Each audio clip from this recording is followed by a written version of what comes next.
Remember when cooking felt like a clever secret tucked in old pages? Those tricks made meals stretch, money last, and kitchens feel alive.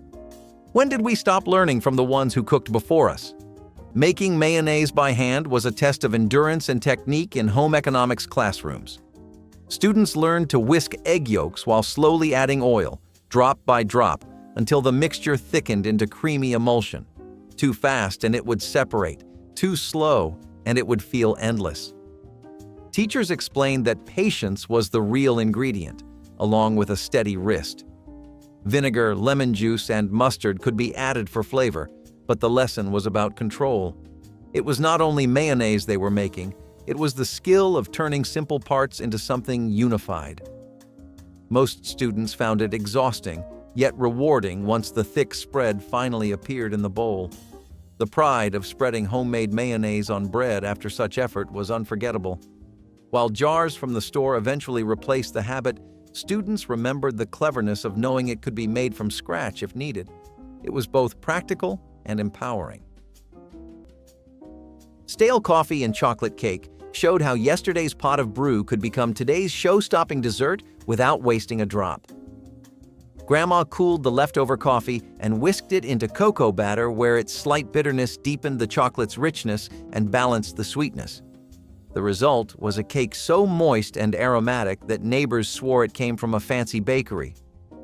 No one guessed the secret lay in the dregs of the morning pot that might have been discarded. This clever twist kept the household budget steady while elevating an ordinary recipe into something unforgettable. Served plain or with a simple dusting of sugar, it became a Sunday tradition that made even the smallest gathering feel special.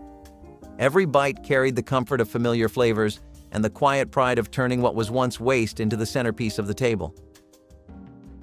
Grandmas thought that rolling pins were pretty essential to a good baking session. You could not go a day without seeing one be put to use, as it was just a very multi-purpose tool that helped in every way possible. You could flatten dough with them, roll out a pie crust or a tart crust, as well as the doughs for cookies. You could get cookie dough to a very precise thickness with a rolling pin, and many a wonderful batch of gingerbread, shortbread, and red velvet cookies, which were really popular back then, were rolled out thanks to these pins. In the hands of an amateur, they may not be the best tool, but in the hands of a veteran home chef that has been rolling and baking for most of their life, there was arguably no tool better than these pins. If you even needed to make croissants, puff pastry, or donuts, you could use rolling pins. And if you wanted to save a little on birthday costs by baking a cake at home, that was pretty easy thanks to a grandma who knew how to work a pin. Have you ever heard of turning a milk jar into a butter maker? I bet you haven't, because if I'm being totally honest with you, I didn't know either. Yet the process of churning really helps to keep the cream from separating from the fat that you find in the buttermilk. The milk jar, since it's a glass container with an airtight seal, can even help to churn the butter. I'll tell you why. Butter is made when you basically irritate heavy cream and violently shake it until the point that the cream starts to mix together and stick. Then, you take the liquid and separate it, and that is how you get buttermilk. Milk jars end up being the ideal choice for this because they can hold cream really well and also handle the amount of violent churning and shaking you need to really create the butter. The churning is what causes the cream to start turning into butter, and the tight seal really helps you keep the moisture you need to retain the texture. Powdered milk to bulk up regular milk was not glamorous, but it sure was dependable. In big families with small budgets, milk disappeared fast. So housewives made it stretch by mixing whole milk with reconstituted powdered milk. You took a scoop of the powder, stirred it with water, and poured it into the fresh stuff to double the supply. It was not just thrift, it was survival. This trick made sure every child got a glass at breakfast, every recipe had enough for batter, and every cup of coffee got its splash of creaminess. Did it taste different? A little. But after a while, no one noticed. It became part of the routine. When you have mouths to feed and only so much to go around, a full jug matters more than the taste of a second pour. Powdered milk also stored longer and did not require refrigeration until mixed. That made it perfect for backup in a pinch. Housewives kept boxes in the pantry like it was gold dust. And truth be told, It kinda was. It gave a little more breathing room to a grocery bill that was already tight. Cabbage stretch stew turned a single pot into a feast by filling it with hearty leaves that softened into silky sweetness as they cooked. Grandma chopped cabbage into generous ribbons and simmered it with potatoes, onions, and just a little meat or smoked bone for flavor. The cabbage released moisture that thickened the broth and carried the seasoning through every bite, making the stew feel far richer than its cost. Served with a slice of homemade bread, it warmed the family through long winters and made even the scarcest pantry look abundant. The scent filled the house, drawing neighbors who often brought their own bowls, hoping for a taste. No one left hungry because the pot always seemed to hold enough for one more serving. This humble dish proved that a simple vegetable could turn a few scraps into a meal worth remembering, and reminded everyone that real comfort often begins with the simplest garden greens. Using cornstarch to thicken sauces was a final essential trick. Teachers showed students how to mix cornstarch with cold water to create a slurry, whisking it into simmering liquid until it thickened. The technique seemed magical, transforming thin broths into glossy gravies or sauces in seconds. It was an emergency fix that saved dinners when flour lumps ruined the base. Students quickly realized that a teaspoon of cornstarch could rescue a watery stew or elevate a stir-fry. It was science and cooking blended together, giving results that felt instant. The classroom often erupted with pride when sauces turned silky right before their eyes. This trick was practical, thrifty, and endlessly useful in everyday cooking. It gave students confidence to experiment, knowing they had a way to recover from mistakes. Home economics was full of little miracles like this, and cornstarch thickening was one that never lost its charm. Stuffed bell peppers with rice gave Grandma a colorful way to stretch a handful of meat into a full family dinner without anyone noticing the thrift behind it. She halved bright green or red peppers, scooped out the seeds, and filled them with a seasoned mixture of cooked rice, diced vegetables, and just a small amount of ground beef or sausage. The rice absorbed tomato sauce and spices, making every bite satisfying while keeping costs low. Baked slowly until the peppers softened and the filling melded together, the dish emerged fragrant and hearty. Children loved the tender sweetness of the roasted pepper, while adults appreciated how a single skillet of filling could feed a crowd. It was a clever use of garden produce and pantry staples that turned what could have been a meager meal into something special enough for Sunday. Each pepper stood like a little edible bowl of abundance, proving that a careful cook could turn scarcity into celebration night after night. Something that was really common as a bit of decoration in households back then was a teapot. In a sense, it has lost the same love it had in its golden days, where people only used teapots for storing their freshly brewed tea, since microwaves are so incredibly common now.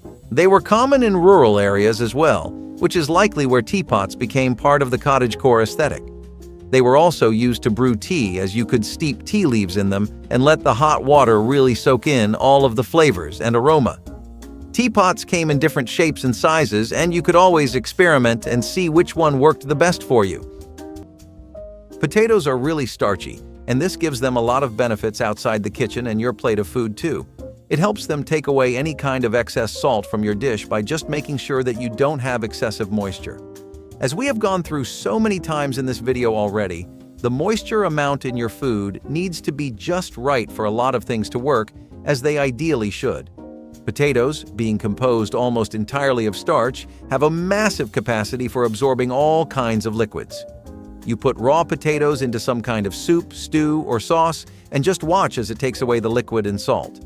Most of the salty liquid gets absorbed by the potatoes thanks to a process known as osmosis.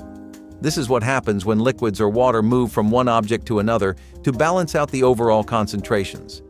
The starches of the potato help to make a membrane that helps to draw the liquid into the potato.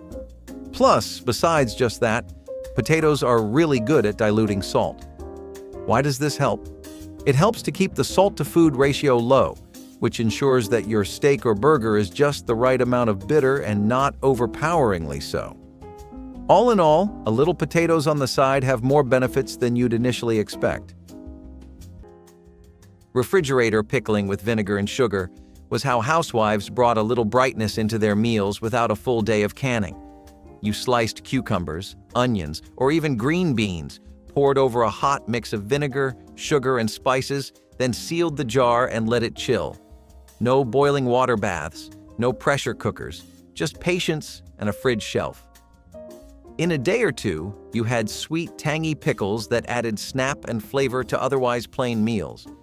They stayed crisp, looked colorful, and made sandwiches or roasts feel like something special.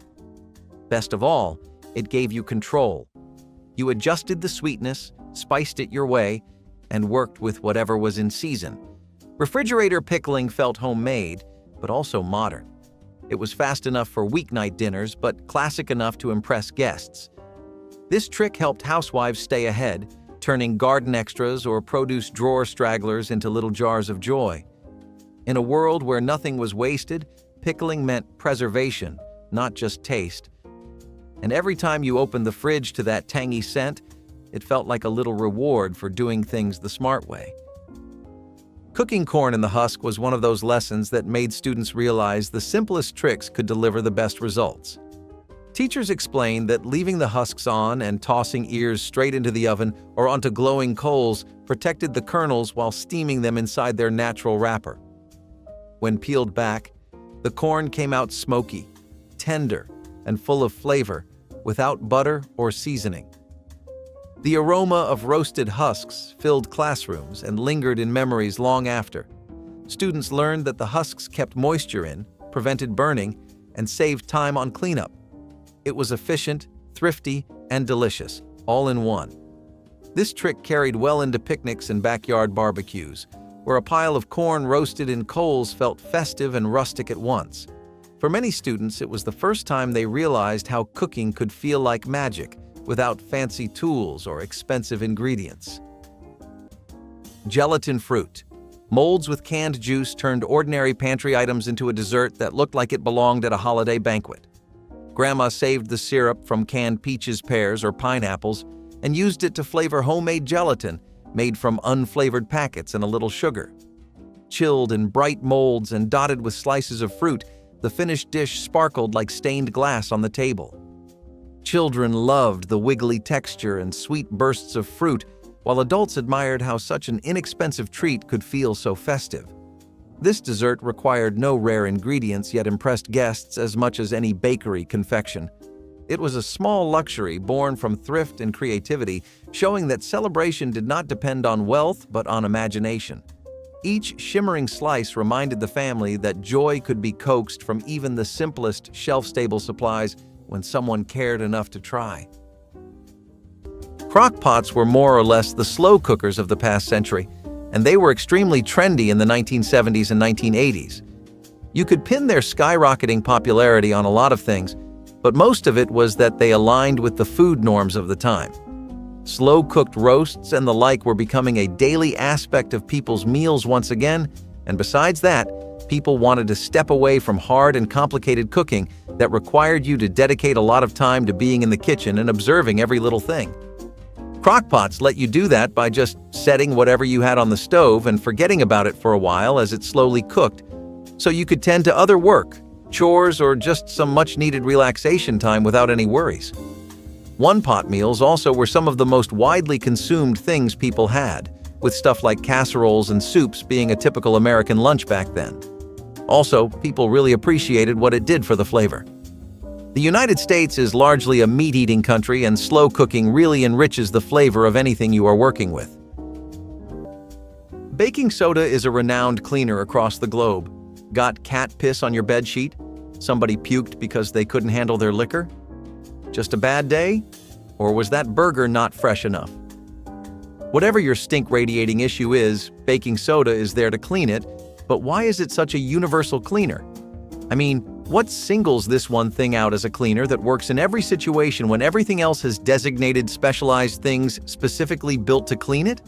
This is because baking soda has all the properties you would need in a cleaner. It's only just slightly abrasive, and as we discussed with salt, that really helps in removing unwanted surfaces without causing any kind of bad damage. So that means all of your dirt, any unwanted stains, or just plain old grease buildup are all things baking soda excels at taking care of. The particles of soda are also pretty similar to salt in that they're also very coarse, and this helps clean grime too. Baking soda on top of this is ever so slightly alkaline too. It has a pH of around 9, and most common stains and issues you'll find in homes are pretty acidic. Things like baking soda help neutralize that by breaking down the oils in them, and that helps keep the stains away. It also helps take away the odors from any kind of spoiled food or excess waste too. Again, this is because these odors happen as a result of acid, and as we now know, baking soda is pretty good at canceling that out. So if you ever wanted to see an actual jack of all trades, here you go. Folding leftovers into gelatin salads may raise eyebrows today, but in the 1950s it was a practical and pretty way to make scraps feel special. Housewives would take bits of ham, chopped vegetables, or even shredded chicken and suspend them in flavored or plain gelatin. Poured into a mold and chilled, it transformed odds and ends into a centerpiece.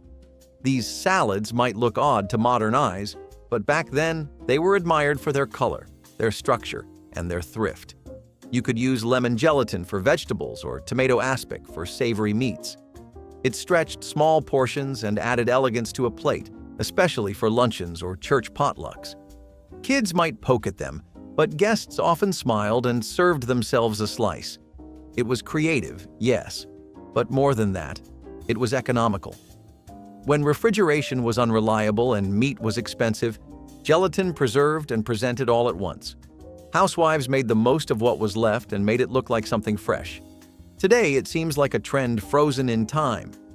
But at the time, it was just smart homemaking with a little showmanship on the side. Cooking vegetables without losing color was a trick that showed science in action.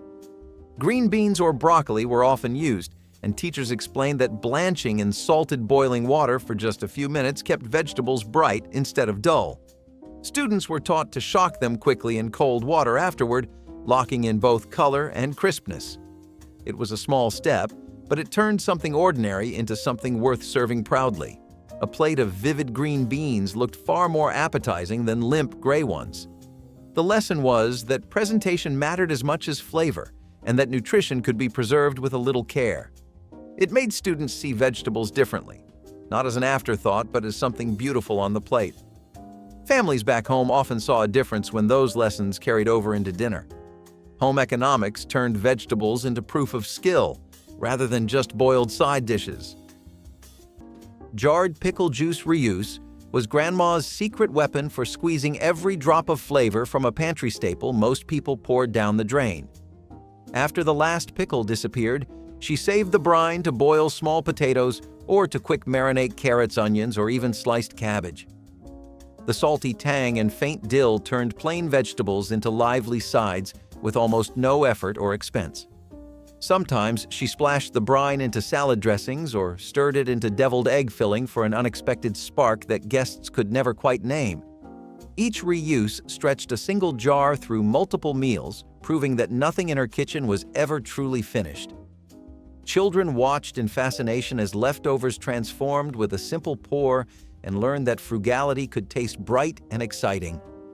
That reused brine carried memories of summer gardens and winter suppers alike while teaching everyone that flavor often hides in what others throw away.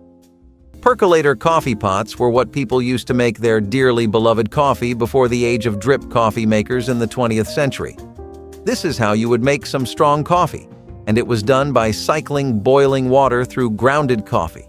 It used a basket and a tube to do those, and they became known for three things: being very straightforward to use and brewing incredibly vibrant and strong coffee. They have been replaced by single-serve Keurig machines and espresso makers because you just get more control over what kind of coffee you want to make with them. But to get that old-fashioned coffee, some households do still enjoy a percolator. Pre-freezing pies really helps before you delve deep into that baking rabbit hole, and it's for two reasons. You get a much flakier crust, which I'm assuming is something you want, and the fillings also stay really even, which I know you want. So, there are some sciencey reasons behind why this happens, and we'll definitely be getting into them. But if you're here for the too long, didn't read the version, then basically, moisture control, temperature regulation, and it helps keep the fat. Now, for the actual explanation. So, pie dough has a lot of cold fat, and that's what helps make that really flaky texture in the first place. Pre-freezing helps to solidify that fact and make sure the fat remains as solid as it can be, and the fat hopefully maintains its structure too. Plus, when you usually bake a pie without freezing it, the soft, soggy, and moist filling can keep the bottom crust really soggy. And this is a problem because you always want a firm base for your pie. The cold temperature of a pie that's been pre-frozen is an entirely different ballgame, though. This helps slow the process down in the oven, and overall, the fat at the bottom of the dough solidifies before the filling has a chance to soften it up. The filling itself is also getting more set and firm, and that's because being frozen helps keep it in a solid state, which helps make sure that it cooks more evenly. So, just a small trip in the freezer can give your pie the pick-me-up it needed, huh?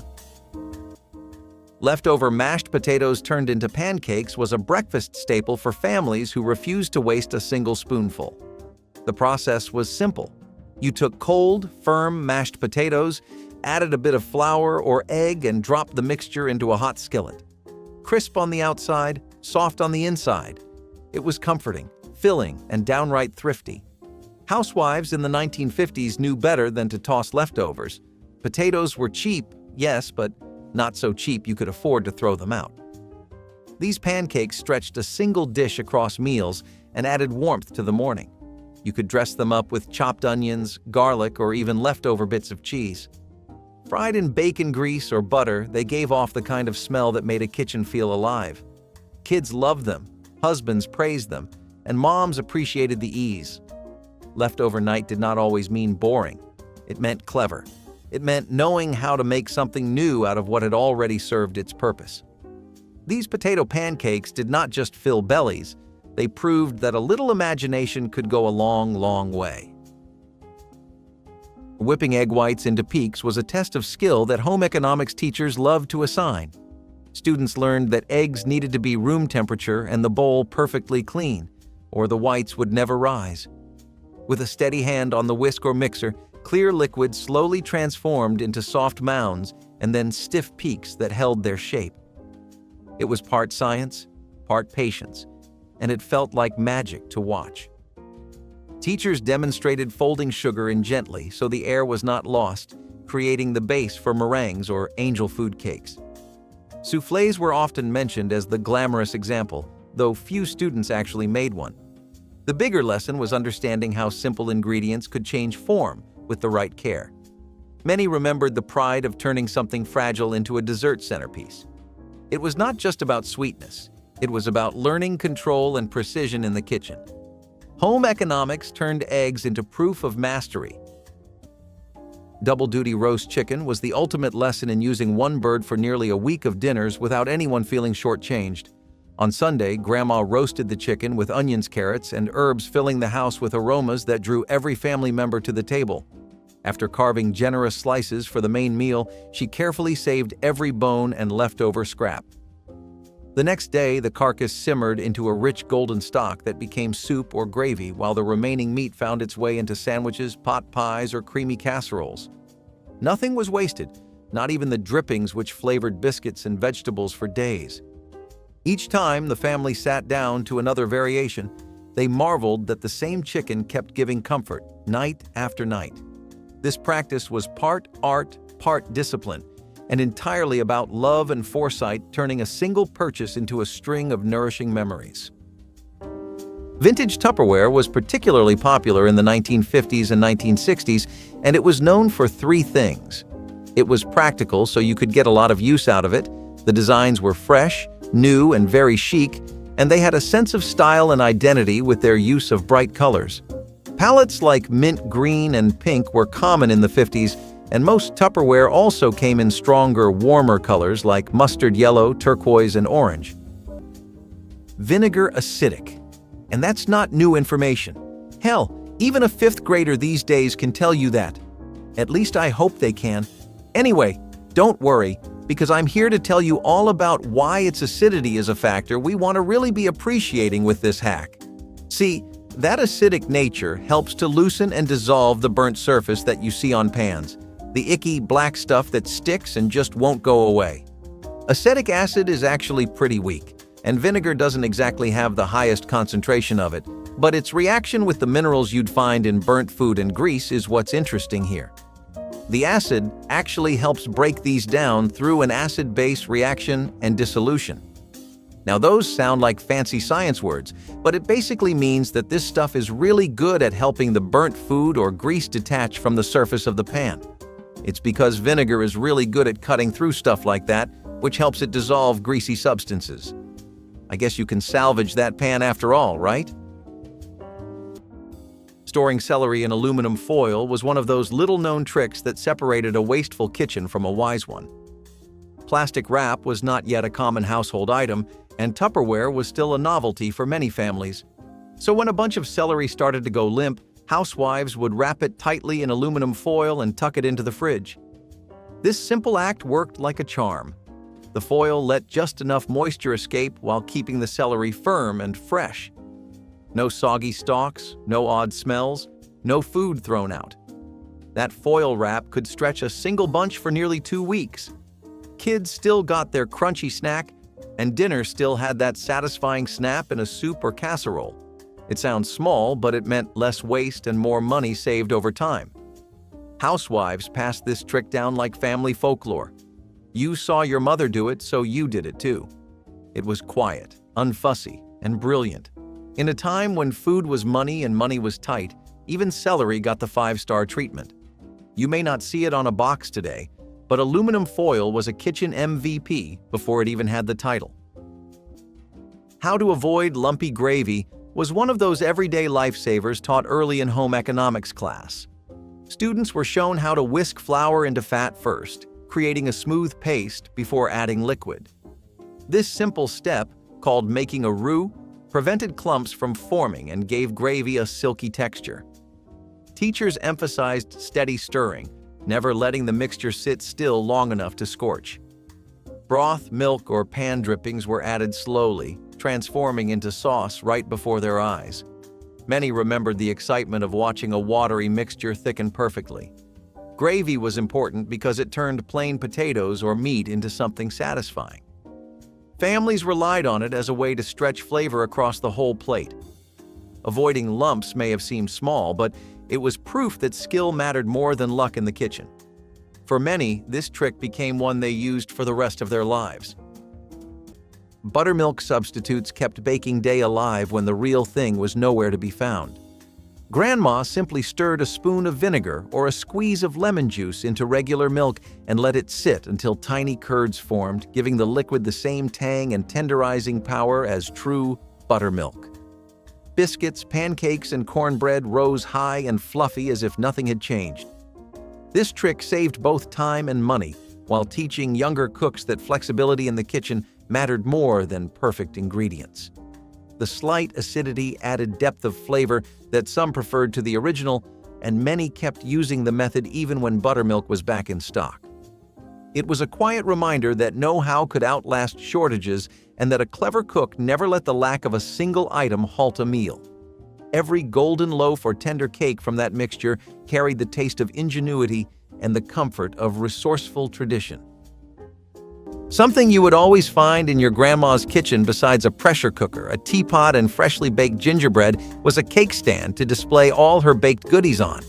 These stands in the 90s were the go-to purchase if you wanted to always have your baking on display, especially if you had a flair and sense for style and presentation. Most grandmas definitely did have that and still do, so you can see why this would get so popular. Also, it made getting dessert a lot more accessible since all you had to do was go to the stand and get the already sliced and served cake, pastry, or Danish waiting for you. The decorative appeal went for days, though. You could have these in any kind of color, size, material, and design you wanted. The best part was how the design and function always bounced off of each other. Like if they had the space for 3 to 5 cakes each, they would feature more open designs. If they were made of porcelain or glass, then they would be painted cooler colors, and companies worked with each other to make sure that the designs of their products complemented the other. So wax paper really helps keep ice cream soft because it helps stop those nasty little ice crystals from forming thanks to cutting off its exposure to air. Ice cream tends to get, well, icy or hard over the course of its short life thanks to the large ice crystals that take shape over the surface. This makes it feel really grainy, and it almost means you need to bite the ice cream instead of licking it, and that's just not nice for anyone involved. Wax paper stops this problem right in its tracks by cutting off any exposure to the air, which means that the crystals don't really ever get the chance to form in the first place. This way, ice cream also doesn't lose any moisture as the wax paper helps to retain it. If you don't ever store your ice cream properly, that is, without any airtight sealing, it goes through something known as freezer burn. That happens when the surface of your ice cream gets dehydrated and gets exposed to just a bit too much air. Think of it like getting a cold, if your ice cream could even get that. Just a bit of wax paper takes care of all this, and for almost no effort, too. Using coffee grounds to deodorize the fridge was one of those tricks that seemed odd until it worked. Back before baking soda became the default fix, housewives would scoop yesterday's grounds into a bowl and place it quietly on a refrigerator shelf. The grounds soaked up odor without adding any strange smell of their own. It was quiet, reliable, and made use of something already on hand. Housewives loved finding second lives for everyday items, and this one was a winner.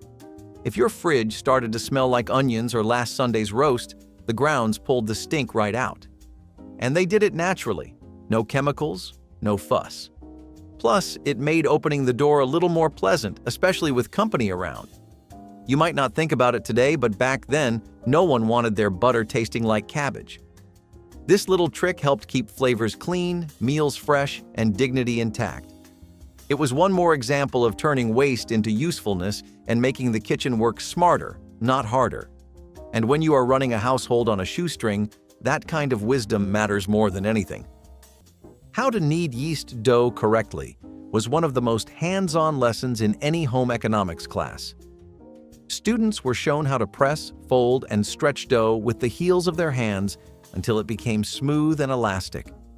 Teachers emphasized the feel of the dough as much as the look, explaining that proper kneading developed the gluten needed for bread to rise. At first, it was exhausting, arms sore from the rhythm of pushing and pulling. But then, the magic happened. Dough that was once sticky and rough transformed into a supple mass ready for proofing. When loaves came out of the oven golden and fragrant, students understood the value of the effort. It was not just about bread, but about learning patience and persistence. Families often marveled when students returned home with fresh rolls or loaves that tasted better than store-bought. Kneading taught resilience as much as skill, showing that good food came from steady work. It became one of the most memorable parts of home economics. Cornmeal. Mush breakfast began as a humble morning meal that filled empty stomachs with warmth and simple comfort when groceries were scarce and budgets were tight. Grandma stirred coarse cornmeal into salted water and simmered it until it thickened into a creamy porridge that kept everyone satisfied through long days in the fields or at school. The real genius came the next evening when the chilled leftovers were sliced into neat squares and fried in a hot pan until crisp edges formed and the inside stayed soft. Served with a drizzle of syrup or a spoon of gravy, these golden slices turned one pot of grain into 2 full meals without spending another penny.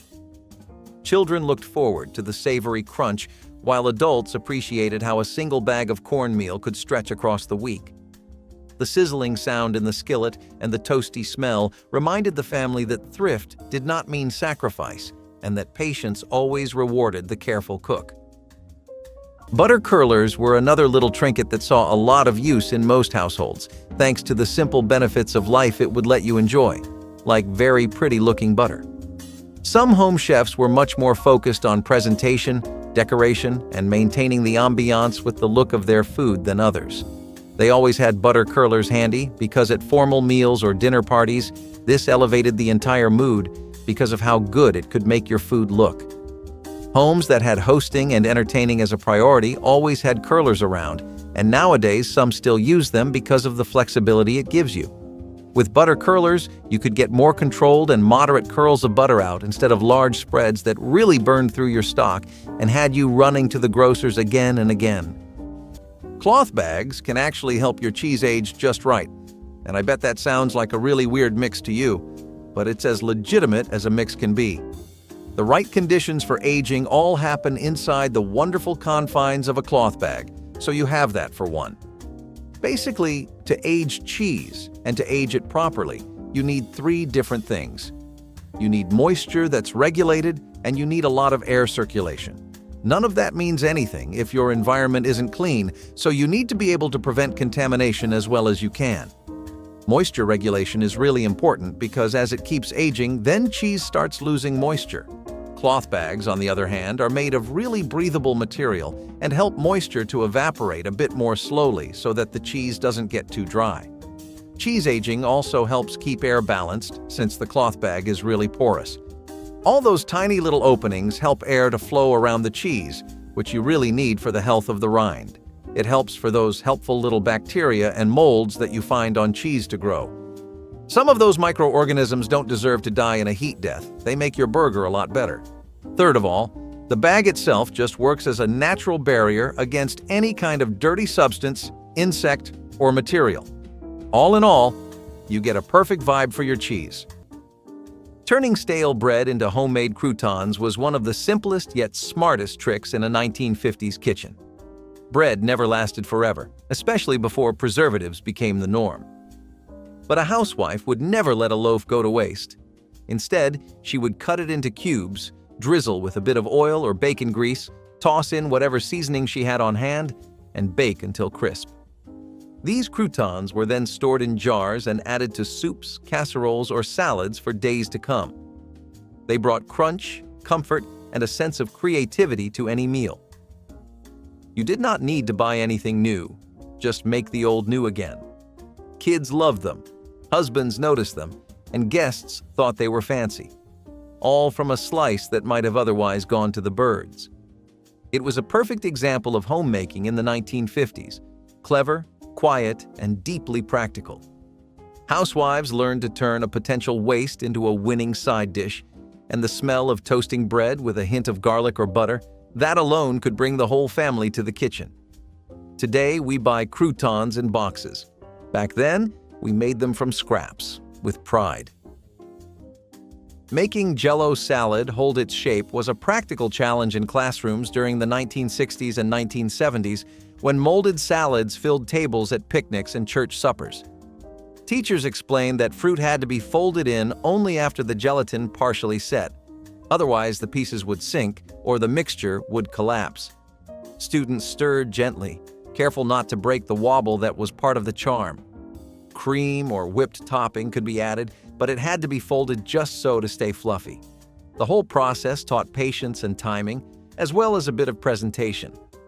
Jell-O molds seemed simple, yet they were a test of planning and skill. Students who managed to unmold a perfect salad onto a plate felt like they had achieved something worth applause. At home, these salads became colorful highlights on tables filled with casseroles and meatloaf. It was a clever trick to make ordinary gelatin into a dish that drew attention. Eggless mayonnaise cake proved dessert could still be indulgent when eggs were rationed or simply too costly to buy. Grandma whisked together vinegar, baking soda, sugar, and a generous scoop of mayonnaise which provided the moisture and richness eggs normally gave. The batter baked into a tender chocolate cake with a texture so velvety, nobody guessed its secret ingredient. Guests marveled at the depth of flavor, while children asked for second slices, thinking it was the fanciest treat they had ever tasted. This clever recipe turned pantry staples into celebration and showed that a little science and a lot of courage could outwit shortages. The cake became a family legend baked for birthdays, church suppers, and holiday tables long after times improved because it was that good. It reminded everyone that love and ingenuity were stronger than any ration line and that a missing egg never stood between grandma and a perfect dessert. Jell-O molds were a typical 20th century snack that let people get creative and fashionable with their desserts. You could use them for gelatin-based dishes or jelly bowls and cakes, and they were very common at parties and family gatherings. Of course, the kids in particular enjoyed Jell-O molds the most out of everyone else, even if they had no idea how to use them to shape the Jell-O properly. That is probably why every grandma always had some of these, though, so that when their grandkids eventually did come over, they could enjoy playing around with their food a little before. After all, they would probably get scolded for doing so at home. To be honest, Most Jell-O mold brands got really popular in the 1960s, in particular as they became a convenient trend since Jell-O was also getting more and more popular. Salt is really good at quickly cleaning your iron pans. This happens for a few reasons, but two of them are that salt just happens to be inherently very abrasive, and it's also very good at degreasing. This helps food that's stuck on the pan and any grease that also won't go away to come off easily. You don't want to be damaging the surface of your pan after all. Why is salt like that though? Salt happens to be really coarse, and that makes it really good for situations where you would need an abrasive. Sprinkle just a little bit on a hot pan with a bit of leftover oil and start scrubbing with a cloth. You'll see the difference almost immediately, and that's all thanks to the coarseness of salt. Why does salt work as a degreaser?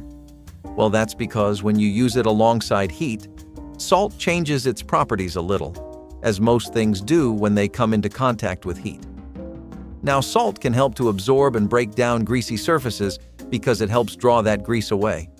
Salt has a lot of good absorption properties too. It's really good at taking away moisture from other liquids and oils. It's also good for preventing some rust, but that's a little side tip I'm including for free. Making salad dressing in a washed-out ketchup bottle might sound like a stretch, but to a 1950s housewife, it was second nature. Once the bottle was empty, she would rinse it with hot water, add oil, vinegar, mustard, salt, sugar, and whatever herbs she had on hand. Then she would shake it up. No blender, no mess, just good old-fashioned elbow grease. That ketchup bottle became a reliable dressing shaker, ready whenever needed. It poured easily, stored well in the fridge, and cost nothing extra. You did not need to buy fancy bottles or mixers. You already had what you needed. It was clever, resourceful, and oddly satisfying. This trick came from the same spirit that saved string in a jar or foil in a drawer. Waste nothing. Use everything. Even if the bottle was glass, it still did its job. Housewives loved having control over their ingredients, especially with young kids at the table. No artificial flavors, just what they made themselves. Today we chase clean eating and low-waste trends. But back then, those ideas just meant doing things the smart way. And sometimes that meant turning trash into treasure with nothing more than a good shake. Boiling bones for soup broth was an act of transformation, taking scraps and turning them into something nourishing and deeply flavorful. A leftover chicken carcass, beef knuckles, pork ribs, nothing went to waste. Housewives would toss the bones into a pot with onion ends, carrot tops, and peppercorns, then let it simmer low and slow. Hours later, they had a rich stock ready to be the base for a dozen different meals. No cartons, no cubes, just the honest flavor of what was left behind. It made soups heartier, gravies deeper, and even plain rice a little more special. Bones were not trash. They were the beginning of something. Housewives understood that a good broth meant tomorrow's dinner was halfway done. This was not just thrift, it was skill. Broth making was a quiet background job in the rhythm of home life. You did it while the laundry dried or while you wiped the table. It filled the house with comfort before anyone took a bite. Using leftover ham bones in soup was one of the thrifty lessons that showed how waste could be turned into days of meals. Teachers explained how bones, with bits of meat still clinging, flavored beans, split peas, or lentils into hearty dishes. Students watched as a pot transformed simple, inexpensive ingredients into something rich and filling. It was a lesson in thrift, nutrition, and patience all at once. The aroma of simmering beans flavored by ham bone carried a comfort that stayed with students long after class. Families often knew the trick already, but seeing it taught in school reinforced its value. For households with little to spare, nothing was wasted, not even bones. Students realized that flavor did not have to come from expensive cuts, but from knowing how to use what you had. Soups like these warmed homes, filled stomachs, and reminded everyone of resourcefulness. Home economics kept alive the art of stretching food until nothing remained. It was more than cooking, it was survival turned flavorful. Rice filler meatballs were the answer when a single pound of meat had to feed a big table without leaving anyone hungry. Grandma mixed cooked rice into seasoned ground beef forming tender meatballs that held their shape in a bubbling tomato sauce. The rice absorbed the flavors and released gentle starch that made the sauce silky and thick, while adding volume to every bite. Served over noodles or tucked into crusty bread, these meatballs seemed endless and tasted rich enough to rival expensive versions. Children enjoyed the surprise of soft grains inside, while adults admired how a modest pantry staple transformed a small amount of meat into a feast. The dish became a weeknight favorite because it balanced frugality with comfort and never felt like a compromise. Each bite carried the quiet satisfaction of stretching food wisely and the proud memory of a cook who could make plenty from almost nothing at all. This led to households always having the chance to design their kitchen and eating space however they wanted, down to the forks, spoons, and bowls, and there was just a lot more variety than you would find today. If somebody said they were bringing out the fancy stuff, you could always be sure you would get some pretty-looking cutlery. We are quite sure that this is a universal human experience that everyone has gone through at this point, whatever corner of the planet you may be from. Sometimes you have to sew something yourself. You ask your mom where the supplies are, she points you to your grandmother, who enthusiastically pulls out a biscuit tin or container of sweets. Maybe you get a little excited and jumpy, as naturally everyone would at the sight of a free sugar rush, but when she pops the lid open, all you see are sewing supplies. Did you ever wonder why they did this? Why should you ever use boiled water to clear ice or to get rid of any existing ice? Well, besides the obvious logical leap of hot beating cold, the Mpemba effect is a thing too. While I don't think this is a commonly known phenomenon, it is one we could stand to learn just a bit more about. The Mpemba effect is basically scientists gathering together to observe that hot water freezes decently faster than cold water does. Why would this happen? Well, there's actually a lot of debate on that little topic alone. There are lots of theories that suggest that if you start with hot water, you get some benefits that you otherwise would never get with cold water. For example, hot water evaporates a lot faster than cold water, and that means less overall water has to freeze. Then, you also get convection currents that help cool the water since the cold travels a lot easier. Plus, hot water doesn't supercool, and supercooling is essentially just a state where water's temperature goes below the freezing point, but it doesn't turn to ice. Since hot water doesn't run into this issue, it actually might be possible that this helps it freeze a bit better than its colder alternative. Overall, when it comes to clearing ice out, frozen water traps all kinds of gases. Remember those conspiracy theories about ancient world-ending plagues being released as a result of the polar caps melting in the South and North Poles? Yeah, ice holds a lot more than just ancient sick insects. It can trap pretty much anything, from minerals to air bubbles, and hot water really helps clear this out because it dissolves those gases and kills those impurities. Maybe it's less clearing the ice and more obliterating whatever's inside it. But either way, what you need gone gets gone pretty fast. Ice cube trays were more than just for ice. In the 1950s, housewives used them to portion and preserve homemade broth, leftover gravy, or any bit of soup that seemed too good to toss. Once frozen, those little cubes of flavor could be popped into a pot weeks later to bring life back into a stew, casserole, or skillet of vegetables. Chicken stock from a roast dinner? Poured it in. Leftover beef drippings mixed with water? Froze it too. This trick was both practical and brilliant. It kept meals from tasting bland and helped stretch flavor when seasonings were in short supply. Plus, it was a way to avoid spoilage without relying on bulky storage or wasting fridge space. Ice cube trays were cheap, easy to clean, and always handy. You knew you were doing things right when your freezer had a few trays filled with amber or golden broth.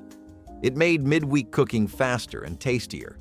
Modern kitchens have gadgets for everything, but back then, a simple metal tray turned scraps into meal starters. Clever and quiet, this trick turned tiny cubes into powerful bursts of comfort and helped every meal feel just a bit more homemade. Stretching ground beef with oats or crackers was a trick every student remembered because it turned 1 pound of meat into a dish that could feed a whole family. In the home economics classroom, meatloaf was often the example, but the lesson applied to hamburgers or casseroles as well. Students were taught to mix rolled oats or crushed saltine crackers with the beef, letting the starch soak up juices and hold everything together. It was not just thrift, it was clever cooking that made food taste hearty even when meat was expensive. For many families during the 1960s or 1970s, this trick meant the difference between 2 servings and 6. Seasonings like onions or ketchup added flavor, but the bulk came from those fillers. Teachers stressed that nothing was wasted and that cooking was as much about economy as taste. Graduates of those classes never forgot how a little stretch could go a long way when it came to feeding hungry mouths. Cooking potatoes in their skins was a simple yet important lesson that showed how much nutrition could be saved with one change. Teachers explained that peeling potatoes stripped away vitamins and fiber, while leaving skins on preserved them. Students learned to scrub potatoes well and boil or bake them whole. The result was tender flesh with added flavor from the skins. It also saved time in preparation and cut down on waste. Families at home often knew this trick, but in classrooms it became a formal part of nutrition lessons. Potatoes were a staple on nearly every table, so learning to cook them better made a real difference. Students realized that even small shifts in method improved both health and thrift. The lesson carried forward into mashed potatoes with skins, baked potatoes, or potato salads with more substance. Home economics gave everyday staples a healthier twist without extra cost. It was a reminder that wisdom often came in the simplest forms. Applesauce cake offered a moist, fragrant dessert when butter was scarce or too expensive to spare. Grandma stirred thick homemade applesauce into her batter, letting the fruit's natural sweetness and gentle acidity stand in for fat while keeping the crumb tender. Cinnamon cloves and nutmeg filled the kitchen with autumn warmth as the cake baked to a deep brown. Each slice carried a gentle apple tang that needed little more than a dusting of sugar to feel complete. Families discovered they preferred the lighter texture and subtle fruitiness to heavier butter cakes, and often requested it even when butter returned to the shelves. Using apples from backyard trees or local orchards kept costs low and flavor high, which made this cake a symbol of both thrift and abundance. Served plain or with a spoon of whipped cream, it was proof that necessity could lead to enduring favorites and that Grandma's creativity sweetened even the leanest times.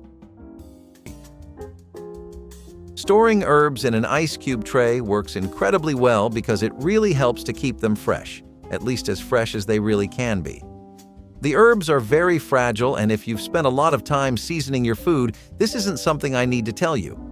The essential oils in these are pretty much non-existent the moment they come into contact with air, and that only starts becoming more of a problem the longer that exposure lasts.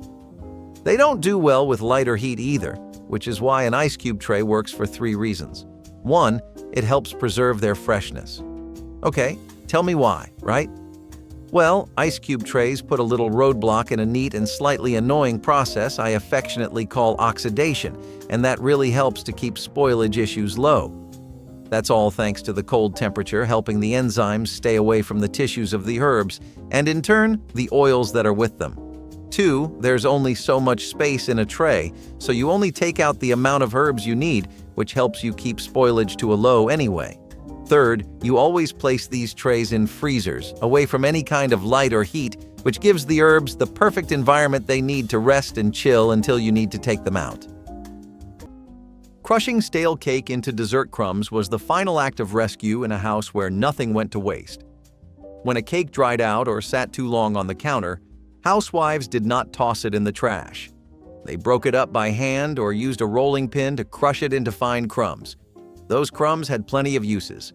You could press them into a pie crust with butter and sugar, sprinkle them over puddings, or layer them into trifles. Some folks even used them as coating for fried treats or folded them into new batter. It was sweet, crumbly insurance that dessert was never far away. Cake might have gone stale, but the love behind it had not. Housewives saw these bits as building blocks, not trash. A stale dessert became the start of another. That was the magic of mid-century homemaking. You found ways to keep flavor alive. Even in the smallest scraps, there was purpose. A pantry full of ideas meant a family full of surprises. No one ever guessed that the pie crust had once been a birthday cake. And that was the point. Rendered bacon grease. Cooking captured every drop of smoky richness from the breakfast skillet and carried it into meals throughout the week. After frying bacon, Grandma carefully poured the hot drippings into a jar to cool and solidify into a savory fat that replaced butter or oil. She used it to fry potatoes, season green beans, or add depth to cornbread batter, giving everyday dishes a hearty flavor without extra cost. The jar sat proudly by the stove, a reminder that nothing was wasted, and that yesterday's breakfast could improve tomorrow's dinner. Friends who tasted her vegetables often asked about the secret ingredient and smiled when they learned it was simple thrift. The aroma of bacon-infused dishes made even plain vegetables appealing to picky children and brought comfort on lean nights. This practice honored the belief that every part of a meal could serve again, proving that flavor and economy often go hand in hand. How to make white sauce from scratch was one of the first lessons in home economics class because it was the base of so many other dishes. A little butter, a little flour, and a careful hand with the milk could turn into something that tied together casseroles, vegetables, or even gravies. Grandmothers may have learned it at home, but in the classroom, it was treated as a skill every student needed. If you could make a white sauce, you could dress up leftovers or stretch out a small amount of meat with creamed vegetables. Teachers drilled in the importance of stirring constantly, never letting lumps form, and seasoning at the end for flavor. It seemed simple, yet it was the foundation for dozens of meals that otherwise would have been plain. Students left class knowing they could create something smooth and creamy out of the bare minimum. It was clever, thrifty, and practical, which was the entire point of home economics. Reusing bacon grease in place of butter was a thrifty habit that teachers made into a full lesson. Students learned that saving drippings in jars gave them flavorful fat to use later for frying eggs, baking cornbread, or seasoning vegetables. It was a way of carrying taste from one meal into the next. Instead of throwing away what seemed like scraps, the grease became a kitchen staple. Teachers emphasized that this was not wasteful, but clever and practical. Many families had done the same for generations, and home economics simply gave it structure. Students saw firsthand how bacon grease added a depth that butter alone could not give. It was old-fashioned thrift wrapped up in everyday flavor, and it stuck with many long after. The jar of grease by the stove became a reminder of how simple tricks made the kitchen more efficient and flavorful at the same time. Oatmeal. Meat patties brought wholesome grains into the supper spotlight when meat was scarce and appetites were large. Grandma blended rolled oats with a modest amount of ground beef, onions, and herbs, forming patties that held together beautifully once seared on a hot skillet. The oats absorbed savory juices, creating a tender bite that tasted richer than its humble ingredients suggested. Served with brown gravy or nestled into soft rolls, these patties delivered satisfying protein while stretching a single pound of beef to feed a full family. Children often asked for seconds without ever guessing that oats were doing most of the work. For busy parents, the recipe offered a double reward of lower cost and hearty nutrition. In an era when nothing could be wasted, this dish showed how a pantry staple meant for breakfast could carry the main course with quiet brilliance and keep bellies full long after the plates were cleared. Wooden spoon collections were also a very typical sight in America during the 20th century.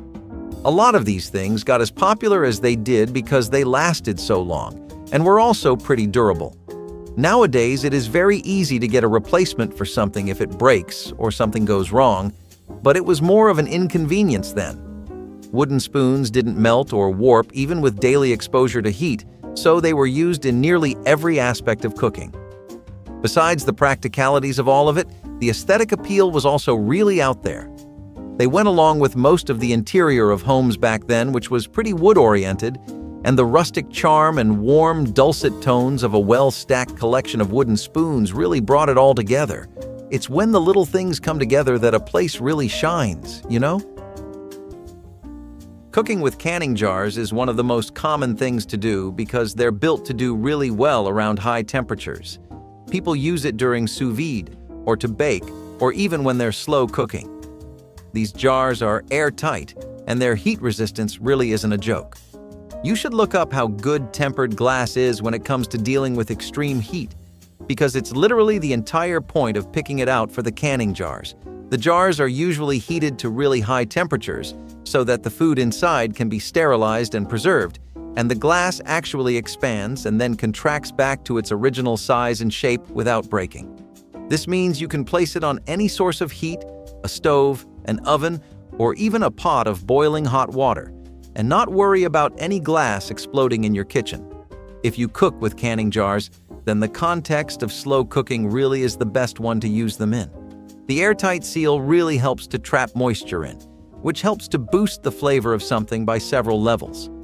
You also get some pretty even cooking since what you're cooking in doesn't have a lot of space, though that comes with some side effects like managing your portion or needing to cook a few more times than normal. Still, I bet you didn't know we could cook with canning jars, did you?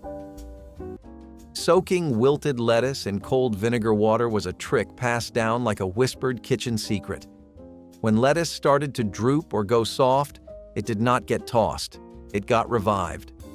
Housewives would fill a bowl with cold water, add a splash of white vinegar, and let the greens soak for 10 to 20 minutes. It crisped them right back up. No waste, no disappointment. This simple trick saved countless salads from being sad or soggy. Before pre-washed greens in bags, lettuce came fresh from the store or garden, and it started wilting fast if not used quickly. But smart homemakers had ways around that. It also helped clean the leaves better than water alone, which was especially important back then. Lettuce was expensive enough without throwing it out before it hit the plate. The result? A crisp, refreshing base for salads that looked and tasted brand new. It may not seem like much today, but in the 1950s, this trick was gold. It kept family meals fresh, appetites satisfied, and budgets intact, all from a little bowl of water and vinegar. No one bragged about it. They just did it. And it worked.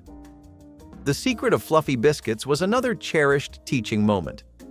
Students learned that the way you cut the shortening into the flour decided if the biscuits would rise high and soft or fall flat and heavy. Rolling too much made them tough, while leaving the dough just shaggy gave them a tall lift in the oven. Teachers would gather the class around and show how to press the pastry cutter or two knives together until the flour looked like small pebbles. Then came the gentle fold of milk and kneading only once or twice before cutting. It was a matter of touch, not just following a recipe.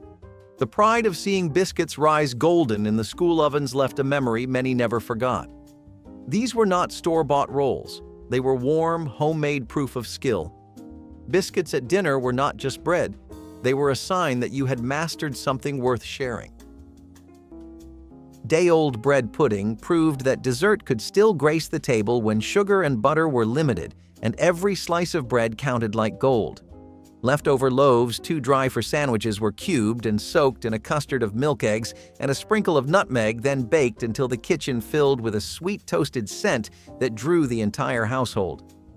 Raisins or chopped apples often found their way into the pan depending on what the pantry offered, and the final pudding emerged golden on top and creamy within, a true transformation of scraps into treasure.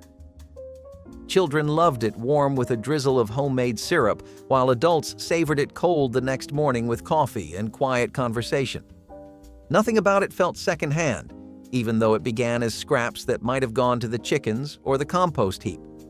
In times when treats were rare, this pudding turned frugality into celebration, and each bite reminded the family that clever hands could turn the humblest leftovers into a dish worth remembering long after the loaf itself had gone stale, creating memories that lingered far longer than the sweet aroma. Speaking of fridges, how did people preserve things before they came around? Because keeping everything in a prison of ice was not ideal either. See, in those times, people had mason jars with really airtight seals. These became essential for the produce and grocery of the time, which was always vegetables, jam, and jellies. Sometimes families, especially grandmothers, would use them for storing meat, and this symbolized how common canning became after the Great Depression and World War I. Preserving your harvest in a mason jar was about the best and smartest thing you could do for extending its shelf life by a good margin. A fun thing they used to do was water baths and pressure canning in mason jars, which was a big habit amongst gardeners and home chefs. Chilled bowls are actually fantastic for placing your whipping cream in because the cold temperatures here really help in keeping the fat in the cream stable. Why is the stability of the fat of your whipping cream a subject you may want to be invested in? Well, that's because unlike keeping a stable diet or sleep schedule, the effects this time around are a lot more immediate. Whipping cream is made up of a lot of fat molecules that get suspended in the water. That's what happens when you whip the cream. Those molecules start clumping together and make what you see. At room temperature even, this fat can start to melt, and it means you lose the texture of whipping cream when it's at its best. If you chill the bowl though, you don't get this problem because the fat actually stays firm and helps the foam keep its shape. Pretty interesting, right? I know I like my whipping cream at tip-top performance. And if you do too, maybe you want to keep this one in mind. Reusing cereal bag liners as wax paper was a kitchen trick hiding in plain sight. Once the kids had torn through their cornflakes or puffed rice, housewives would carefully remove the inner plastic liner, shake out the crumbs, and set it aside. This waxy, crinkly paper was not trash. It was an all-purpose kitchen tool. You could wrap sandwiches in it, cover leftovers, line cake pans, or even roll out pie dough without sticking. It was durable, clean, and, best of all, completely free. In the 1950s, every penny saved counted, and this clever reuse was like a quiet rebellion against waste. Homemakers found dozens of ways to repurpose what others might throw out. It was a lesson in resourcefulness, not just frugality. If you grew up during that time, you probably remember the sound of those liners being folded and tucked away in a drawer. That crinkle was the sound of a house being run right. Modern kitchens may have parchment and plastic wraps galore, but nothing beats the feeling of giving something a second life. In a way, cereal bags were just another example of how every part of the home was expected to pull its weight, even the packaging. Boiling pasta without sticking may sound too obvious to teach, but in home economics class, it was a point of pride. Teachers explained that pasta needed plenty of boiling water, a pinch of salt, and careful timing so that noodles did not clump together. A wooden spoon kept things moving, but so did the practice of stirring once in a while. Students discovered that rinsing was not always necessary, and that oil was never the trick that commercials made it seem. It was knowledge passed down like a family secret, but with the authority of the classroom. When pasta came out tender but not mushy, students realized they had control over something that had once seemed finicky. The lesson was not only about noodles, but about confidence in boiling, draining, and timing. It was clever in its simplicity, and it made pasta dinners feel just a little more special when the whole pot came out perfect. Stretching chili with beans became a trusted trick whenever a single pound of meat needed to satisfy a hungry household that gathered around the big pot on a cool evening. Grandma would brown what little beef she had then pour in jars of home-canned tomatoes, generous scoops of pinto or kidney beans, and handfuls of garden peppers until the pot nearly overflowed with color and promise. The beans absorbed the spices and released their own creamy richness, making the chili thicker and more filling than meat alone ever could while adding protein and heartiness. Served with a wedge of cornbread or a scoop of rice, it warmed everyone from the inside out while leaving plenty for lunch the next day or even for a neighbor who happened to stop by. Friends were often handed a steaming bowl and sent home with a smile because the pot always seemed to stretch just a little further. This dish was proof that economy did not mean sacrifice, and that beans, tomatoes, and a few strong spices could make a meal feel abundant even in lean times, carrying the quiet triumph of making plenty from very little. Nowadays, we just do not get cookie jars anymore. It is not like most households do not use them, but, in the past it was a lot more common for people to walk in, see a glass of milk next to a ceramic cookie jar, and then proceed to have an overly sweet and good time. Today, you cannot get that experience because everything comes pre-packaged and made for commercial mass production and sale, focusing on resealable containers that people do not need storage for in other ways. Today, the typical family focuses a lot on being minimal or having glass containers which are better at storing things than cookie jars, but the aesthetic of them was really nice. Stretching ground beef with rolled oats was not just frugal, it was necessary. Meat was pricey and often rationed, but families still needed protein on the plate. Instead of using a full pound of beef for meatloaf or burgers, housewives would mix in rolled oats. They soaked up flavor, added texture, and held the mixture together like a charm. You would never guess there was less meat. And if you seasoned it well, with onion, garlic, or even ketchup, it tasted like the full thing. Some even preferred it that way. It was healthier, heartier, and cheaper. This trick helped feed more mouths without sacrificing quality. You could get 6 burgers out of a half-pound of beef if you did it right. Housewives took pride in that. It was not about cutting corners. It was about making smart use of what you had. And in a time when every meal was cooked from scratch, that kind of ingenuity was respected. It made dinner stretch further, and everyone left the table full. Today we might call it a budget recipe. Back then, it was just how things were done, quietly clever and always thoughtful. Turning leftover bread into bread pudding was a sweet reward for paying attention. Home economics teachers showed how cubes of stale bread could be whisked with eggs, sugar, milk, and spices to create something warm and comforting. Students realized that nothing in the kitchen had to go to waste if you knew the right trick. This pudding became a lesson in thrift as well as dessert, proving that even the oldest loaf had value. The mixture baked into something golden, soft, and fragrant, filling the classroom with the smell of cinnamon or nutmeg.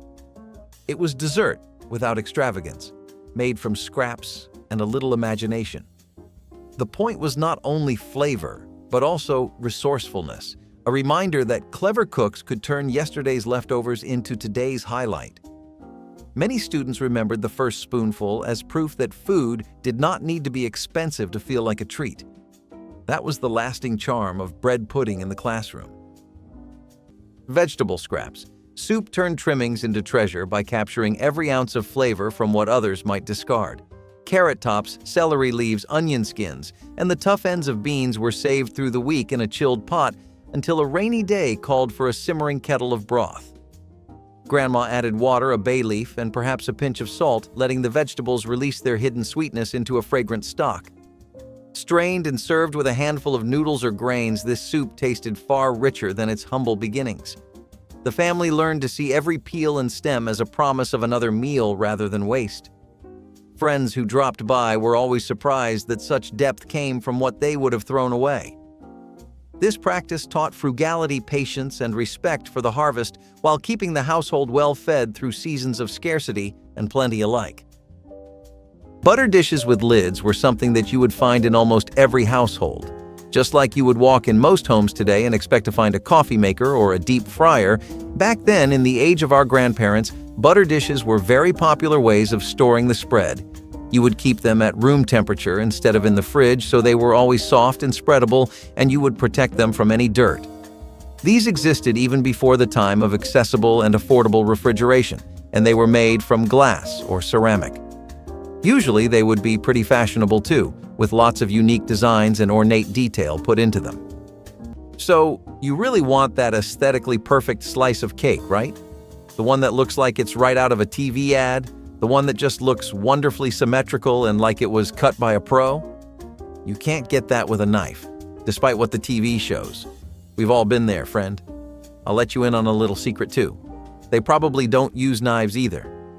When you start with a knife, especially if the blade is dull or blunt, then the pressure that the knife gives off might cause some pretty uneven compression throughout the cake. This can happen because of the knife or just you using too much force, but whatever the cause, you get uneven slices as a result. However, you don't get this problem with a string line. Know why? String lines create uniform pressure across the entire surface of the cake. You can pull the cake through the cake without much force either, unlike a knife, where you'd kind of have to try to push down. These two factors make string lines almost irreplaceable when it comes to slicing cake, because it means you get the most even slice with the least amount of force. Also, have you ever noticed the way cake sticks to knives? Strings don't really have that problem because of their thinness. Knives, on the other hand, are prone to dragging a lot of the cake with them. Using mayonnaise as a moisture booster in cakes was one of those tricks that seemed odd on the surface, but in practice, it worked wonders. Housewives in the 1950s were always looking for ways to keep baked goods soft and rich without using up precious butter or eggs. Mayonnaise, made from oil and eggs, added fat and moisture without affecting the flavor too much. In fact, when added to chocolate cakes or spice cakes, it made them taste even better, deeper, smoother, and softer. You would mix a few spoonfuls right into the batter, and suddenly your scratch cake had the texture of something made at a high-end bakery. You did not need frosting to make it enjoyable. The moisture locked in so well you could eat it plain with coffee. This trick became a hit at school bake sales, church potlucks, and family dinners.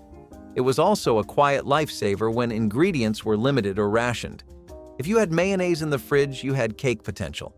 People back then knew how to stretch what they had and still make it feel like a treat.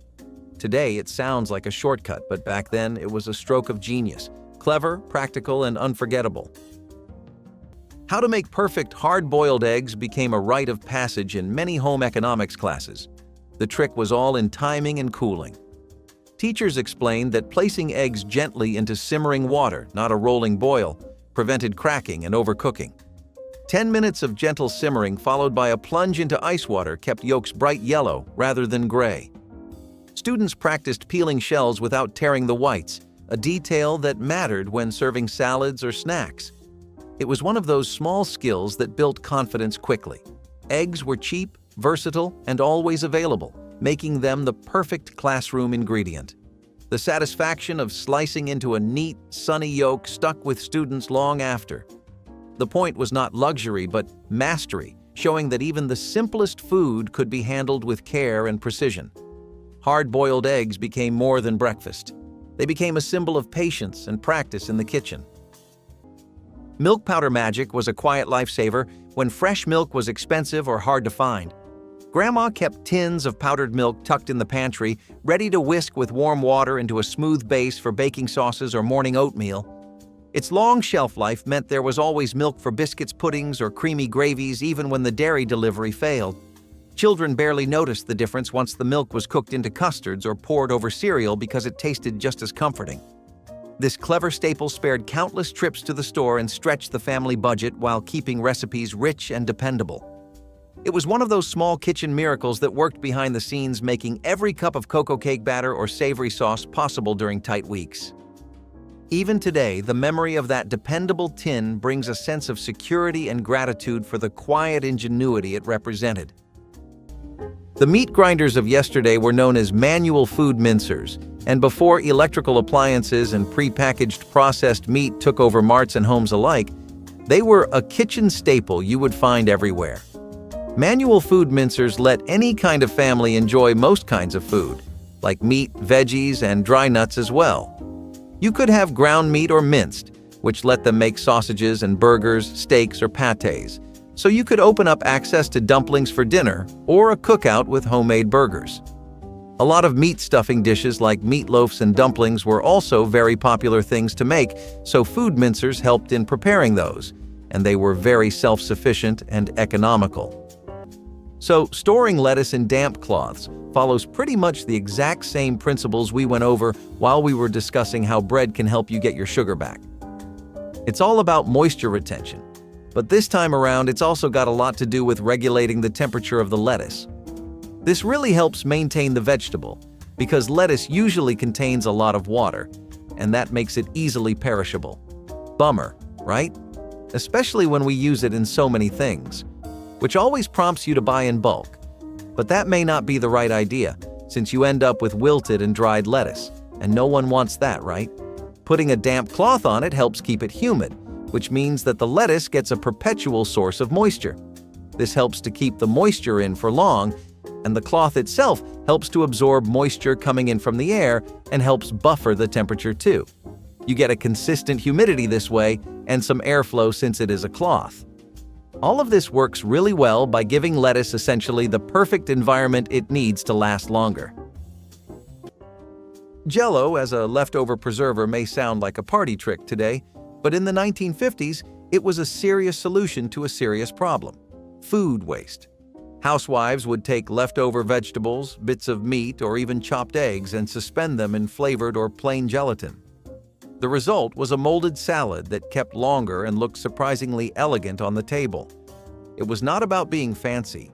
It was about stretching a meal into the next day and keeping it safe without refrigeration on every corner. Jell-O sealed the food in and slowed spoilage, giving families another day or two to use it. You would chill the mold in a shallow dish, pop it out when company came over, and suddenly leftovers became a centerpiece. Some folks raised an eyebrow at ham and lime gelatin, but others swore by it. And when choices were few, you used what worked. Housewives did not flinch. They got creative. It was frugal, clever, and oddly festive. That wobble meant something back then.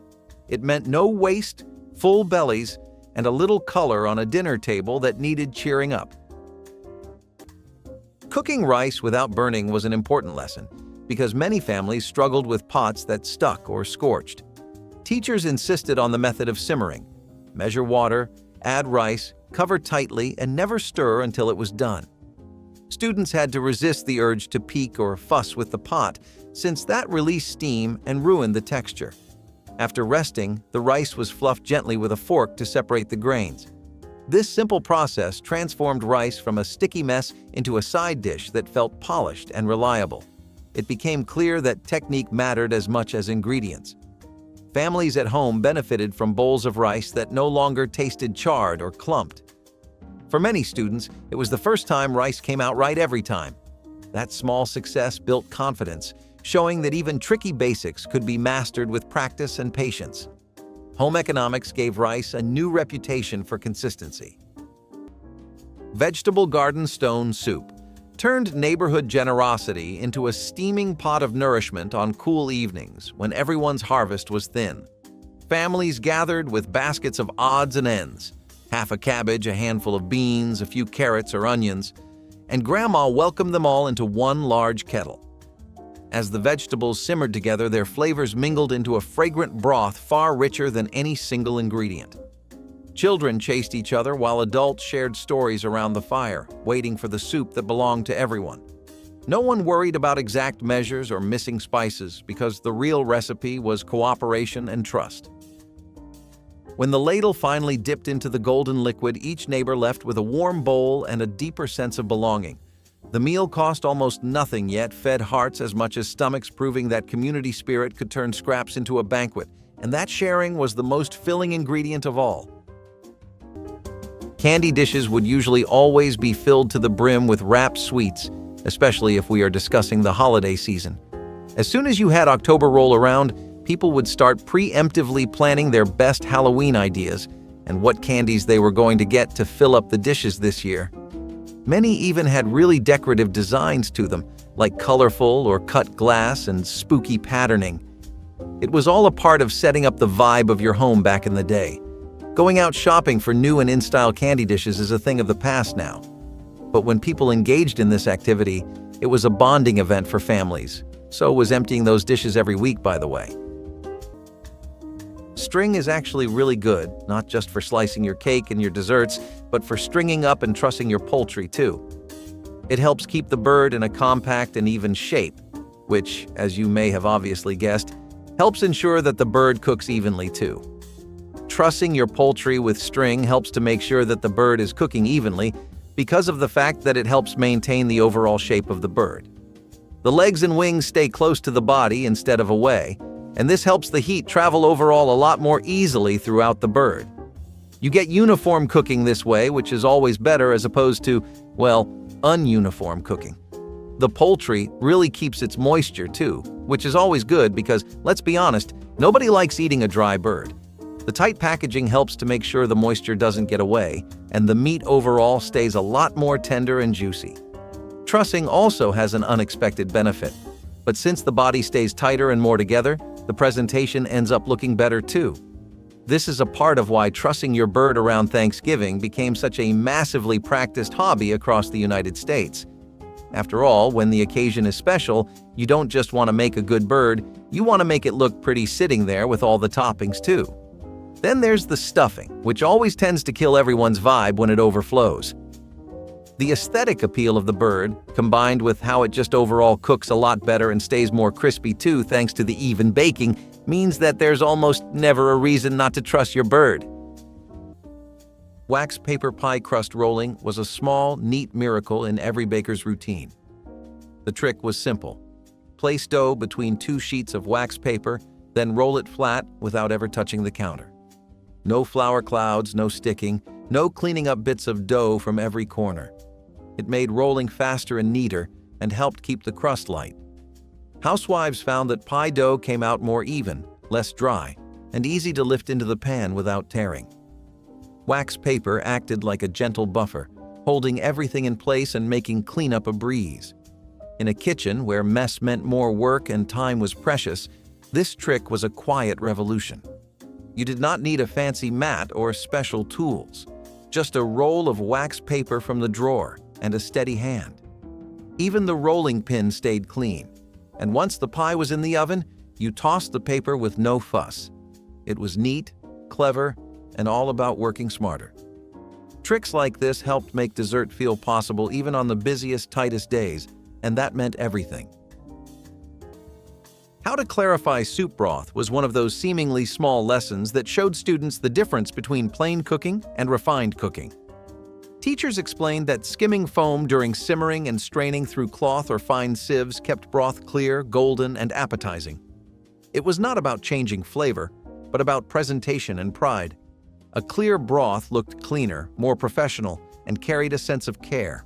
Students learned patience, hovering near pots and skimming off impurities with spoons, a practice that required focus. Some teachers even demonstrated the egg white trick, where beaten whites were stirred in to attract particles before straining. Families appreciated broths that looked as beautiful as they tasted, especially during holidays or when guests were expected. Clear soups were once a mark of skill, and students who learned the process felt they had taken a step closer to real cooking mastery. It was a reminder that home economics was not just about feeding a family, but about doing so with thoughtfulness and care. A bowl of clarified broth became a symbol of effort done right. Vegetable scrap pickles turned the odds and ends of garden harvests into tangy, crunchy sides that brightened the table all year. Grandma saved cucumber tips, green bean ends, radish tops, and even carrot peels, tucking them into jars with vinegar, water, salt, and a handful of spices. Within a day, the scraps transformed into lively pickles that paired beautifully with sandwiches or hearty stews. This practice meant no part of the harvest went to waste and gave the family a splash of summer flavor during long winters. Children loved sneaking crisp bites straight from the jar, while adults admired the frugality and sparkle they brought to everyday meals. The pickles lasted for weeks in the cool pantry, adding color and tang to plates that might otherwise feel plain. It was a small act of creativity that turned discards into delicacies and reminded everyone that careful hands could make even peelings and stems into something worth savoring. The pressure cooker was first invented in the 17th century, but most people began associating it with the late 19th and early 20th centuries, when stews became extremely common. Commercial mass production of pressure cookers began around this time, with the first one, the MBG, made in a Chicago factory in 1930. Due to high demand from home chefs, including stay-at-home wives and grandmothers, these cookers quickly gained popularity in the market. You could reduce cooking time with them, and they used a lot less energy than most conventional methods. As a result, people really took to these neat little things. One of the best parts was that it retained two of the most important things about your food better than anything else, which was the flavor and the nutrients. Pressure cooking helped keep more nutrients in your food as it used less water overall, and the tightly sealed environment helped keep evaporation on the down low, and it was really good for handling tough cuts of meat. Sprinkling flour on any kind of surface always helps with any kind of non-stick rolling. This is again another case of something being a natural barrier. The little barrier that sprinkling flour provides between the rolling pin and the surface of the dough does two important things for it.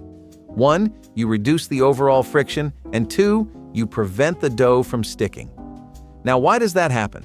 Well, dough, again, is made out of a lot of water, and that means it tends to become sticky when it gets rolled out. Flour, on the other hand, is really good at absorbing moisture. See, a lot of this is just pairing one thing up with something that's the opposite of what it is so that you can balance the side effects of using it. You use non-stick rolling for your dough, which naturally means you run into moisture issues. You use flour, which is really good at taking away moisture, with your dough that's producing too much.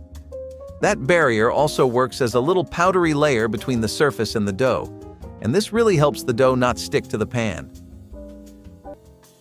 Wrapping sandwiches in wax paper rolls was the go-to method for packing love into a lunch. Plastic bags were not always around, and foil was saved for the big stuff. So housewives would roll sandwiches tightly in wax paper, sometimes tying them off with twine or ribbon. It kept the bread fresh and the filling in place, and when unwrapped, the sandwich still looked crisp, not smushed. It was part presentation, part preservation. A school lunch wrapped this way looked neat and thoughtful. For working husbands and school children alike, it was a small sign that someone had taken time to make lunch right. Wax paper had a soft crackle that was almost comforting to unfold. It did not sweat, it did not stick, and it could be tucked right back into a lunch pail when done. In an age before single-use plastics ruled the kitchen, this was the gold standard. It was clean, smart, and just a little sentimental. The trick to tenderizing cheaper meat cuts was one of the most practical lessons. Students learned that marinating in vinegar, tomato juice, or even buttermilk broke down the toughness and made meat taste better without extra cost. Teachers demonstrated with flank steak or round cuts, showing how acid worked over time. It was a revelation for teenagers who had only known expensive roasts or fried chicken. Suddenly, a tough, chewy cut became tender enough for a family dinner. Seasonings and patience were part of the lesson, but the real skill was in knowing how to make the most of what you had. The savings were obvious, but so was the satisfaction of learning a professional trick in a school kitchen. It proved that good meals did not depend on money, but on knowledge. This was clever cooking at its best, and students carried it with them long after. Carrot stretch spaghetti sauce added natural sweetness and hearty texture to tomato sauce when meat was scarce or expensive. Grandma grated fresh carrots so finely they melted into the simmering pot, releasing color and subtle flavor that made the sauce thicker and richer. The carrots balanced the acidity of tomatoes and reduced the need for extra sugar while adding valuable nutrition for growing children. Ladled over noodles or spooned onto crusty bread, the sauce tasted vibrant and full even with only a hint of meat or none at all. Family members marveled that such a modest addition could create a sauce as satisfying as any from an Italian restaurant. This simple act of grating carrots stretched both flavor and budget, turning a small harvest into a big meal and proving that vegetables could quietly work the magic usually credited to meat. Every plate served carried a reminder of careful hands and resourceful hearts. Floral china had a bit of a renaissance in the 20th century, and those crockpots always looked good with it. This was because Victorian design trends started having a big focus on ornate and floral prints, and china manufacturers listened as soon as the trend popped up. They wanted to put out more and more floral designs to attract more of an audience, and they especially wanted to get ahead early in the rat race involving dinnerware sets. These sets started becoming very widespread, and most would come with floral designs, and it was like a whole new market with untapped sales for a lot of producers. As a result, you had every house loaded with matching fine china sets that always looked like a painting, or had every kind of flower you had seen in your life on a different plate. I bet you never thought of adding rice to your salt shakers to help keep the salt fresh and make sure it doesn't stick together, but it really does work. See, salt is good at absorbing moisture, but that doesn't mean that neat little property that we've discussed so much throughout this video doesn't come with some serious side effects. Salt ends up clumping together exactly because it's so good at keeping moisture in. And what's good at absorbing moisture from other things? Rice. Rice is amazing at doing this. It can even take it in from the air, so taking away some excess moisture from salt doesn't mean a thing to the tried and tested unit that is rice. As far as grains go, this one really comes in handy in all kinds of ways. Those large chunks of salt are really difficult to break apart any other way, but if you just throw in some rice into your result shaker, you'll find a world of convenience you didn't even know existed, and it was sitting under your nose all along. Reheating cold biscuits with a damp towel was one of those little touches that made leftovers feel fresh again. When dinner rolls or breakfast biscuits turned dry overnight, you did not toss them. You brought them back to life. Housewives would dampen a clean kitchen towel, wrap the biscuits inside, and heat them in a warm oven for a few minutes. The steam worked its magic. Biscuits softened up, regained their warmth, and felt nearly fresh baked. This trick made second-day meals feel like first-class dining. It took 5 minutes, no extra cost, and 0 complaints at the table. In homes where everything counted, even baked goods got a second chance. The towel trick was simple, quiet, and incredibly satisfying. It meant care. It meant a kitchen that did not quit. And most importantly, it meant feeding your family without apology. These little flowery rounds of comfort came back fluffy, warm, and ready to be slathered in butter. All because someone took the time to do it right. No shortcuts, just smart ones. Freezing herbs in ice cubes was one of the preservation tips that showed how clever home economics teachers really were. Students were taught to chop parsley, mint, or chives, tuck them into ice trays, and pour water over them before freezing. Weeks later, the cubes could be popped out and dropped into soups, stews, or sauces for instant flavor. It was a way to make herbs last before freezer bags and gadgets made the job easy. For families with gardens, it meant no harvest went to waste. The lesson also showed how freezing locked in freshness and saved money. Students loved the idea because it felt like discovering a secret trick that even adults did not always know. This was not just about saving herbs. It was about learning to think ahead and make use of small resources. Home economics turned something that might wilt in days into something that could brighten meals for months. Using scissors to cut herbs and bacon was one of those simple tricks that just made sense. Before food processors and fancy slicers, housewives relied on kitchen shears for the small stuff. A quick snip of chives over a salad, a rough cut of parsley into a soup, or even slicing bacon into strips before it hit the pan, it was all faster with scissors. You did it right over the dish, with no cutting board to clean. Less mess, more control. It felt precise and easy, especially when time was tight. The same shears used to open packages or trim butcher paper were rinsed and put right to work. They were sturdy, reliable, and always within reach. This trick was not flashy, but it saved minutes when minutes mattered. Even kids could learn to use them safely under watchful eyes. And while modern kitchens come with gadgets for everything, sometimes all you need is a good pair of scissors and a steady hand. Okay, so you don't have any string to slice your cake with, and your knife just isn't sharp enough to make the cut, literally. What do? Would you believe me if I said that soap bars actually help sharpen your knives? While they'll never help do the job as well as a sharpening rod or some kind of whetstone, they can work as a last resort in a tricky situation where you really need just a bit more of an edge. Again, literally. The reason soap bars are so good for this is because of a combination of a few things we've discussed so far in the video and a few things that we haven't. So, basically, soap bars are lubricating, and you all know that. The soap helps cool down the blade by reducing the overall friction, and while you'd think this is counterproductive to sharpening, it really just means that smoother sharpening can happen since the blade doesn't overheat. This helps preserve the overall standard of your steel. So, soap isn't really that abrasive, but it is slightly abrasive, and this helps sharpen the blade just a little bit thanks to the really gritty particles you find in most bars. It also helps clean the knife, obviously, and that can really help restore some of the edge of the blade. While I bet you had no idea any of this was possible, now you know soap bars are officially in your list of things that help keep that knife cutting edge. Okay, I'm sorry, that's the last one. Homemade ice cream. Without cream brought summer joy even when fresh dairy was too costly or unavailable.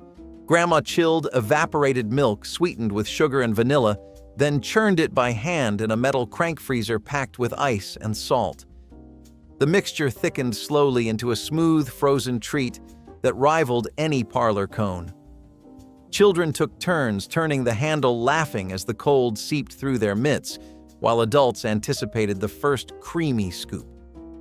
The finished ice cream tasted pure and sweet with a light texture that made every hot evening feel like a holiday. Using shelf-stable milk meant the dessert could appear anytime, not just when cows were milking or cream was delivered. It proved that celebration did not need luxury, only patience and a bit of elbow grease. Each batch carried the memory of warm nights on the porch and the delight of creating something magical from the simplest pantry goods.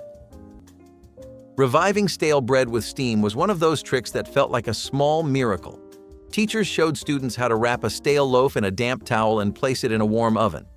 Minutes later, the crust softened and the bread tasted fresh again. This was important in an era when nothing was thrown away lightly. Families often relied on bread for every meal, so wasting a loaf was unthinkable.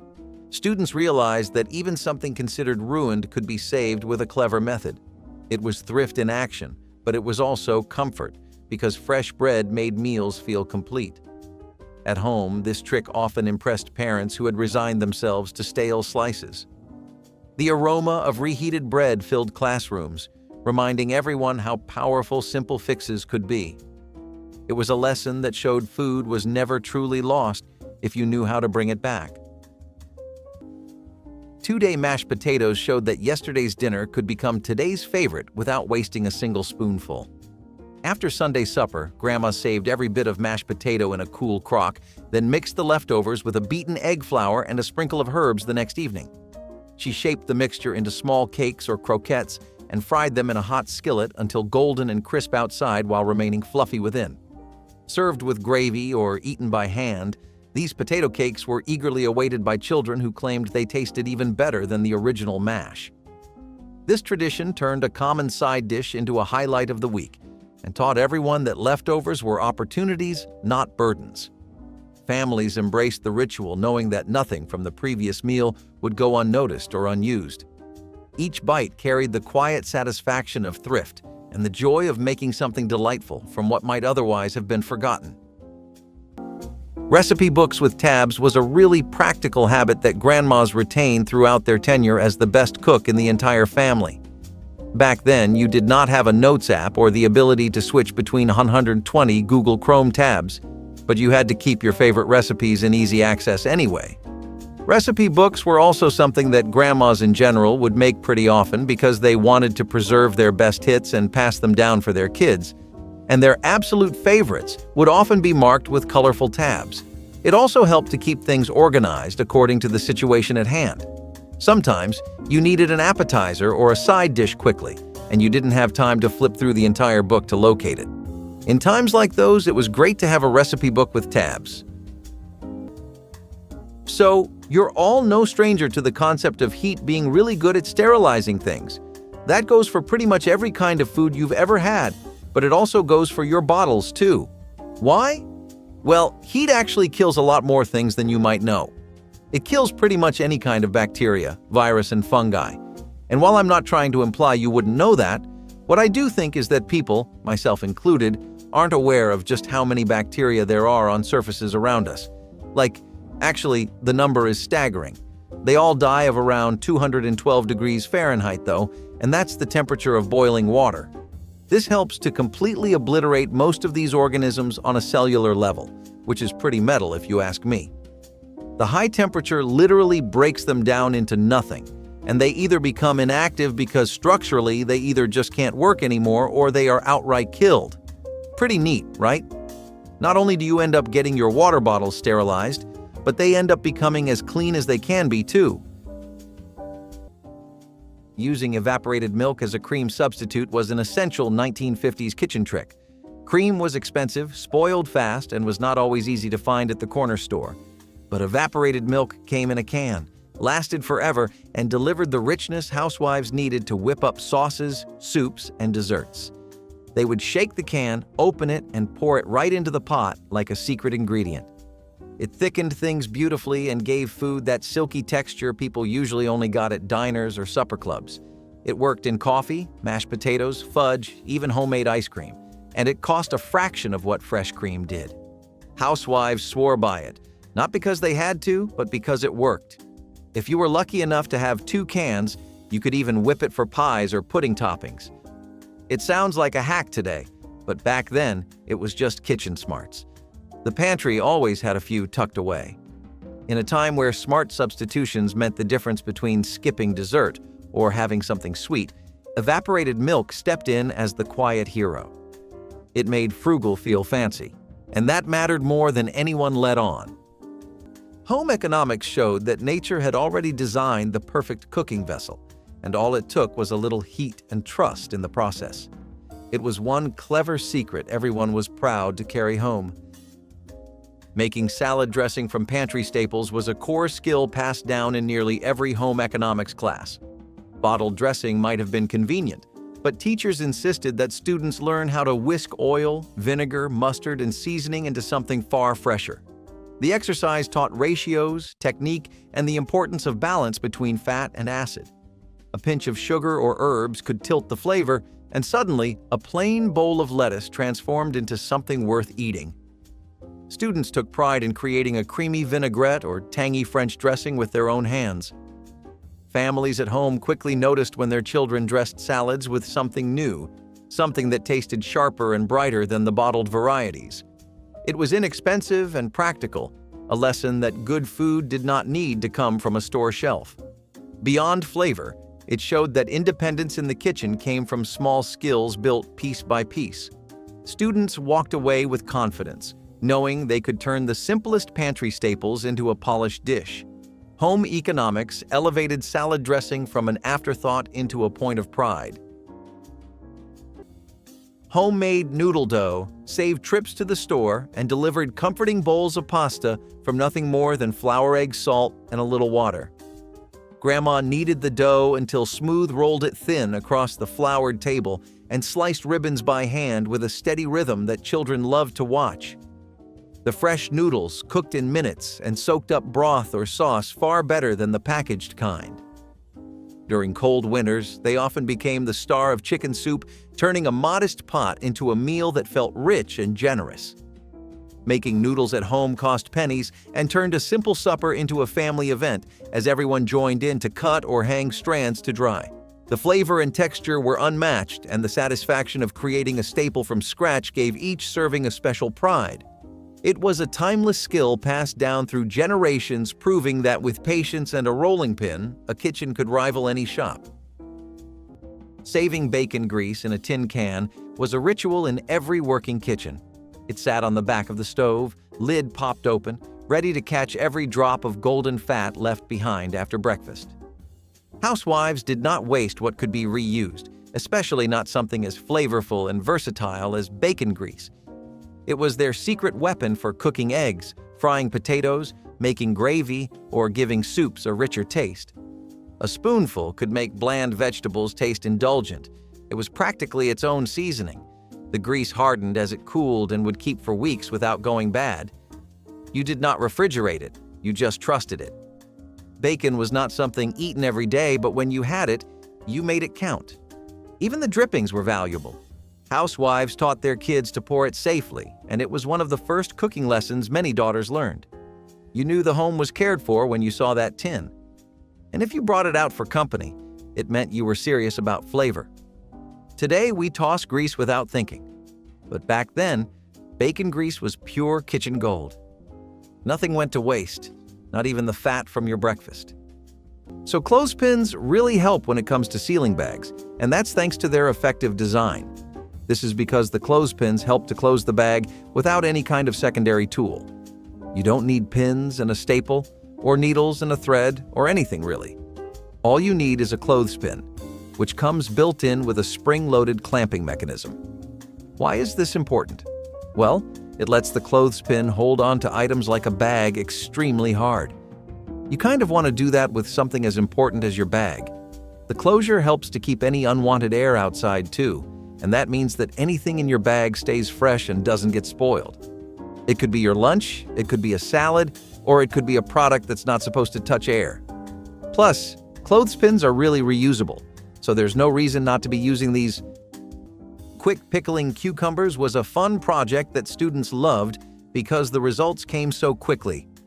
Teachers demonstrated how vinegar, sugar, and salt could transform slices into crisp pickles in just hours. Garlic, dill, or peppercorns could be added for variety, making the jars look as appealing as they tasted. This was not the long process of canning, but a quick trick that taught the basics of preservation. Students enjoyed tasting their pickles the next day, marveling at the flavor that seemed too strong for such a short time. Families at home welcomed jars of refrigerator pickles that added crunch to sandwiches or dinners. The lesson showed that not all preservation needed special equipment, just resourcefulness and a willingness to experiment. It captured the spirit of home economics perfectly. Simple ingredients, clever methods, and satisfying results.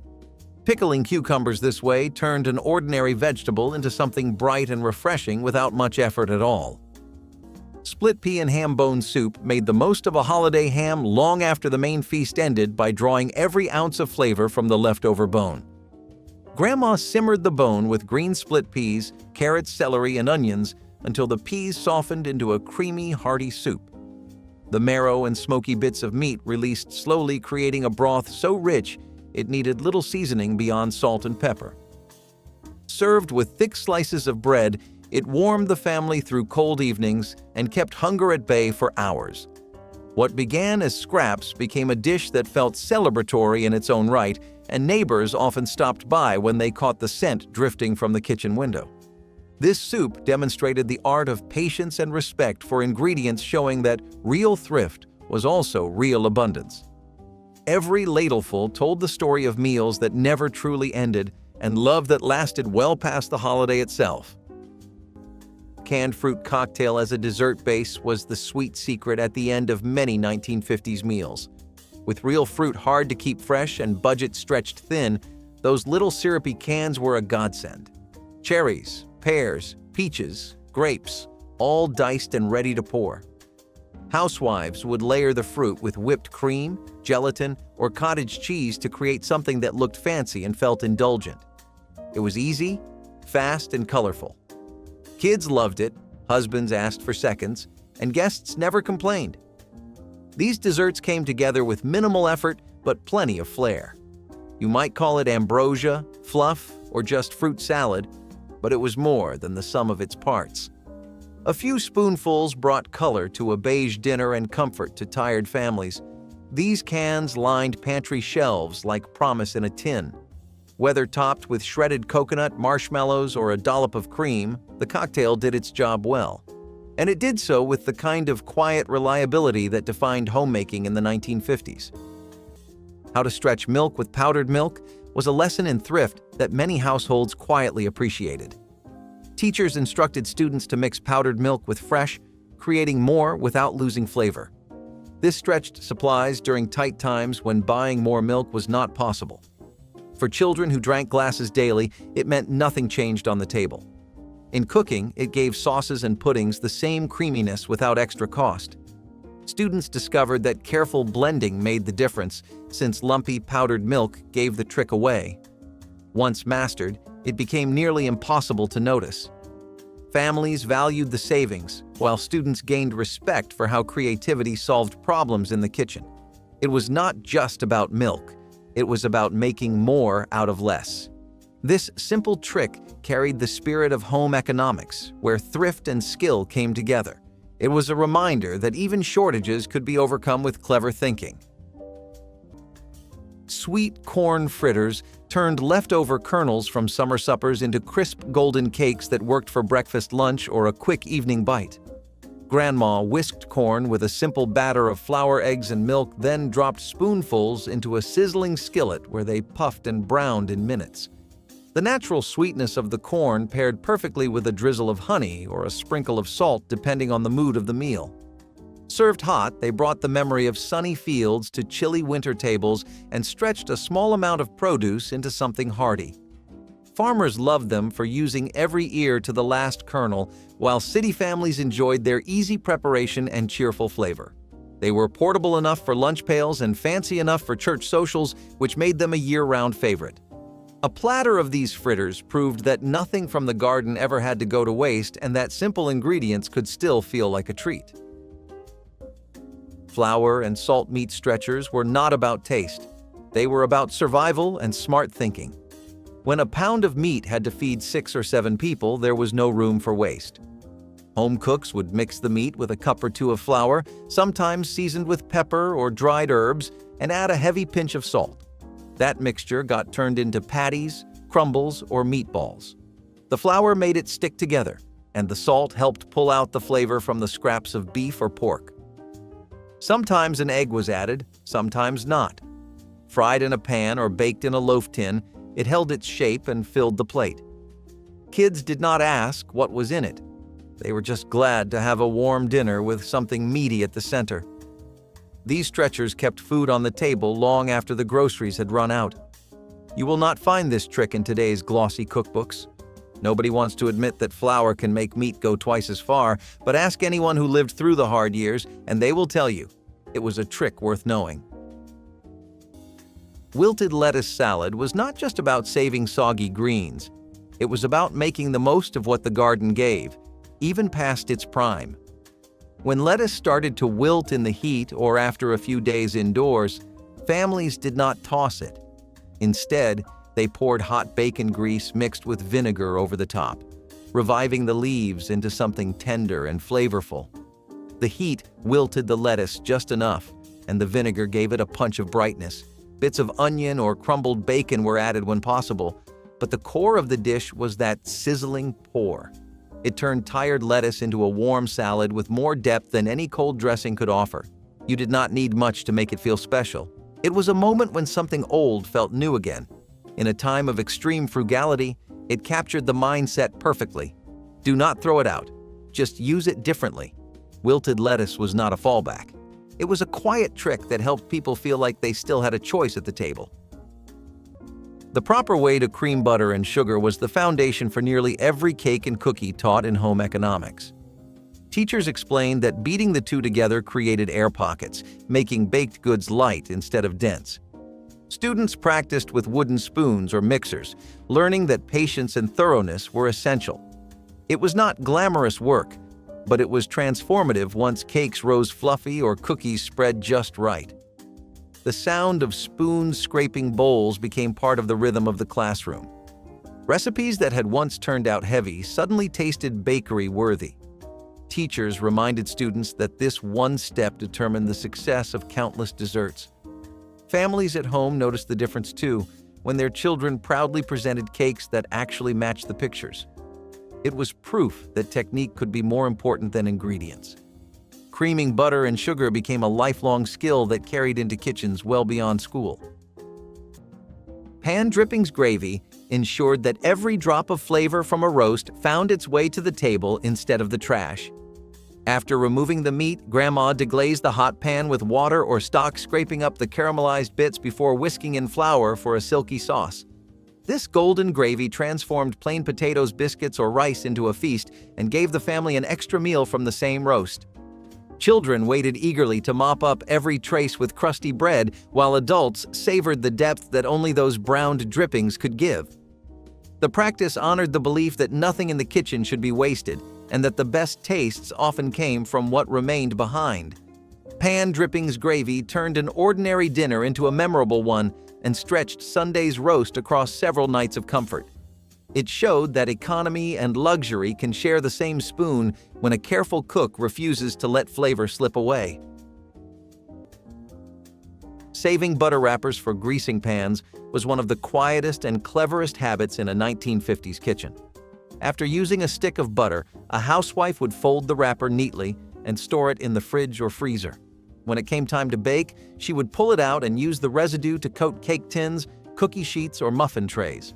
It gave just enough grease to keep things from sticking, no mess, no waste, and no need for extra butter. You were not wasting a thing. That small swipe of leftover fat did more than you would expect.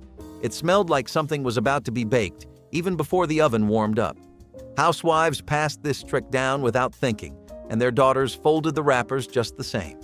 It was a small act of thrift, but it came from a bigger mindset. Waste nothing, use everything. Even paper soaked in butter had a second life. In homes where every bit counted, even the wrapper had a job to do, and it did it well. Bacon grease jar cooking was not just a habit, it was a household rule. You never threw out bacon fat, not once. It was poured hot into a tin can or a glass jar, usually kept by the stove, and reused for just about everything. Fried potatoes, sautéed greens, biscuits brushed on top for that golden shine. Some families even swore by it for making popcorn. It added flavor where there was none and stretched what little fat you had across the whole week. Bacon grease turned bland cabbage into something rich and smoky. It revived day-old cornbread and crisped up onions like nothing else. The jar was never labeled, and no one needed it to be. You just knew what it was by the smell. Today, we are told to throw away fat and use olive oil instead. But back then, this was gold. It was seasoning, substance, and thrift all in one.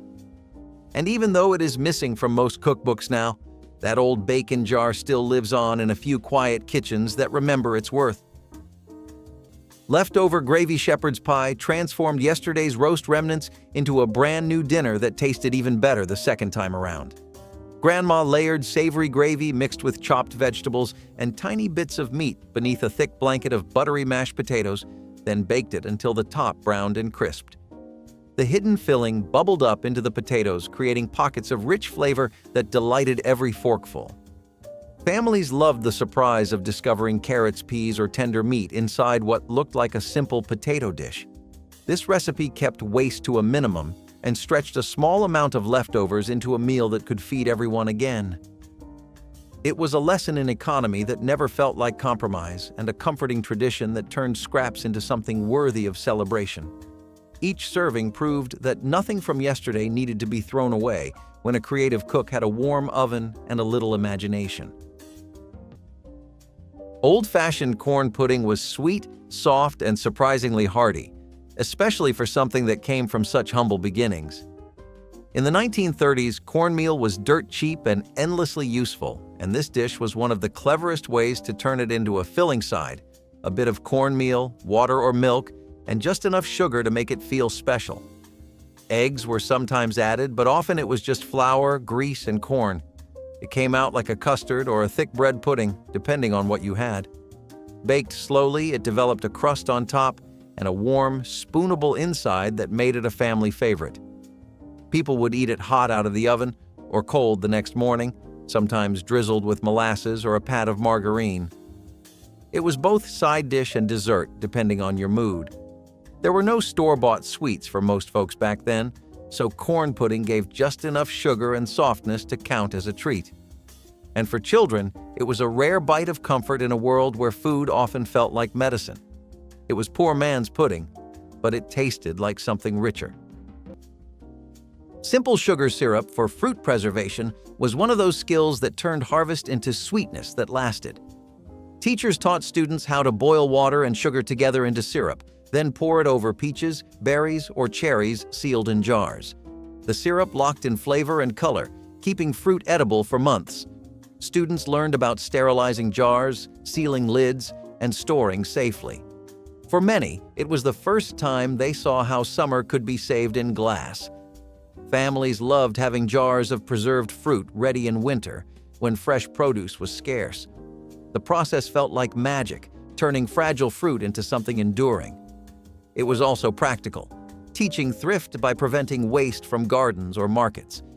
Beyond that, it carried a sense of tradition, since canning was once an essential household skill. Students gained not only a recipe, but a way to hold on to seasons. Home economics made sure this kind of preservation stayed alive a little longer. Turning leftover oatmeal into muffins was a quiet revolution in the breakfast routine. Cold, sticky oatmeal from the morning pot often sat lonely on the stove. But 1950s housewives had no intention of throwing it out. Instead, they folded it into muffin batter with flour, sugar, eggs, and whatever fruit or spices were on hand. The result was moist, dense muffins that filled the kitchen with warmth. You could add raisins, apples, cinnamon, even nuts if you had some. No one at the table guessed it was yesterday's porridge. It became a treat, not a chore. And it stretched one meal into another with hardly any effort. The texture was satisfying, the flavor comforting, and the savings unspoken but deeply felt. Frugality met creativity here. Housewives did not just save food, they remade it. These muffins were humble but reliable. They showed up in lunchboxes, picnic baskets, and church bake sales. And each one carried the quiet message that nothing in this house gets wasted, not even cold oatmeal.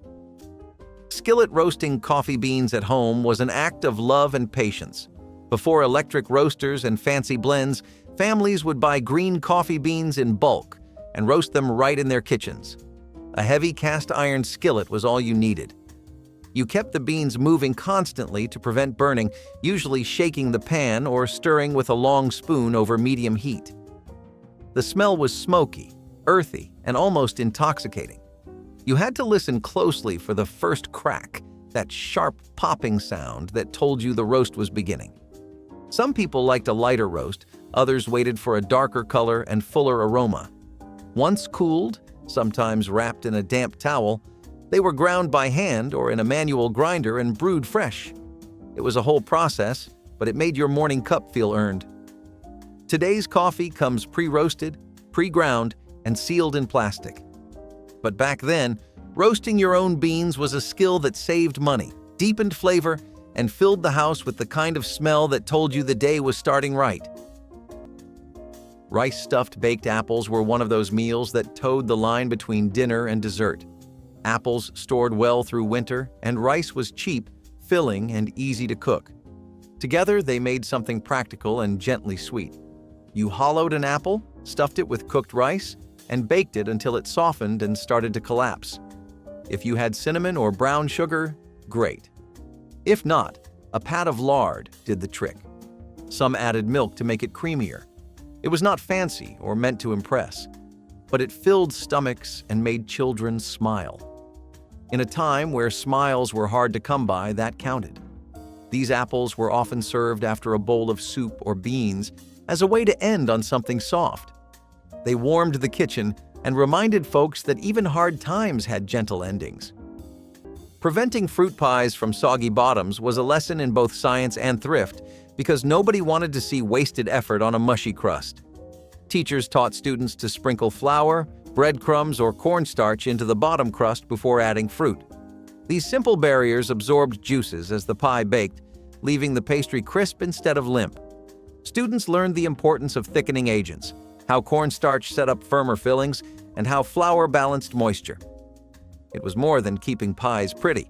It was about ensuring dessert slices held their shape on plates. In many homes, pie was the centerpiece of gatherings, so a perfect slice mattered for both taste and pride. Students who mastered the trick felt like bakers with real skill. Families back home were quick to notice when a pie finally came out neat and picture-worthy, without sogginess spoiling the presentation. This clever little step was one of the secrets that turned ordinary bakers into confident ones. Home economics gave pies dignity, ensuring they looked as good as they tasted. It proved even desserts could be both thrifty and polished. Condensed soup as a sauce base was the shortcut that felt anything but lazy. Cream of mushroom, tomato, chicken, it all came in cans stacked high in the pantry. Housewives relied on them to turn plain casseroles into creamy, hearty meals with just one stir. Instead of making bechamel from scratch, you opened a can and added milk or broth. Suddenly, you had a thick, smooth sauce that tasted homemade. It was fast, affordable, and tasted good with nearly everything: pasta, rice, meat, or vegetables. One can could coat an entire dish. And when you were feeding 5 people on a 2-meal budget, that mattered. It helped bring consistency to meals and gave new life to leftovers. You could even mix 2 flavors to make your own twist. It was a blank canvas that worked with whatever was in the fridge. That kind of flexibility was gold in a 1950s kitchen. These soups may have started as shelf-stable convenience food, but they became a trusted tool in every cook's kit. Housewives did not just use them, they elevated them. And that was the trick all along. Corncob broth for soups was one of those recipes that showed how deep American resourcefulness really went. After eating fresh corn, you did not toss the cobs. You simmered them. A big pot of water, a few bare cobs, maybe some onion or pepper if you had it. The cobs still held sweetness and starch, which thickened the broth and gave it a soft, buttery flavor. It became the perfect base for chowders, bean stews, or simple vegetable soups. Some people even froze the used cobs for winter cooking. Nothing was wasted. This trick worked especially well in the South and Midwest, where corn was king. It made your kitchen smell like summer, even in January. These days, most people would never think to keep a cob after the kernels are gone. But for those who remember, it was like getting a second meal for free. Hardtack with gravy was a way of reviving something almost too tough to chew into something soft and sustaining. Hardtack, that old sailor's biscuit made of just flour and water, was shelf-stable and cheap. You could find it in army rations and emergency pantries, and in the Great Depression, people brought it back out of necessity. By itself, it was like biting into a brick. But soak it in milk or water, then smother it in gravy or fat, and suddenly you had something warm and edible. The gravy could be made from bacon drippings, flour, and whatever seasonings you had on hand. Sometimes people would stir in bits of onion or mashed beans to bulk it out. The result was soft, salty, and just enough like dinner to satisfy. Kids might not have loved it, but they learned to eat it fast. It filled you up and made good use of food that was meant to last forever. In hard times, that mattered. Hardtack with gravy was a lesson in patience, in chewing, and in making do with what you had, even if what you had was practically stone. Double-duty broiler drawers were the toaster ovens of their time, except they came built right into the stove. Found just under the oven, the broiler drawer was where housewives melted cheese, crisped breadcrumbs, or gave sandwiches that perfect golden top. It heated fast and got hot, really hot. If you were careful, you could slide in a tray of garlic bread or a casserole and get a bubbly browned finish in minutes. It also doubled as a way to toast bread slices before toasters were standard in every home. This drawer saved time and effort. It was right there, part of the rhythm of cooking. You learned to use it without burning your fingers, and once you did, it became your best-kept secret. Housewives loved its versatility. It did not need extra space on the counter. It did its job well and quietly. These drawers were small, hot, and powerful, just like the women who used them. Boiled apple core pectin for jams was a brilliant example of how nothing went to waste, not even the parts most of us toss. When you peeled apples for pies, sauces, or snacks, you saved the cores and skins in a pot. Add water, bring it to a boil, and simmer it down until it became thick and sticky. That cloudy, pale liquid was pure pectin, the natural thickener that made your jams and jellies set without extra sugar or gelatin. You strained it through a cloth and saved it in jars, ready to add to the next batch of strawberry preserves or grape jelly. This trick gave structure to homemade spreads and let families stretch their fruit harvest further. It also meant that one bag of apples could serve 3 or 4 purposes, not just one. Store-bought pectin became popular later, but for many years, this was the only kind you had. The trick worked best with tart apples, especially those a little underripe. It is barely mentioned now, but it was once as essential as sugar itself in rural kitchens. Pickled beet eggs looked almost too strange to eat, but they were one of the smartest ways to stretch a protein that was hard to come by. Eggs were precious, and when you had a few on hand, preserving them meant you could enjoy them over days instead of one single meal. The trick was in the brine. You took leftover beet juice, usually from canned or boiled beets, added vinegar and some spices, and dropped peeled boiled eggs into the jar. After a few days, they turned bright pink and took on a tangy, earthy flavor that was far more interesting than a plain boiled egg. The color made them feel like a treat, especially to children who had not seen anything festive in months. These were served at room temperature, sometimes sliced onto bread or mashed into sandwiches. They could last for over a week in a cool place, which made them ideal for families without ice boxes. They were flavorful, pretty to look at, and most importantly, long-lasting. Pickled beet eggs were one of those strange depression dishes that did not just make do, but made something new. Using newspaper for ripening tomatoes was a clever, no-cost trick that every class seemed to share at some point. Teachers explained that wrapping green tomatoes in sheets of newspaper and leaving them in a box or drawer sped ripening without special equipment. The fruit produced natural gases that, trapped in the paper, encouraged the process. Students were amazed to find hard green tomatoes turn red and juicy after just days. It was a simple, practical lesson in both food science and thrift. Families often used the trick at home too, especially when gardens produced more than could be eaten at once. It meant no tomatoes were wasted, and salads or sauces could be made weeks after harvest. In homes where every bit of produce mattered, this knowledge was valuable. Students remembered it not just as a classroom lesson, but as a skill that carried over into real life.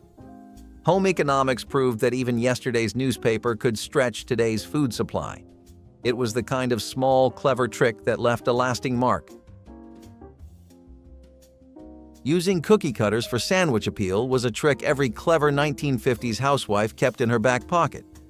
Lunches could be plain, but they did not have to look it. With just a press of a cutter, a square slice of bread turned into a star, a heart, or a teddy bear.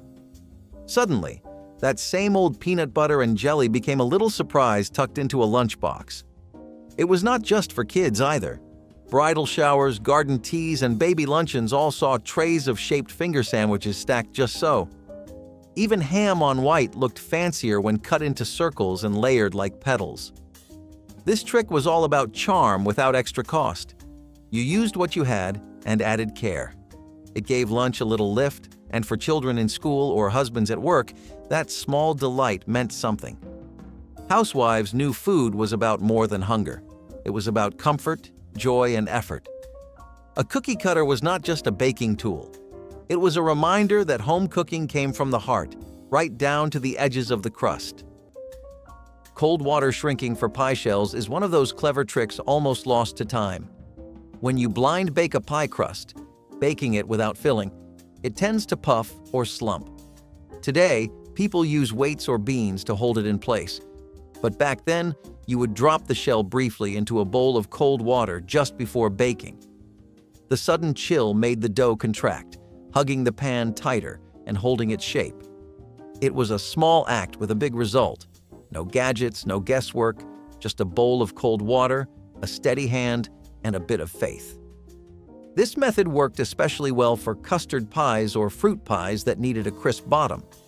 It also prevented bubbling and cracking, something even experienced bakers still fight with. You would not find this tip in many modern cookbooks. It was more likely to be passed from grandmother to granddaughter with a wink. Sometimes the simplest answers are the ones we forget first. Corncob broth proved that even what looked like trash still had a job to do.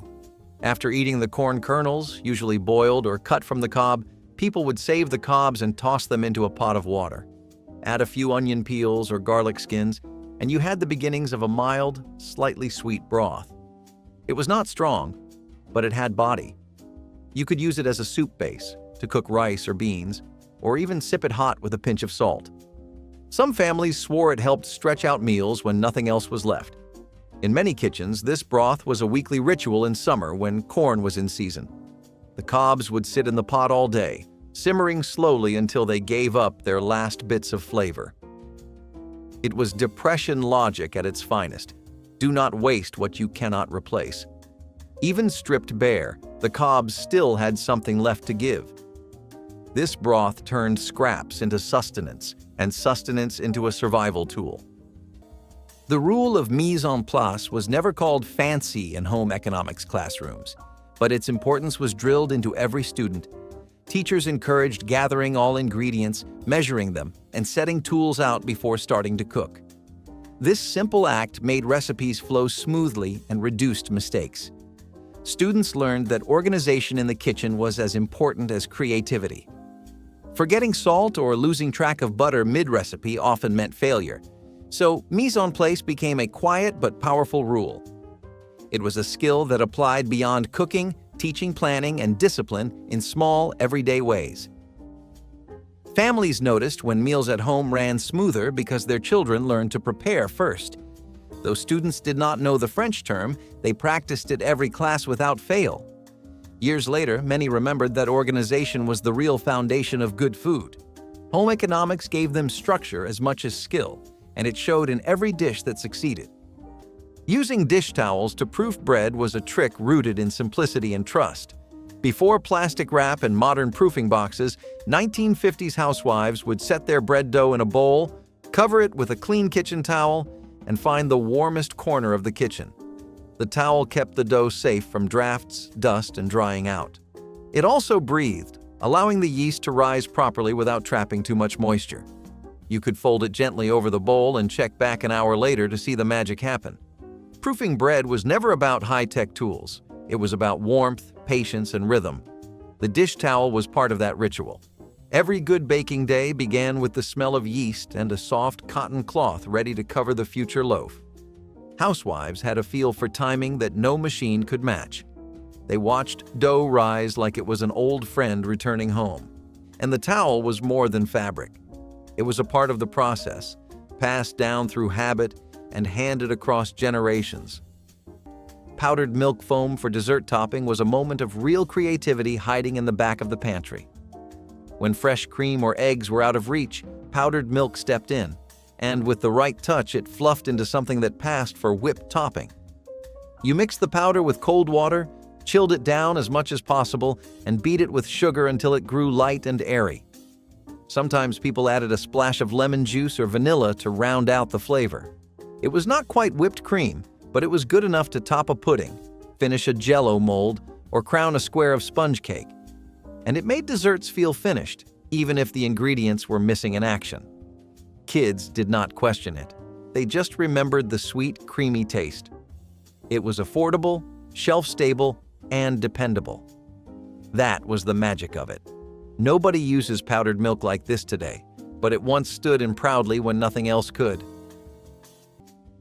Gravy over rice might sound like a side dish today, but in the 1930s, it was often the main event.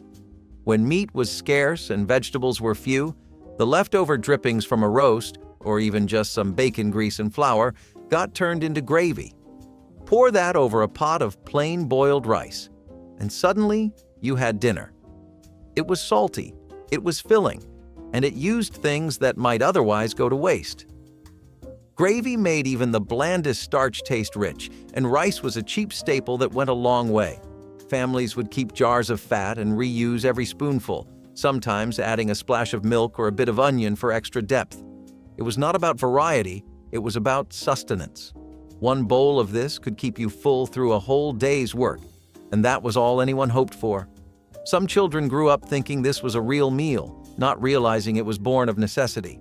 It was practical, thrifty, and as comforting as it was humbling. You did not need a feast. You just needed something hot, salty, and spoonable. Homemade cracker crumbs for coating meat were the breadcrumb before breadcrumbs. If a housewife ran out of store-bought crumbs or never bought them in the first place, she reached for a sleeve of saltines. Crushed finely with a rolling pin or the bottom of a glass, the crackers became a crispy coating for chicken cutlets, pork chops, or even fried tomatoes. They stuck well, browned beautifully, and brought a savory crunch to whatever hit the skillet. You could season the crumbs or leave them plain, depending on the dish. Saltines were cheap, shelf-stable, and always on hand, which made them perfect for coating duty. Housewives made it look easy, and it was. It also meant no waste, since stale crackers were even better for the job. These crumbs were humble, but they worked hard. And in a time where every part of the pantry had a purpose, they earned their place at the table. Old coffee reboil with eggshells was a second chance in a cup. When fresh coffee grounds were scarce, or when no one could afford to waste them, you would reuse the old grounds with a little twist. You cracked an eggshell into the pot before boiling. The shell helped settle the grit and bitterness, giving the brew a smoother, clearer taste. Sometimes you added a splash of cold water at the end to help the grounds sink even further. The result was not gourmet, but it was strong, hot, and clean. It got you through another morning. People called it cowboy coffee or camp coffee, but it was just what folks did when the tin of beans was running low. It taught you how to make something better with what little you had left. You will not find this on a fancy cafe menu. But for a long time, it was how real people started their day. Breadcrumb stuffing without meat was not just a holiday thing in the 1930s, it was a year-round filler. When families had no sausage, no giblets, And sometimes no roast at all. They would take stale bread, tear it up, and moisten it with water or broth. If you had a little onion or celery, that went in too. The whole mess got baked until crisp on top and soft inside, and it tasted like something far fancier than it was. This was depression cooking at its cleverest. The trick was to use whatever you had to stretch the meal. Sometimes the bread was barely held together with a bit of egg or flour paste. Sometimes it was just bread, salt, and hope. But it filled bellies, and that was what mattered most. People called it stuffing, even if there was nothing to stuff. It would sit in the center of the table like a roast if need be. Some families even sliced it cold the next day and fried it up like savory cake. It was warm, it was simple, and it helped people feel like they still had something special to share. That was the magic of it. Plain food pretending to be more. Shredded carrot in gelatin salads was a strange but oddly elegant touch that showed up all over mid-century kitchens. Back when gelatin was not just dessert, but a full-blown meal format, people liked to add texture and color to their wobbly molds. Enter the humble carrot, shredded fine and stirred into orange or lemon gelatin for a bright, crunchy twist. The sweetness of the gelatin and the mild earthiness of the carrot balanced surprisingly well, and the end result was a chilled salad that looked like sunshine on a plate.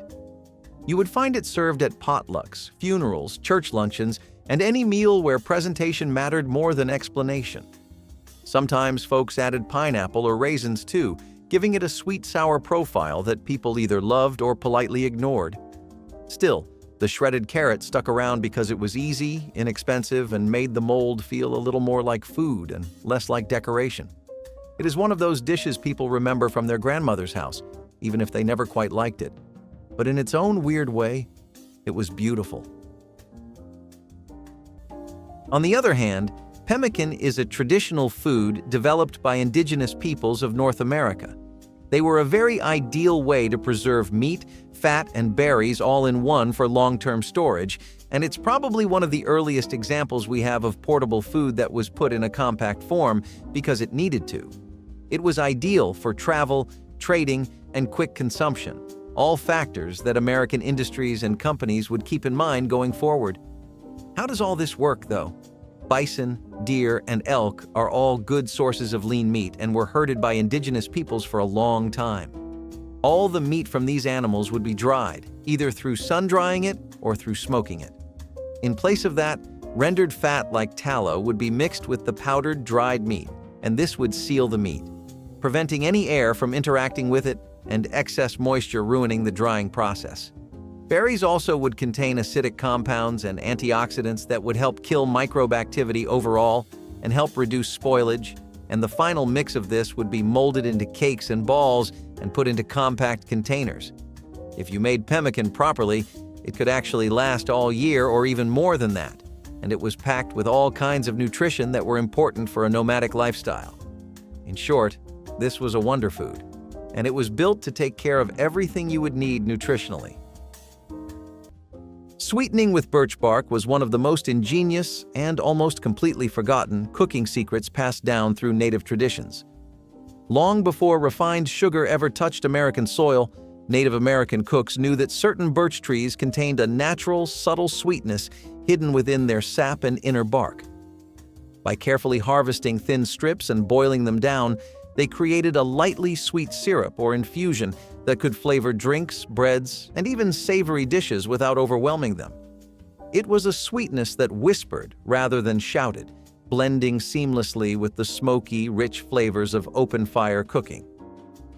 Even today, a few remote communities and experimental chefs are bringing birch syrup back to the table, rediscovering a depth of flavor that supermarket sugar can never hope to match.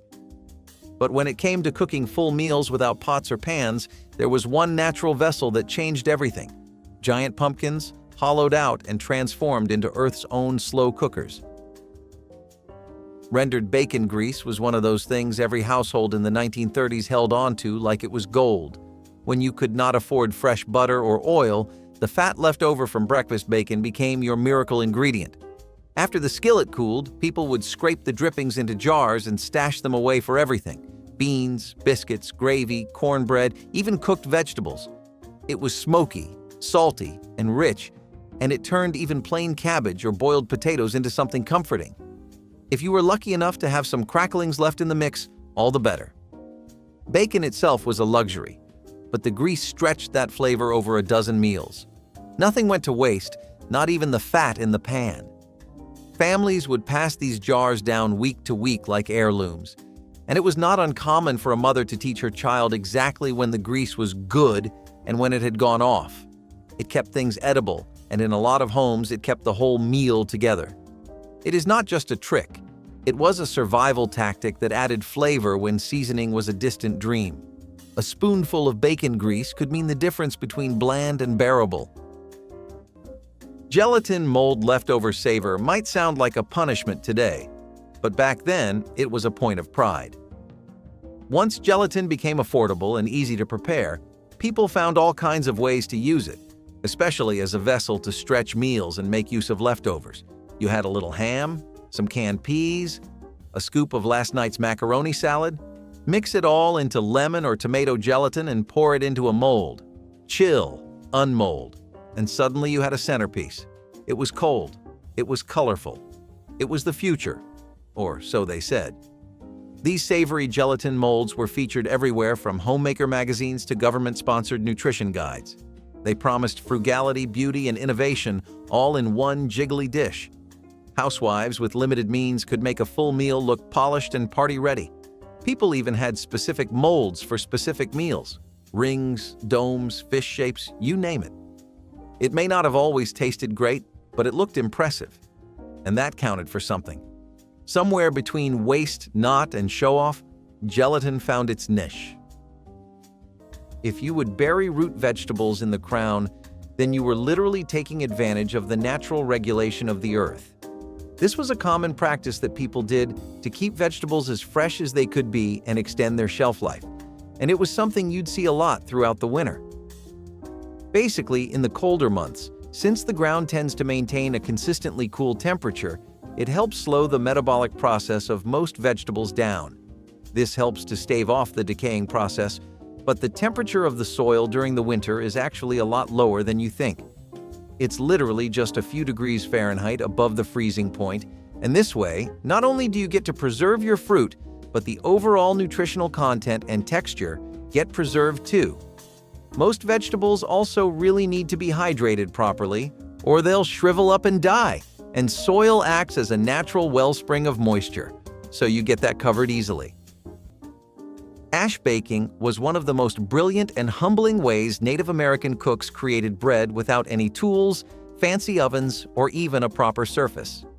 When you needed to eat, you did not wait for the perfect setup. You dug into the earth itself. Dough was shaped into rough rounds and placed directly onto a bed of hot ashes and embers, then gently covered with more hot ash. The bread would cook slowly, surrounded by a blanket of heat, becoming crusty on the outside and pillowy soft on the inside. If a little ash clung to it, so be it. You brushed it off and bit into a smoky, earthy flavor that modern kitchens would pay fortunes to recreate. It was cooking stripped down to its raw, purest form, food born right from fire and earth. Today, ash-baked bread might seem primitive, but taste one bite of it, and you will understand exactly why this method lasted for centuries. And if you thought bread from ash was wild, wait until you hear how native chefs used cactus to transform even the toughest, most stubborn pieces of meat into buttery, tender feasts. Mayonnaise cake moisture hack was a quiet baking miracle that nobody saw coming, until they tasted it. In lean times, when you didn't have fresh eggs, butter, or milk, you reached for a spoonful of mayonnaise. It sounds bizarre today, but back then it was a stroke of culinary genius. Mayonnaise is, after all, just egg yolk, vinegar, and oil. Exactly the building blocks a cake needs to rise and stay moist. When mixed into a chocolate batter, it transformed the crumb into something soft, rich, and almost fudge-like. Even picky eaters didn't know the secret. You could serve it at birthdays, potlucks, or even Sunday suppers, and not a soul would guess what was inside. It worked with lemon cake, spice cake, even banana bread in a pinch. It didn't matter what brand you used, store-bought or homemade, it all added the right kind of richness. Long before vegan substitutions and plant-based baking went mainstream, people used what they had and made it work. Some families kept the recipe secret. Others passed it down proudly. Either way, this strange little trick proved that resourcefulness could taste like celebration and that a spoonful of something unexpected could bring joy to the table. Cabbage water broth might not sound like much, but in the 1930s it was enough to keep people going. Boiling cabbage was already a regular routine, but families quickly learned to never pour the water down the drain. That cloudy, sulfur-scented liquid held nutrients, starch, and just enough flavor to turn into a soup base. Some would throw in a diced potato, a handful of onion skins, or a bit of old bread to thicken it. Others might add salt, if they had any, and call it a night. There was a kind of pride in making something from what others saw as nothing. It might not have tasted like much, but it was hot, filling, and warm on cold days when spirits were thin. In some houses, that broth became the start of a stew that would stretch out over days. You reused everything back then, especially the things no one thought to save. Even the cabbage leaves, once cooked soft and pale, might be mashed and eaten with a splash of vinegar. But the broth was the heart of it. It told a story of making do with what you had, even if it was only boiled water and scraps. It was soup born of hardship and resilience. Mayonnaise as a cake moistener sounds like a cruel joke until you taste it. In the lean years, especially during the Great Depression and into the war era, people had to get creative when they were short on eggs, milk, or butter. Mayonnaise was made with all three, and it had a smooth, fatty texture that blended beautifully into batter. So when folks wanted to bake a cake but the fridge was bare, they reached for the mayo jar. Chocolate mayonnaise cake became a sleeper hit, especially in mid-century kitchens. It was rich, dark, and impossibly moist, with a texture that stayed soft even days after baking. Cookbooks started including mayo cakes as their own category, with variations that included nuts, cinnamon, or even applesauce. Brands caught on too. Some even printed the recipe on the side of their jars. You could always tell someone grew up during hard times if they looked at a cake and guessed the secret ingredient right away. To this day, some home bakers still swear it is the only way to make a chocolate cake that never dries out. Strange as it sounds, mayonnaise made cakes better, and no one questioned it. Now, you've probably heard your grandmother emphasize the importance of always keeping your pasta dry. But have you ever thought about why that is? The thing with drying pasta is that besides just avoiding basic issues like how it clumps together, becomes the worst thing ever to eat, and just loses its freshness, you really just want to preserve pasta because of one simple concept: moisture content. Like we've discussed before, moisture is something that bacteria and mold need desperately to grow. If they don't get it, they're liable to have a breakdown, figuratively and literally. This is why drying pasta has been such a tradition in Italian culture and just about everywhere that popularly consumes it. Drying your pasta reduces the water content by a good 15%, and that helps the pasta achieve a much higher shelf life.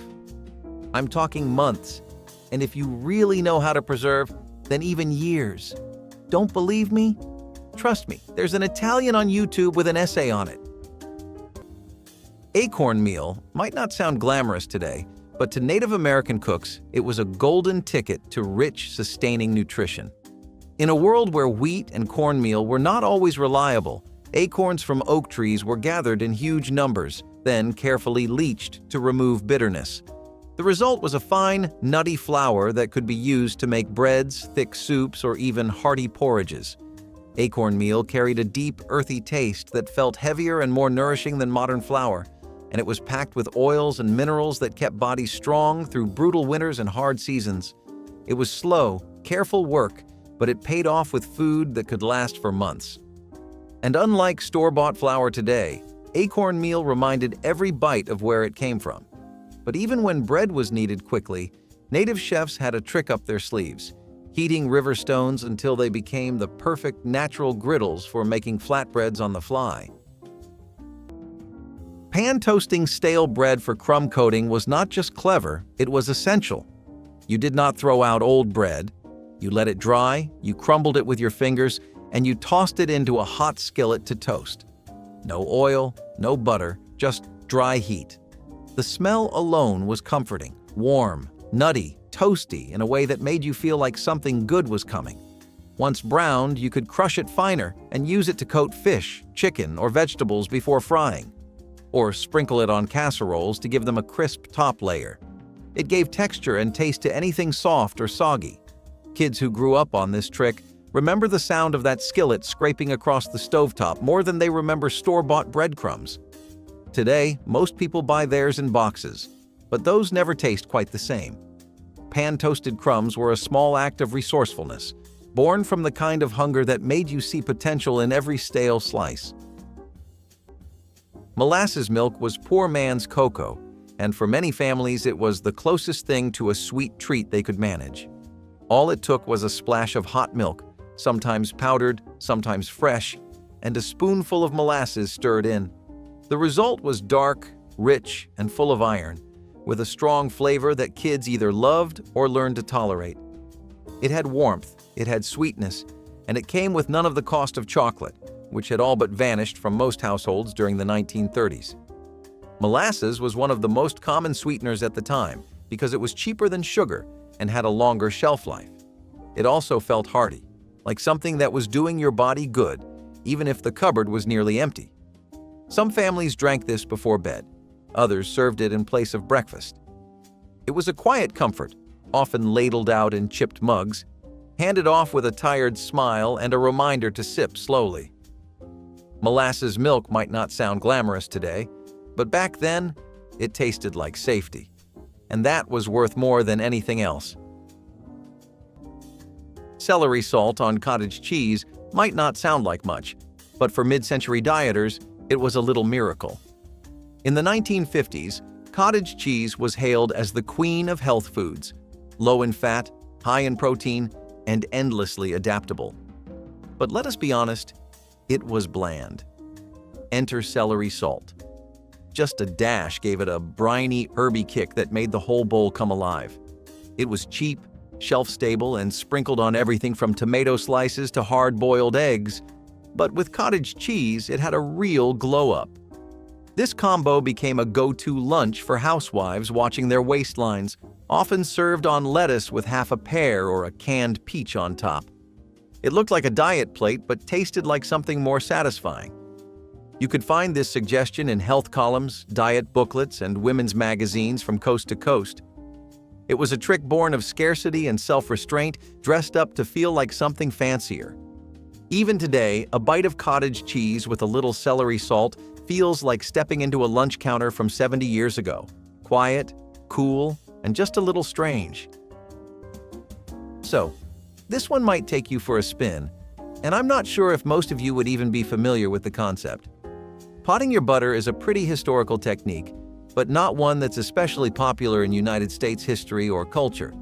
The idea this time around is to take something like a jar or a crock and store your butter in that, and then cover it with a generous layer of clarified fat. This can either be lard or the clarified fat that comes from the butter itself, but the reason for doing this is that the layer acts as a seal.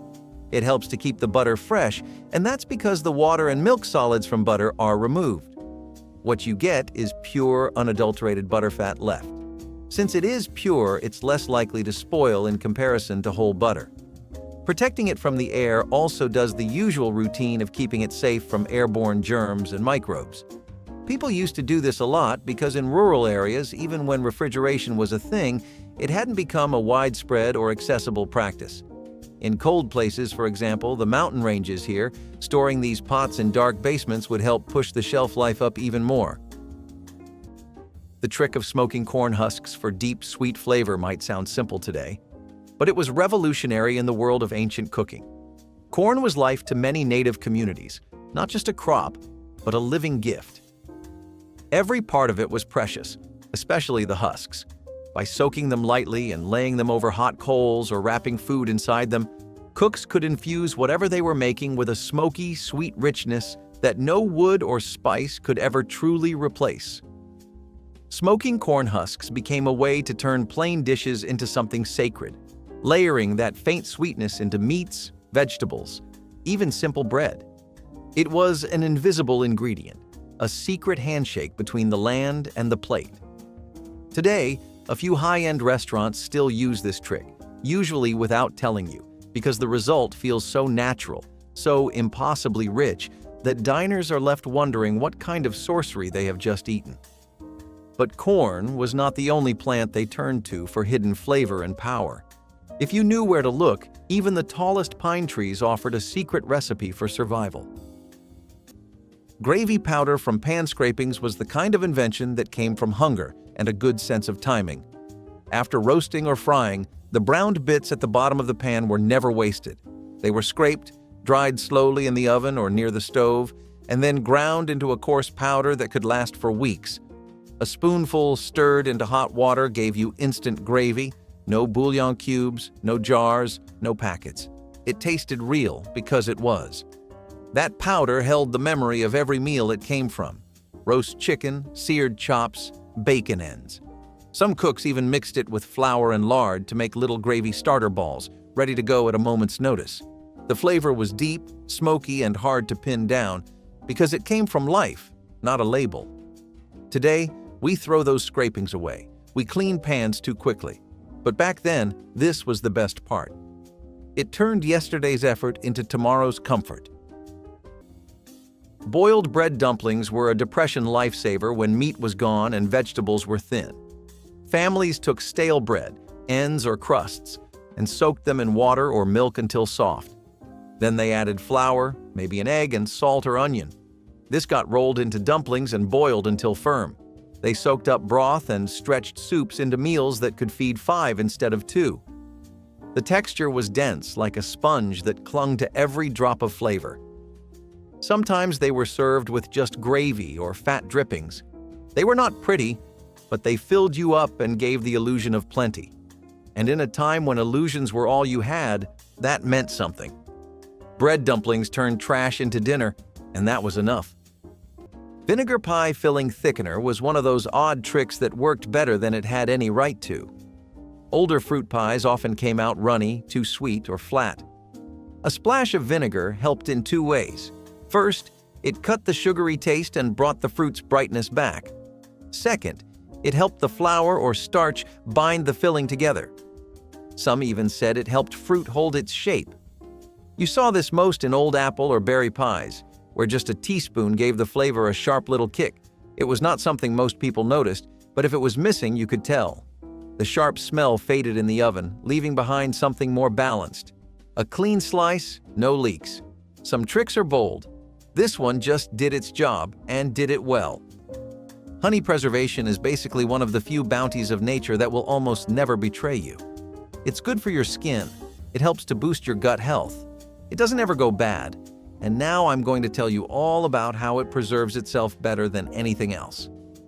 So, the thing with honey is that the super low moisture content in honey basically makes it impossible for any of the icky and nasty stuff we've gone over so far to grow or even get a chance to come into existence.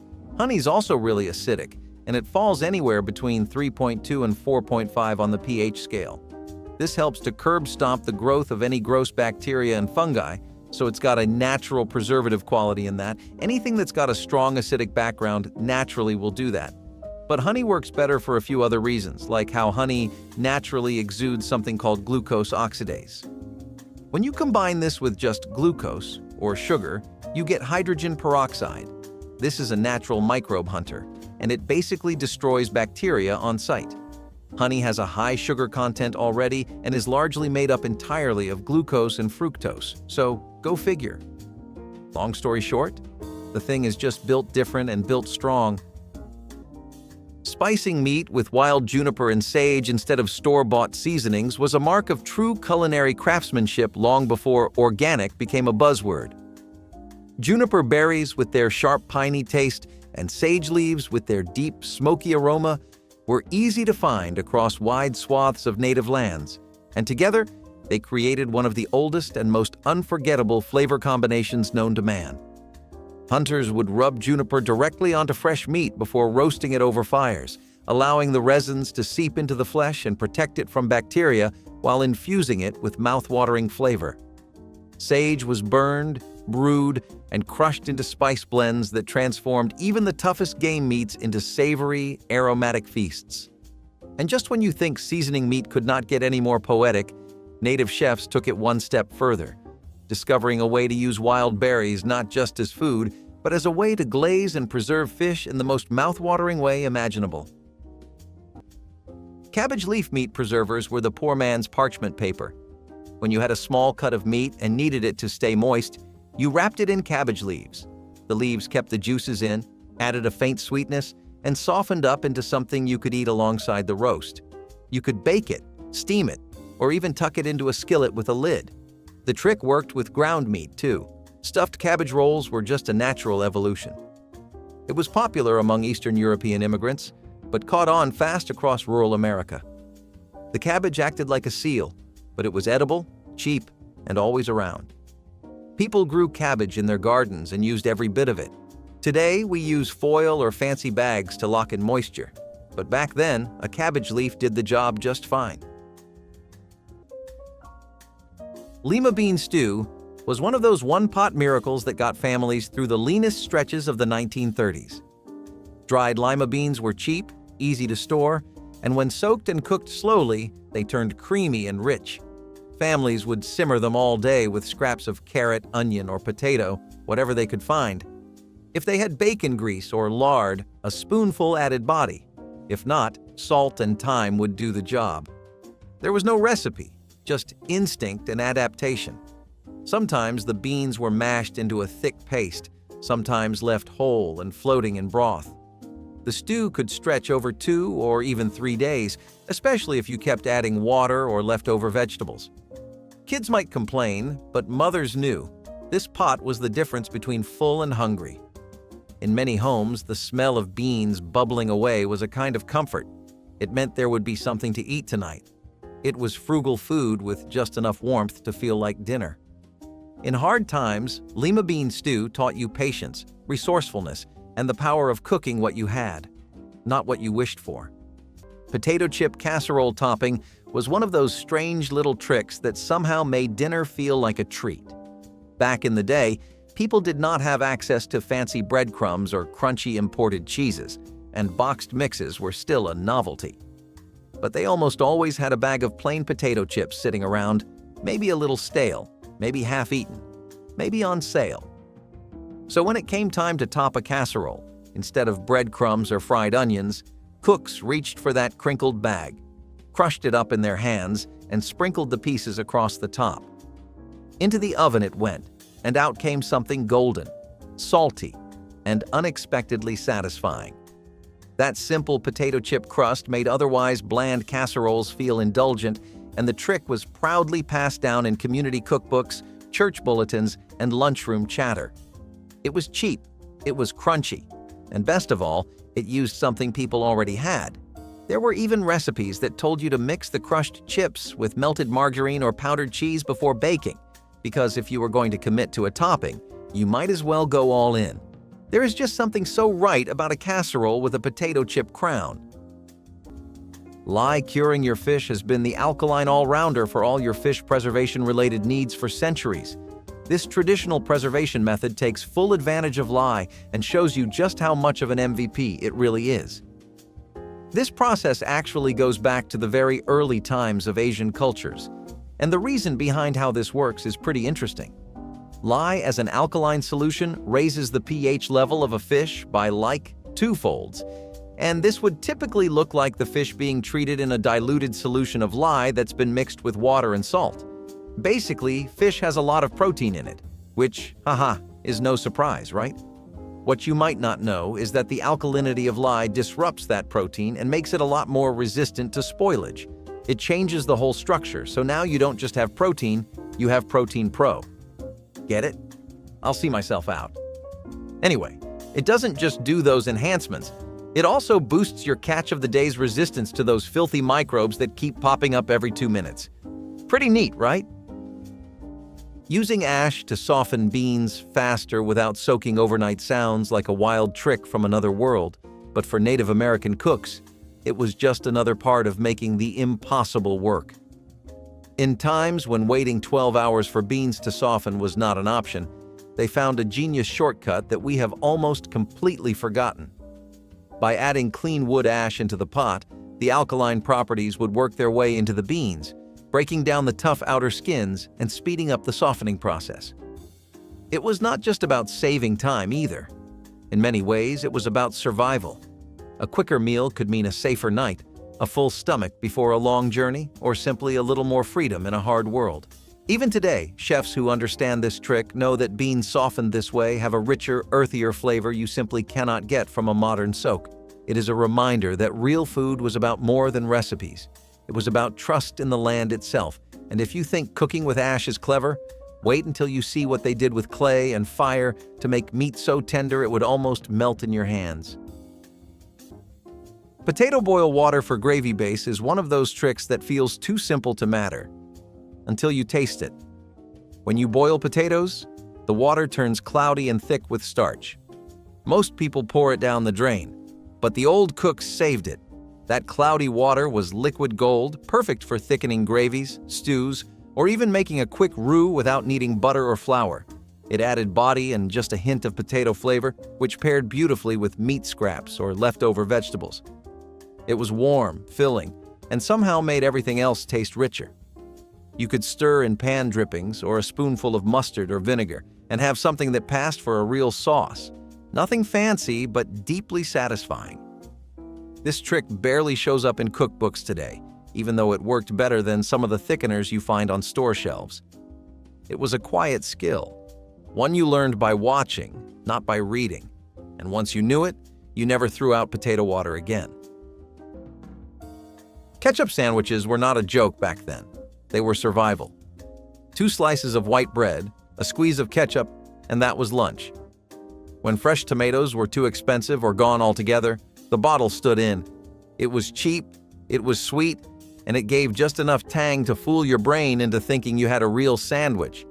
Sometimes people would add onions or pickles if they had them, but most of the time it was just the red stuff and bread.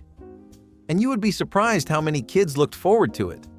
It was bright, flavorful, and in a decade where most meals were beige, that mattered more than you would think. Ketchup was a staple condiment because it had a long shelf life and could cover the taste of anything going off. In this case, it became the main event. Parents handed it out with a smile, even if their hearts sank doing it. It was food, and that counted. You might laugh at it today, but in the 1930s, ketchup sandwiches were a reminder that even when the pantry was bare, you could still pretend to eat like everyone else. Coffee can bread baking was born out of pure practicality, but it somehow felt a little magical too. If you had a clean empty can, anywhere from an old coffee tin to a leftover fruit cocktail can, you had yourself a bread pan. These cans were used for everything from banana bread to steamed Boston brown bread, and they gave each loaf that tall, round look you could not get from a standard pan. The inside of the can would be greased with bacon fat or butter, filled partway with dough, and then either baked or steamed depending on the recipe. The end result was a soft, rich bread with a golden crust and a shape that stood proud on the plate. Some cans were even reused again and again, passed down like family heirlooms, with their dents and scratches telling their own story. And when the bread came out, kids always thought it looked a little like cake. So of course it disappeared in minutes. Old cookbooks called these canned loaves or pantry tins, and for good reason. You made do with what you had, and the results were better than expected. Coffee cans made perfect pans, and no one thought twice about it. Now, cheese aging more or less has the same deal. Maturing cheese over time to give each wheel its own unique flavor, personality, and profile is an Italian hobby that probably predates the country's own existence, but in America it was brought on over during the 20th century.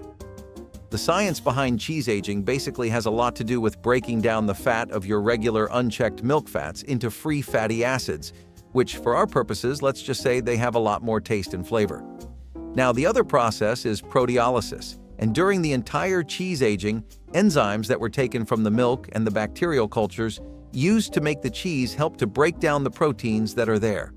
It does the same thing as before, and the longer this goes on, the stronger those flavors become. That's why they really let those things sit for years, because it's basically a game of patience. The one who waits the longest gets the best cheese. Cold water pie crust was the kind of trick that did not need fancy words or modern instructions. You used flour, lard, a little salt, and water so cold it could numb your fingers. That was it. No refrigeration, no butter cubes, and definitely no food processor. Cooks would stir it just until it held together, then roll it thin and let it rest right on the countertop. The cold water kept the lard from melting too early, so when it hit the oven, the crust puffed and flaked just right. It was soft in the middle, crisp at the edges, and you could slice it clean even after it cooled. These pies were never about elegance.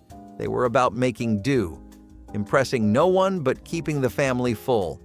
That pie might hold stewed apples or onions and potatoes, or a mix of beans and leftover meat. Either way, it worked. You cannot find this in modern cookbooks because no one wants to talk about how powerful a glass of ice water and a bit of patience used to be. It was not glamorous, but it was genius. Fried cornmeal mush cakes were born from the same pot twice. You would make cornmeal mush, just cornmeal, water, maybe a pinch of salt, let it set in a pan overnight, and slice it into firm pieces the next day. Then you fried those slices in grease until the edges crisped up like polenta. It was crunchy on the outside, soft on the inside, and just enough to fool you into thinking you were eating something indulgent. Back in the 1930s, this was how you stretched a single meal into two. The mush might have been dinner one night and breakfast the next morning. Some people served it with syrup or molasses, while others went savory and added onions or lard. There was no right or wrong. It was all about using what was left. You did not throw anything out, especially not a whole pot of cooled mush. It became a habit, a ritual, even a comfort. Children would dunk the crispy slices in milk or eat them straight from the pan. It was Depression-era cooking at its most honest. Plain ingredients, repurposed with care, turned into something worth looking forward to. Boiled salad dressing was the grandmother of everything that came before the grocery aisle. Back before bottled ranch or ready-made vinaigrettes, home cooks whipped up dressings from scratch using what they had in the pantry. This particular one was a little tangy, a little sweet, and usually started with vinegar, sugar, egg yolks, and a bit of mustard powder. Everything was whisked together in a saucepan and cooked low until it thickened like a custard.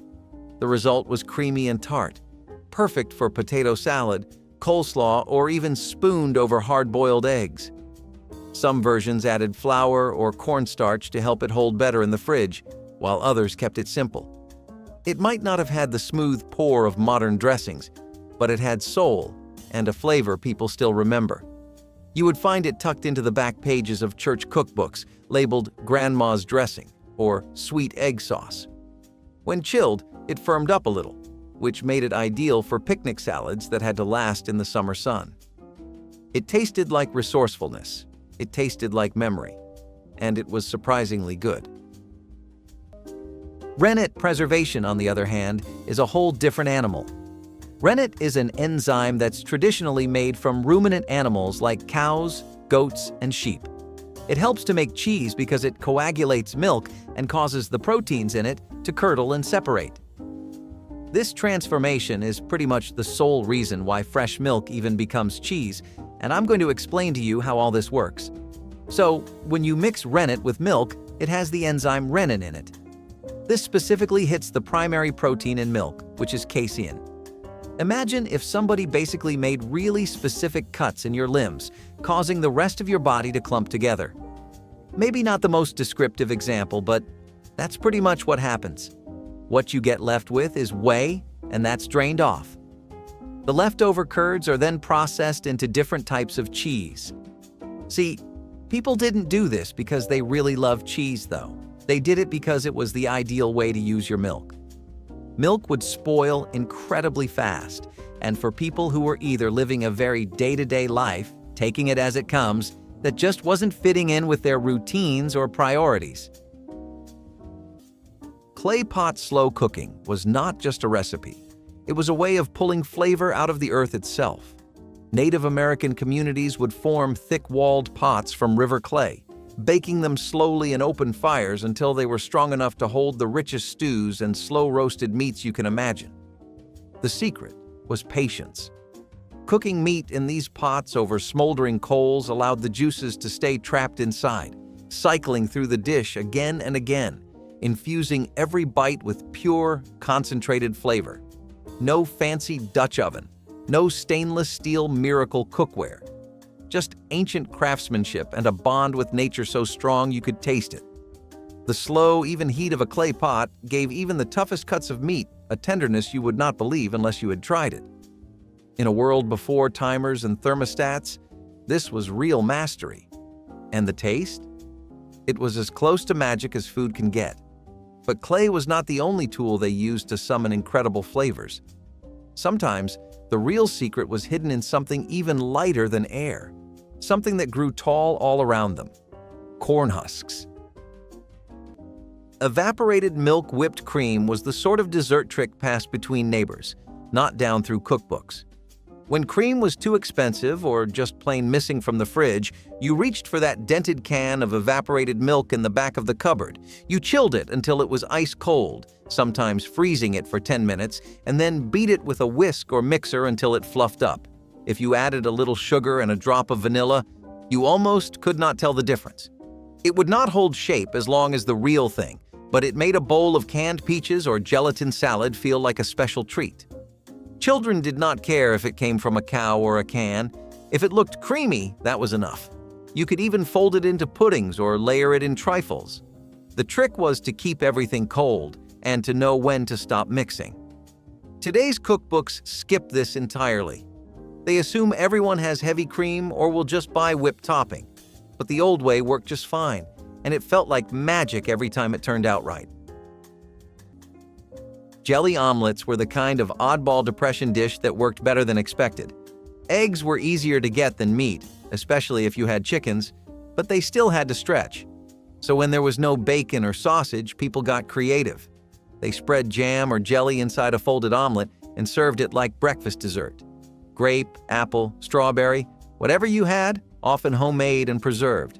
It was sweet, soft, and oddly satisfying. The egg and sugar made something that felt like a treat, even if it was born of necessity. For children, it was special. For adults, it was just another way to avoid waste. You could swap in stewed fruit or mashed banana if jelly was gone.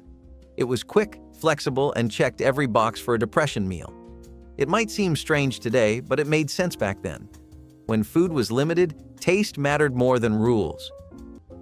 Hot dog octopus garnish is what happens when creativity meets childhood joy. Mid-century party cookbooks, especially the ones aimed at birthday parties or school lunches, loved a good gimmick.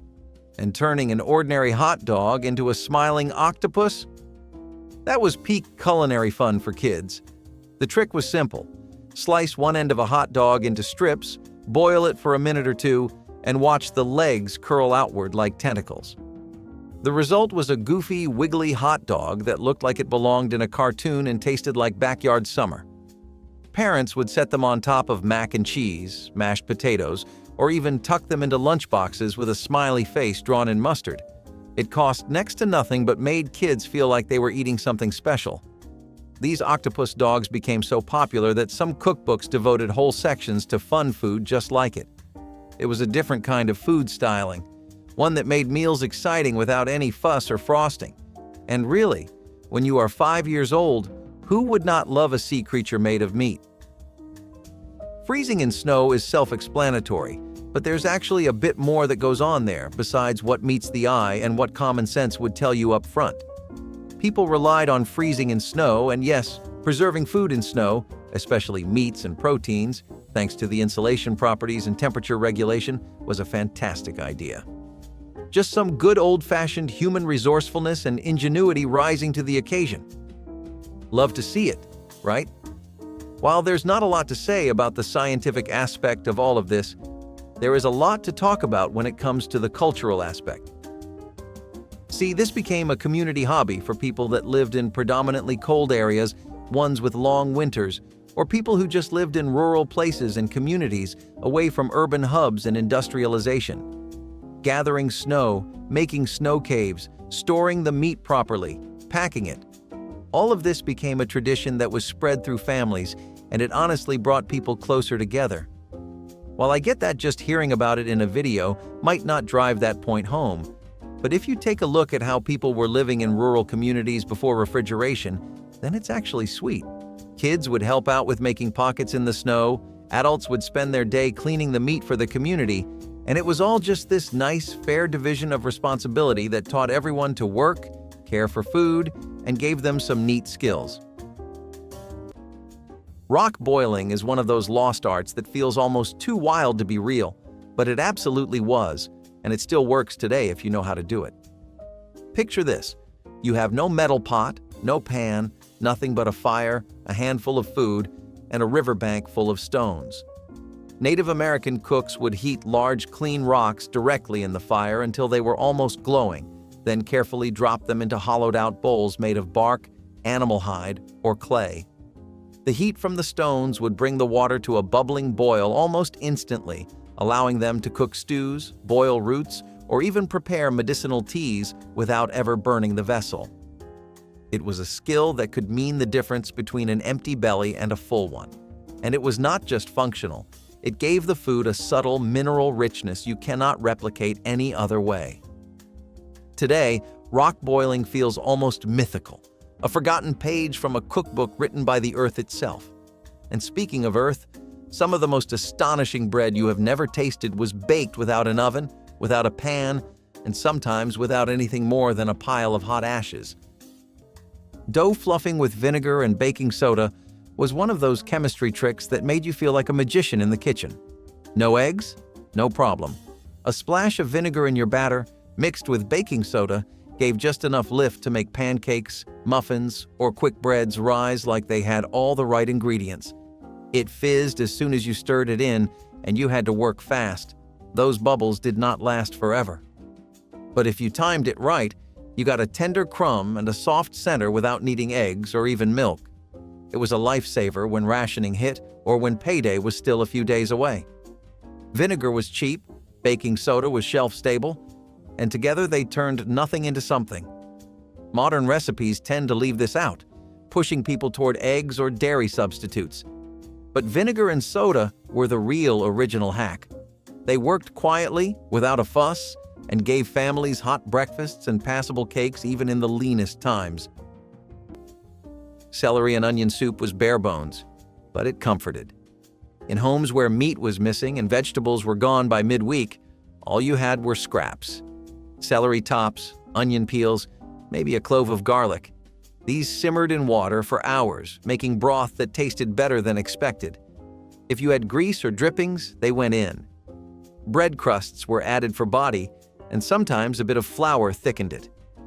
The smell was half the meal, a warm scent that made you think something grand was cooking. But the truth was simpler. You were eating what others threw out. Still, in the 1930s, this was cooking smart. It gave warmth, flavor, and one more night of feeling okay. Salt-rubbed chicken skin crisping is one of those old-school tricks you try once and wonder why you ever stopped. Before nonstick pans and convection ovens, getting crispy skin was a real feat. One of the simplest ways to get there? Salt. Not a pinch, but a full rub down with coarse salt, left overnight in the fridge. It drew out moisture, dried the skin, and left it ready to blister and brown. You could add garlic or herbs if you had them, but you really did not need to. The trick worked best on whole chickens or thighs with the skin on. When it came out right, the skin cracked like a chip and packed serious flavor. Cookbooks from the 1940s through the 1970s praised it under crispy chicken secrets and roast tips. It took a little planning, sure, but the reward was worth it. And best of all, it cost nothing. Drying your meat and fish in the wind has also been a pretty cultural practice of people who live lives dependent on hunting, gathering, and community-based living.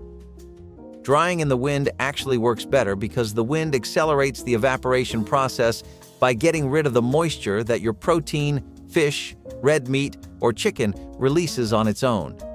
You want to keep it like this because the moving air makes the moisture go away as soon as it releases, making sure it stays chronically dehydrated. Fish, especially the ones that were caught in coastal cities and regions, also used to be gutted and split open and then hung out to dry. This would help the brine enhance the flavor and also make the fish overall easier to carry and transport. Besides that, there were lots of issues with this, though. It was really only ideal in warm or moist climates. In cold ones, the humidity had to be low and the air had to be pretty crisp.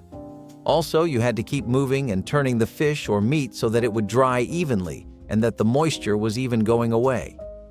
If you didn't do this, you risked spoiling it yourself. I think there are better ways of drying, but this wasn't a trick that would apply to people like you or me anyway. Pine needle broth was one of the forgotten miracle foods of early America, a natural tonic hiding in plain sight. At a time when vitamin deficiencies could mean life or death, Native American healers knew that boiling fresh green pine needles would release a flood of nutrients, especially vitamin C. It was not just medicine, it was survival in a cup. The flavor was bright, almost citrusy, with a faint earthy bitterness that made you feel stronger just breathing it in. Families would drink pine needle broth during harsh winters, through long hunting trips, and whenever sickness crept too close. In many ways, it was the original energy drink, long before anyone ever dreamed of cans and chemicals. Modern science eventually caught up and confirmed what traditional cooks already knew. The forest was its own pharmacy, if you knew where to look. And the best part? It took almost nothing to make. Just water, heat, and a handful of needles plucked with respect from a living tree. But sometimes, even when no pot or pan was available, native chefs found a way to cook hearty, life-saving meals using nothing but stones, fire, and ancient ingenuity. Ketchup meat marinades were the unsung heroes of tough cuts. If the meat was chewy or on the edge of spoiling, ketchup was your best bet. Mixed with vinegar, onions, and sometimes a bit of sugar, it created a tangy brine that broke down fibers and gave the meat a richer taste. The acidity worked like magic, especially overnight in the icebox, or even just an hour before cooking. Frying or grilling after a ketchup soak gave the meat a caramelized crust and a deep savory flavor that covered up any flaws. It was a go-to for cheap steaks, pork scraps, and even liver. Some families added garlic or mustard, others kept it plain. Either way, it was dependable. You will not find this trick in high-end recipes or modern cookbooks, but it worked so well that it stayed in rotation for decades. Ketchup was more than a condiment. It was a tool. And for a lot of families, it turned subpar meat into something you actually looked forward to. Grated raw potato pancakes were born out of pure necessity and just a little bit of grease. All you needed was a couple of raw potatoes, some flour to bind, an onion if you had it, and a hot skillet. Shred it all fine, press out the water, mix it together, and fry until golden. What came out was crispy at the edges, soft in the middle, and filling enough to count as breakfast, lunch, or dinner. These pancakes did not pretend to be fancy, they just showed up and got the job done. Potatoes were the backbone of many meals in the 1930s because they were cheap, lasted forever in storage, and grew in poor soil. You could trade for them, grow them, and feed a family for days with just a sack. These cakes were sometimes topped with applesauce or served alongside beans or eaten plain and hot off the pan. They were adaptable, frugal, and satisfying. A hot cake in a cold kitchen was enough to lift your spirits a bit. That crunch meant you were doing okay, at least for today. Whipped evaporated milk for desserts was the poor man's whipped cream, and for some it tasted even better. It came in a can, sat on the shelf for months, and was far cheaper than real cream. To make it work, you chilled the can, poured the thick milk into a bowl, and whipped it hard. Some added sugar or vanilla, but it held its shape without much help. It was not as rich as real cream, but it held firm and had a clean, milky flavor. People used it in mousses, icebox cakes, and pies that needed lift without weight. It popped up in retro cookbooks as a budget topping or emergency fix. During rationing or tight weeks, it was a go-to solution. And for families who grew up with it, the taste still brings back birthdays, bake sales, and simple Sunday treats. So I know for a fact you've never heard about this one before. Animal bladders being used to vacuum pack is definitely the most ancient preservation method I have on this entire list, and this is all thanks to the natural God-gifted sealing ability of the bladder. Basically, the bladder from large animals like pigs, deer, and cows was the one people used the most because of how flexible and elastic it would be. The bladder would be taken out, cleaned, and then opened. You would then tie or stitch it after the food was packed inside, and the key to preserving this was to remove the air from inside the bladder because, again, you don't want those nasty bacteria getting any air they don't deserve. The bladder would even be inflated by people so that people could get a bit more space for the food. Plus, the vacuum effect created thanks to the bladder being removed meant that it was the ideal environment for not spoiling the food.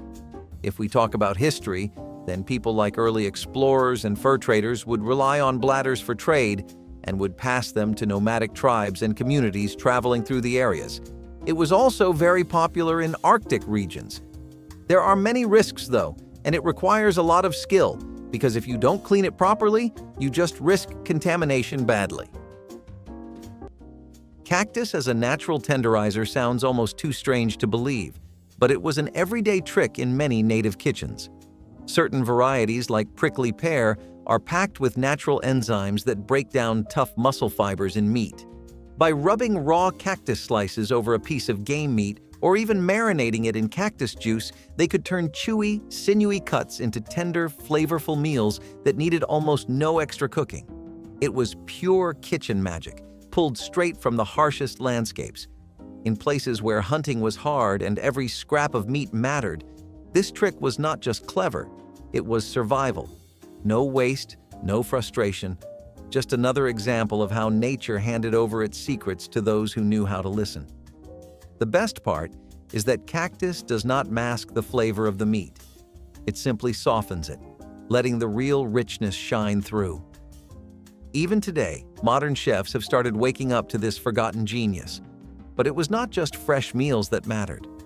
When you needed to carry food across miles of wilderness, you needed another skill altogether: the incredible art of sun-drying meats under the open sky. Egg white paint for pie crust shine was the kind of kitchen trick passed down without words, just by watching someone do it. Before you had glossy photos in cookbooks or pre-made pastry shells, a good pie was known by its crust. And nothing made that crust sing like a simple swipe of beaten egg white. It gave a golden sheen, a crisp snap when bitten, and just enough polish to make it feel like a special occasion. No butter wash, no fancy glaze, just a leftover egg white, whisked and brushed on with a fingertip or scrap of cloth.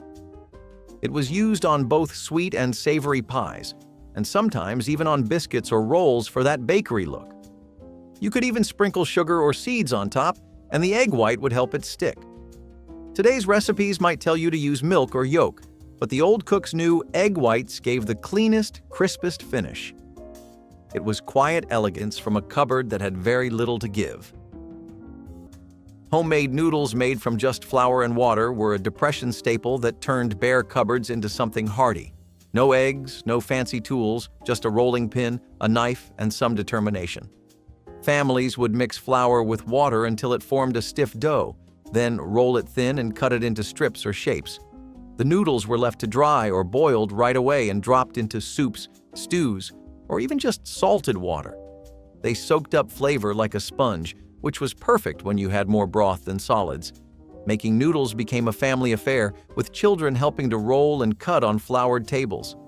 Sometimes people hung them over chairs or laid them out on dish towels to dry. It was messy work, but it filled time and bellies alike. When store-bought pasta was out of the question, these homemade versions stepped in proudly. They had chew, they had bite, and they gave even the thinnest broth some heft. It was food you made from almost nothing, and that always meant something. Cornflake coating for fried foods was one of those budget miracles that came out of a box. When breadcrumbs were scarce or you just wanted something different, people turned to cornflakes, those same flakes they poured in a bowl for breakfast each morning. Crushed into fine crumbs and tossed with a little salt or paprika, cornflakes made a crunchy, golden coating that worked on everything from chicken to pork chops to fish sticks. You did not need a deep fryer either. just a baking tray, a little oil, and a hot oven. Some versions used a milk and egg wash first, while others went straight from the cornflake crumbs to the pan. The coating crisped up quickly and stayed put, giving each bite a satisfying crunch. This trick was especially common in the 1950s and 1960s, when convenience met creativity, and boxed cereals found their way into more than just the breakfast table. Kids loved it, adults called it clever, and it quietly became one of the best shortcuts in the American kitchen. Even gluten-free folks today still swear by it. The box said breakfast, but old cookbooks knew better. So, cold smoking your meat is a tried and tested method of making sure your meat lasts the long haul, no matter how rough it might get. These are techniques that have been proven to work by several cultures around the world throughout history, so you can definitely trust in their authenticity. What really is cold smoking, though? Basically, it involves exposing your meat to smoke that's from a temperature around 68 to 86 Fahrenheit, and that's a lot lower than the smoke that usually comes from warm fires. Cold smoking can't cook the meat, but what it does do is give the meat a pretty nice flavor and dry it out. We've already gone over why drying your meat out is such a good idea. But cold smoking was done via smoking chambers that were specifically built for this purpose. It was honestly a wonderful way of adding an incredible amount of flavor to your food. And thanks to coupling it with things like curing your meats with additional salts and drying them out, you get to have long-lasting, good-tasting meat for the majority of your next few months. The original food dehydrators were not made of wires, plastic, or electricity. They were built from nothing but wood, patience, and the heat of the sun itself. Native Americans constructed simple wooden frames, stretching thin strips of meat across them like rough tapestries. Exposed to sunlight and fresh air, the meat would dry slowly, losing its moisture but locking in all the rich, smoky flavor. Sometimes the process was sped up by adding a small, smoldering fire nearby, helping to drive off insects and give the meat an even deeper taste. It was a way of preserving precious food without ice, salt, or chemicals, and the result was nothing short of incredible. Chewy, flavorful strips that could last for weeks or even months. Every bite told a story of the land it came from. Every piece was survival packed into a pocket-sized meal. Jerky might be trendy today, but it started here, with hands stretching meat under a fierce sun and trusting the earth to do the rest. But when it came to sweetening up meals and treats, they had another secret up their sleeves, and it did not involve sugar at all. Homemade rennet for cheese-making was not for the faint of heart, but it got the job done. Before tablets and store-bought cultures, people used what they had, often vinegar, lemon juice, or for the brave ones, a bit of calf stomach lining. The process was part science, part tradition.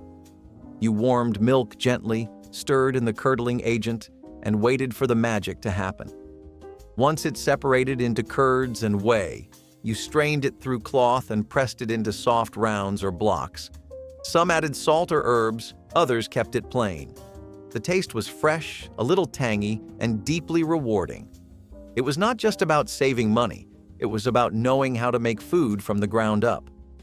Today's cookbooks mostly skip this, expecting readers to start with pre-made cheese or kits.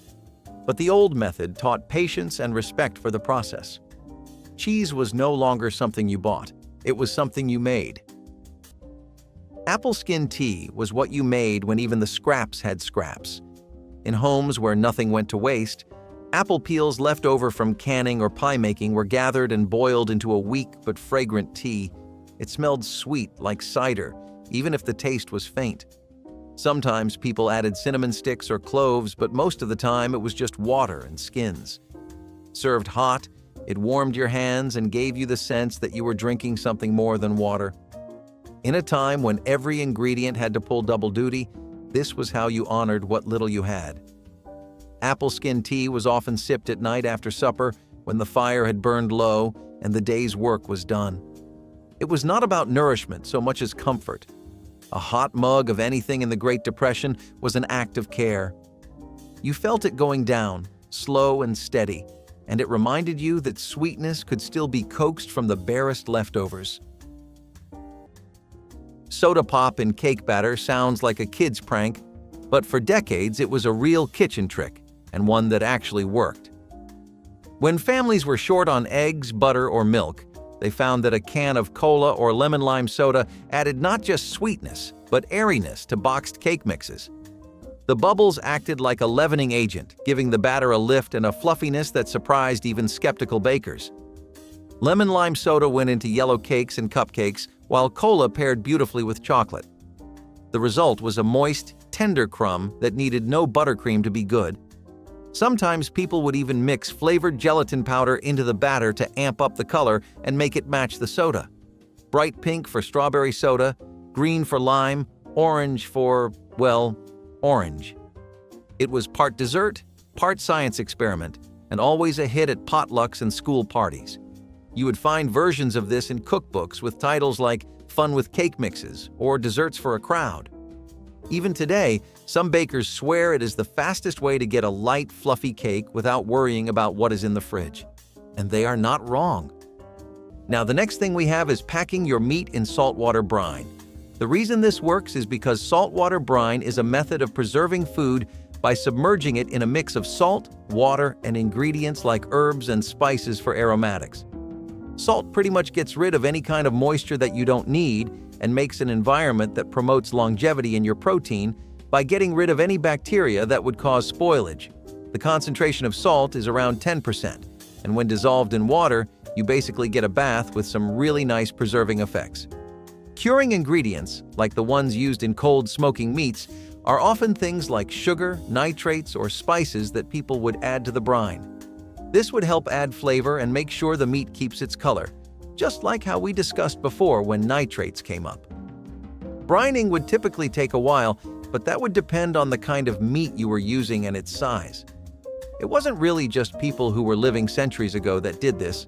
Lots of indigenous communities, nomadic people, and even upscale restaurants still use brining as a technique to either preserve meat or to increase its lifespan.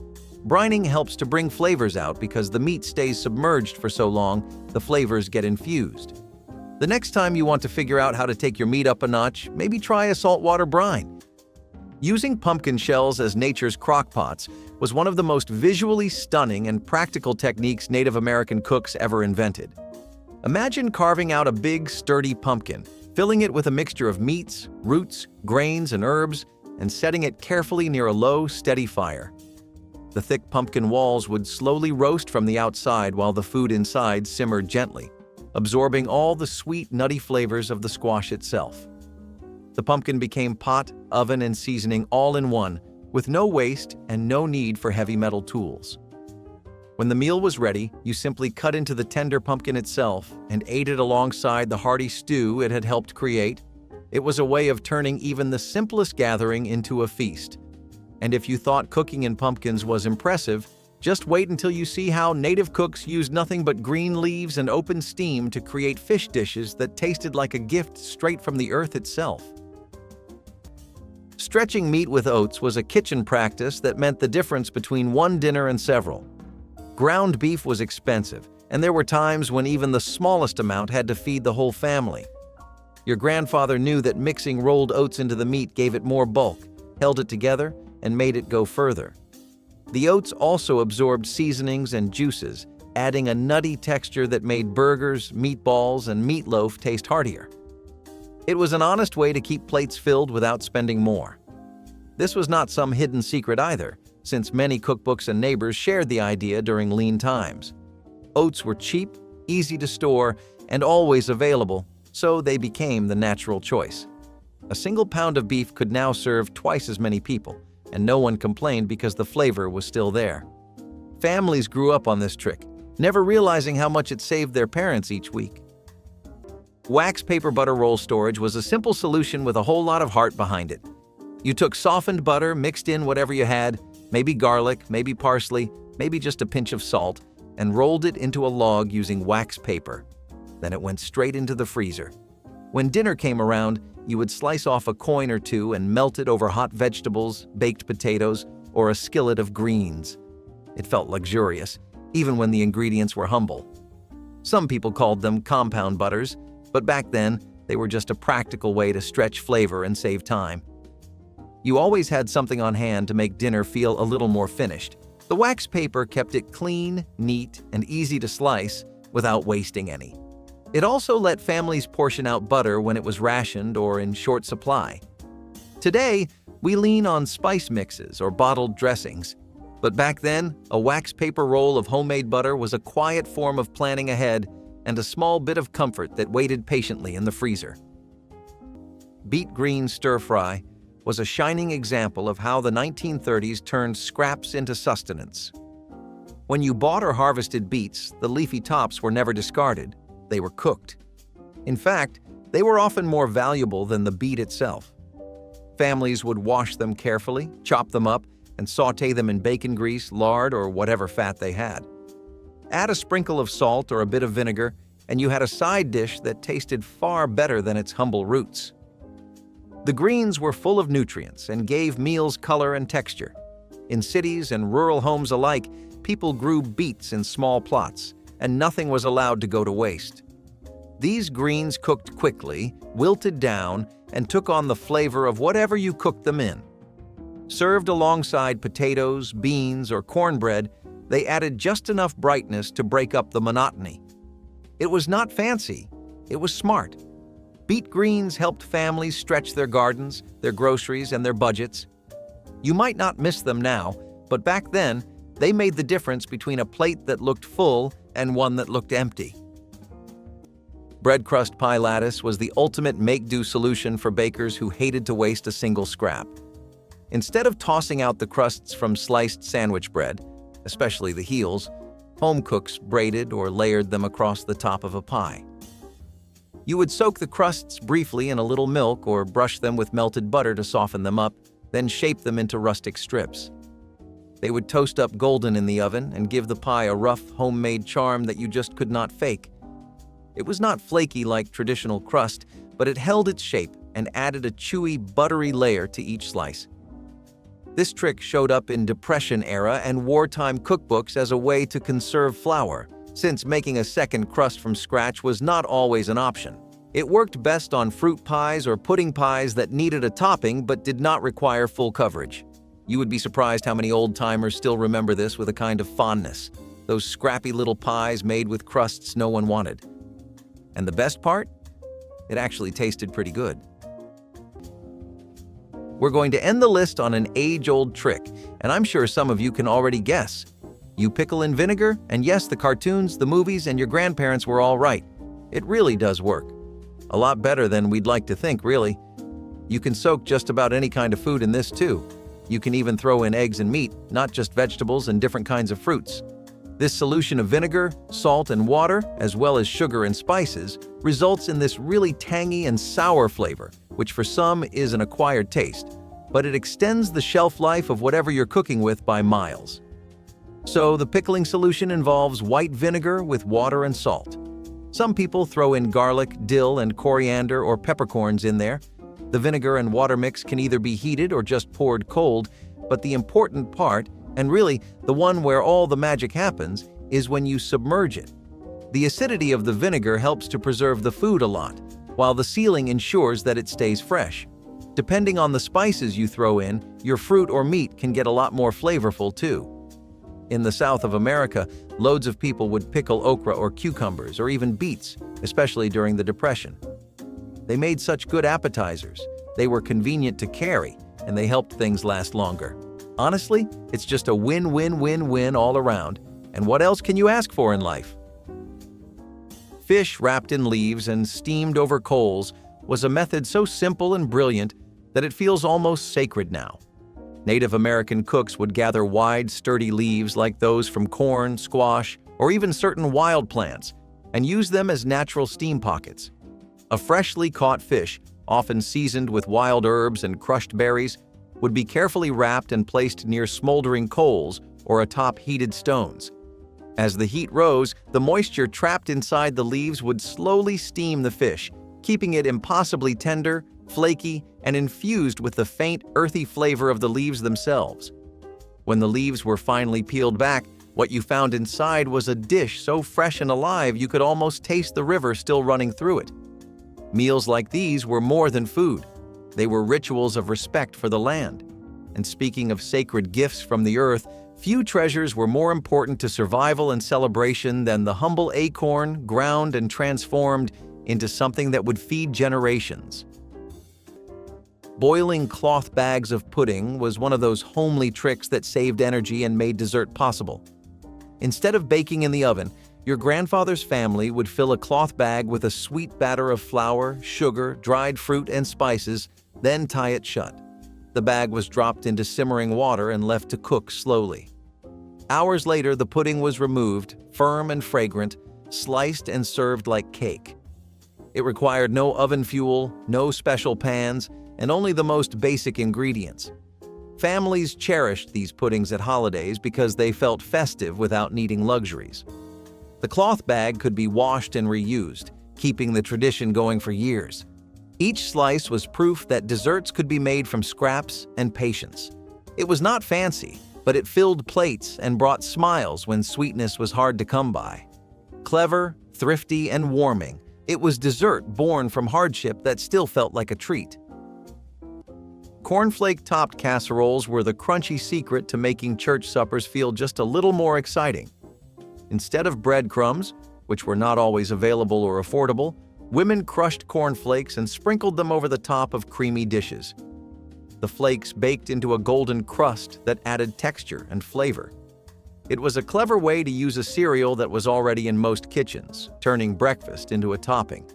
At potlucks, casseroles with that golden crunch always stood out on the table, drawing hands before the plain versions. Whether it was potatoes, green beans, or noodles, cornflakes added that extra layer of satisfaction. The idea spread fast through church cookbooks, and soon nearly every family had their own spin on it. It made sense because it saved money, reduced waste, and delivered results people loved. The topping was also fun for children to help make, crushing the cereal into crumbs before baking. Over time, cornflake casseroles became a defining dish of community meals, carrying with them the spirit of sharing. They were simple, affordable, and unforgettable, just like the gatherings where they were served. Split biscuit griddle reheat was how you made yesterday's biscuits feel like today's blessing. You took cold, slightly stale biscuits from the day before, split them open, and fried the cut sides in bacon grease or lard. The crust got crispy, the inside stayed soft, and what was once boring became suddenly hard to resist. It was quick, easy, and made the whole kitchen smell like breakfast, even if it was just leftovers. You did not need to add anything, but sometimes a dab of jam or honey made it extra special. Some folks even layered a slice of ham or fried egg between the halves for a quick sandwich, especially when mornings were rushed and food was scarce. In households where waste was not an option, this trick kept bread from the trash and put something warm on the plate. It also stretched a single batch of biscuits across more meals, more bellies, and more days. No recipe needed, just memory and muscle. Today, you will not find this move in a cooking app, but for the cooks who lived through lean times, it was just how things were done. Crustless onion pie was a depression dish that found a way to taste rich without spending a dime on extras. The crust was left out to save on flour and fat, and instead, the filling became the star. Chopped onions were sautéed in grease, layered into a pan, and covered with a mixture of eggs, flour, and water or milk, whatever was available. Sometimes a bit of cheese or herbs made it in, but most of the time it was just plain, seasoned with salt and pepper. It baked into something soft, savory, and incredibly satisfying. The onions caramelized slightly, giving the dish a natural sweetness that balanced the richness of the eggs. It was served sliced like a pie, though it felt more like a casserole or a crustless quiche. Perfect for dinner or even breakfast, and always appreciated for how cheap and clever it was. It could feed many with little and gave a sense of fullness that lasted. Crustless onion pie was proof that frugal did not have to mean flavorless. Onion soup mix as meat marinade was one of the first true pantry hacks, and it came straight from a packet. Long before marinades came in bottled form, cooks reached for those little paper envelopes of instant onion soup mix and stirred them into everything. With just water and maybe a splash of oil, The mix became a tangy, deeply savory coating for chicken thighs, pot roast, or even pork chops. The salt, the dehydrated onion, the herbs, it was like magic in a bag. Suddenly, your dinner tasted slow-cooked without needing a spice rack. It became a staple in slow cookers, Sunday roasts, and midweek dinners that needed to feed six with not much to work with. The mix was cheap, available everywhere, and lasted practically forever in a drawer. Cookbooks and food ads praised it as flavor in minutes, and they were not wrong. Even now, some of the best meatloaf recipes still sneak in a packet. It was the kind of trick that made you look like a kitchen genius, even when all you did was open a box. The lost trick of dry stone soup is one of the most breathtaking examples of cooking ingenuity hidden in history. In times when pots were scarce or broken, native chefs would still find ways to create nourishing, flavorful stews using nothing but fire-heated rocks and hand-picked herbs. Clean, flat stones were heated in a roaring fire until they almost glowed, then carefully transferred into woven bark baskets or hide-lined pits filled with water and raw ingredients. As the stones boiled the water, fresh roots, wild greens, dried meats, and foraged herbs were added, cooking into rich, smoky broths that filled the air with the scent of earth and flame. The rocks would be swapped out as they cooled, replaced again and again with fresh hot ones, keeping the liquid at a steady simmer. And when it came to sweet treats for the journey ahead, native chefs had one more marvel: crafting rich, chewy fruit leather with nothing but sunlight, fresh air, and the simplest tools imaginable. Cooking corn directly in husks was an old method that brought out flavors in ways modern kitchens often overlook. Grandfathers would toss whole ears of corn, husks and all, into hot coals or onto the edges of wood stoves. The husks protected the kernels while trapping steam inside, leaving the corn tender and naturally sweet. The slight charring added a smoky taste that felt indulgent even when it was just a simple farm staple. Butter was not always available, but steaming corn in husks gave it a richness all its own. Families often gathered outside around fires to share ears peeled back fresh from the embers. It was easy, filling, and satisfying, especially after a long day of work. The method required no pots, pans, or fancy seasonings, just patience and an open flame. Even today, few things compare to the rustic taste of corn roasted this way. It was proof that the simplest tricks made some of the most unforgettable meals. Applesauce as an oil substitute was one of the smartest baking swaps passed down by church ladies, and it still works today. When oil was too expensive or hard to find, women stirred applesauce into cakes, muffins, or quick breads. The result was a moist crumb and a light sweetness that made every slice taste richer. It was a brilliant solution because apples were plentiful and easy to preserve in jars. Families with apple trees especially relied on this trick, turning harvests into year-round supplies for baking. The swap not only stretched ingredients, but also made recipes feel healthier at a time when nutrition was on everyone's mind. Cakes made this way often carried a subtle fruitiness that made them stand out from heavier versions. Bake sales and potlucks saw many applesauce cakes, their recipes proudly shared between friends. This clever trick also meant that a family could enjoy dessert even when oil rations were low. It was resourcefulness at its best, proving that flavor and thrift could live hand in hand. With each slice, people tasted both ingenuity and comfort, a perfect reflection of church kitchen wisdom. Pot and pot steaming was a workaround so clever it made most kitchen gadgets look unnecessary. No steamer basket? No problem. You just nested a smaller pot or bowl inside a larger one filled with a little water, covered the whole thing tightly, and let the steam do its job. Vegetables came out soft but not soggy. Dumplings puffed up like clouds, and even old bread could be gently rewarmed without drying out. You had to keep an eye on the water level so it would not boil dry, but once you got the hang of it, this method became second nature. It was quiet cooking. No sizzling, no flipping, just warm air lifting food to the finish line. People used it for everything from puddings to tamales. Today, we buy tiered steamers and electric setups, but this old trick used what you already had.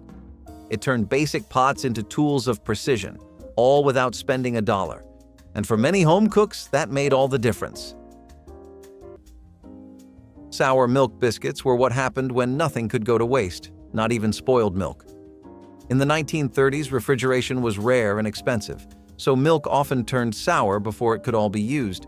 But instead of tossing it, home cooks put it to work. The acid in the sour milk reacted with baking soda, creating lift and softness in biscuit dough. No need for eggs, no need for fresh buttermilk. You just mixed flour, fat, soda, and that slightly sour milk into a sticky dough and dropped it onto a hot baking sheet. The result was a light, tender biscuit with a subtle tang. Some families added herbs or sugar, depending on what they had. Others used bacon grease instead of butter or skipped salt altogether. These biscuits were eaten with molasses, honey, gravy, or just plain. They were fast, filling, and above all, forgiving. If the milk was on the edge of turning but not gone completely, it was a perfect fit. Sour milk biscuits were one of those practical tricks passed from mother to daughter, a quiet way of making sure nothing got thrown out before it gave all it had. Saltine cracker pie crust was the quiet hero of the no-frills American dessert scene. Before graham crackers took over, home bakers turned to what they had: plain old saltines. Crushed up, mixed with sugar and melted margarine, and pressed into a pie dish, these humble crackers transformed into a sturdy, slightly salty base that balanced sweet fillings beautifully. You would find this crust holding up lemon chiffon pies, coconut cream, and even banana pudding. The salt gave it a surprising edge, cutting through all the sugar and keeping things from tasting one note.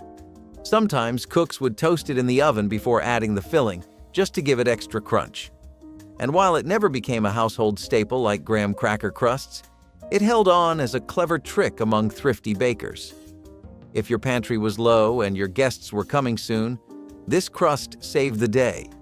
It tasted like ingenuity, like making dessert work even when you were one step from out of options. That was the kind of creativity that turned crackers into cornerstones.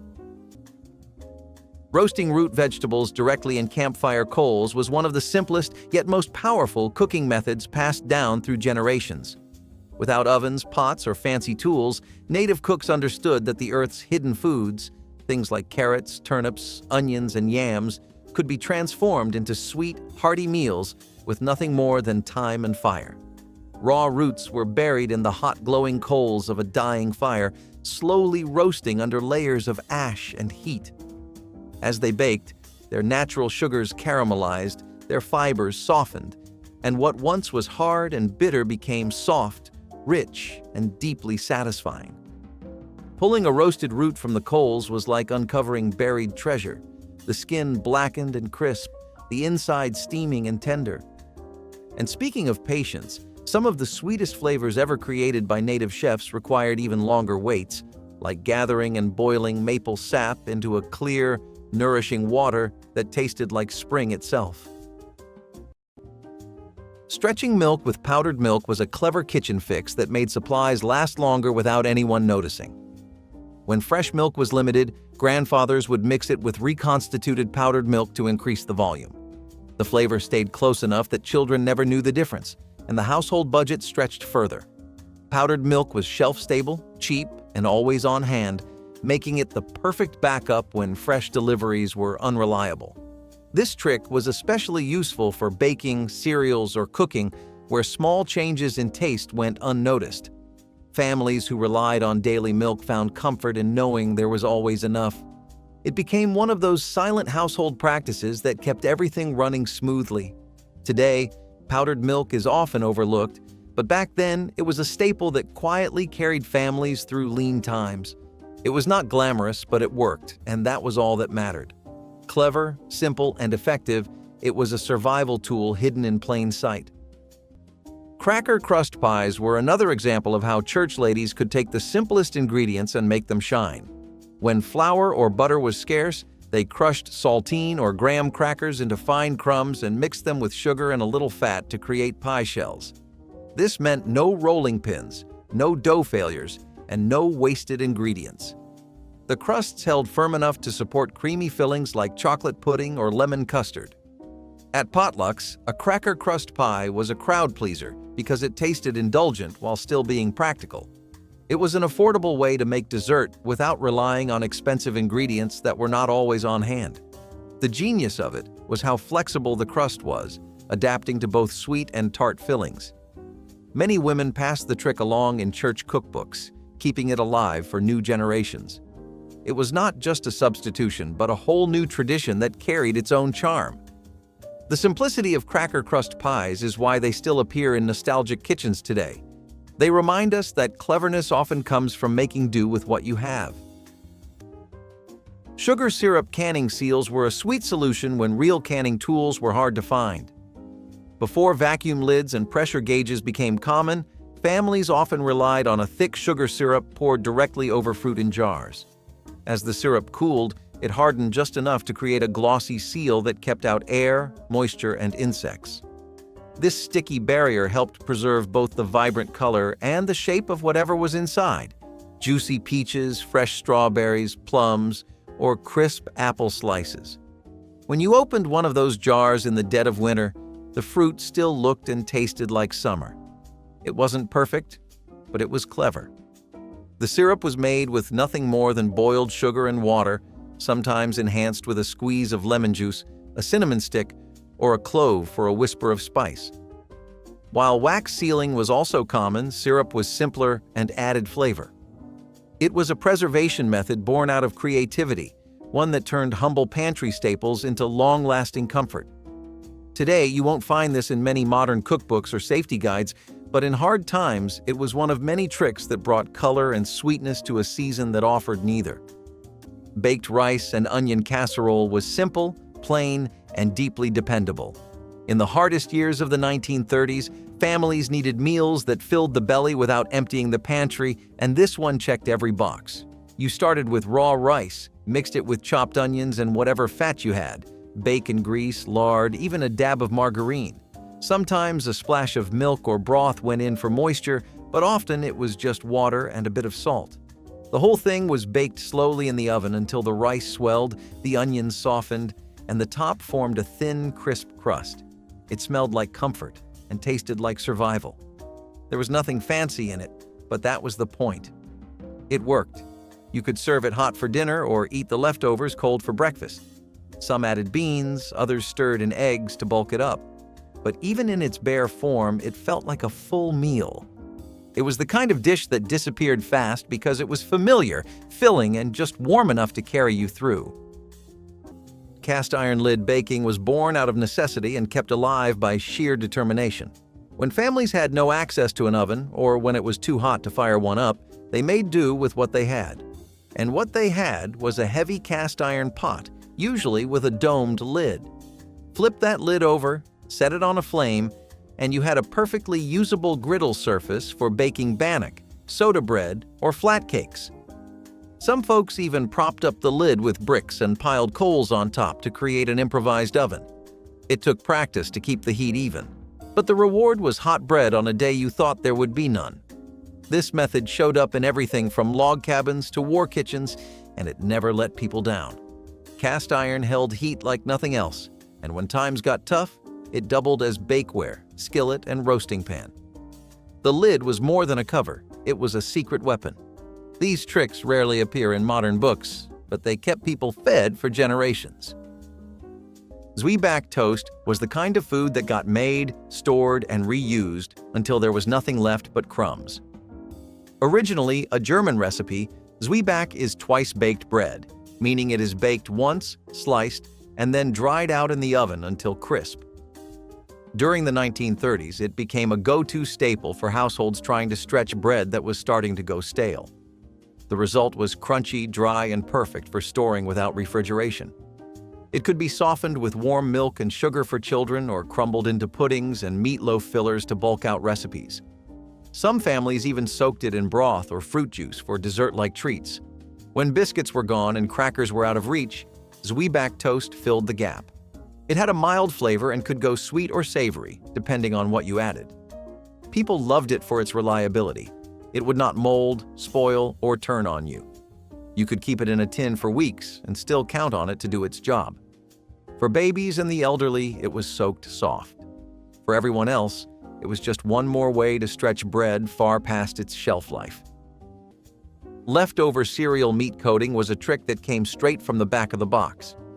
When breadcrumbs were out and cornflakes had already gone into yesterday's casserole, cooks got creative with whatever dry cereal they had left. Bran flakes, crisped rice, even plain puffed wheat. They were all crushed, seasoned, and pressed into service as a meat coating.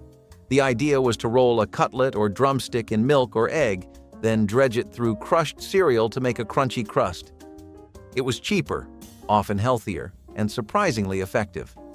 Some people added parmesan or paprika to the mix to boost the flavor, while others liked the sweetness it brought to pork or chicken. Kids never questioned it, especially if the cereal had been part of breakfast just that morning. These tricks were passed down in hand-me-down cookbooks and on recipe cards that started with, "Use what you have."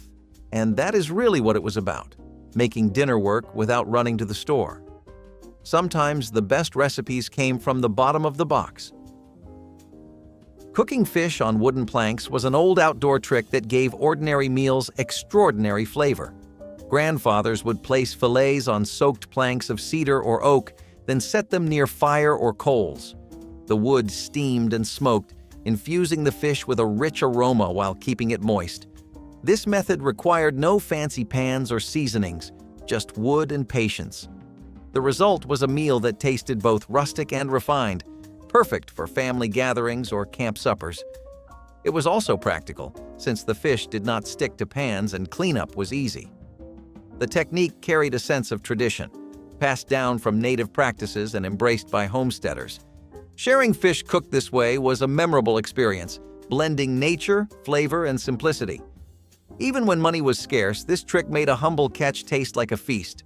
It was proof that clever cooking did not depend on gadgets, but on timeless knowledge. Bologna salad spread was the definition of turning scraps into something special. Church ladies would grind bologna with pickles and mayonnaise, mixing it into a creamy, tangy spread that could be slathered onto white bread. It was cheap, quick, and filling, making it perfect for lunches and socials. What might have been dismissed as a lowly meat became the star of the table when served this way. The spread had a zesty kick that paired well with crackers too, making it a versatile dish for gatherings. Families appreciated it because it stretched a small amount of meat into sandwiches for a whole group. At church events, trays of bologna sandwiches wrapped in wax paper were often passed around, vanishing quickly. Children especially loved them, not knowing the spread was born from thrift. It became part of community cookbooks and was remembered fondly as a taste of simpler times. Bologna salad spread proved that resourcefulness and flavor could go hand in hand. It was not about luxury, but about making the most of what you had and sharing it generously. Bread-soaked meatballs were a small act of genius hiding in plain sight. When you did not have enough breadcrumbs, or when the bread itself was too stale to eat, you soaked it in milk until it turned soft and fluffy. Then you mixed it into ground meat, herbs, and maybe an egg if you had one. The result? A tender, juicy meatball that held its shape without drying out. This trick also stretched your meat further, letting 1 pound do the work of 2. It came from Italian kitchens, but American homes embraced it fast. Sunday dinners, church potlucks, and penny-pinching mothers all used it. And it was not just for meatballs. You would see the same method in meatloaf and stuffed peppers too. The soaked bread kept things moist without adding weight. Modern recipes may call for panko or fancy crumbs, but this old trick still beats them all when it comes to comfort and thrift. Crumbled biscuit breakfast bowls were a warm and simple way to start a cold morning when you had almost nothing left. The trick was to take yesterday's biscuits, already hard or going stale, break them into pieces and pour over hot milk. Add a pinch of sugar, maybe a bit of cinnamon or molasses, and let the mixture soak until the biscuits softened. What you got was something between a porridge and a bread pudding. It was not fancy, but it was filling, warm, and easy on the stomach.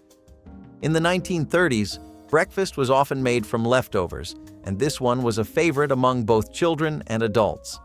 The milk made it feel rich. The sugar gave it a sweet lift. And the biscuit? That was just doing its job one more time before being truly done. It was a gentle way to begin the day, especially when the day ahead promised to be anything but gentle. This bowl of sweet, soggy comfort was more than a meal. It was a quiet promise that even the smallest things could be made useful again. Vinegar in meringue stabilizer might not be the most glamorous kitchen tip, but it saved more pies than you can count. Mid-century bakers hated one thing above all else: weepy meringue. That sad little puddle that formed between the lemon filling and the fluffy white top was the enemy. So what did they do? They turned to vinegar. Just a teaspoon, mixed into the whipped egg whites, helped hold the structure, giving the meringue more strength and preventing collapse. It tightened the proteins, firmed up the peaks, and made for a glossier, more dependable finish. You would find this note in the tiny print of pie recipes, usually accompanied by tips like bake at low temp or spread meringue all the way to crust. It was a behind-the-scenes trick, never advertised but always appreciated. Home bakers might not have understood the science, but they knew it worked. And in an era when homemade pies were still a point of pride, a clean slice was everything. Sometimes the best tricks were the quiet ones, the ones that just made you look like you knew exactly what you were doing. Gelatin from leftover soup bones was not some fancy culinary flex. It was how you made food go further when every cent counted. After stews, roasts, or broths, the bones were simmered low and slow until the liquid turned rich and jiggly once cooled. That was your homemade gelatin. No boxed packets, no artificial flavors, just bones, water, and time.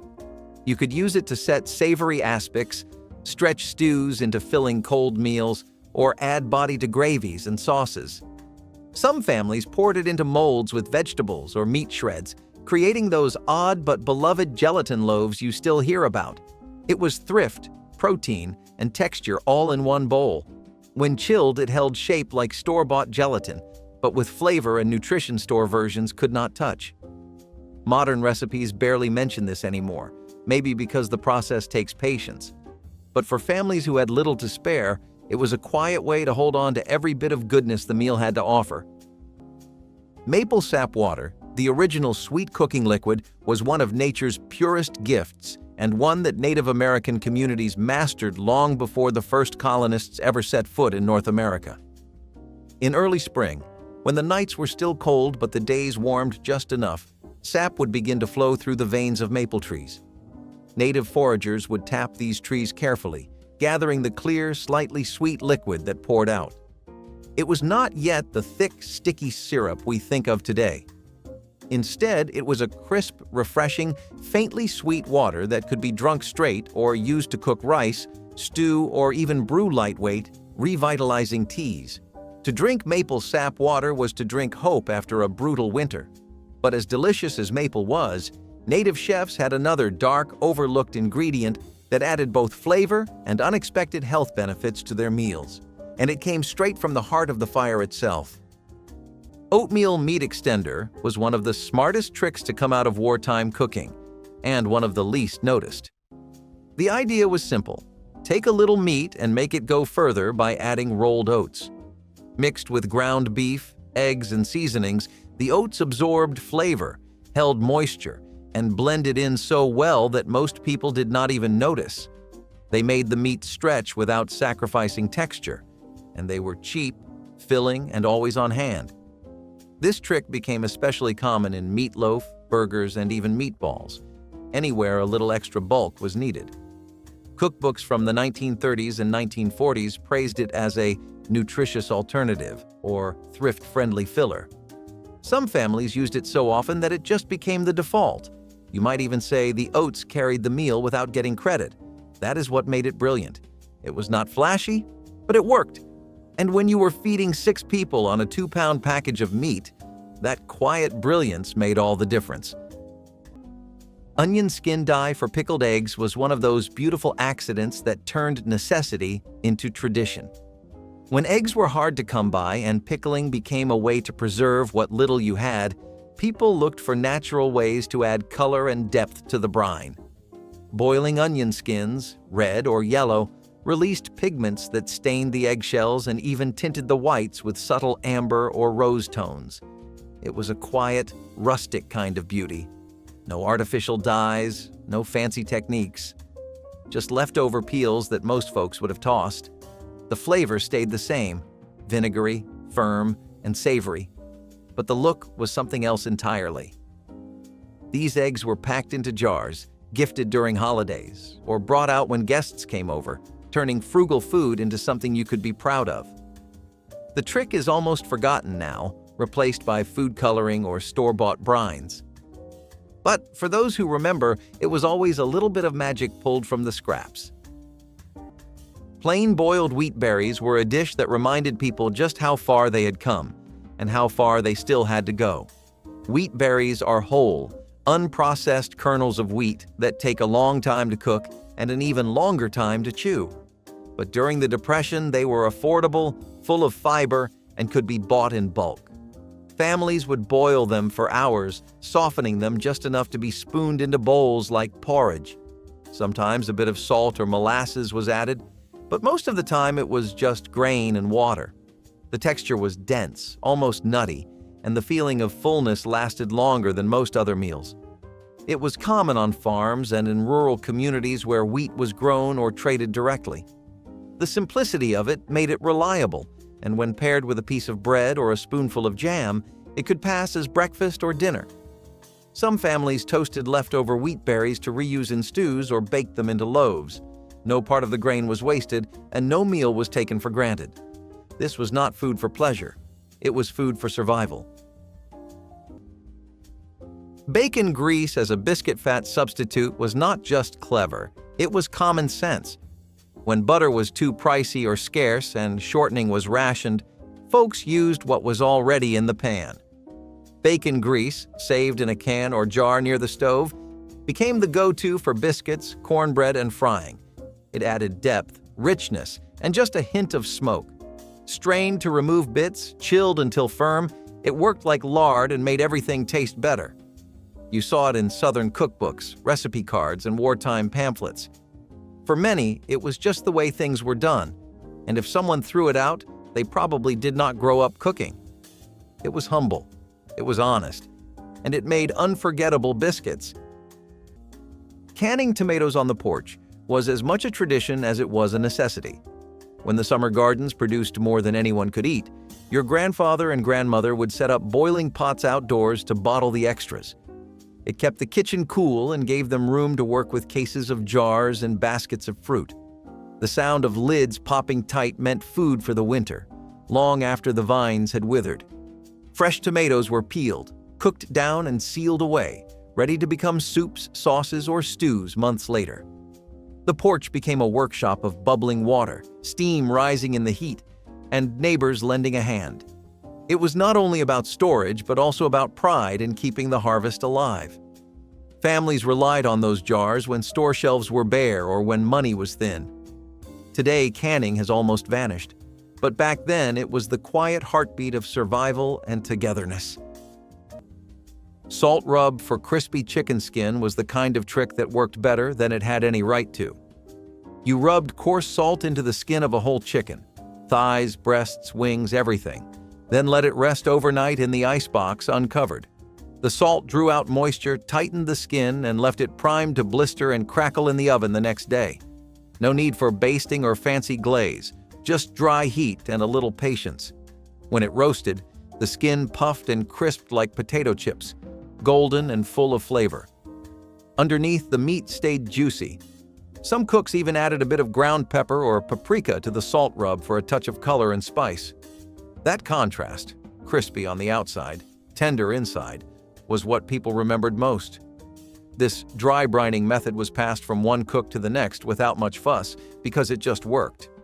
Modern cookbooks talk about air chilling or convection fans, but back then it was salt and time. And it never failed to earn a seat at the Sunday dinner table. Sweet potato pie without eggs was a testament to how much flavor could be pulled from so little. Eggs were expensive, milk was scarce, and sugar had to be stretched, but sweet potatoes were dependable. You could bake them, mash them, and mix them with a bit of flour, spices, and molasses to create a smooth filling that held together without help. The crust was optional, and in many homes it was skipped entirely to save flour and fat. The pie was poured into a greased tin and baked until it firmed at the edges and browned just slightly on top. It was soft, earthy, and just sweet enough to count as dessert. Sometimes people would add a dab of butter or a splash of vinegar to deepen the flavor. You did not need whipped cream or toppings. This was comfort on its own. It tasted like autumn, like Sunday dinner, like something you made from scratch and with care. Sweet potato pie was not about presentation. It was about getting a little joy out of the root vegetables you had on hand. And back then, that joy meant everything. Peanut butter and meatloaf might sound like a dare, but in the mid-century kitchen, it was just another thrifty trick. Ground beef was expensive, especially when you were trying to feed more mouths than you had meat. So home cooks started mixing in all sorts of things to bulk it up. Breadcrumbs, oats, mashed beans, and yes, peanut butter. A few spoonfuls of peanut butter made the mixture stickier and easier to mold, added a little fat for moisture, and brought a nutty depth that some people genuinely came to love. The flavor was subtle, not overpowering, and often paired with ketchup or tomato sauce on top to balance it out. You would find this idea popping up in wartime rationing cookbooks and community recipe swaps, usually in the margins with little notes like "kids did not notice" or "husband approved." It was especially popular in places where peanuts were cheap and beef was not.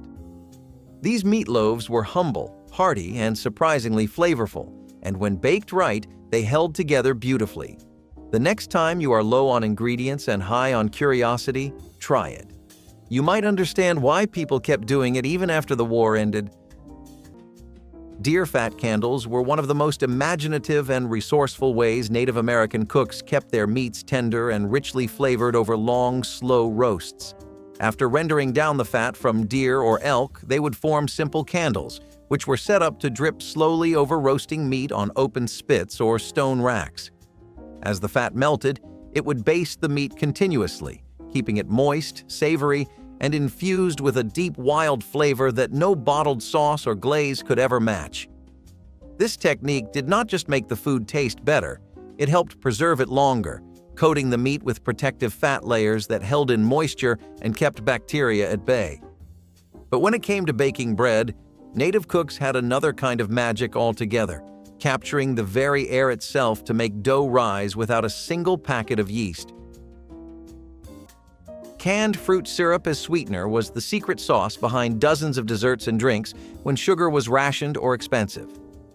The syrup from canned peaches, pears, or pineapples was thick, sweet, and already full of fruit flavor, so thrifty cooks learned to never throw it away. They poured it into cake batters to replace sugar and milk, used it to thin frosting or sweeten gelatin molds, and even stirred it into coffee or tea. Some recipes called for reducing it slightly on the stovetop to make a more concentrated syrup. Others added cornstarch and used it as a glaze for pound cake or donuts. It was a way to get extra flavor and moisture without using up precious pantry staples. Magazines from the 1940s through the 1970s suggested it often, usually alongside tips for reusing the fruit itself in upside-down cakes or salad toppings. It was a full-circle solution. Nothing wasted, everything sweetened. If you grew up with canned fruit, you probably remember the taste of that syrup more than the peaches themselves. Preserving eggs in water glass was a trick that kept kitchens running smoothly long before modern refrigeration became part of everyday life. Water glass, also known as sodium silicate solution, was mixed with water in crocks or jars to create the preserving liquid. Freshly laid eggs were carefully placed into the mixture, where the solution sealed their porous shells and kept bacteria out. This prevented spoilage and kept the eggs tasting remarkably close to fresh. Grandfathers and grandmothers relied on this trick to store dozens of eggs through the cold winter months when hens naturally laid fewer. Families could count on having protein for baking, frying, or scrambling even when nothing new came from the coop. The eggs stayed edible for months, sometimes close to a full year, which gave households security in times of shortage. The crocks were usually kept in cool root cellars, safe from heat and sunlight, and were checked occasionally to ensure none were cracked. It was a practice that required planning and patience, but the reward was a dependable food supply without relying on markets. Today, the method is nearly forgotten, yet it remains one of the most clever and practical survival skills of the past. Cinnamon sugar pie crust twists were one of those clever snacks that made sure nothing ever went to waste in a church kitchen. When there was leftover pie dough from baking, it was rolled out, brushed with a little butter, and sprinkled with sugar and cinnamon before being cut into strips and baked until crisp. What came out of the oven were sweet, flaky little cookies that filled the kitchen with the smell of spice. They were perfect for children who came running in after service, eager for a bite of something warm. These twists were quick to make, cost nothing extra, and gave a sense of thriftiness that still felt indulgent.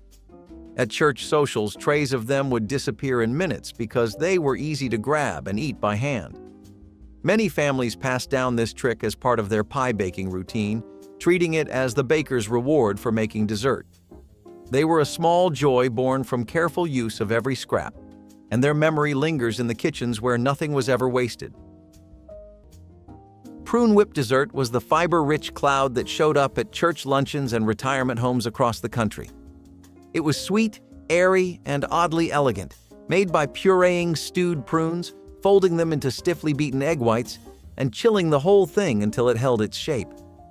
It sounds strange now, but it was a hit in the 1930s through the 1950s, especially with older folks or anyone on a digestive diet. Prunes were cheap, shelf-stable, and full of nutrients, and this dessert made them feel like a treat instead of medicine. Some cooks added a bit of lemon juice or vanilla for brightness, while others served it with a dollop of whipped evaporated milk or even custard. The result was light on the tongue and surprisingly satisfying, especially if you had grown tired of gelatin molds. It was not a dish that screamed decadence, but it whispered health, comfort, and just a little bit of sweetness. The kind you served to someone who needed a gentle dessert and a moment of peace. Burying food underground for natural refrigeration was one of the quiet genius moves that let Native American families survive through blistering summers and brutal winters alike. It sounds almost too simple now, but when done right, it was remarkably effective. By digging deep, shaded pits and lining them with grass, bark, or even cool stones, they created natural refrigerators that could keep vegetables crisp, fruits fresh, and even meat safer than leaving it above ground. There was an art to it, a dance with the seasons and the soil that few today remember. But the wisdom of making the earth itself your storage partner never truly faded. And when long journeys or harsh winters loomed ahead, native chefs had another brilliant solution for keeping their people nourished on the move, mixing wild berries, nuts, and hidden energy into one of history's first real trail mixes. Dry mustard rubs were more than just a way to flavor meat. They were a quiet method of preservation long before refrigerators took over.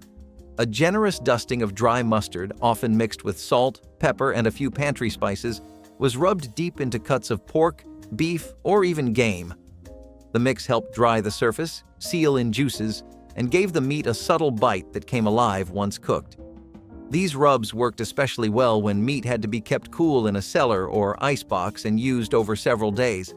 For families who could not afford to let anything spoil, it was a little layer of safety and a whole lot of flavor. As the meat rested, the mustard acted like a protective barrier, especially in roasts or loins. When you finally cooked it, that seasoning had sunk in all the way through. Some even used mustard rubs before curing or smoking.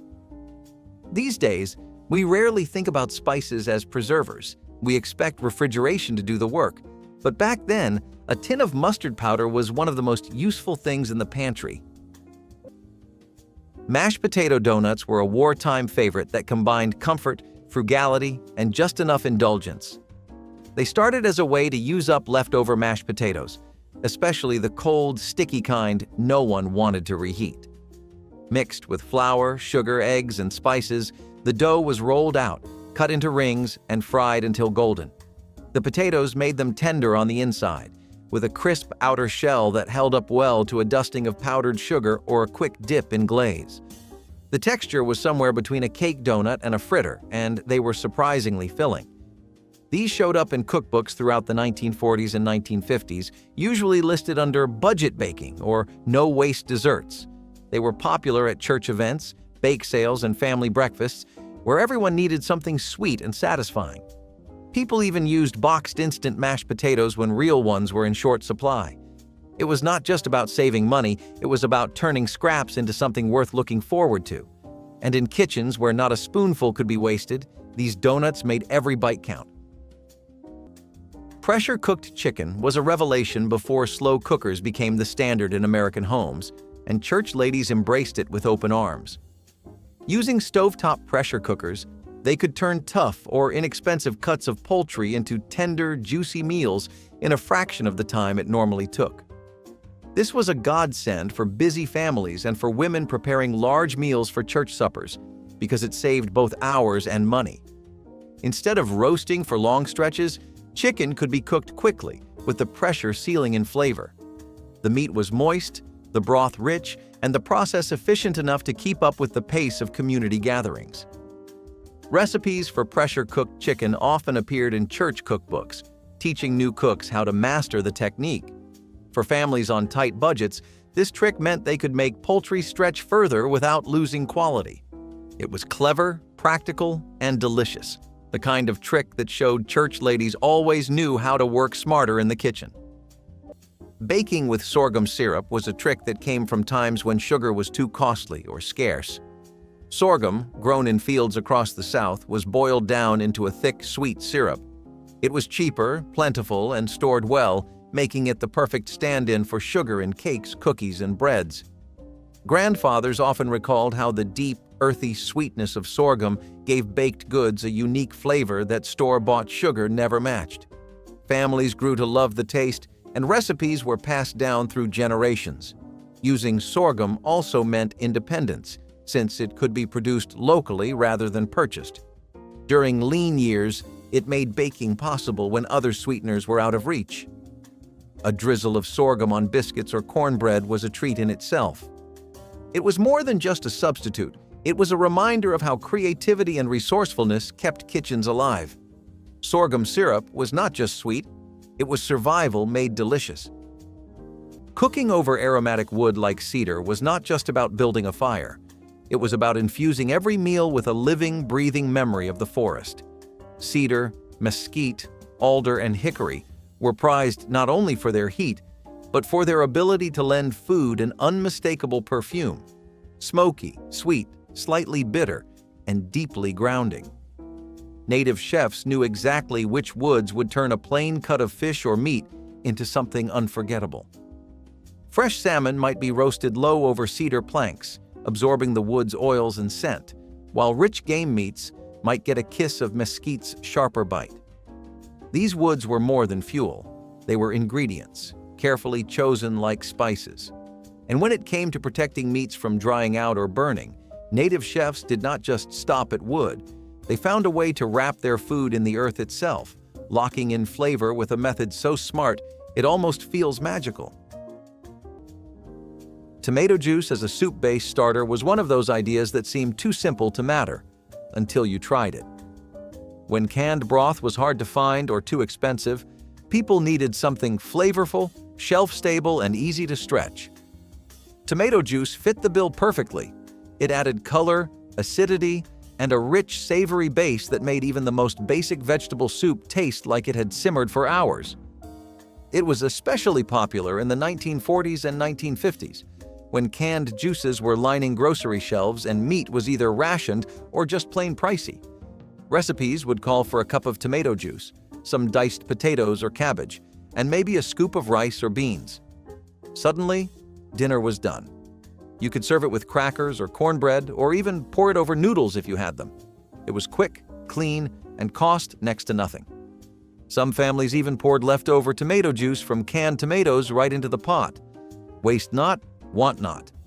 These soups were humble, but they were hearty, and sometimes that is all you needed, especially when times were tight. Soup jar layering was what you did when the fridge was filled with almost empty pots and bowls.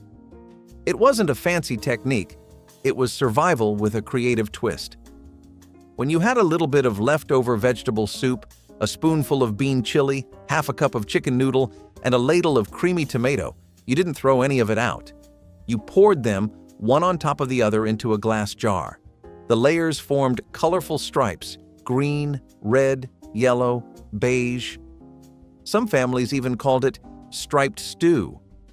Once the jar was full, it went into the fridge. And when it was time to reheat, you dumped the whole thing into a pot and stirred gently over low heat. The flavors blended, clashed, or occasionally surprised you. Sometimes you discovered a new favorite. Other times, it just tasted like Thursday. But it always felt thrifty. Each jar was a record of the week's meals: what was served, what was saved, and what was never wasted. In homes where food stretched far and memories were short, these jars did more than hold soup. They told a story, and in their quiet, unglamorous way, they made the most of everything. Boiled hamburger patties were never glamorous, but they got the job done. In the name of health, or sometimes just thrift, home cooks were advised to boil their ground beef patties instead of frying them. The idea was to reduce fat and keep the meat moist without needing extra oil. The patties were formed, dropped into gently simmering water or broth, and cooked until firm. The result was softer than a grilled burger, but still surprisingly flavorful, especially if the liquid was seasoned. Some added onions or garlic to the pot to give the meat extra depth, while others used leftover broth for soups later. This method showed up in diet cookbooks, military manuals, and penny-saving guides alike. It was also recommended for feeding young children or the elderly who needed soft, easy-to-chew proteins. It might not have had that backyard burger smell, but it filled a plate just the same. And sometimes, especially during hard times, that was all that mattered. Making fruit leather with nothing but the sun and a flat rock was the perfect way to capture summer's sweetness for the long, hungry months ahead. Native American cooks would mash wild berries, apples, or plums into thick, pulpy pastes and spread them carefully over flat, sun-warmed stones. Covered lightly with woven grasses or bark to keep pests away, the fruit would dry slowly under the open sky, concentrating into chewy, intensely flavored strips packed with vitamins and natural sugars. These homemade fruit leathers were not just snacks.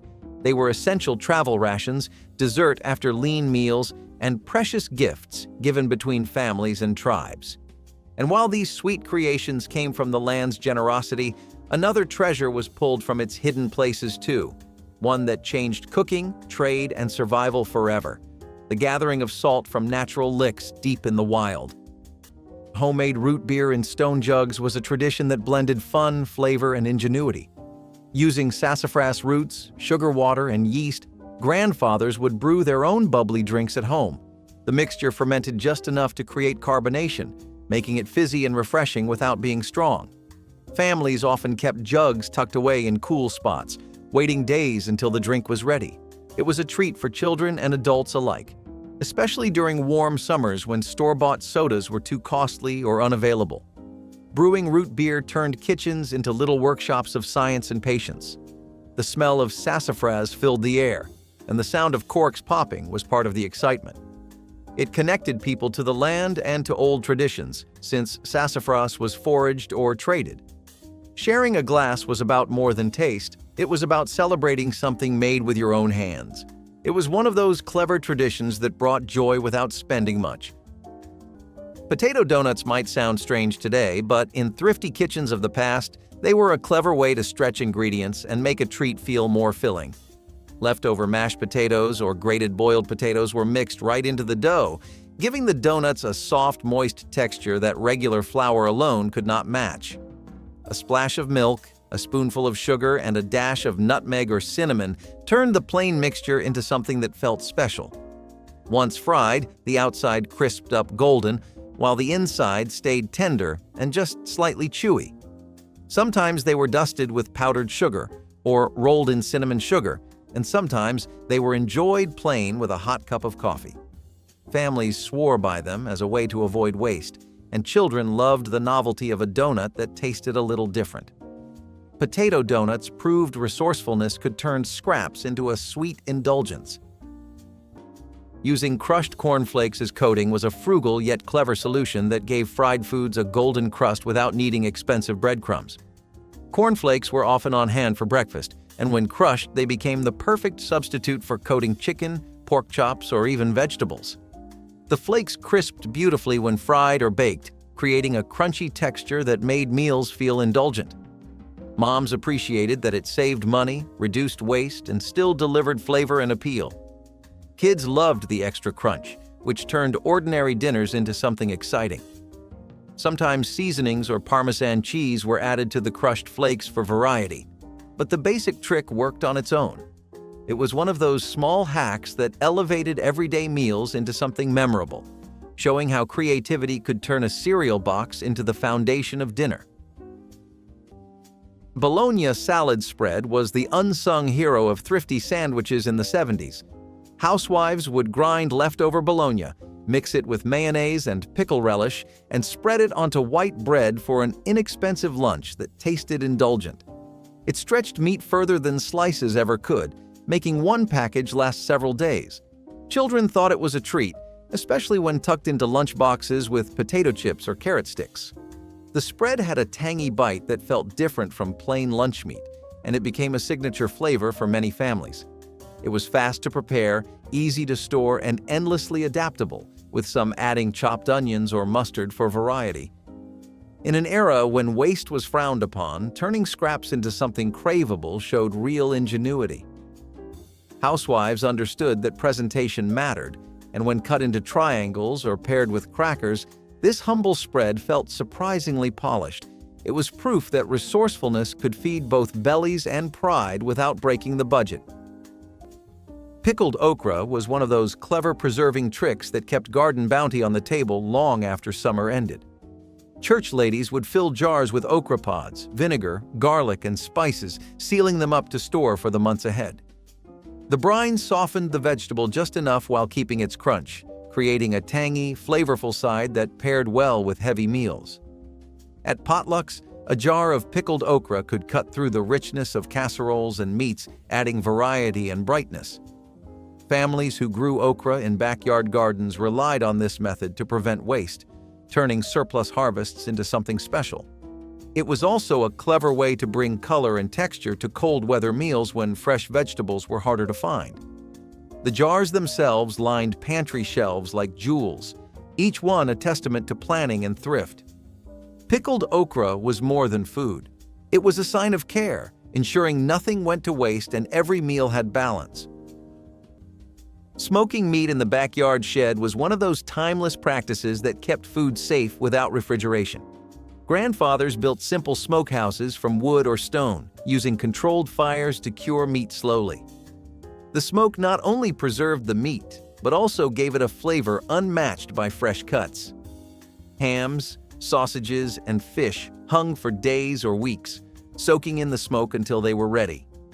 Families relied on these sheds to store protein for months, making sure nothing spoiled when cold weather set in and hunting or farming slowed. The process took steady effort, since fires had to be tended carefully to give enough smoke without burning the meat. Neighbors often gathered at these sheds, trading advice, swapping wood types, and even sharing a portion of their catch. The smell of hickory or oak smoke drifting from the shed became part of the rhythm of rural life, something as natural as the changing seasons. It symbolized self-reliance and pride in providing for one's family with skill instead of store-bought conveniences. Today, smokehouses are rare and mostly seen as hobbies, but the tradition still stands as a clever example of survival and community bound together by food.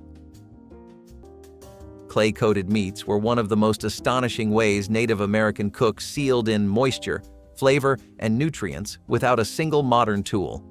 Fresh game was coated in thick, wet clay, sometimes along with a layer of leaves or bark, then buried directly in hot coals or ash. As the clay baked hard around the meat, it formed a natural oven, trapping the juices inside and allowing the food to steam slowly in its own rich flavors. When the clay was finally cracked open, the aroma would hit you first, deep, smoky, and primal. It was cooking stripped down to its purest, most beautiful form. And even as the meat roasted and absorbed the earth's gifts, native chefs had another breathtaking trick, turning simple berry juice into smoking cloths that kissed their foods with a sweetness no store-bought glaze could ever match. Mashed peas as sandwich spread was one of those strange little inventions that stuck around longer than anyone expected. When meat was scarce and deli slices were a luxury, people turned to vegetables for sandwich fillings. Peas, cooked, mashed, and mixed with mayonnaise or mustard, became a go-to choice. The texture was creamy, the flavor mild and earthy, and the color a cheerful green that stood out on soft white bread. You might find it alongside shredded lettuce, thinly sliced pickles, or even a hard-boiled egg. Sometimes people added a pinch of salt or a splash of vinegar to punch it up. It was not about loving peas, it was about having something hearty to spread between two slices. This trick showed up in wartime and Depression-era lunchbox guides, often marketed as a nutritious, affordable alternative to ham or tuna salad. And oddly enough, for a generation raised on making do, it became a taste they remembered fondly. It was cheap, it was strange, and it worked. Orange Julius copycats were the mall treat that made its way into every thrifty household blender.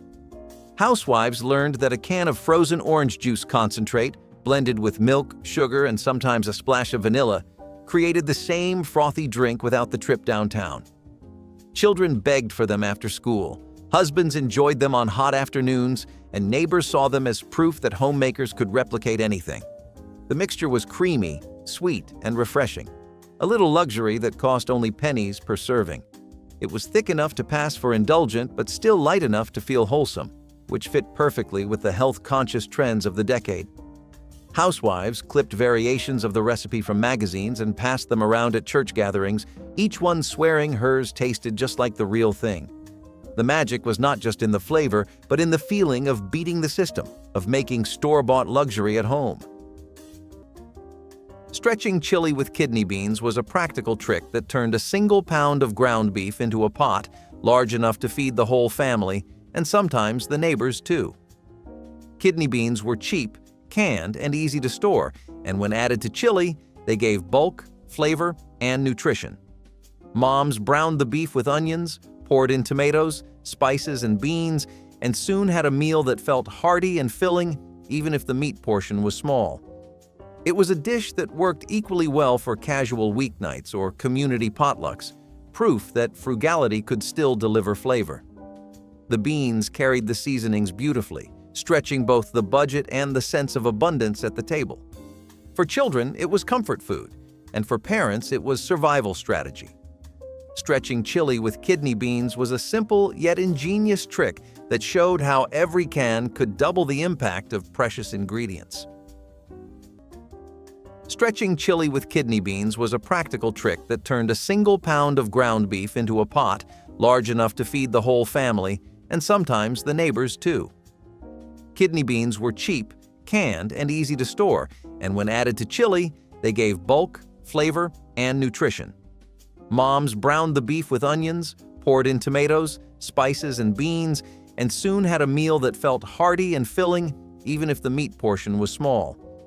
It was a dish that worked equally well for casual weeknights or community potlucks, proof that frugality could still deliver flavor. The beans carried the seasonings beautifully, stretching both the budget and the sense of abundance at the table. For children, it was comfort food, and for parents, it was survival strategy.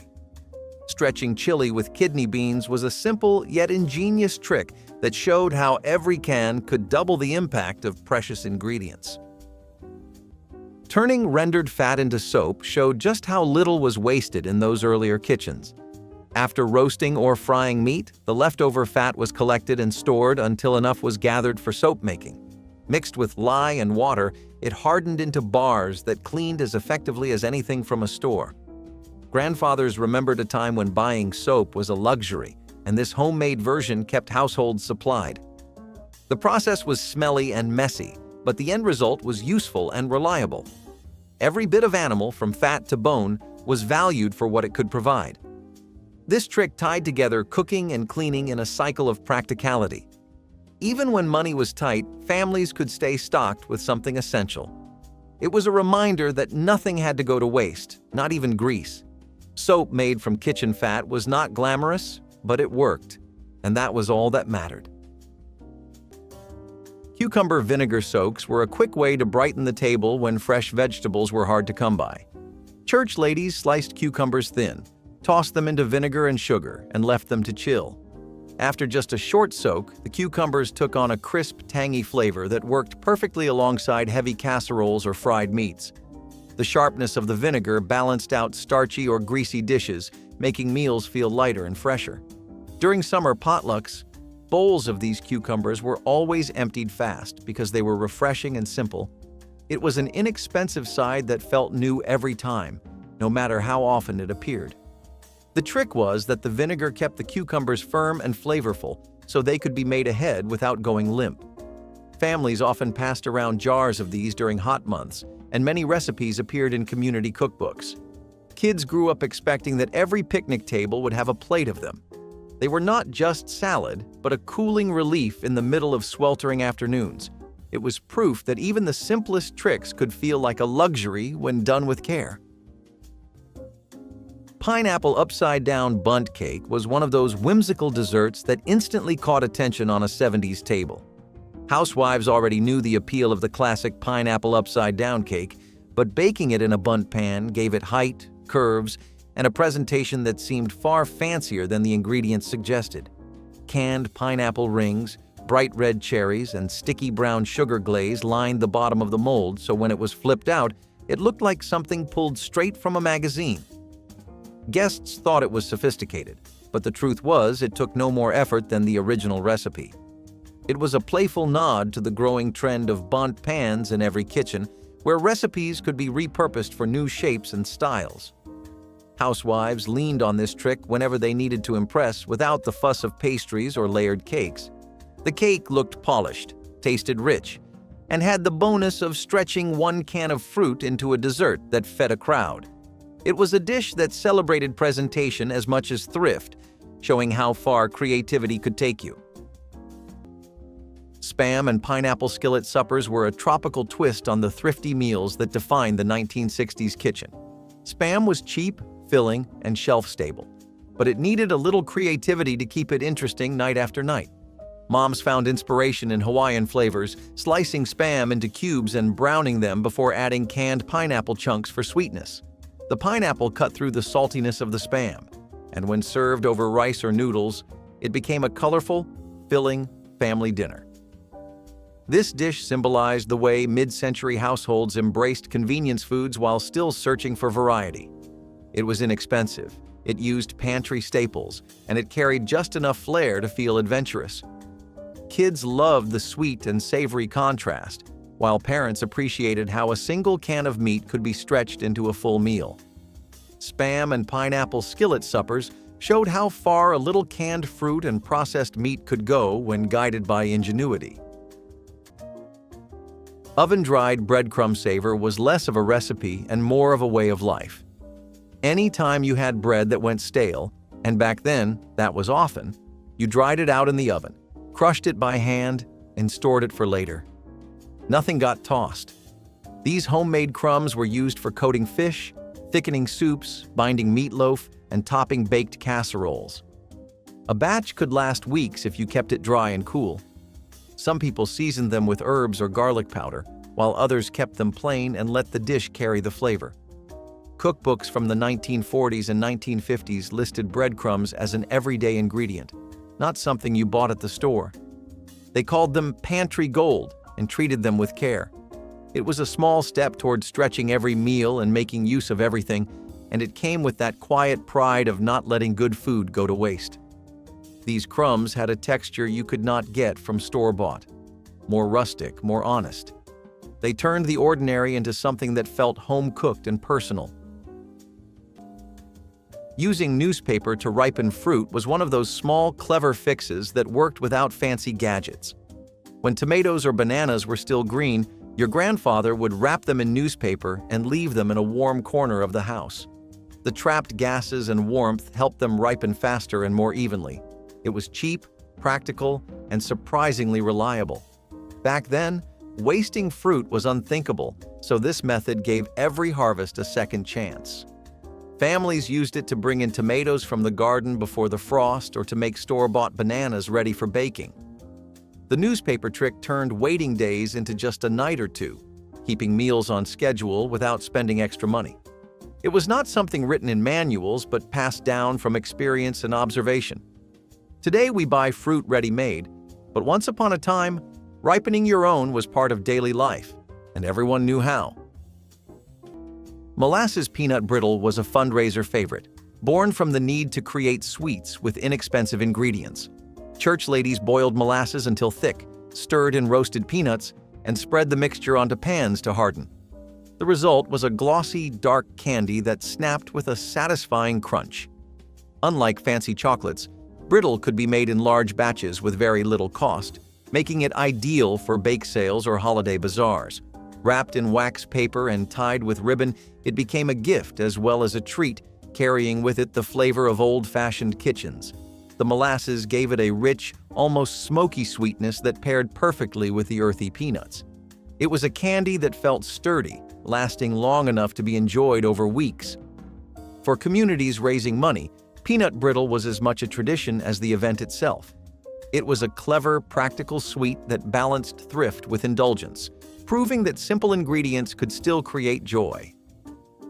The cheese ball party trick was a revelation in its time, and no holiday table was complete without one.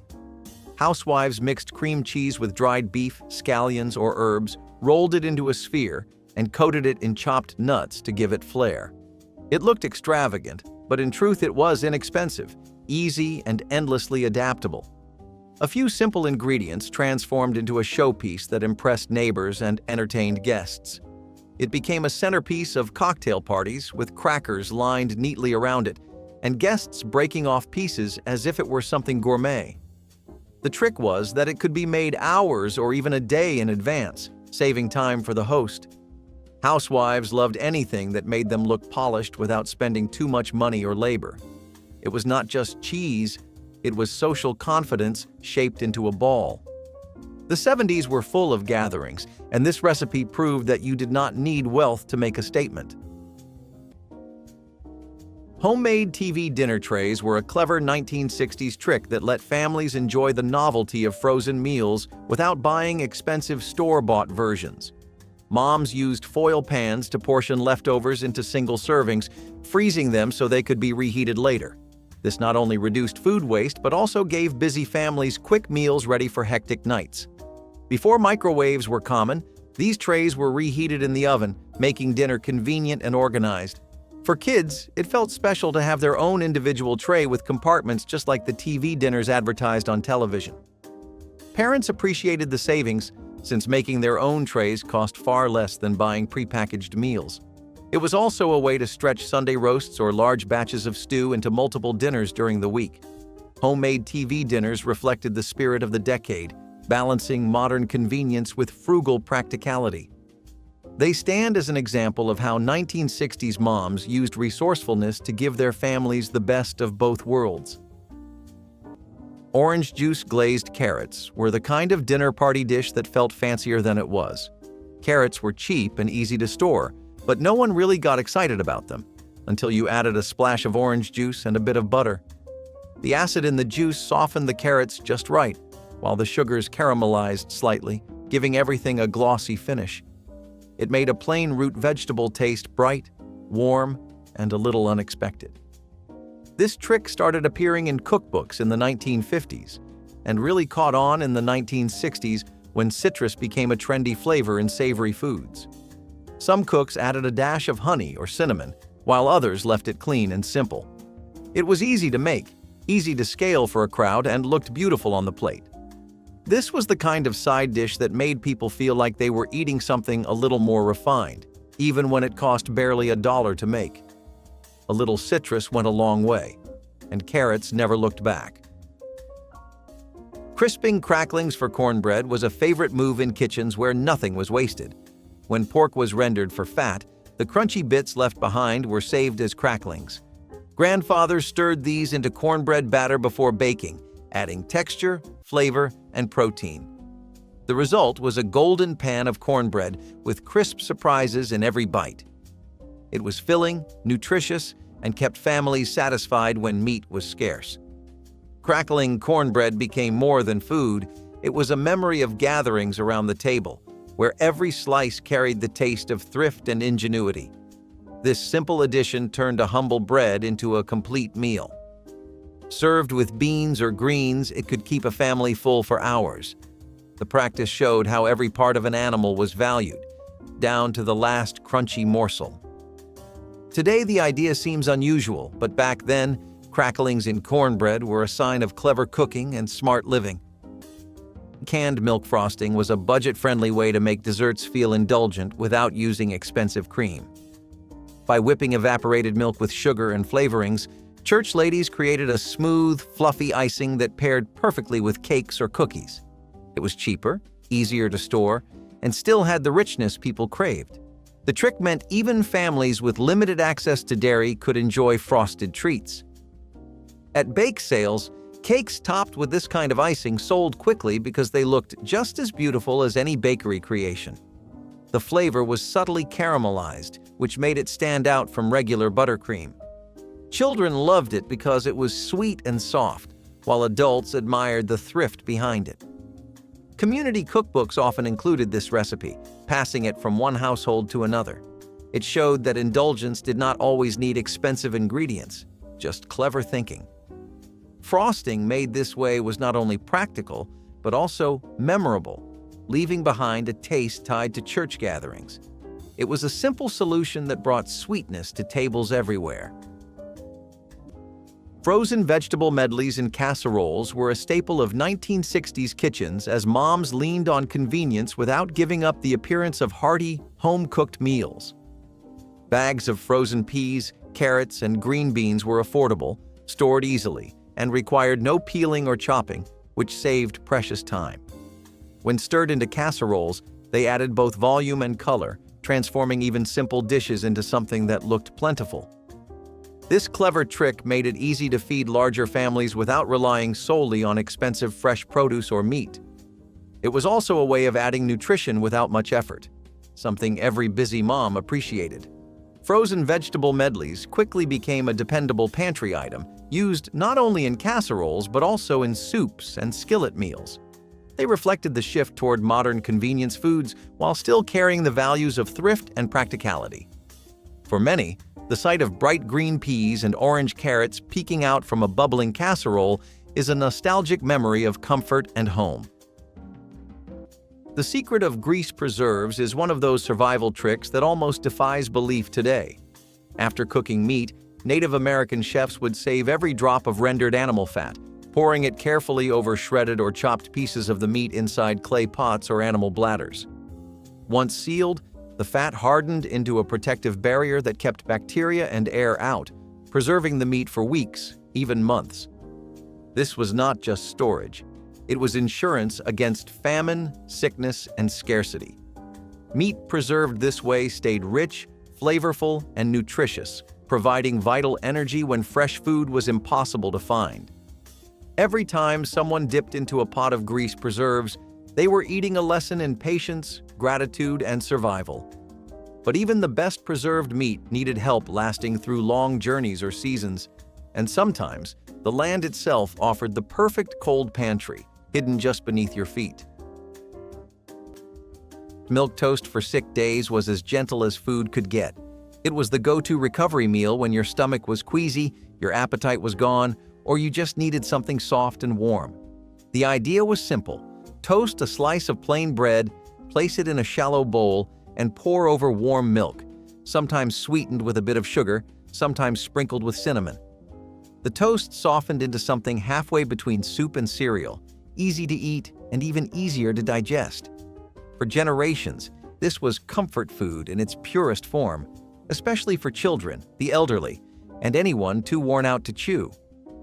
You would find it in vintage home nurse guides, cookbooks for invalids, and even school health manuals. It was not flashy, not flavorful, but it came with a kind of tenderness that people remembered long after they recovered. A spoonful of milk toast felt like someone tucking you in.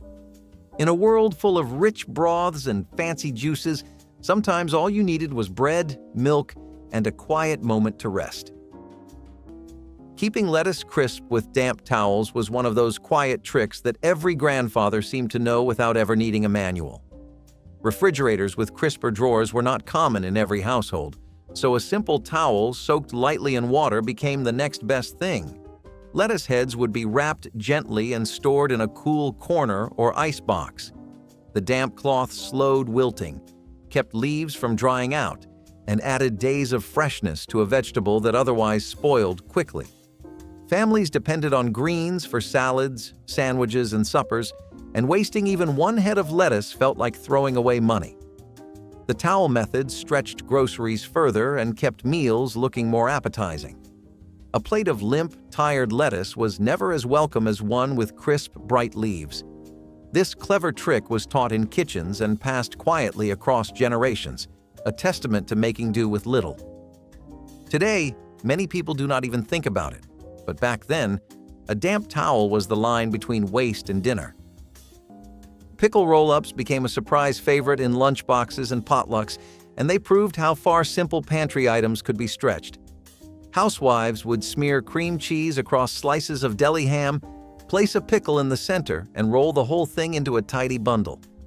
Once sliced into bite-sized pieces, they looked almost gourmet, despite being assembled in minutes. Children loved pulling them apart in lunchboxes, while adults popped them like appetizers at neighborhood gatherings.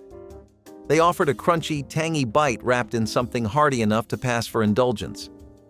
Cream cheese smoothed out the saltiness, while the pickle added both flavor and texture, making it a clever balance of taste on a budget. It was proof that fun presentation could make even the simplest ingredients feel party-worthy.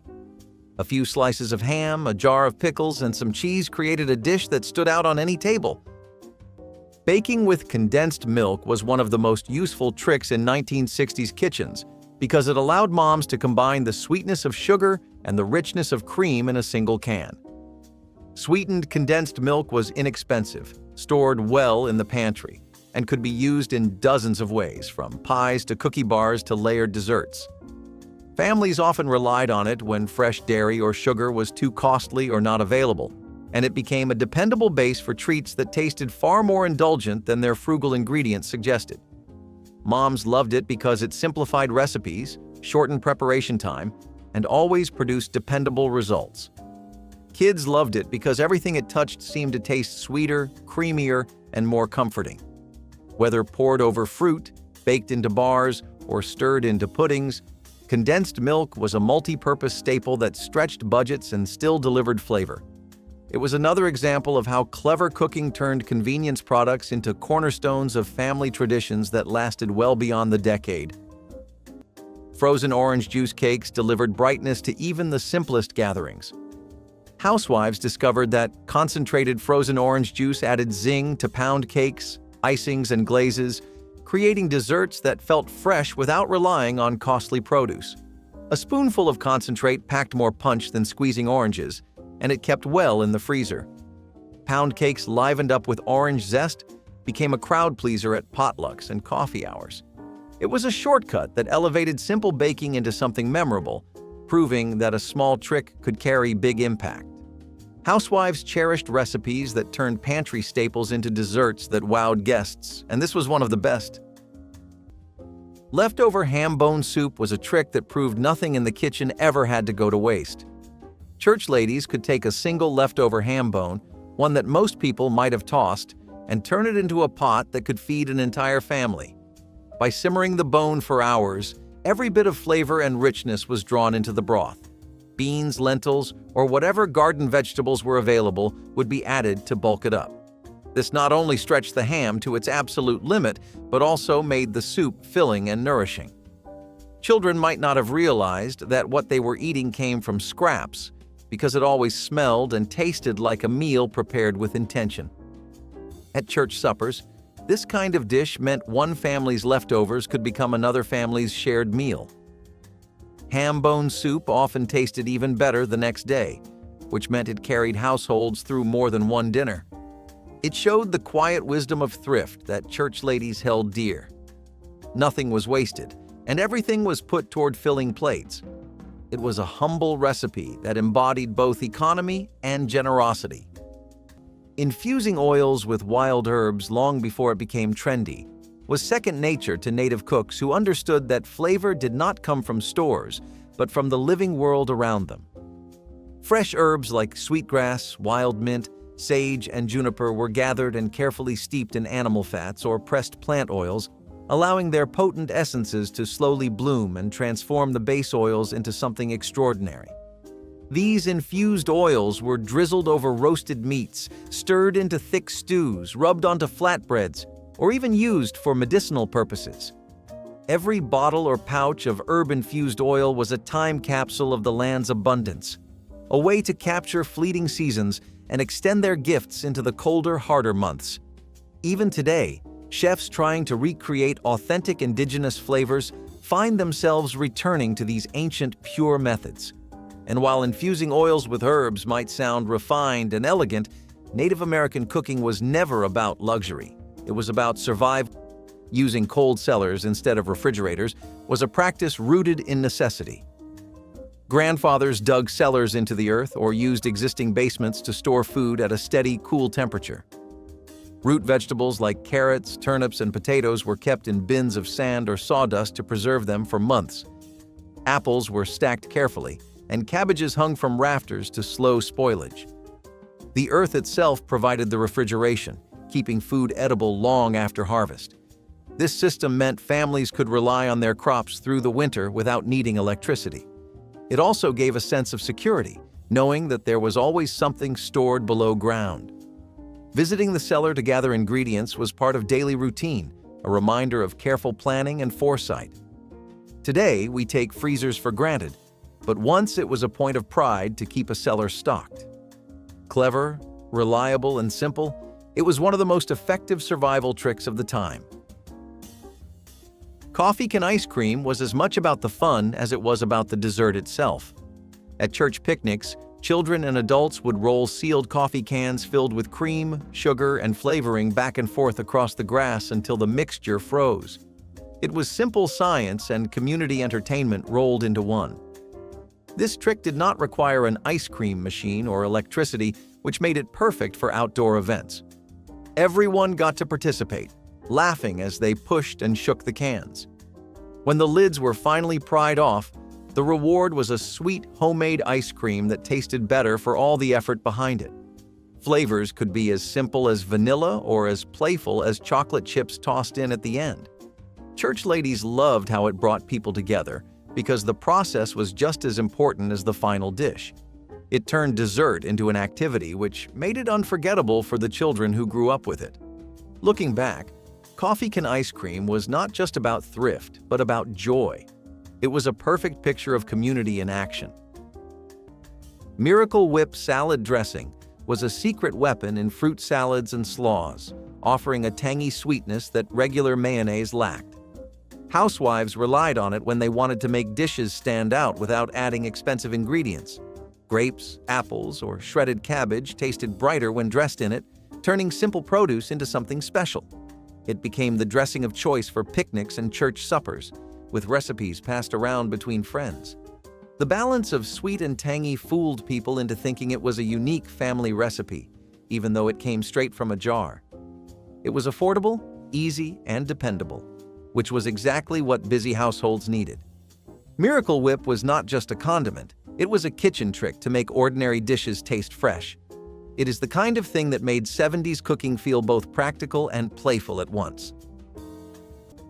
Berry-stained smoking cloths were one of the most delicate and poetic techniques in Native American cooking, blending fire, fruit, and smoke into something unforgettable.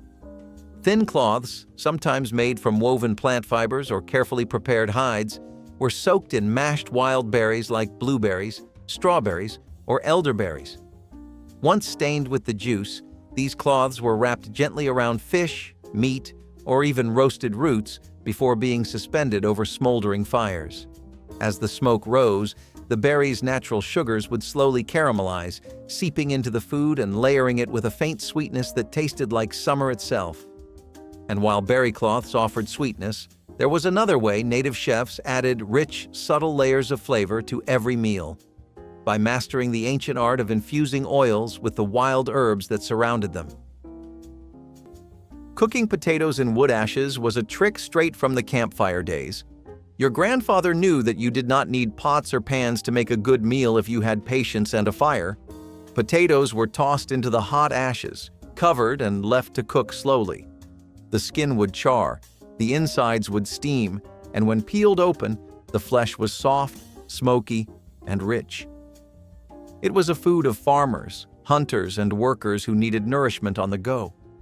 Potatoes were cheap, filling, and easy to carry, so the ash method turned them into a meal anywhere. Families used this during picnics, camping trips, or even when cooking fuel was scarce at home. The flavor was unlike anything from an oven, earthy and comforting in its simplicity. It was a meal of resourcefulness, showing how little you really needed to eat well if you knew a few clever tricks. Orange sherbet layered parfaits were the kind of dessert that looked fancier than they really were, which was exactly the point. Church ladies had a way of turning inexpensive sherbet into something that felt like a treat from a restaurant. Layered in tall glasses with whipped cream or fruit, they were colorful and refreshing. The bright orange against white cream made them eye-catching on tables lined with potluck desserts. Sherbet was cheap and kept well in the freezer, making it a practical ingredient for families on tight budgets. By layering it with simple pantry items, women created parfaits that kids loved and adults admired. The trick was all in the presentation because the flavors were simple, but the look was memorable. Parfaits like these were a favorite in summer when something cold and light was most welcome. At gatherings, trays of parfaits could be carried in and set down with pride. They proved that even with limited resources, you could bring joy and elegance to a table. They were clever, thrifty, and full of charm, just like the women who made them. Almond gelatin squares were a light, almost playful dessert that felt exotic in 70s households. Housewives would flavor clear gelatin with almond extract, suspend canned fruit inside, and cut it into neat cubes for serving at luncheons or potlucks. The translucent look with jewel-like bits of peaches, cherries, or pineapple gave it an elegant appeal without the cost of bakery sweets. It was easy to make in bulk, chilled overnight, and sliced into squares that stacked prettily on serving trays. Unlike heavy cakes or pies, these desserts were refreshing, especially in warmer months when something light was welcome. Kids loved the wobbly texture, while adults saw it as chic, an alternative to the ordinary Jell-O salads of earlier decades. The almond flavor gave it just enough sophistication to set it apart, hinting at something European, even if it came straight from a box and a can. In homes where budgets were tight, almond gelatin squares were proof that thrift could still carry flair and charm. Cool Whip desserts were another revelation of the 1960s, offering moms a way to create no-bake sweets that felt indulgent but required almost no effort. The frozen whipped topping could be folded into puddings, layered with fruit, or spread over pies to create airy, creamy desserts. It was inexpensive, kept well in the freezer, and opened the door to countless variations, making it an instant hit in households across America. Kids loved the light sweetness, while adults admired the ease of preparation. Cool Whip allowed families to have dessert on ordinary weeknights without the time or cost of elaborate baking. It became one of those clever staples that defined the decade, bridging the gap between modern convenience and the timeless desire for something sweet.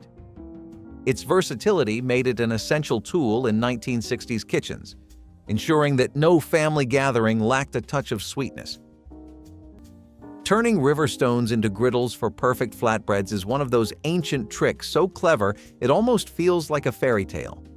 Large, flat stones were carefully selected, cleaned, and then heated slowly over open fires until they held a consistent, even warmth. Once hot enough, balls of simple dough, made from cornmeal, acorn flour, or other gathered grains, were slapped down onto the stones. There were no skillets, no pans, just direct primal cooking at its purest. Even today, traditionalists who practice stone cooking say you can taste the river, the fire, and the earth in every bite. And back then, when every meal needed to last as long as possible, even cooked meat was treated like a precious currency. That is where one of the oldest and most ingenious preservation methods came into play: using nothing but animal fat and wisdom passed down through generations. Reviving stale bread with steam was one of those clever moves that saved money and waste. When a loaf turned hard and dry, most people today would throw it out. Your grandfather knew better. He wrapped the bread in a damp towel, placed it in a warm oven, and let the steam soften it back to life. In just a short while, what seemed like a brick could be sliced and eaten as if fresh from the bakery. It was not only practical, but also comforting to know that no food needed to be wasted. Families learned to stretch every loaf, and the trick became second nature in kitchens across America. A simple towel and a little patience turned leftovers into tomorrow's breakfast toast. Children never noticed that the bread had been on its last leg. It was one more way a clever hand in the kitchen turned hardship into something that felt almost magical. Gelatin whipped desserts were one of those clever inventions that took something simple and made it feel like a treat you could be proud to serve at a church potluck. By folding whipped evaporated milk into gelatin, church ladies transformed a basic box of flavored powder into something airy and mousse-like. It was light, colorful, and just sweet enough to feel like dessert without being too heavy. This trick was especially popular because evaporated milk was cheaper and lasted longer on pantry shelves than cream. It was also easier to find during times when fresh dairy was not always available. Families loved how the mixture set into a fluffy texture that felt luxurious, even though it was made from very humble ingredients. At socials, these dishes often arrived in bright pastel shades that lit up the serving table. Kids thought they were getting a fancy pudding, while adults appreciated how economical the recipe was. It was the kind of clever little trick that stretched ingredients and made people smile. The fact that it took almost no time to prepare only added to its appeal. Looking back, it was not just dessert, but a symbol of creativity in community kitchens. Mayonnaise chocolate cake sounds like the oddest pairing, but to a 70s housewife, it was a lifesaver. Eggs and oil were not always affordable or plentiful, and mayonnaise carried both of those ingredients in one neat jar. What might have started as a depression trick found new life in suburban kitchens where dessert could not be skipped. The mayo kept the cake moist and soft, which made it a reliable favorite even when pantry shelves looked bare. Housewives served it at birthday parties, neighborhood gatherings, and even slipped it into lunchboxes, and no one ever guessed the secret ingredient. The kids were thrilled, the neighbors thought it was genius, and all it took was one jar of mayonnaise. For a generation that had been raised on thrift and taught to make do, this was proof that simple pantry swaps could feel indulgent. It turned an ordinary chocolate cake into something special that lasted longer and stayed fresh even days later. What mattered was not telling anyone how it was made, because the taste spoke for itself. The boxed cake mix plus pudding trick was one of the clever shortcuts 1960s moms swore by to make store-bought mixes taste homemade. Boxed cakes were affordable and convenient, but they often lacked the richness of scratch baking. The solution was to stir a packet of instant pudding mix into the batter, which added moisture, depth, and a tender crumb that stayed soft for days. Chocolate cakes became richer, vanilla cakes more fragrant, and even fruit-flavored mixes seemed more indulgent.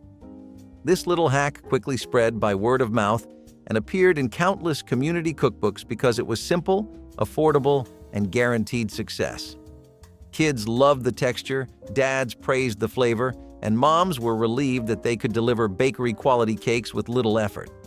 It was the kind of trick that made every birthday party, potluck, or Sunday dessert feel just a bit more special without costing extra time or money. Even decades later, bakers still use this 1960s secret to give boxed cakes an upgrade, proof of just how clever and enduring the trick really was. How native chefs made instant trail mix with dried berries and nuts is a perfect example of simple genius meeting real-world survival. Long before colorful packages lined grocery store shelves, Native American communities were gathering handfuls of nature's purest energy foods, drying them carefully under the sun, and combining them into powerful portable meals. Wild berries like chokecherry, elderberry, and wild strawberries were prized for their tartness and nutrition, while nuts like acorns, walnuts, and pine nuts packed a heavy punch of fat and protein. Some tribes even added roasted seeds, puffed grains, or strips of dried meat for extra stamina. The goal was not just taste, but endurance. It was survival in your pocket, designed by thousands of years of knowledge. And while they packed sweetness and strength into every bite, when it came to seasoning savory meals, native chefs turned to another source altogether: wild plants that turned every piece of meat into pure wilderness flavor. Making soup from scraps was a tradition built on necessity and thrift. Onion skins, carrot tops, celery leaves, and bones that others might throw away were collected and simmered into broths. Nothing was wasted, and every bit of flavor was coaxed from ingredients that seemed past their usefulness. Grandfathers knew that scraps still carried value, and a pot of soup could feed a family with hardly any fresh ingredients. The broth would simmer slowly, filling the house with comforting aromas that belied its humble beginnings. Vegetables, noodles, or grains were often added to turn the broth into a full meal. This practice meant fewer trips to the market and more meals from the same supply. It was not only practical but also a reminder of resourcefulness in hard times. Families ate well because someone knew how to turn scraps into sustenance. Soup from scraps may sound simple today, but it was once a mark of clever survival in the kitchen. Cooking dandelion greens for salad was a clever way of turning weeds into supper. Grandfathers knew that the bitter leaves, gathered from yards, fields, or roadsides, were packed with vitamins and minerals that families needed but often could not afford. They were washed carefully, sometimes boiled or blanched to soften the bite, and then dressed simply with vinegar, drippings, or a bit of lard. During spring, when gardens were bare and money was tight, these greens became a vital source of fresh food that cost nothing but a little effort to collect. Families gathered together to pick them, often turning the task into a small ritual of togetherness, teaching younger children how to identify the leaves. The taste was earthy and strong, but it was filling and nutritious, giving strength during lean weeks. Served alone or alongside beans, bread, or cornbread, dandelion greens added variety to otherwise plain meals. Today they are seen as gourmet items in restaurants, but once they were food of necessity. This clever foraging trick kept households alive when there seemed to be little else, a quiet reminder that resilience often grew right outside the doorstep.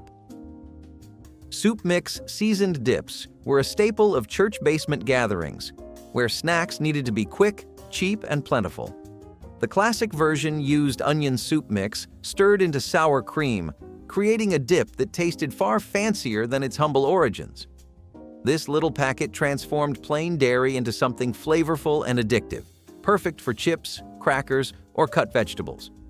It was the kind of recipe that could be made in 5 minutes yet always left people asking for seconds. Church ladies loved it because it required no cooking and could be prepared hours before an event. At socials, the dip bowl was always surrounded by a crowd, and many remember it as a symbol of fellowship as much as food. The saltiness and savory flavor paired well with nearly everything, making it the go-to choice for snack tables. Even today, people who grew up with these dips still remember their taste with fondness. It was clever, quick, and communal, a combination that defined the best kind of church cooking. The soup mix dip may have started as a trick, but it became an iconic part of gatherings everywhere. Powdered milk baking was one of those quiet tricks that kept households running smoothly when the weekly grocery money did not stretch far. Housewives discovered that adding powdered milk to bread, cookies, or cakes meant saving the fresh milk for children's glasses and breakfast cereals. The powdered version blended easily with dry ingredients, gave baked goods structure, and cost less per serving than cartons of fresh milk. It was a compromise that felt almost invisible, because once mixed and baked, no one could tell the difference. Some even claimed it gave breads a slightly denser crumb, which made sandwiches hold up better in lunchboxes. This practice turned powdered milk from a pantry backup into an everyday ingredient, one that showed just how resourceful homemakers were with substitutions. It was not glamorous, but it was practical, and it allowed mothers to stretch supplies without sacrificing family traditions like fresh cookies after school. Powdered milk became a symbol of thrift masked as normalcy, proof that cleverness often lay in the smallest details of a recipe. Stretching meatloaf with oatmeal was a trick that defined the frugal resourcefulness of 1960s kitchens. Ground beef was not always cheap, and feeding large families required a little ingenuity to make it go further. Moms discovered that stirring in rolled oats gave the mixture bulk, helping 1 pound of meat stretch into several hearty servings. The oats absorbed juices and flavors as the loaf baked, making the dish tender without watering it down. Kids rarely noticed the difference, especially when the loaf was topped with ketchup or tomato sauce that gave it familiar comfort. For many families, meatloaf night was a tradition, and the addition of oats made it affordable enough to keep that tradition alive week after week. It was not just about saving money. It was about preserving a sense of normalcy and abundance, even when budgets were tight. The trick was passed down through cookbooks and shared at neighborhood gatherings as a reliable way to make a meal feel complete without emptying the wallet. It remains a reminder that small substitutions can transform a single pound of meat into a dish that fed an entire table with pride. Smoking fish with wild berries for a natural glaze was one of those strokes of genius that blended necessity and creativity in perfect balance. Freshly caught fish were rubbed or brushed with mashed wild berries like cranberries, chokecherries, or elderberries, then carefully smoked over low, aromatic fires. The natural sugars in the berries caramelized slowly in the smoke, forming a delicate, flavorful glaze that locked in moisture and added a subtle, tangy sweetness to every bite. It was preservation and flavor enhancement rolled into one breathtaking technique. The berry glaze also helped protect the fish from drying out too fast or attracting insects during the long smoking process. But the magic of earthborn cooking did not stop at meat. Deep underground and right in the fire itself, native chefs had another trick: roasting tough, stubborn root vegetables until they were sweet, tender, and full of hidden strength. Saving bacon grease for frying was one of those simple yet clever tricks that made a small kitchen feel full of flavor. Your grandfather knew that nothing went to waste, and that included the drippings left after frying bacon. He would pour the grease carefully into an empty coffee tin or jar, set it aside, and use it later to season vegetables, cornbread, or fried potatoes. The result was food that tasted richer without needing extra butter or oil. Families got used to that smoky flavor, and many grew to prefer it over store-bought fats. It was not only about thrift, but also about taste, since the grease held on to every bit of smoky bacon essence. Back then, there was pride in stretching every part of an ingredient as far as it could go. Today, we mostly throw those drippings away, not realizing that one of the best old secrets to deep, hearty cooking was right there in the pan all along. Cooking beans overnight on the stove was a practice that blended patience, thrift, and practicality in the best possible way. Dried beans were inexpensive, plentiful, and stored well, but they were tough and required long hours of cooking to become tender. To save effort, grandfathers would set heavy pots of beans on the back of the wood stove before going to bed, leaving them to simmer slowly all night.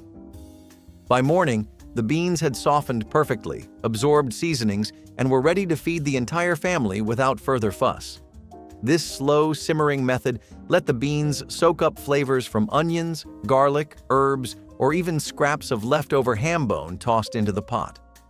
The smell filled the kitchen by dawn, a comforting reminder that food was waiting for anyone who rose early to begin the day. Beans cooked this way stretched small budgets further, providing protein and nutrition at very low cost. They were served with bread, rice, or potatoes, and the leftovers were reheated for days. It was not glamorous food, but it was hearty and dependable, a true staple in households across America.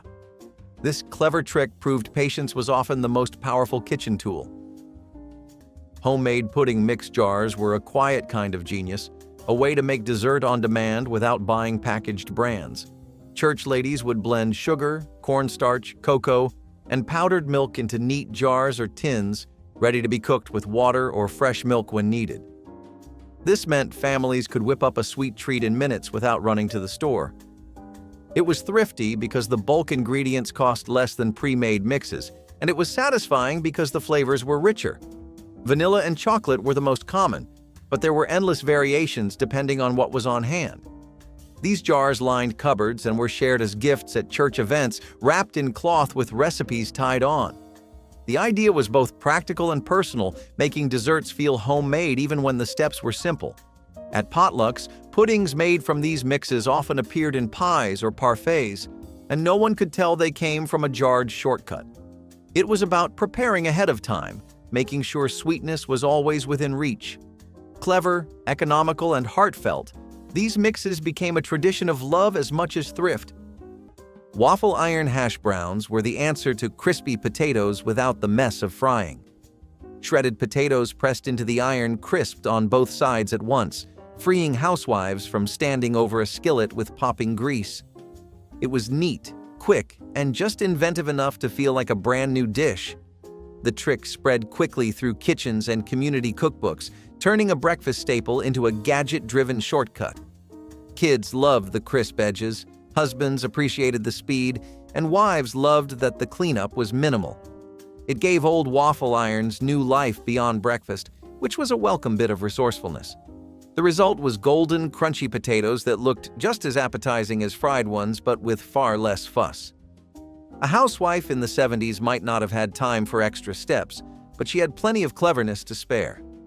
The waffle iron proved that appliances could double as problem solvers when you needed them most.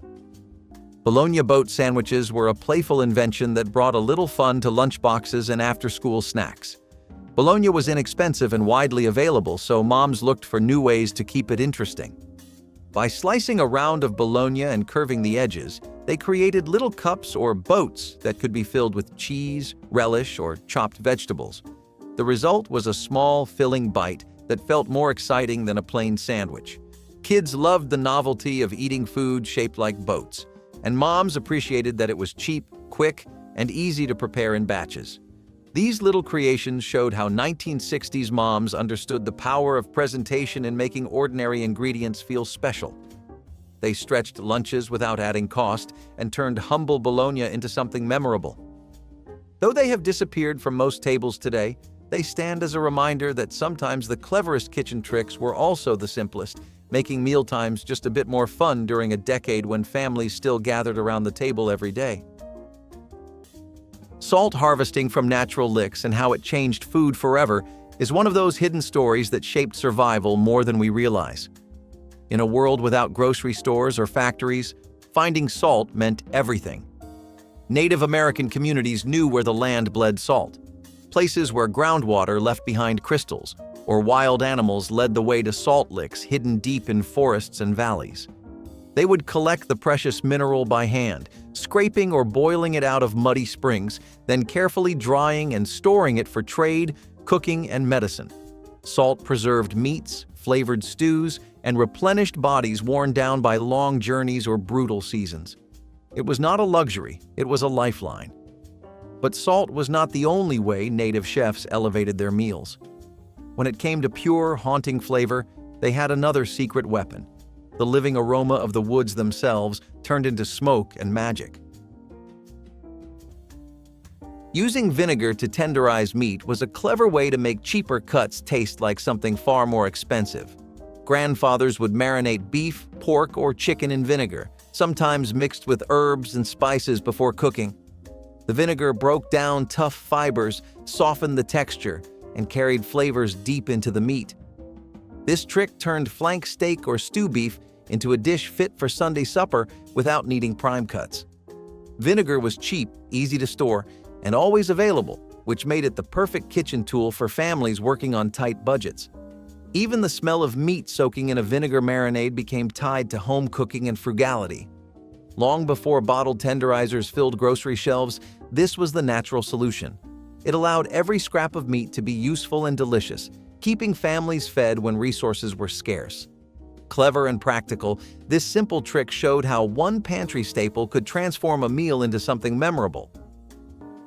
Oatmeal meatloaf filler was one of the thriftiest tricks church ladies ever leaned on, and it made perfect sense for families watching every penny. Instead of using up all the ground beef at once, rolled oats were mixed in to bulk out the loaf. The oats absorbed the meat's juices, stretching flavor while keeping the texture moist. It was a way to turn a pound of beef into a meal that could feed far more than it should have. For families with hungry children and guests at the table, this meant fewer empty stomachs and less money spent at the butcher. The oats themselves were cheap, easy to store, and endlessly versatile, making them a staple in every pantry. At church suppers, oatmeal-filled meatloaf was quietly common, though no one called attention to it. What mattered was that everyone got a fair slice. For many, it tasted just as hearty as the all-meat version, and the trick became part of the recipe handed down. What began as a way to survive hardship turned into a tradition of clever thrift. It was not just about saving meat, but about feeding people with dignity and ingenuity.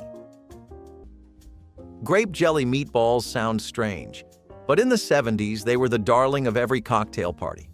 Housewives simmered meatballs in a sauce made from grape jelly and chili, creating a sweet and savory flavor that felt completely new. Guests were surprised by the unusual pairing, but one taste kept them coming back. They became a staple of potlucks and gatherings, feeding a crowd with very little effort. The sauce was cheap, the meatballs could be stretched with fillers like breadcrumbs, and the result felt festive. Housewives loved how little time it took to put together, and partygoers remembered it long after the evening ended. It was another example of a clever trick making use of common pantry items to create something memorable. Even today, people who grew up in the 70s remember those saucy meatballs with nostalgia. It was proof that daring combinations could win hearts when money and time were short. Canned pineapple upside-down cake became one of the most iconic desserts of the 1960s because it turned something affordable and shelf-stable into a dish that looked glamorous. Fresh fruit was expensive for many families, but canned pineapple rings offered an affordable alternative that still delivered sweetness and tropical flair. Moms arranged the golden slices in neat circles, added bright maraschino cherries in the middle, and poured cake batter over the top before baking. When flipped onto a platter, the caramelized pineapple and cherries created a show-stopping look that made the cake seem far fancier than it really was. It became a favorite for family gatherings, church suppers, and birthday celebrations because it was both economical and eye-catching. Children loved the sticky sweetness, while parents appreciated how easy it was to make using boxed cake mixes and pantry staples. The dish symbolized the 1960s trend of turning convenience foods into impressive centerpieces that still carried the warmth of homemade cooking. Moms knew that with a can of pineapple and a little creativity, they could serve something memorable without stretching the family budget too far. Trapping natural wild yeasts for bread making was a delicate dance between patience, instinct, and trust in nature. Long before modern yeast packets made baking effortless, native chefs understood how to harness the living cultures floating invisibly all around them. They would leave simple mixtures of ground corn, acorn flour, or other grains mixed with water exposed to the open air, letting wild yeasts and beneficial bacteria settle into the mix over several days. Every loaf was alive, shaped by the air, the season, and the land itself. Each region had its own distinct flavors, a fingerprint left by invisible forces. It was slow, careful baking rooted in the rhythms of the world, not the ticking of a kitchen timer. And if you thought that was incredible, imagine making an entire soup without a pot, without a bowl, just heated rocks, fresh herbs, and the oldest cooking trick you have never heard of. Preserving herbs in salt was a quiet tradition in many kitchens. Fresh herbs wilted quickly, and refrigeration was not always dependable. To keep them useful, your grandfather would layer sprigs of herbs in jars with coarse salt. The salt drew out moisture, kept them green, and captured their flavor for months. Later, when soups or stews needed seasoning, a pinch from the jar carried the taste of summer gardens into winter meals. It was a simple preservation method, but it worked reliably, and the salt itself became flavored too. This made cooking more vibrant even when fresh supplies were long gone. Families treasured these jars, sometimes treating them as small luxuries when times were lean. It was a reminder that with just salt and patience, even fragile greens could last through the hardest seasons. Today we buy dried herbs in bottles, forgetting that once every home had its own jars tucked away like a hidden pantry of flavor. Bread and butter pickles were one of those recipes that lived in mason jars stacked in church basements and kitchen cupboards, ready to be pulled out at any gathering. They were sweet, tangy, and crunchy, and they made even the simplest meal feel special. Church ladies often used up garden cucumbers this way, slicing them thin and layering them with onions, sugar, and vinegar. This not only preserved the harvest, but also added variety to meals when fresh produce was scarce. The cleverness was in how long they lasted, because jars could sit sealed for months until they were needed.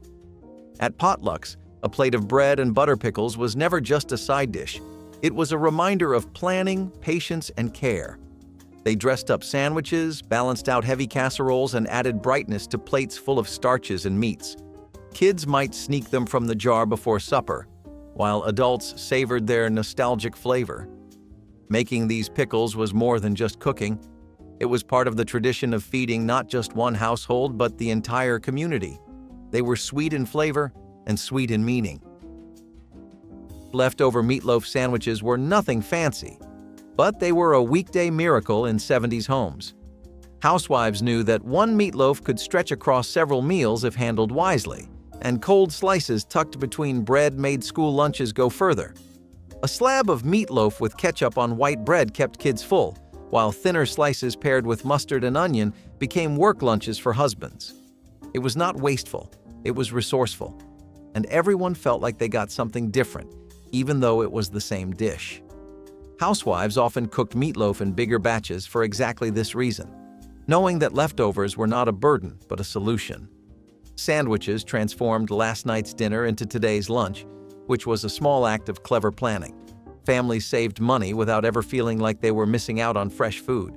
It was frugality disguised as convenience, which is why it stayed popular through the decade. The satisfaction of pulling a ready slice from the fridge and creating a meal in seconds was the reward for thinking ahead. Tang as a breakfast staple was one of the most memorable 1960s tricks for families looking for an affordable way to brighten the morning. Fresh orange juice was expensive and often impractical to keep in the refrigerator, but Tang offered an instant alternative in powdered form. With just a spoonful of powder and water, moms could serve a bright, sweet drink that felt modern and fun. It promised vitamins, energy, and a futuristic touch thanks to its association with astronauts, which made kids love it even more. Parents liked it because it saved money and time, offering the illusion of a wholesome breakfast beverage without the high cost of fresh juice. Tang became part of morning routines across the country, a symbol of the way convenience foods reshaped family life in the 1960s. For many, it was not just a drink, but a memory of rushing out the door for school with something sweet in hand. It was clever marketing and cleverer parenting rolled together, and it remains one of the most iconic examples of 1960s breakfast ingenuity. Using charcoal powder to enhance meat flavor and aid digestion sounds almost too wild to be real, but for Native American cooks, it was a smart, practical tool built from hard-earned wisdom. After a fire burned down to pure white coals, small amounts of fine charcoal powder were sometimes sprinkled over cooking meats or even mixed into marinades. The charcoal acted as a natural purifier, absorbing toxins and helping break down tough fibers inside the meat, making it not only more flavorful but also easier on the stomach. Some healers even mixed tiny amounts into drinking water after big meals, trusting charcoal's natural ability to soothe digestion and guard against sickness. It tasted like the earth, the fire, and the sky, all wrapped up into one unforgettable bite. And if you thought using charcoal was clever, wait until you hear about how deer fat candles turned slow basting into an art form that even today's chefs can barely rival. Making coffee with eggshells may sound strange now, but it was an old trick that made sense in its time. Your grandfather would save clean eggshells, crush them, and stir them into the pot of boiling coffee grounds. The shells drew out bitterness, settled the grounds, and left the coffee clearer and smoother. It was especially common when brewing coffee over campfires or on stovetops without filters. The calcium in the shells worked like a natural clarifier, making the drink easier on the stomach.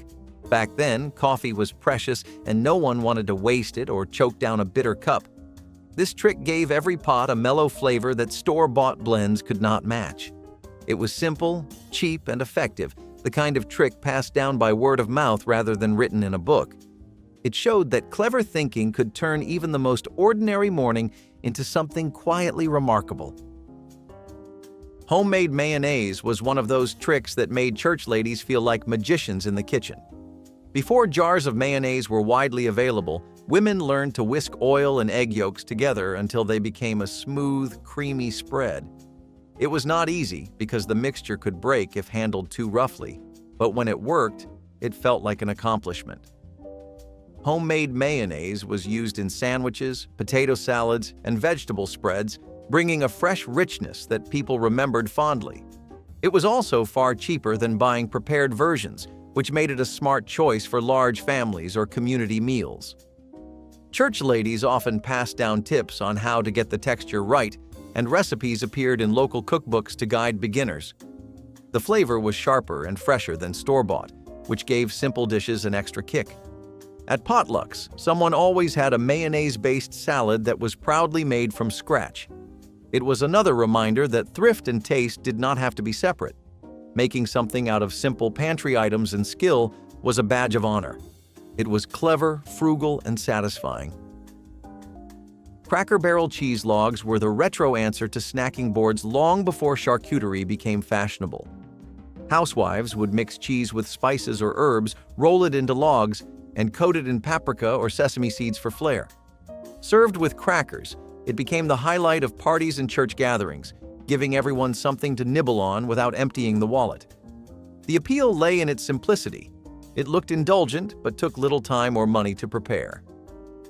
Rolling the cheese into a tidy log made it easy to slice, keeping everything neat and manageable on a tray. It was versatile, too, since nearly any combination of cheese and coating worked, making it a flexible solution when supplies varied. These cheese logs turned the ordinary into the memorable, showing off creativity in a way that seemed effortless. They were clever centerpieces that turned everyday pantry items into a conversation piece. Crock-pot stews with budget cuts became a hallmark of clever 1960s cooking as slow cookers began finding their way into more households. Tougher cuts of meat that were cheaper at the butcher could be transformed into tender, flavorful meals after hours of slow simmering.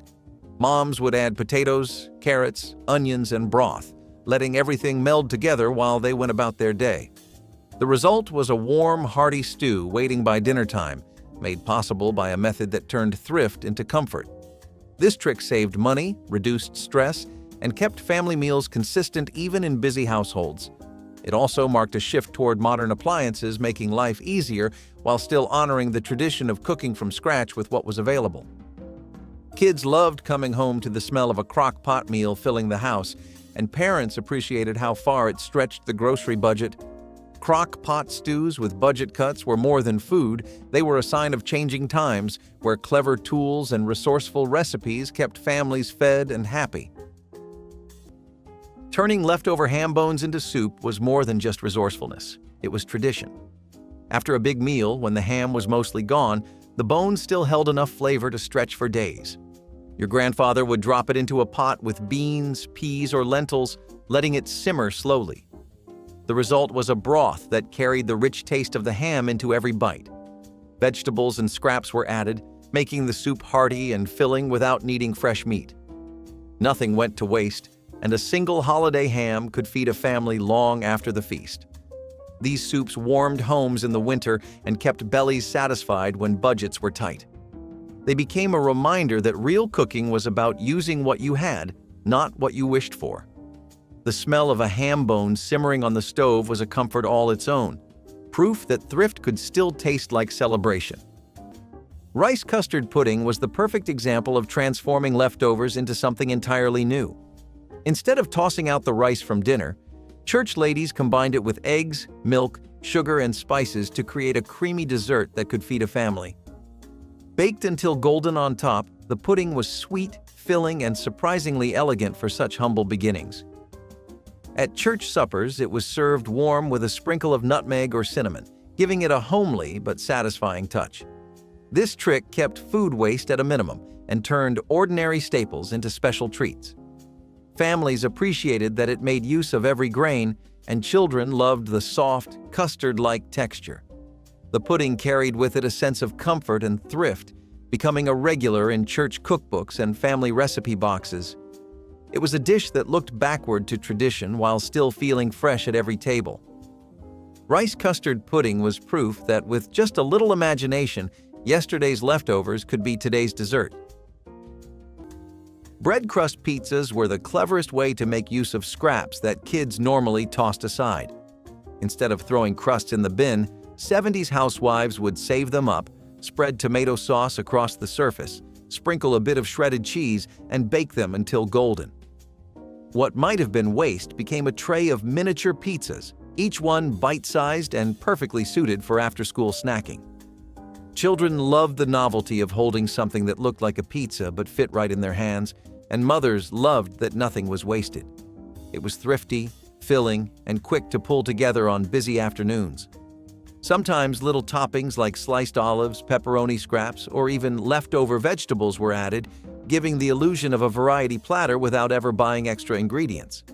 It was a playful way to stretch one meal into another, and for many kids, these little crust pizzas were remembered more fondly than the real thing. The satisfaction of turning discarded pieces into something craved was part of the charm. Celery sticks stuffed with peanut butter or cream cheese were a snack that managed to be cheap, filling, and clever all at once. Celery was inexpensive and often sold in bunches that lasted for several days.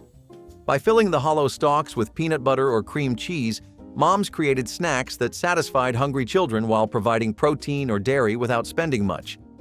Sometimes raisins were added on top, making the playful treat known as ants on a log. It worked equally well for after-school snacks or party trays, where it doubled as a simple appetizer. The beauty of the trick was its speed and thrift, giving moms a way to use vegetables that might otherwise wilt in the refrigerator while also sneaking in a little nutrition. It became one of those small but memorable bites that defined the era's ingenuity, proving that presentation and practicality could meet in one crunchy, creamy snack. Using starch water for ironing was a thrifty household trick that showed nothing went to waste.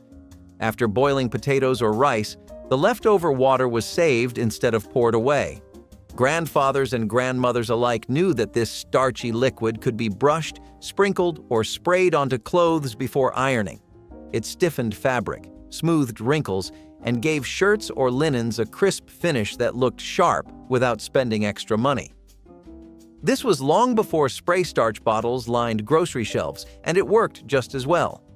The trick was simple, effective, and completely free, making it part of weekly routines in households across America.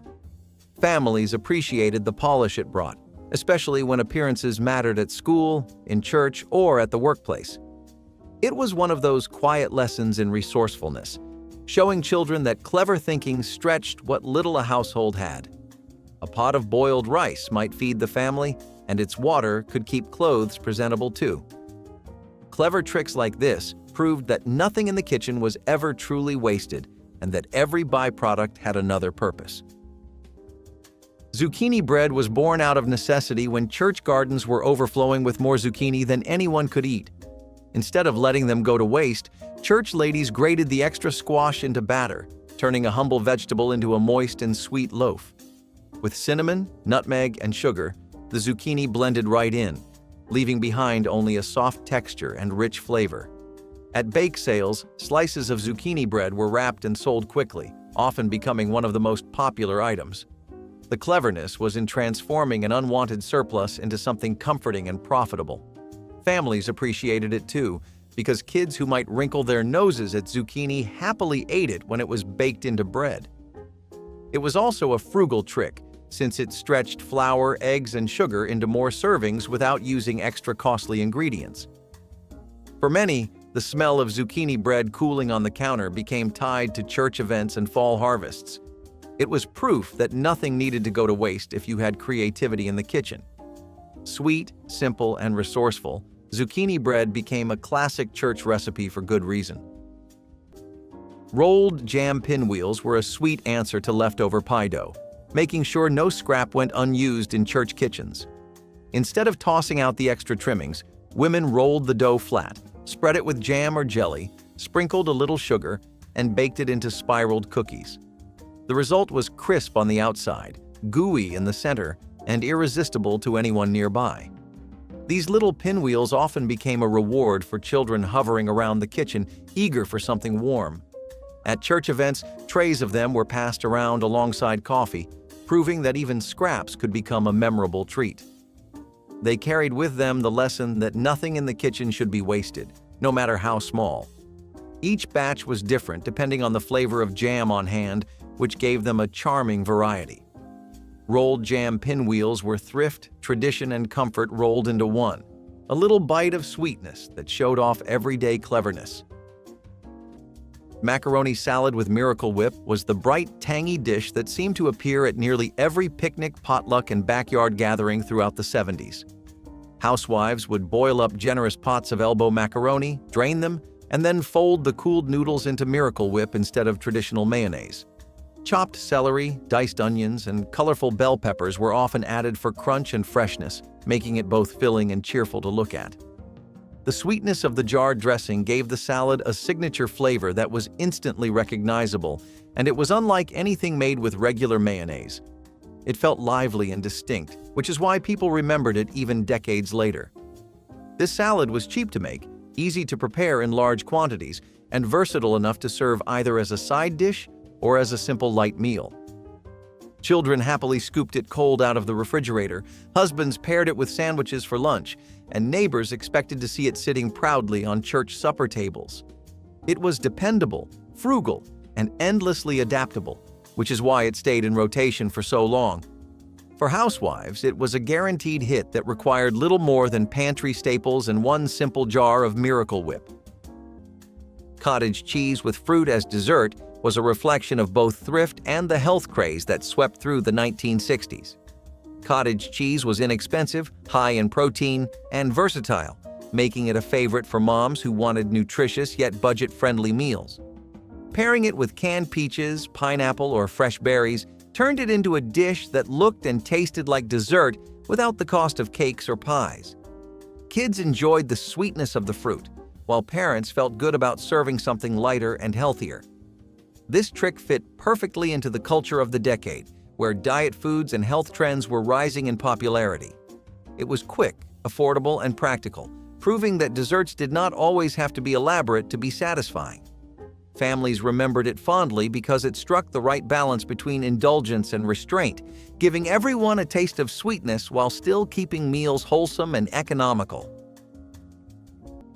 Layering newspaper in the icebox was another way grandfathers made cooling more effective before plastics and modern insulation. Sheets of newspaper were placed around blocks of ice, slowing the rate of melting and keeping temperatures steadier inside the box. The paper also absorbed drips as the ice thawed, making cleanup easier for the household. This trick stretched the usefulness of every delivery of ice, which was vital when budgets were thin and deliveries were not always dependable.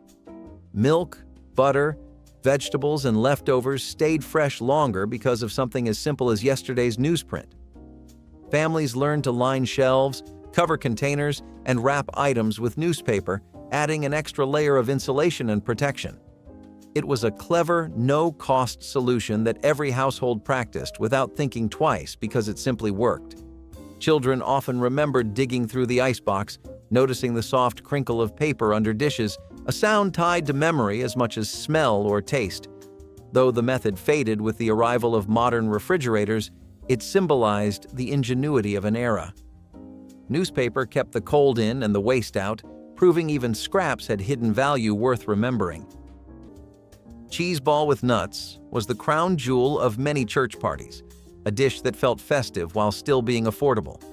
Cream cheese was blended with herbs, spices, or even bits of dried fruit, then rolled into a ball and covered in chopped nuts. It looked impressive on the table, served with crackers or slices of bread, but was remarkably simple to prepare. The cheese ball could be made ahead of time, which freed women to focus on other dishes during busy events. Its creamy interior and crunchy exterior made it a crowd favorite, disappearing quickly no matter how large the portion. For potlucks, it was a centerpiece that proved presentation did not need to be costly. Families often had their own versions, with secret seasoning mixes that gave theirs a unique flavor. Wrapped and gifted, cheese balls also served as tokens of kindness during holidays. It was clever, communal, and celebratory, a recipe that showed church ladies knew how to make ordinary ingredients feel extraordinary. Sun tea in glass jars was the definition of resourcefulness because it took nothing more than water, tea bags, and the sun to create a refreshing drink that could serve a whole gathering. Church ladies knew that setting a large glass jar out on the porch or window ledge was the easiest way to brew tea without having to boil a kettle for hours. The slow steeping in sunlight gave the tea a smoother flavor that people swore was better than stovetop brewing. It was also free, which meant it did not add strain to household budgets. Once brewed, it was poured into pitchers, sweetened to taste, and served over ice at socials and dinners. Many ladies flavored it with fresh lemon slices or sprigs of mint, turning it into something special without extra cost. On hot days, a jug of sun tea sitting on a table was as much a part of church events as hymnals and folding chairs. Neighbors loved how they could brew large amounts without lifting more than a jar. It was a simple practice, but it carried with it the spirit of sharing and ease. Sun tea was refreshing, communal, and quietly ingenious. Saltine cracker pie crusts might sound like desperation, but they were actually ingenious. When graham crackers were too expensive or simply unavailable, housewives crushed saltines, mixed them with butter and sugar, and pressed them into pie pans. Once baked, they made a surprisingly crisp and sturdy base that carried fillings as well as any graham crust. This trick stretched dessert options and allowed pies to appear regularly on tables that might not have afforded them otherwise. The slight saltiness of the crackers paired well with sweet custards or fruit fillings, making the pies memorable in their own right. Children never knew the difference, and guests often assumed it was just another creative recipe passed down through family lines. It was yet another example of the ingenuity that marked 70s kitchens where substitutions did not feel like sacrifice. Housewives knew that as long as it looked polished and tasted good, no one asked questions. Pimento cheese sandwich spread was a Southern favorite that spread far and wide during the 1960s as moms searched for inexpensive, filling lunch options. The mixture was made from grated cheese, mayonnaise, and diced pimentos, stirred together into a creamy spread that could be slathered on bread or crackers. It was thrifty because it used small amounts of cheese and turned them into multiple servings, and it kept well in the refrigerator for quick meals. Kids carried pimento cheese sandwiches in lunchboxes, while adults enjoyed it as a simple snack or appetizer at gatherings. It was flavorful, easy to make, and endlessly versatile, proving that clever cooking was not always about cooking at all, but about mixing what you had. The spread became a symbol of practical indulgence, offering something creamy and tangy without requiring costly meats or elaborate ingredients. Packing ice boxes with sawdust may sound unusual today, but it was once a clever way to stretch the life of ice. Families without refrigerators relied on ice deliveries, and each block had to last as long as possible. Grandfathers knew that covering the ice with sawdust slowed melting and reduced waste. Sawdust acted as natural insulation, keeping the ice solid through hot summer days. Children remembered digging into piles of sawdust at ice houses where blocks were stored before delivery. The method was messy but effective, and everyone accepted it as part of daily life. An ice box lined with sawdust meant milk stayed cooler, butter did not spoil as quickly, and leftovers could be saved a little longer. It was a small adjustment that made a big difference for households trying to stretch every dollar. Sawdust was cheap, available from lumber yards, and worked better than most alternatives. It showed how practicality often outshone modern convenience in its own quiet way. Eggless, milkless, butterless cake was a recipe born of wartime shortages that never really disappeared from church kitchens because it was clever enough to stand on its own. Known sometimes as wacky cake, it relied on vinegar, oil, and baking soda to create lift, with cocoa or spices for flavor. The absence of traditional ingredients made it perfect for times of rationing, but the result was still moist, tender, and satisfying. Church ladies loved it because it could be baked with pantry staples, even when dairy and eggs were scarce or too expensive. It became a dependable cake for bake sales, funerals, and family dinners, often topped with a simple frosting made from powdered sugar and water. What started as a necessity evolved into a tradition, with many families holding on to the recipe even when ingredients were plentiful again. The cake carried with it the memory of resourcefulness, proving that sweetness could be found even in lean times. It was humble, thrifty, and surprisingly delicious, a reminder that cleverness often came from constraint. Canned green bean bundles were as much about presentation as they were about thrift. Housewives took humble canned beans, wrapped them with strips of bacon, and baked them into tidy little packages that looked far fancier than the ingredients suggested. Suddenly, the cheapest vegetable in the pantry became a party dish. They were easy to pick up, easy to serve, and they made families feel like they were dining in style. Kids who might have turned up their noses at plain beans were suddenly intrigued by the crispy bacon wrapping. It was one of those recipes that cost very little but carried big impact. Guests assumed it was a restaurant-inspired dish, not realizing it came straight from a can. Housewives kept these tricks up their sleeves to add flair without adding expense. They were little bites of ingenuity that showed just how far simple ingredients could be stretched when creativity came first. Cabbage-stretching ground beef dinners was a trick that spoke directly to the frugal heart of 1960s households. When a pound of beef was not enough to feed everyone, chopped cabbage was mixed in to bulk up dishes like skillet suppers, casseroles, or even soups. The cabbage softened as it cooked, soaking up flavor from the meat and seasonings, creating a dish that tasted heartier than it really was. This approach let moms serve generous portions while keeping grocery bills under control. It also provided extra nutrition, sneaking vegetables into meals that might otherwise have been light on greens. For kids, it often went unnoticed among the sauce and beef, while parents saw it as a clever way to make a single pound of meat stretch across an entire family dinner. This simple technique became a staple of Depression-era cooking and carried proudly into the 1960s, where thrift and tradition met modern convenience. It is one of those forgotten tricks that shows how a little cabbage could make all the difference when budgets were tight. Making gravy from pan drippings was one of those clever tricks that turned scraps into something that felt like a feast. Grandfathers did not need store-bought mixes or powders. They simply saved the grease left in the skillet after frying meat, stirred in a bit of flour, and added water or milk until it thickened. The drippings carried all the flavor from the meat, giving the gravy depth without costing a cent. This was poured over biscuits, potatoes, or vegetables to stretch small meals further. Even a plain dinner suddenly tasted hearty and comforting with gravy on top. It was an economical habit that also became a flavor tradition in many homes. The method required nothing more than patience and a steady hand at the stove. Families who grew up on meals like this remember it as the taste of home, rich and simple at the same time.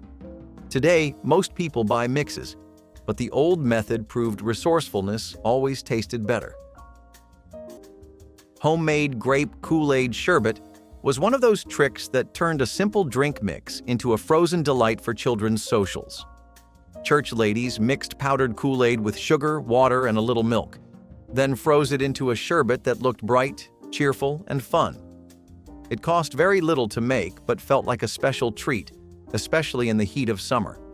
Kids loved the vivid purple color and tangy sweetness, while parents appreciated that it could be made in large batches with minimal effort.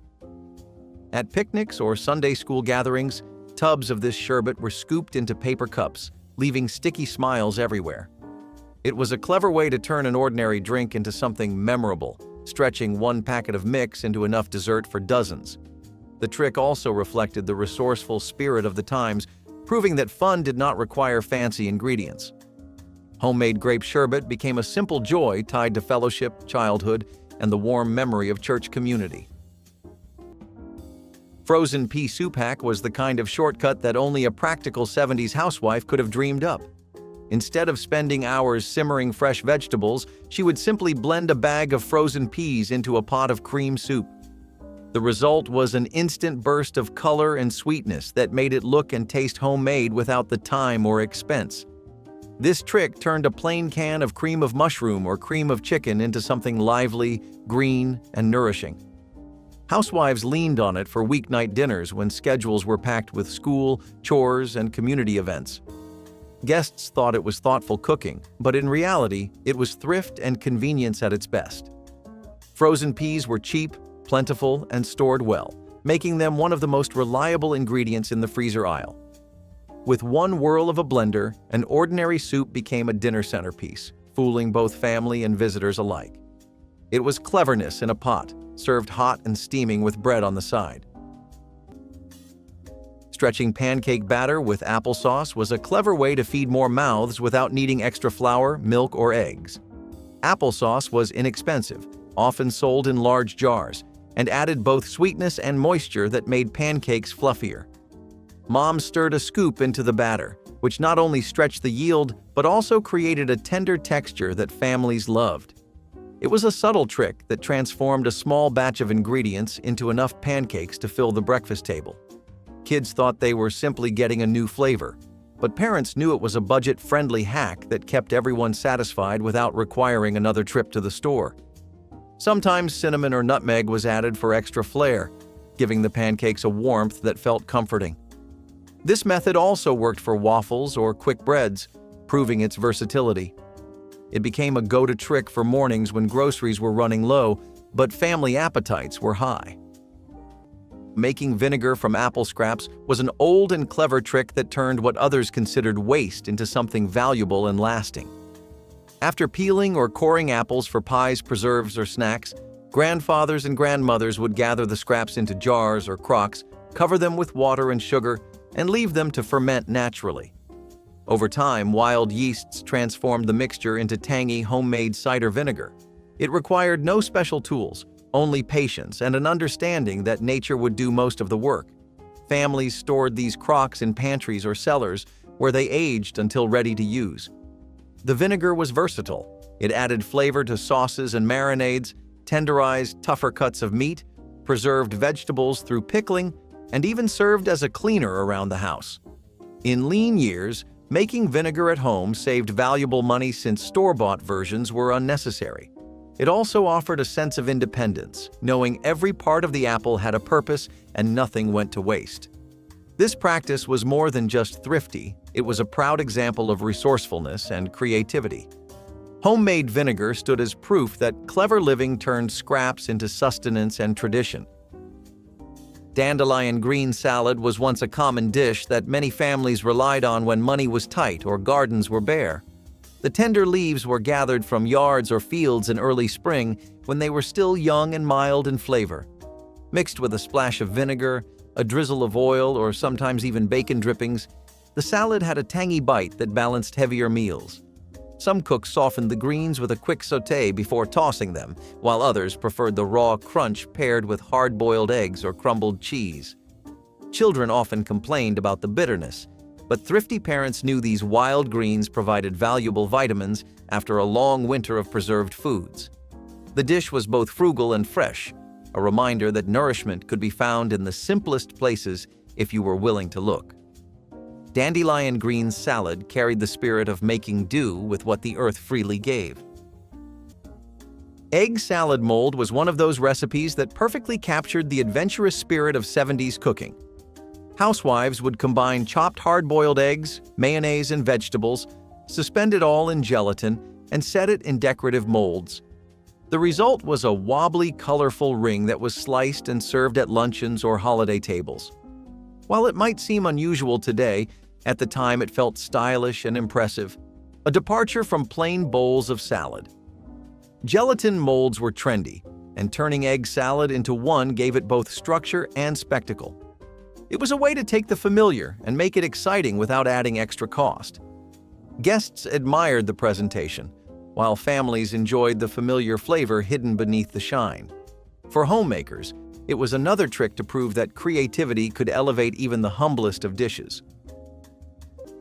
Homemade pecan pralines were a southern treasure that church ladies proudly brought to gatherings, proving how far sugar and nuts could stretch when mixed with skill. They boiled sugar, butter, and cream until it thickened, then stirred in pecans and spooned the mixture onto wax paper to cool. The result was a glossy, sweet candy with a nutty crunch that tasted like pure indulgence. Pralines were often wrapped in wax paper and handed out at bake sales or shared at holidays, becoming symbols of generosity as much as flavor. The cleverness was that a handful of pecans, which many families harvested from their own trees, could be turned into dozens of treats. They carried with them the flavor of Southern kitchens but traveled easily to any church table across the country. Making pralines was not just about candy, but about patience and tradition, because the timing had to be just right. They were rich, comforting, and unforgettable. The kind of treat that defined community spirit through sweetness. Instant pudding frosting was nothing short of a revelation for busy 70s housewives who wanted cakes that looked polished without hours of work. The method was simple yet ingenious. Dry pudding mix was whipped into cold milk and then lightened with whipped topping, creating a frosting that was airy, fluffy, and indulgent. Unlike traditional buttercream, which required skill and time, this shortcut came together in minutes, making it a reliable choice for birthdays, school bake sales, or last-minute desserts.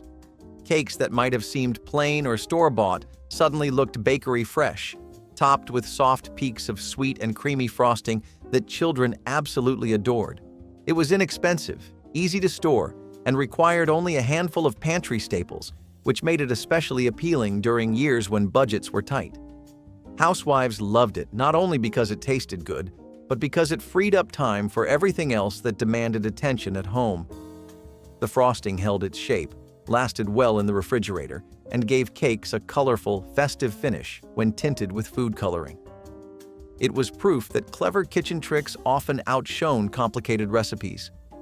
In the end, instant pudding frosting was remembered as both thrifty and delightful, a true staple of 70s celebrations. Adding marshmallows to sweet potatoes was one of the cleverest ways 1960s moms turned an everyday root into something that looked like it belonged on a holiday table.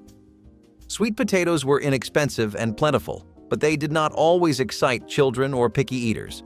The solution was to mash or slice them, season with a bit of butter or cinnamon if it was available, and then crown them with a handful of mini marshmallows. When baked, the marshmallows browned and melted into a gooey topping that added sweetness and charm. This little trick transformed a cheap vegetable into a dish that felt special enough for Thanksgiving, yet practical enough for an ordinary weeknight. Families loved it because it tasted like dessert and vegetable all in one, while moms valued how little effort or cost it required. It was a dish that bridged thrift and festivity, turning plain roots into something celebratory. Even if some saw it as unusual, it quickly became a tradition that brought warmth and excitement to countless tables across America. Corncob jelly was one of those recipes that proved nothing had to go to waste. After the kernels were cut off, church ladies would boil the cobs to extract every bit of flavor, then add sugar and pectin to make a golden, sweet jelly. The result was surprisingly delicate, with a honey-like taste that spread beautifully on bread or biscuits. It turned what many would throw away into something cherished. Families loved it because it felt like a hidden treasure created from scraps and ingenuity. Jars of corncob jelly often appeared at church fundraisers or as gifts, their golden color catching the light on pantry shelves. The recipe spread quickly through communities because it embodied the thrifty spirit of the times. It was not just about food, but about honoring every resource. The cleverness lay in seeing sweetness where others saw waste. Corncob jelly became a reminder that church kitchens were places of both practicality and imagination. It was a humble but meaningful symbol of how much could be done with so little. Stuffed bell peppers with rice were the ultimate thrifty oven dish. Housewives stretched a small amount of ground meat by mixing it with rice, tomato sauce, and seasonings, stuffing it all into colorful peppers. What might have been only enough for two became a meal for an entire family.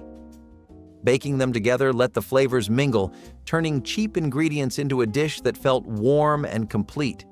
It was filling, economical, and surprisingly impressive when placed on the table. Housewives knew that recipes like this were about more than saving money. They were about creating meals that carried pride. It became a regular weeknight dinner that required very little but delivered a lot. Families walked away satisfied, and the kitchen stayed under budget. It was a shining example of how thrift and flavor met in perfect harmony in 70s kitchens. Mayo in chocolate cake might sound strange to modern ears, but for 1960s moms, it was a lifesaver when eggs and oil were too expensive or simply ran out. Mayonnaise was made from eggs and oil, so adding a spoonful to cake batter replaced both while making the cake incredibly moist. This trick became a secret weapon for birthdays, church gatherings, or any day when dessert was needed but the pantry was bare. The result was a cake so tender and rich that no one could tell it was built on substitution. Moms embraced it because it was practical, affordable, and foolproof, proving once again that resourcefulness could create results equal to or better than traditional methods. The mayonnaise cake became a beloved memory for many children of that era who associated it with celebrations even if money was tight. It was clever cooking at its best, born of necessity but remembered for indulgence. Using mayonnaise in cakes was one of the best-kept secrets of thrifty kitchens, and food companies were not eager to promote it.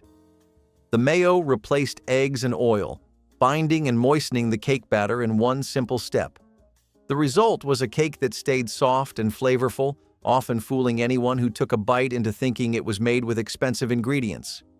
This hack was passed around in cookbooks and word-of-mouth recipes, proving itself again and again at church suppers and family birthdays. Housewives loved that one cheap jar of mayo could create desserts that rivaled bakery cakes without requiring costly extras. It was a trick that worked so well it became a guarded favorite in kitchens where thrift and pride walked hand in hand. Iceberg lettuce boats looked like diet food, but they were actually a clever way to stretch expensive proteins. Housewives would hollow out big crisp leaves and fill them with cottage cheese, tuna salad, or chopped ham, making one head of lettuce feed a whole family. They appeared on diet plates in diners, but at home they were a showcase of thrift dressed up as something stylish. A tray of these boats made it seem like you had spent hours planning, when in reality it was just a matter of scooping and spooning. They were crisp, fresh, and cheap, which checked every box for a busy mother trying to keep meals interesting. Cottage cheese and canned fruit made them light enough for summer lunches, while ham or tuna made them hearty for a quick dinner. Guests thought they were trendy, kids thought they were fun, and husbands thought they were health-conscious, which meant everyone went home happy. It was not about the lettuce at all.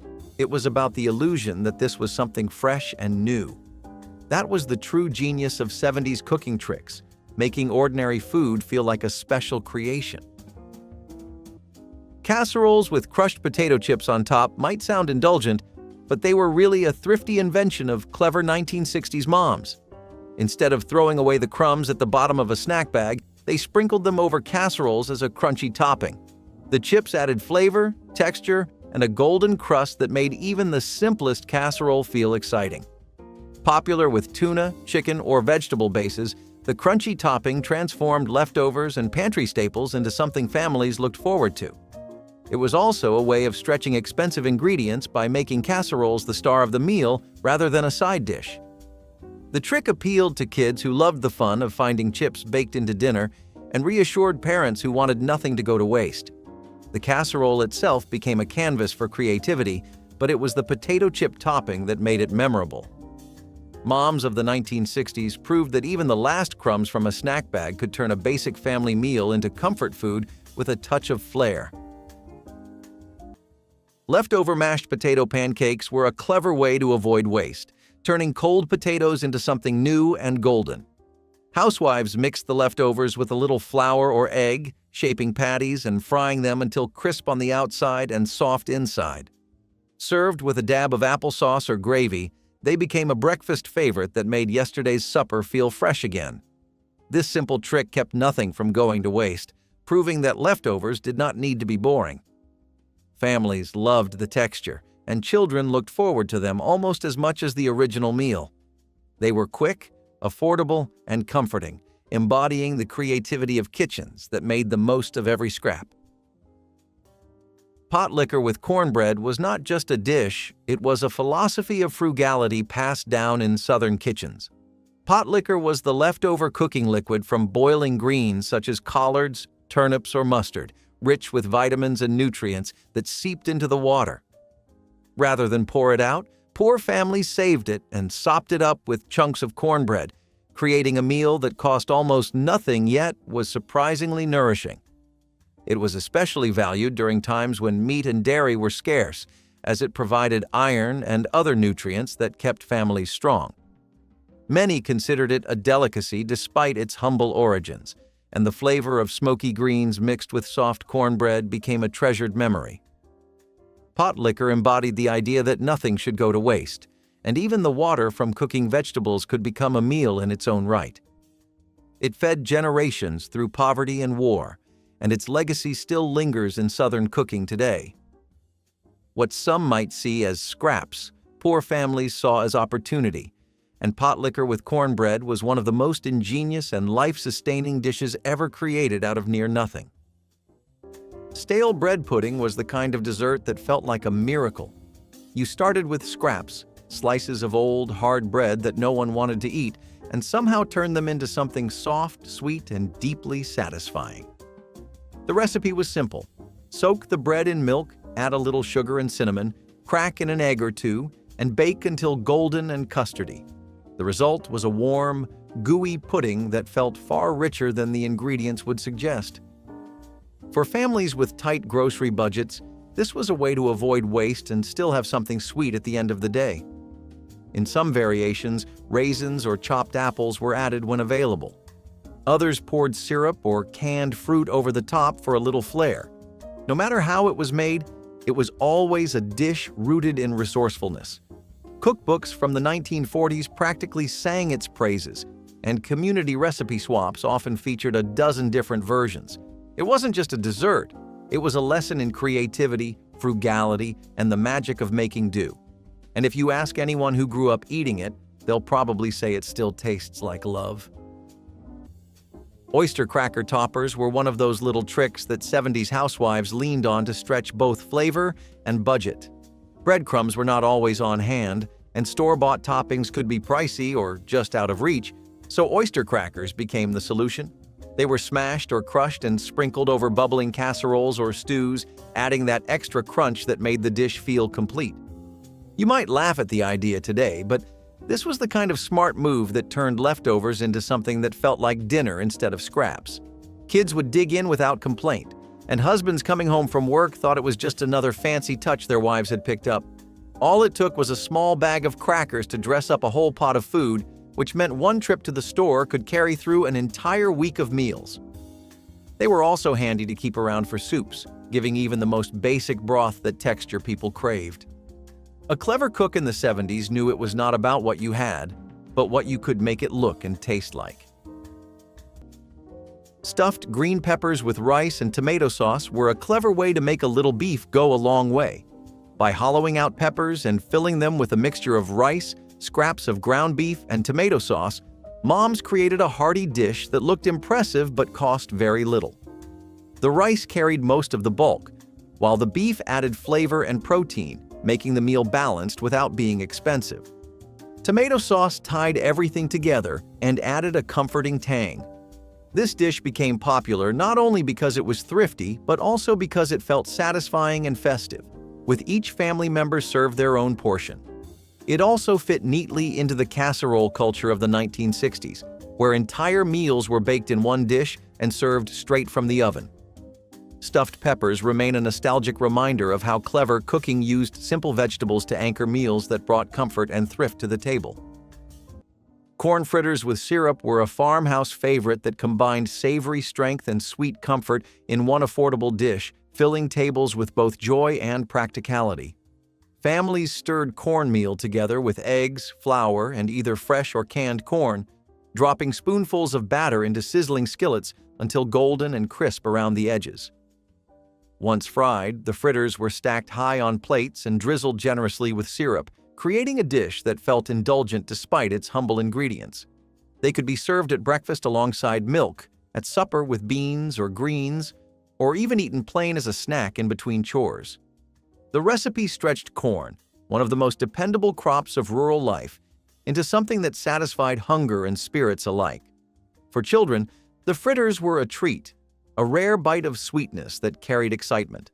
For parents, they represented the assurance that no matter how little meat or money was available, the family could still share a filling meal together. Corn fritters with syrup were thrifty, hearty, and cheerful, a reminder that ingenuity could transform the simplest crop into comfort worth remembering. Their memory lingers as one of the cleverest meals born out of necessity. Mock apple pie with Ritz crackers is the kind of recipe that sounds like a joke until you try it. This Depression-era dessert was born when apples were either too expensive or too hard to come by, but families still wanted something sweet to finish off the day. Enter the Ritz cracker, a salty, buttery, flaky little miracle that, when soaked in sugar syrup and lemon juice, somehow started to taste like baked apples. Cookbooks from the 1930s described the recipe as appleless apple pie, and you could find it in community recipe cards all the way through the 1970s. The crackers were layered inside a crust and spiced with cinnamon and nutmeg. The filling baked down into a warm, sticky, and surprisingly convincing substitute for the real thing. If someone didn't tell you, you probably would never know. What made this dish so genius was how it turned an ordinary pantry staple into a dessert that felt luxurious in a time when luxuries were few and far between. People would gather around the table, pass around the pie, and pretend it was made with fresh-picked fruit from a local orchard, and honestly, most didn't mind the difference one bit. Canned shrimp cocktails were the faux fancy starters that added a surprising sparkle of elegance to otherwise thrifty dinners. 70s housewives would chill small canned shrimp, portion them into neat little glass cups, and then ladle over a simple sauce of ketchup stirred with horseradish. It was bold to call it cocktail sauce, but presentation made all the difference, because to guests, it looked like something lifted straight from a restaurant menu. The truth was far humbler, since the ingredients were all inexpensive and easy to keep stocked in the pantry. Families felt indulged by the sight of those little cups.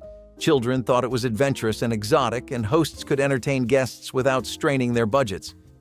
What mattered most was not the origin of the shrimp, but the impression of sophistication that came with it. This dish embodied the 70s love of thrift dressed up as flair, where appearances counted for more than cost. It was practical, impressive, and memorable, which made it a go-to recipe for countless households. Even today, many people recall the taste with nostalgia because it turned otherwise ordinary evenings into small celebrations that felt a little bit glamorous without the restaurant bill. Frozen bread dough cinnamon rolls were a clever hack that saved hours of effort while still giving families the joy of warm homemade rolls. Frozen dough was inexpensive and easy to keep on hand, and moms discovered they could roll it out, spread it with butter, sugar, and cinnamon, then slice and bake it into rolls that looked homemade. The trick was that it tasted just as comforting as scratch-made versions, but required far less work. Families loved waking up to the smell of cinnamon rolls on weekends, and moms appreciated that they could create something special without spending the whole day in the kitchen. This shortcut became a favorite for holiday mornings, Sunday breakfasts, and potlucks where baked goods were expected. It was a reminder that cleverness did not always mean reinventing recipes. Sometimes it meant finding easier ways to bring beloved flavors to the table. Frozen bread dough cinnamon rolls captured the spirit of 1960s ingenuity in one sweet, simple trick. Depression era. Water pie crust was an ingenious solution when butter, lard, or shortening were too expensive or unavailable. Housewives mixed flour with hot water and a little oil, creating a dough that could be rolled thin and baked into a serviceable crust. It lacked the flakiness of traditional pastry, but it worked, holding sweet or savory fillings without falling apart.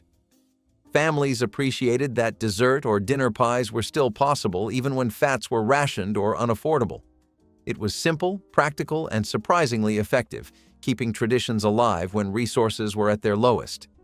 The trick became a reminder that ingenuity could overcome shortages and that meals were about more than perfection. They were about presence. Water pie crusts symbolized the resilience of families who refused to let scarcity rob them of comfort, proving that even the simplest dough could hold together cherished traditions at the dinner table. Split pea soup with ham bone was one of the cleverest ways poor families managed to squeeze the last bit of value out of what little meat they could afford. Instead of throwing away the bone after a ham dinner, it would be saved, simmered for hours with dried split peas, onions, and carrots until the marrow and scraps of meat flavored the pot. Dried peas were cheap, filling, and available in bulk, making them an essential pantry staple. The soup was thick and hearty, providing protein and warmth when fresh meat was a luxury out of reach. For children, it might not have been glamorous, but for parents, it was a reliable way to stretch one bone into meals for several days. Leftovers often thickened overnight, turning into something that could be spread on bread or reheated into an even heartier dish. The humble split pea soup became a reminder that frugality could create comfort, and that resourcefulness often turned scraps into something beloved. Many who grew up on it carried the taste into adulthood, not as a reminder of poverty, but of the creativity that helped families survive lean times with dignity and full bellies. Carrot mold salad was the kind of dish that defined its era. Made from lemon gelatin, shredded carrots, vinegar, and sometimes pineapple or celery, it created a jiggly, sweet-savory mold served cold. Wartime cookbooks often called it a refrigerator salad, easy to prepare ahead and stretch across several meals. Carrots were cheap, easy to grow, and full of vitamins, making them a favorite for Victory Garden cooks. Gelatin gave the dish its firm structure and allowed for clean slices. It became a familiar sight at picnics, church suppers, and potlucks, where something bright and affordable was always welcome. Some recipes added chopped peppers for crunch, but the core idea was simple: make vegetables feel festive. It may look odd today, but it represented optimism and invention during hard times. A shimmering slice of carrot mold might not be flashy, but it held pride and purpose in every bite. Salmon patties from canned fish were a budget-friendly way to bring protein to the table during the 1960s. Canned salmon was inexpensive, lasted a long time in the pantry, and could be mixed with breadcrumbs, onions, and eggs to form patties that were fried until golden. The result was similar to crab cakes, but far cheaper, and they could be served with potatoes, vegetables, or tucked into sandwiches. Moms appreciated how quickly they came together and how much nutrition they delivered without breaking the budget. Kids often enjoyed them with ketchup, making them both familiar and comforting. This clever trick turned a humble can of fish into a meal that felt hearty and satisfying, proving once again that resourcefulness defined the family dinner table. Salmon patties became a staple in many households, remembered for their flavor, thrift, and the pride moms took in making the most of what was available. Leftover rice pudding was one of the sweetest ways to disguise yesterday's dinner into today's dessert. Housewives baked cold rice with milk, sugar, raisins, and a shake of cinnamon until it came out warm and fragrant, filling kitchens with comfort. It was the definition of resourcefulness, transforming something bland and unwanted into a dish that families looked forward to. The chewy raisins plumped in the milk, the cinnamon gave it a cozy spice, and suddenly, leftover rice felt intentional. This recipe stretched grocery budgets by ensuring no cooked grain ever went to waste, and it became a tradition in many homes. Children often requested it, not realizing they were eating the previous night's supper in disguise. Housewives treasured recipes like these because they brought joy without expense. Rice pudding was frugal, filling, and forgiving, adapting to whatever was on hand. It turned a basic staple into something sweet enough to remember fondly decades later. Jell-O molds with cabbage or carrots may sound odd now, but they were once clever ways to stretch meals and sneak nutrition into unexpected places. Housewives grated carrots or chopped cabbage, suspending them in colorful gelatin to create something that looked festive on the table. These salads were not just about taste, but about making scarce vegetables last longer, preserving them in a form that was easy to prepare ahead of time. They also fooled children into eating vegetables without complaint, since they appeared inside a dessert-like dish. It was not fine dining, but it worked, and the visual appeal helped it seem like something special rather than a compromise. This was ingenuity on full display, combining practicality with presentation to get families through difficult years. Onion sandwiches sound harsh to modern ears, but during the Depression, they were an honest reflection of survival. When meat, cheese, or spreads were unavailable, families made do with what they had.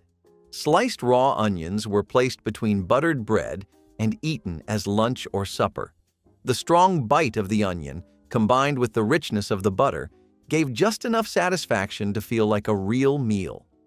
These sandwiches were not glamorous, but they were quick, cheap, and required almost nothing. They became a symbol of making the best out of bleak circumstances. For many who grew up in those years, the memory of onion sandwiches lingers as both a hardship and a badge of resilience. Oatmeal meatloaf binder might not sound glamorous, but it was one of the most dependable cooking tricks of the era. When breadcrumbs were in short supply, or when a cook just needed something heartier, rolled oats stepped up to the plate. Mixed into ground beef or pork with eggs and spices, oats gave structure to meatloaf, absorbed flavor, and made every bite stretch just a little farther. They were cheap, shelf-stable, and widely available, even during hard times. And unlike bread, they didn't dry out the mixture. Instead, they kept everything moist while adding fiber and body. Depression-era and wartime cookbooks praised oatmeal not only for its price but for its versatility, showing up in main courses as often as in breakfast. Some recipes even suggested soaking the oats in milk before mixing them in for an extra soft texture. For big families trying to feed everyone on a budget, swapping breadcrumbs for oats became second nature. No one cared that it wasn't gourmet. They were just glad to have a warm, filling slice of something savory. And with ketchup on top and mashed potatoes on the side, meatloaf night became a cozy, familiar ritual in homes across the country. Pineapple cheddar casserole was one of those quirky pairings that defined the era. Housewives mixed sweet pineapple chunks with sharp cheddar cheese, baked it into a casserole, and served it alongside ham or pork at Sunday dinners. The sweet and savory combination surprised many, but it quickly became a favorite in community cookbooks. It was thrifty, since canned pineapple was affordable and cheddar stretched protein-heavy meals further. The dish struck a balance between novelty and tradition, standing out at gatherings while still being comforting. Families came to expect it during holidays, and housewives relied on its dependable ease. Its charm lay in the way it transformed two ordinary ingredients into something unforgettable, sparking conversations at dinner tables across the country. Vienna sausages wrapped in crescent dough were one of the era's most popular party tricks, combining frugality with fun. Crescent roll dough came in refrigerated tubes that made baking simple, while canned Vienna sausages were inexpensive and easy to keep on hand. Moms wrapped small sausages in triangles of dough, baked them until golden, and served them as appetizers that looked festive without requiring much money or time. These bite-sized treats felt indulgent at potlucks or parties, giving the illusion of abundance even when budgets were thin. Kids loved them because they were playful finger food, and adults appreciated them as a clever way to make canned meat feel special. They showed how presentation could elevate even the humblest ingredients, turning ordinary pantry staples into something worthy of celebration. Vienna sausages wrapped in crescent dough remain a nostalgic reminder of how 1960s moms brought joy and ingenuity to their kitchens even when resources were limited. Mock apple pie with Ritz crackers was one of the cleverest desserts to come out of kitchens that had to make something from nothing. Instead of apples, families used crushed crackers soaked with sugar syrup, lemon juice, and a bit of cinnamon, baking it all in a flaky crust. The crackers softened and took on the texture of apples, fooling almost anyone into believing they were eating real fruit. Food companies promoted it to sell crackers, but housewives embraced it as a secret hack that made dessert possible without expensive produce. At the table, no one cared if apples were missing. The flavor was close enough, and the joy of pie was still there. Children thought it was a marvel, and adults appreciated the thrift behind it. This dish showed that resourcefulness was sometimes more impressive than luxury, proving that flavor did not always depend on what you had, but on what you could make out of very little. Stuffed cabbage rolls were a trick passed down through immigrant families that quickly became a staple for poor households across America. The idea was simple but brilliant. Use cabbage leaves as wrappers and fill them with rice, scraps of meat, onions, or whatever was on hand. Rolled up and simmered in tomato sauce, the bundles became hearty meals that filled plates without using much meat.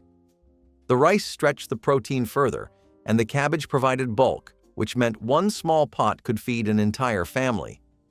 Leftovers kept well and could be reheated for another day, which was always a bonus. Stuffed cabbage rolls were beloved because they looked and felt like real dinners, even when money was scarce. They reminded families that creativity in the kitchen could bring dignity to the table. Bacon grease jar cooking was more than a habit. It was a household tradition passed down through generations. After cooking bacon, no one ever threw out the grease. It was poured into a tin can, jar, or ceramic container and kept right on the stove or in the fridge, ready to use in just about everything. This rendered fat added smoky, savory depth to greens, eggs, cornbread, gravies, and even biscuits. For families on a budget, it was a goldmine of flavor that cost nothing extra. Some cooks would use it to start soups and stews, others to fry potatoes or season beans. A little bacon fat could turn the most humble vegetable into a side dish worth remembering. Cookbooks from the 1940s and 50s often listed bacon drippings as a key ingredient, not just a substitution. And when butter or lard was hard to find during wartime rationing, bacon grease picked up the slack with ease. It was efficient, it was tasty, and it felt like a little act of defiance, taking a scrap and making something wonderful with it. Even today, some home kitchens still keep a jar on the back burner, because good flavor never goes out of style. Cabbage soup diet trick was less about flavor and more about following trends. In the 70s, the idea of slimming meals took hold, and housewives leaned on cabbage soup as a quick fix. It was cheap, filling, and gave the illusion of progress when paired with diet plans of the day. Whole heads of cabbage simmered with onions, tomatoes, and broth became the base for a week of meals. While it was never glamorous, it fit the moment, when weight-conscious recipes filled magazines and cookbooks.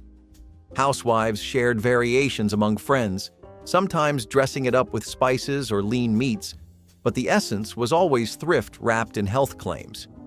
It was one of those fads that reflected both resourcefulness and cultural pressure, standing as proof that even soups carried social weight. Instant mashed potato magic was one of the most useful kitchen tricks of the 1960s, turning powdered flakes into more than just a side dish. Moms discovered that instant potatoes could thicken soups, stews, and gravies, giving meals extra body without requiring flour or cream. They could also be used as a base for croquettes or patties, stretching leftovers into entirely new dishes. As a side, they were quick, affordable, and surprisingly comforting when dressed up with butter or milk. The convenience of instant potatoes fit perfectly into the rhythm of busy households, where time was short but expectations for hearty meals remained high. This clever use of a modern product showed how 1960s kitchens balanced tradition with innovation. Even if some considered them a shortcut, they became a symbol of practicality and adaptability. Instant mashed potatoes were proof that even powdered food could be turned into comfort when guided by creativity. Bologna steaks were a classic example of turning something humble into something that felt special. Instead of treating bologna as lunchbox meat, families cut thick slices, scored the edges to keep them from curling, and fried them in skillets until crisp and sizzling. Served with onions, gravy, or even mashed potatoes, it gave the impression of steak dinners at a fraction of the price. Children thought it was a treat because the fried edges and smoky smell filled kitchens with excitement.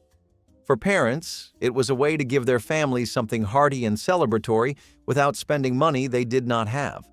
In hard times, this kind of creativity mattered, and food companies selling real meat were less than thrilled about housewives finding cheaper alternatives.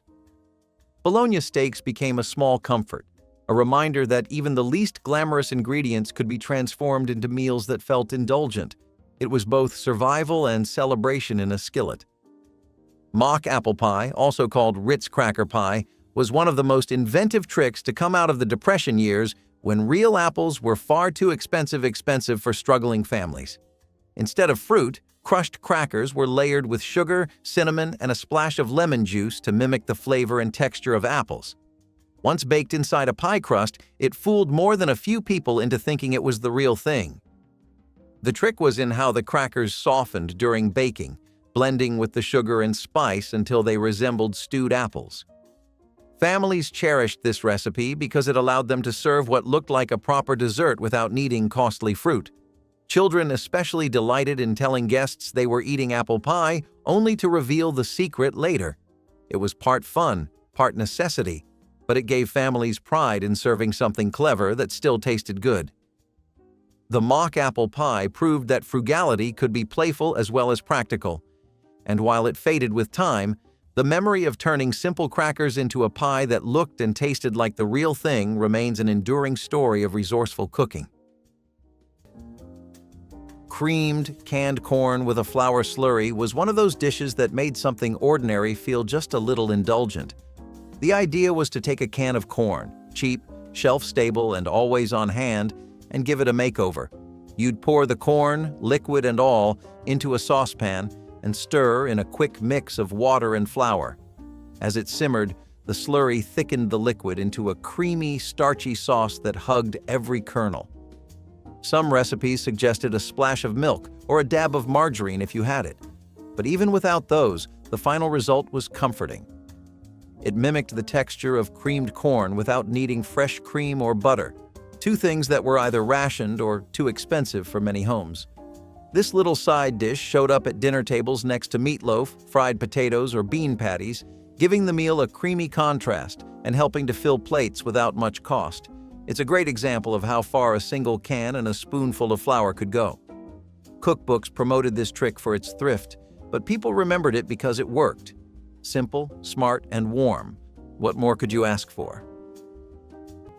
Homemade cheese straws were crunchy, salty snacks that made housewives look like professional bakers without the effort.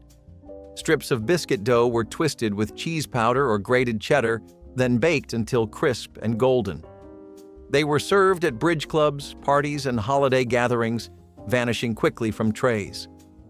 Their appeal lay in their simplicity, a handful of ingredients transformed into something addictive. Children munched them with tomato soup, while adults paired them with cocktails, and everyone assumed they took far more work than they did.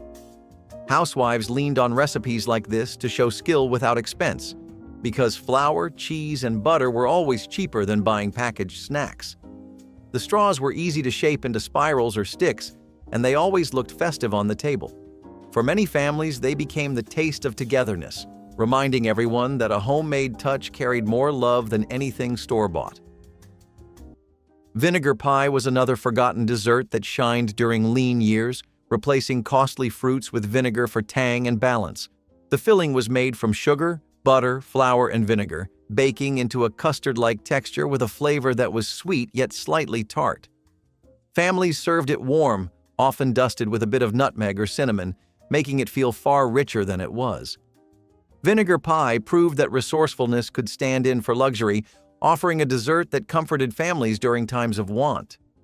Though unusual by today's standards, it was once a beloved reminder that nothing, not even fruit, was essential for creating something satisfying. It is a recipe worth remembering because it shows how much people achieved with very little. Leftover oatmeal bread was the perfect example of turning breakfast into something new. When bowls of oatmeal cooled and thickened, cooks folded the leftovers into bread dough. The oats made the loaf soft, moist, and helped stretch flour further. Some added molasses for sweetness, others left it plain for toast and sandwiches. Depression cookbooks called it porridge bread, listing it as wholesome and thrifty. It was about wasting nothing and making use of what you had. The result was a chewy loaf that paired well with soup, butter, or jam. For many families, it filled lunchboxes long after rationing ended. It was more than a recipe. It was a mindset. Use what's there, make it work. Even now, it's a smart way to stretch ingredients and bake something hearty. Celery leaf garnishes were one of those quiet tricks that might go unnoticed today, but meant a lot in frugal 70s kitchens. Instead of tossing the leafy tops into the trash, housewives snipped them up and sprinkled them over salads or stirred them into soups for a burst of color and flavor. The sharp, fresh taste of the leaves added brightness without costing a penny, and it gave dishes the look of careful planning when in reality it was just thrift at work. Every part of the vegetable had a role, and the leaves became a symbol of resourcefulness in meals that might otherwise feel plain. They were especially valued in broths or chicken soups, where their flavor was subtle but noticeable, lifting the dish without needing costly herbs. Guests thought it was a little flourish, a homemaker's personal touch, when really it was a way to stretch every stalk. It was a reminder that waste was never fashionable, and creativity was the true garnish of the era. Hamburger helper beginnings started long before the boxed version appeared on store shelves. Moms in the 1960s were already mixing ground beef with pasta, canned tomatoes, and seasonings to create one-pot meals that stretched a small amount of meat across the entire family. It was inexpensive, filling, and customizable depending on what was in the pantry. Cheese might be added for creaminess or leftover vegetables thrown in to bulk up the meal. These dishes were quick, practical, and comforting, which made them perfect for busy weeknights. For many households, they were lifesavers, providing variety without draining the budget.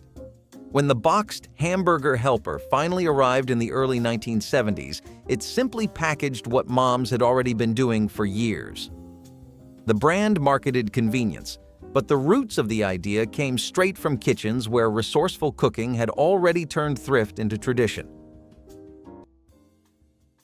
Tomato soup cake was one of the most surprising tricks of the mid-century kitchen, hiding canned soup inside a dessert that tasted nothing like what went into it. Housewives mixed canned tomato soup into spice cake batters, where it kept the crumb moist and rich without requiring extra milk or eggs. The soup's acidity deepened the flavor of cinnamon, cloves, and nutmeg, producing a cake that was dense, sweet, and unexpectedly delicious. Guests often had no idea there was soup involved, and many housewives kept the ingredient a quiet secret. It was thrifty and practical, since canned soup was cheap and shelf-stable, while baking staples were often scarce. Tomato soup cake was more than just a dessert. It was a symbol of how creativity could outwit scarcity, turning unlikely ingredients into family traditions. It became beloved at gatherings, remembered fondly long after the surprise ingredient was revealed. Soup bone broth was one of the most valuable tricks that poor families held on to because it created nourishment out of what others would throw away. Butchers often gave away or sold bones at a very low price, and those bones still held flavor, fat, and marrow that could be coaxed out with time. Families simmered them for hours with water, onions, or carrots if they had them, and what resulted was a rich stock that could be sipped as soup or used as the base for stews and gravies. This broth was especially important in the winter because it gave warmth and substance without requiring much meat at all. Sometimes scraps of vegetables or herbs were tossed in, making the meal even more filling, but the bones themselves carried most of the value. For poor families, nothing was wasted, and even what seemed like trash to others could become the backbone of survival. A pot of soup bone broth on the stove was a sign that a family would eat, even when money was nearly gone. Homemade noodle scraps were a staple in any kitchen with a flour sack and rolling pin nearby. When families made pie crust or biscuits, leftover dough wasn't wasted. It was rolled thin, cut into strips, and left to dry on floured cloth before being dropped into broth. These noodles weren't fancy, but they were sturdy, the kind that bulked up a pot of soup when ingredients were scarce. Some added a pinch of salt or parsley, but most kept it plain. Community cookbooks offered tips for drying and storing these scraps, warning not to stack them wet. During the war, when packaged pasta was expensive or hard to find, this trick kept soups hearty and bellies full. You didn't need a pasta machine, just a knife and some practice. It wasn't glamorous, but it worked. When every scrap of dough counted, these noodles helped stretch meals and keep families fed. Homemade popsicles from Kool-Aid were a joyful treat in 1960s homes because they were cheap, cheerful, and easy to make. Moms poured prepared Kool-Aid into ice cube trays or molds, stuck toothpicks or sticks inside, and froze them into colorful desserts. Kids loved them because they tasted sweet and came in bright flavors, and parents loved them because they cost pennies compared to store-bought popsicles. They were perfect for hot summer afternoons, after-school snacks, or backyard gatherings when families needed something fun on a budget. moms found endless ways to experiment with them, sometimes layering different flavors or mixing in bits of fruit. The sight of a freezer filled with homemade popsicles was a reminder of how simple pleasures carried so much value. This clever trick gave children the thrill of a frozen treat while keeping family spending under control, making it one of the most beloved kitchen hacks of the decade. Peanut butter meatballs may sound strange to modern ears, but in kitchens where thrift ruled, they became a clever and dependable dish, balancing cost and nourishment. Meat was expensive, scarce, and often rationed, so housewives stretched it by mixing ground beef or pork with spoonfuls of peanut butter. The peanut butter added bulk, fat, and protein, making the dish more filling while masking the fact that the meat portion was smaller than usual. Rolled into balls and simmered in sauces or gravies, they took on a flavor that was surprisingly hearty, especially when served with rice, noodles, or mashed potatoes. Children embraced the taste quickly, since peanut butter was already beloved at snack time, and parents appreciated how far the mixture could be stretched. For many households, this trick kept meals on the table when paychecks were thin. Food companies selling canned meats had no desire to publicize such recipes, but families relied on them nonetheless. Peanut butter meatballs revealed the quiet ingenuity of blending pantry staples into meals that worked. They were survival turned into creativity, proof that even odd combinations could bring comfort and satisfaction when shared across the family table. Cornmeal mush was one of those dishes that seemed too plain to matter, yet it carried families through some of the hardest years of the 20th century. Cornmeal was cheap, easy to store, and available almost everywhere, making it a perfect staple for kitchens that had to make a little go a long way. Mothers would stir cornmeal into boiling water until it thickened into a soft porridge that could be served plain, sweetened with molasses, or salted and fried the next morning. Fried slices of cornmeal mush were especially popular because they crisped beautifully and tasted rich without costing much.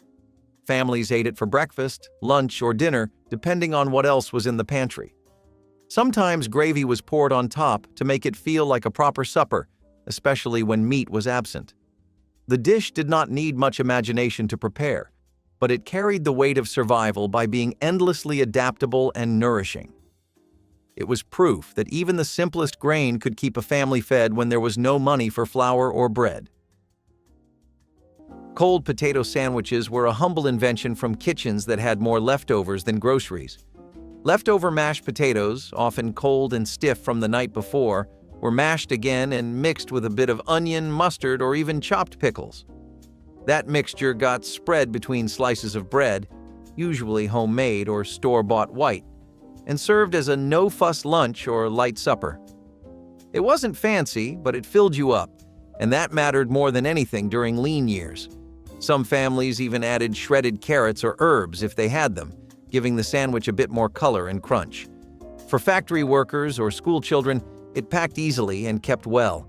You wouldn't find it in a deli, but you would find it scribbled in the margins of old cookbooks and passed down by word of mouth.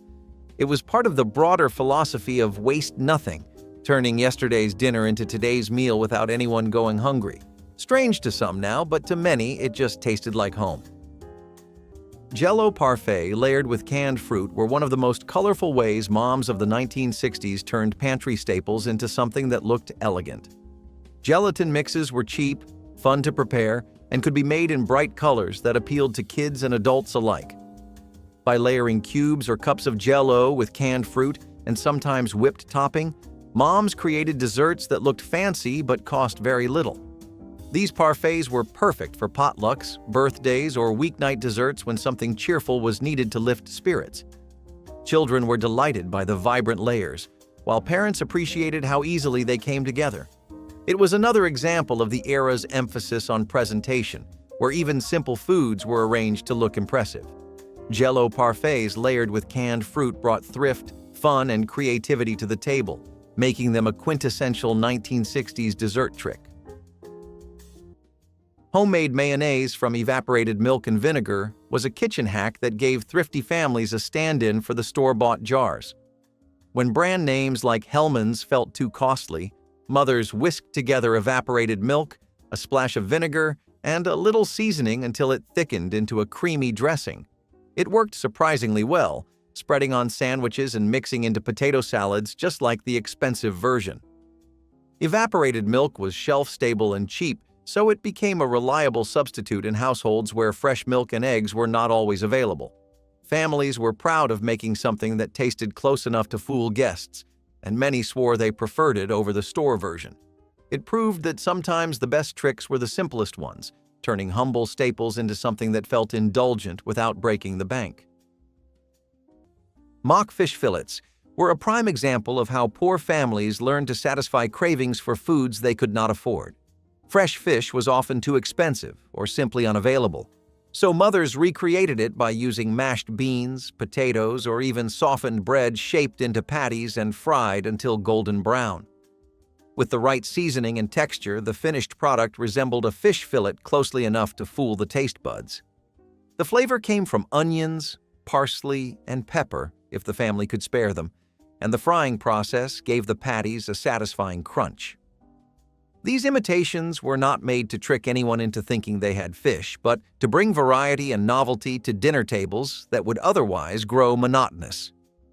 Children enjoyed the playful presentation, while parents knew it was an affordable way to serve something that felt special.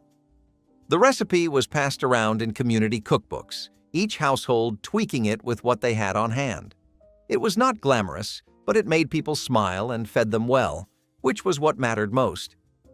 Mock fish fillets showed that even when real seafood was out of reach, ingenuity could bring a sense of abundance back into the home kitchen. Eggless mayonnaise substitute was a lifesaver when rationing hit hard and eggs disappeared from pantry shelves. Homemakers got creative, crafting sandwich spreads and dressings without a single yolk. The secret was evaporated milk, mixed with vinegar or lemon juice, mustard, and a touch of oil. The acid thickened the milk into something creamy and tangy, surprisingly close to the real deal. This makeshift mayo showed up in potato salads, slaws, sandwiches, and deviled egg imposters alike. Wartime cookbooks often included multiple versions, each with different ratios or seasonings, depending on what was available. Some added sugar or paprika, while others leaned savory with onion powder and garlic. It wasn't about perfect replication. It was about good enough flavor when options were scarce. This DIY condiment not only stretched your supplies, but also kept familiar dishes on the table, boosting morale when meals were otherwise bare bones. And for families trying to create something resembling a normal lunch, that made all the difference. It's one of those small, clever tricks that helped people hold on to their routines and their dignity when the world around them was anything but predictable. Grated apple as a sugar substitute was one of the best-kept secrets of Depression baking. When sugar was rationed or simply too expensive to justify, people turned to fruit, especially apples, to sweeten their dishes naturally. You would peel them, grate them fine, and fold the pulp into cakes, breads, or puddings to bring moisture and sweetness without using up precious pantry staples. It was not the exact same as sugar, but it worked surprisingly well. The apples added flavor, kept things tender, and helped stretch recipes that otherwise would have come up short. Sometimes you would use them on their own. Other times they got mixed with a spoonful or two of whatever sugar you had left, just to bring it over the line. Tart apples like Granny Smith worked best in baked goods, while sweeter varieties were used in cold puddings or compotes. The trick was simple, but it made a big difference. Every apple grated was a little gift back to the kitchen, a way of saying, "We are not out yet." Even now, a lot of older recipes still carry the echoes of this trick. Cooling cookies fast with a brown paper bag layer was one of those practical, clever tricks Grandma always had up her sleeve, though she probably never called it a trick at all. Fancy wire racks were nice if you had them, but not every kitchen did, especially in homes where money was tight and gadgets were rare. But a brown paper bag from the grocery store? That worked better than most would expect. Grandma would cut it open, lay it flat on the counter, and place warm cookies right on top. The paper absorbed just enough moisture to cool the cookies quickly, while the bottoms crisped up perfectly. No sticking, no soggy spots, no mess to wash after. It was simple, effective, and completely quiet. The kind of trick that came from making do with what you had, turning leftovers and scraps into small victories. You would sneak one off the bag, still warm, still crisp, and never think twice about the paper beneath. But Grandma's old-school know-how was right there, hidden under every perfect homemade cookie. Sugar syrup jam preserves were another clever way families stretched what little they had into something that lasted. When fruit was scarce or too expensive to buy in bulk, housewives boiled what they had with more sugar syrup than actual fruit. The result was a sweet, spreadable preserve that could cover bread or biscuits, giving the illusion of abundance even when the jars were mostly syrup. Children loved it because the flavor was bold and sugary, while adults knew it meant the pantry would stay stocked longer. It was also a trick to keep fruit from spoiling, since sugar acted as a preservative, locking in flavor through the winter. This practice was not about luxury, but survival, ensuring that families could enjoy a taste of sweetness on lean days. Though it lacked the chunks of fruit most modern people expect in jam, it carried the same comfort, reminding households that ingenuity was just as important as ingredients. A boiled dinner was one of the heartiest frugal meals poor families relied on, born from the idea that you could simmer almost anything together and create a dish filling enough to last for days. The base usually included bits of inexpensive meat or even bones that were boiled slowly with potatoes, cabbage, and turnips. The long cooking time softened the vegetables and drew every bit of flavor out of the meat scraps, creating a broth that felt rich even if little protein was used. Nothing was wasted, and leftovers were often saved and reheated for the next day, with new vegetables added to stretch it further.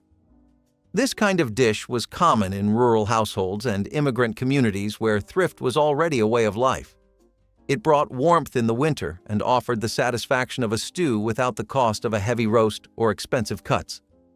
Families valued boiled dinners not only for nourishment, but also because they fed large households with minimal effort.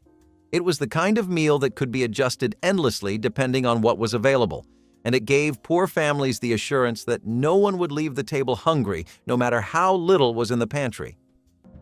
Meatless gravy with drippings was one of those flavor-saving secrets every thrifty cook swore by. When meat was scarce, but flavor was still essential, the pan drippings left behind after cooking even a small piece of meat became pure treasure. A few tablespoons of fat, a sprinkle of flour, and a bit of water or broth was all it took to whip up a rich, velvety sauce. This gravy didn't need chunks of meat. It carried the essence of it, thanks to the browned bits and rendered fat that clung to the bottom of every skillet. In many households, meatless gravy showed up more often than actual meat, poured over potatoes, toast, rice, or biscuits to give a little something extra to otherwise plain staples. Some added herbs or a splash of vinegar for zing. Others stirred in canned mushrooms or onions to mimic texture and body. It was a dish built entirely out of scraps and instinct, and it brought comfort when comfort was in short supply. If someone managed to get a hold of real broth, they'd stretch it with drippings to double the yield. It wasn't fancy, but it was satisfying, and that made all the difference. Turnip or rutabaga mashers stepped in when potatoes were gone or needed saving. You peeled and chopped the roots, boiled them until soft, and mashed them just like spuds. Bacon grease gave flavor. Vinegar added tang.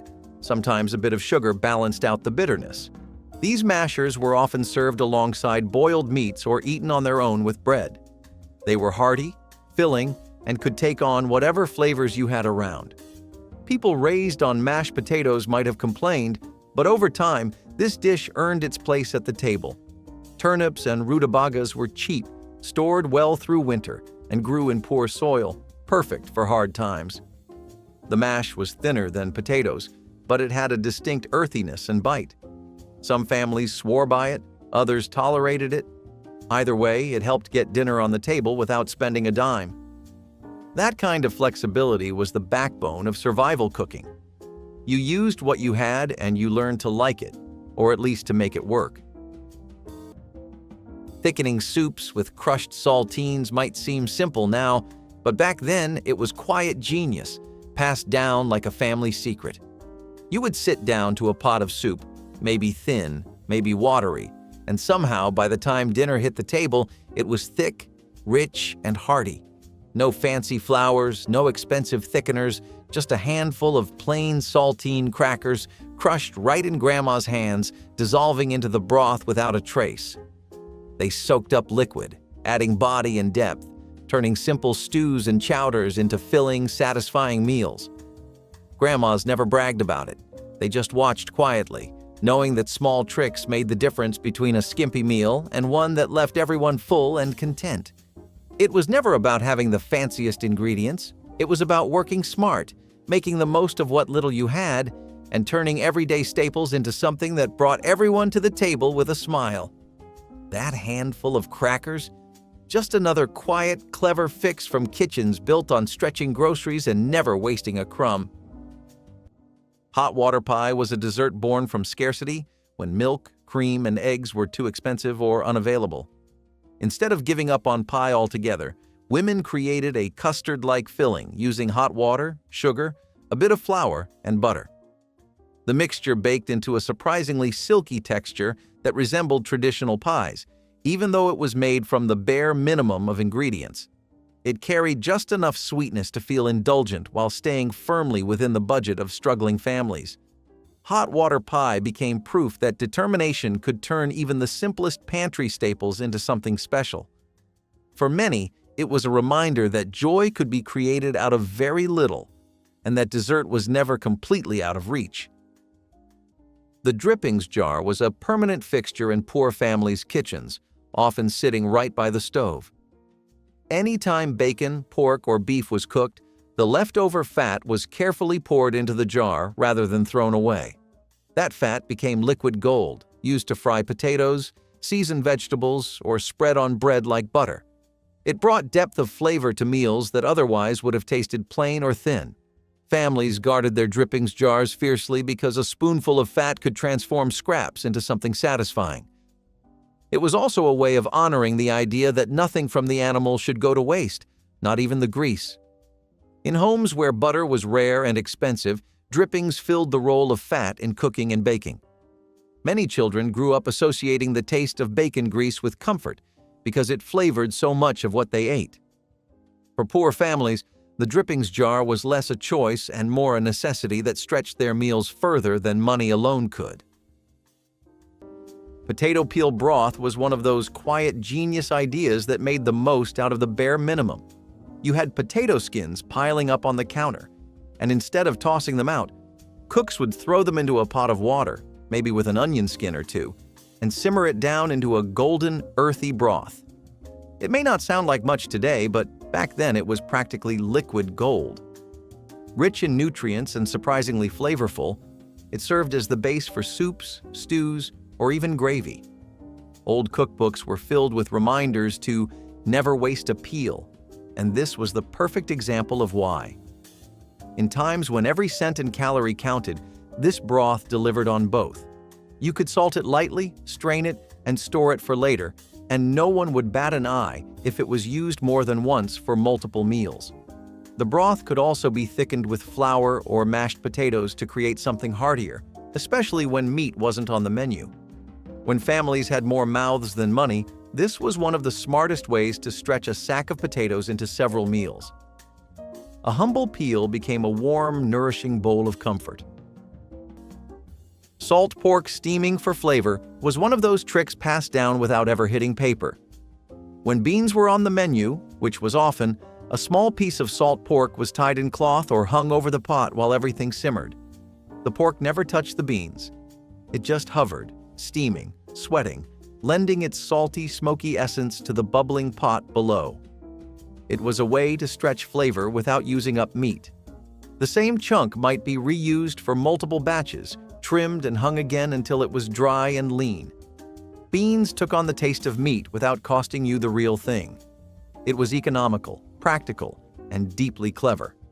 In a time when every ounce of protein had to count, that little piece of pork did heavy lifting. And the resulting beans, soft, savory, and touched with richness, fed families for pennies. Hiding leftover meat in rice-stuffed peppers was one of those quiet, practical kitchen moves Grandma perfected without ever drawing attention to it. You would glance at those colorful peppers stuffed high with rice, herbs, and sauce, and think dinner was something fresh and fancy, but really, it was thrift and know-how in every bite. Grandma slipped yesterday's roast, bits of sausage, even scraps of ground meat right into the filling, stretching what little was left into a meal that felt generous and filling. The rice bulked it up, the sauce brought it together, and suddenly leftovers disappeared into something new, hearty, and satisfying. Grandmas never wasted a crumb, but they also never made a show of it. Dinner showed up, steaming hot, tasting like a full-course feast, and no one suspected the leftovers hiding inside. That quiet trick kept plates full, stretched budgets, and turned barely enough into plenty to go around. Drippings gravy, known as red-eye gravy, was one of those dishes that kept absolutely nothing from going to waste, and it turned scraps into flavor. After frying country ham in a skillet, housewives whisked the salty drippings with strong black coffee, creating a thin but bold sauce poured over biscuits or grits. The bitterness of the coffee cut through the richness of the fat, making it taste deeper and more complex than its simple ingredients suggested. Families leaned on it in mornings when ham was scarce, knowing that even a spoonful of drippings could stretch flavor across an entire plate. Children sopped it up with bread, while adults appreciated the jolt of sharpness it gave. It was not glamorous, but it was deeply practical, proving that nothing in the skillet was ever wasted. Red-eye gravy became part of the rhythm of breakfast in the South, born from necessity but remembered for its distinct taste. It was simple, frugal, and rooted in resourcefulness, a dish that food companies could never package because its meaning came from the act of saving and stretching. Red-eye gravy was a memory of ingenuity passed from stove to table. Baked beans with salt pork was one of the most filling and affordable meals families relied on when meat was in short supply. Beans were cheap, easy to store, and packed with protein, making them a dependable staple in poor households. Adding a small cube of salt pork gave the dish a smoky flavor that made it feel like a complete dinner. Families would put the pot on early in the day, letting the beans cook slowly until tender while the pork released its flavor. The result was a dish that fed large families and could be stretched across multiple meals. Often leftovers were reheated and eaten with bread, making it last even longer. It was a recipe that proved how a tiny bit of meat could transform an otherwise plain pot of beans into something hearty and satisfying. For many people, baked beans with salt pork became more than just dinner. It became a tradition that represented the ingenuity and survival spirit of struggling households. Potato pancakes from leftover mash were the kind of meal that reminded everyone how nothing in the kitchen had to go to waste. Once the dinner plates were cleared and the mashed potatoes cooled in the fridge overnight, those cold spuds were ready for their next act. Mixed with a little flour, maybe an egg if you could spare one, and diced onion or chives, the leftovers were shaped into patties and fried until golden and crispy on the outside, warm and soft in the middle.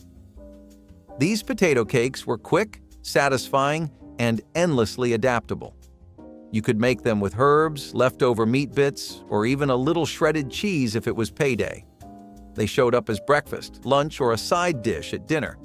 Frying them in bacon grease gave them a smoky kick, while using margarine made them lighter but still delicious. Either way, these crispy rounds gave families something filling and familiar without spending another cent. It wasn't about reinventing the wheel, it was about looking at what you had and asking, what else can this become? In tough times, these potato pancakes answered that question better than most meals ever could. Hardtack reinvention was the ultimate act of culinary redemption. That rock-hard biscuit, meant for long journeys and military rations, was not exactly anyone's idea of a good meal. But when food ran low and stomachs were empty, people found a way to make even hardtack useful. The trick was soaking it in warm milk or broth until it softened just enough to chew. Sometimes it was broken up and added to stews, where it melted into the mixture and thickened it like dumplings would. Other times it was sweetened and turned into a sort of pudding, with cinnamon and a splash of canned milk. It took patience and a strong jaw if you rushed it. But that dense cracker, once nearly inedible, became something you could actually look forward to. The key was in treating it like a building block, not a finished dish. People used what they had, and what they had was usually stale, dry, and overlooked. Still, they coaxed comfort from it. That is what made the trick so powerful.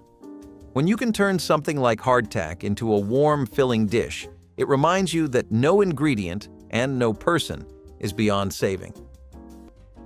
Frying potatoes in saved lard for extra crispness was a quiet, unwritten rule in Grandma's kitchen, and anyone lucky enough to eat there knew it worked.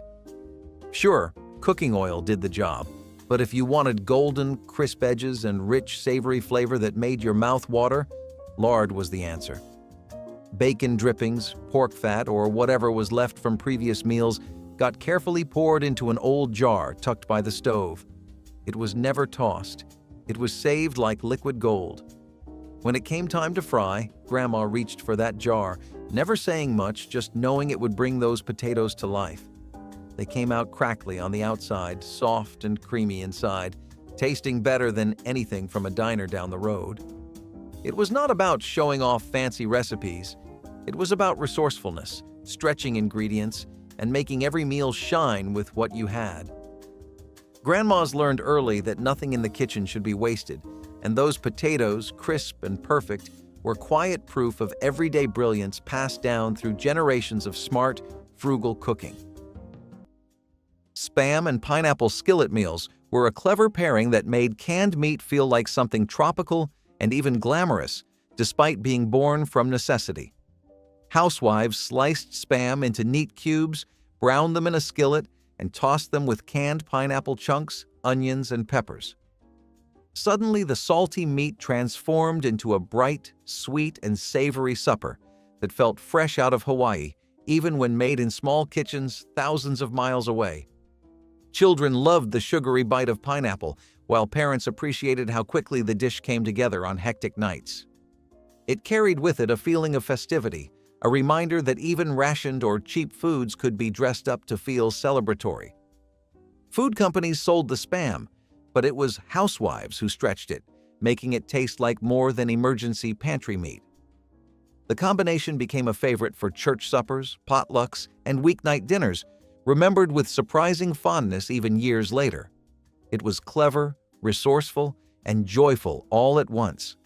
Spam and pineapple skillet meals proved that frugal food did not have to be boring, and that a little creativity could elevate the humblest can into a dish worth remembering. Gingerbread with sorghum was one of the clever substitutes for desserts when refined sugar was out of reach. Sorghum syrup was cheaper, widely available in farming regions, and had a deep flavor that made gingerbread rich and satisfying. Families mixed it with flour, spices, and eggs when they had them, baking it into a cake that filled the house with warmth. It became a favorite treat during the holidays, but it also showed up on ordinary days when people wanted a taste of sweetness. Sorghum added a complexity that sugar lacked, giving the bread a hearty quality that poor households came to cherish. For children, it felt like a real dessert, and for parents, it was an affordable way to mark special occasions. The smell of sorghum gingerbread baking in the oven carried hope in times when luxuries were rare. Even though it was born of necessity, it became beloved for its flavor and the memories attached. Gingerbread with sorghum proved that thrift could still create moments of joy and celebration. Cabbage stretch soup was more than just a recipe. It was a lifeline in a pot. In times when meat was rare and vegetables limited, cabbage became the star of the soup pot. Shredded thin and simmered with water, onion, and maybe a little broth if you were lucky, it created a warm, hearty base that could feed a family for pennies.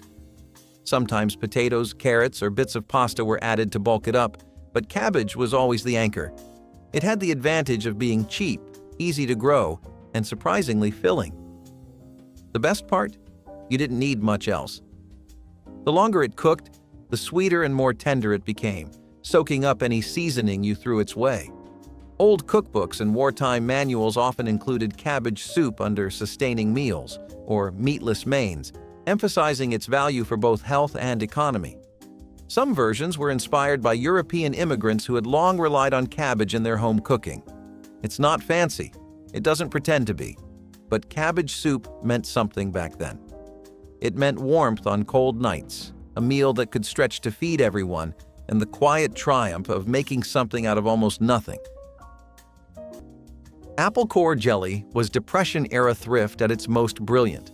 When apples were eaten, the cores and peels were not thrown out. They were the beginning of something new. You would gather them up in a pot, add water, and boil until the kitchen smelled like autumn. The peels gave color. The cores, full of natural pectin, helped everything gel without the need for store-bought additives. Then came sugar, if you had it, and the slow simmering process that turned scraps into spreadable gold. Once strained and cooled, what you had was jelly, clear, amber, and slightly tart. You could spoon it over biscuits, stir it into porridge, or tuck it between layers of cake if you were lucky enough to be baking one. People often made it in batches, storing it in reused jars sealed with wax. It was not fancy, but it was beautiful in its own way, especially when you realized it came from what most folks now toss in the trash. It proved that flavor lives in the parts we overlook. And when nothing went to waste, apple core jelly was a quiet reminder that sweetness could still be found, even in what was left behind. Turning leftover coffee into rich cake frosting was one of those sneaky little tricks that made Grandma's cakes impossible to forget even years later. Coffee might have been a luxury at times, but nothing in Grandma's kitchen went to waste, especially not that cold, leftover pot sitting forgotten on the stove. Instead of tossing it, Grandma poured it straight into the frosting, especially chocolate frosting, and just like that, the whole cake came to life. It added depth, richness, and that grown-up flavor you could never quite put your finger on. The coffee was subtle, you never tasted it outright, but it brought a warmth and boldness that made those cakes feel extra special. You would eat a slice, maybe two, thinking she used some expensive secret ingredient from a store shelf. But no, it was just that old pot of coffee and quiet, clever know-how passed down through years of making do. Grandma never announced her tricks, never needed applause, but every bite carried that hidden secret tucked neatly between the layers, wrapped up in frosting and family tradition. Cakes like that were more than dessert. They were quiet reminders of how far a little creativity could stretch. Powdered milk in creamy sauces was a quiet substitution that made casseroles and soups taste rich even when cream was out of reach. Housewives mixed powdered milk with water and whisked it into gravies, macaroni dishes, and vegetable bakes, giving them body and flavor without needing fresh dairy. It became a hidden tool in households where budgets were tight, and it fooled guests who never realized they were eating something stretched with substitutes. Powdered milk was cheap, shelf-stable, and reliable, which made it indispensable in kitchens that had to plan for lean weeks. Families appreciated that meals still tasted indulgent without draining resources, and children never knew the difference. It was a trick companies did not advertise because they would rather sell real milk or cream, but for housewives, it was proof that ingenuity mattered more than marketing. This substitution made countless casseroles creamy, filling, and memorable without costing more than a few pennies. Corn fritters were another staple of survival kitchens, born out of the love for cornmeal and the convenience of canned corn. Families mixed flour, baking powder, and a few spoonfuls of corn into a batter and fried it in oil or drippings until golden and crisp. The result was a cheap side dish that paired with soups, stews, or even just a glass of milk. Corn fritters filled stomachs while offering a little crunch and sweetness, which made them feel special compared to plain bread. Kids loved them because they resembled little pancakes, and parents appreciated that they required almost no ingredients. For families living on very little, corn fritters were proof that something humble could still taste delightful. The rice and raisin breakfast bowl was one of those deeply humble meals that somehow managed to feel special. It was born from leftovers and pantry scraps, nothing more than cooked white rice, a handful of raisins, and a spoonful of sugar or syrup. Sometimes a little milk was poured on top, sometimes not. Yet it was a dish that stuck around for decades in American kitchens, especially during World War II and the Depression, when boxed cereals were a luxury and eggs were being rationed. This was the kind of breakfast that let families wake up to something warm and filling without spending anything new.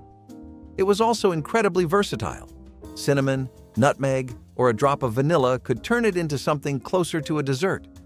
Some versions even added chopped apples or stewed prunes when fruit was available. But at its core, it was all about stretching rice into one more meal, one more bowl, one more morning where a full stomach meant a stronger day ahead.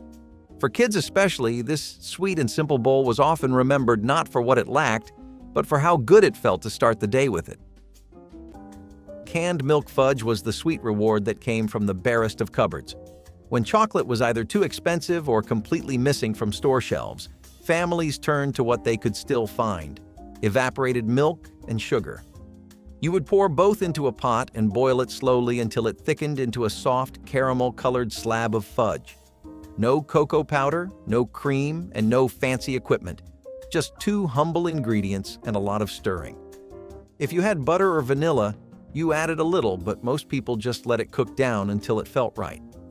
Once it cooled, it firmed up into something sliceable and sweet, like candy for the end of a very long day. Kids looked forward to it like it was a birthday cake, and grown-ups swore it tasted better than store-bought chocolate ever did. You could wrap it in wax paper or stack it in tins and make it last a few days if you had the discipline. Most times, it was gone by nightfall.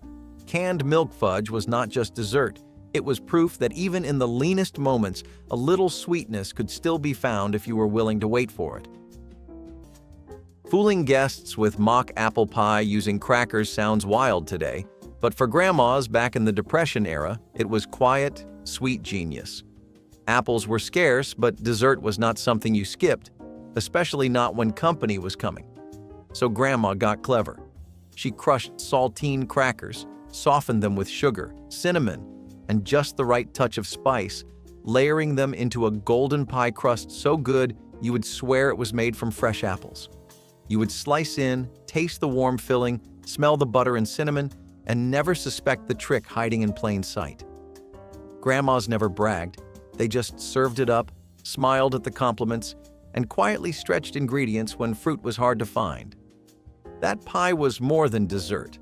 It was proof that with a little kitchen know-how and a lot of heart, you could turn hard times into sweet memories, one slice at a time. Extending coffee with chicory or roasted barley was a practice that dated back to the Depression and wartime shortages.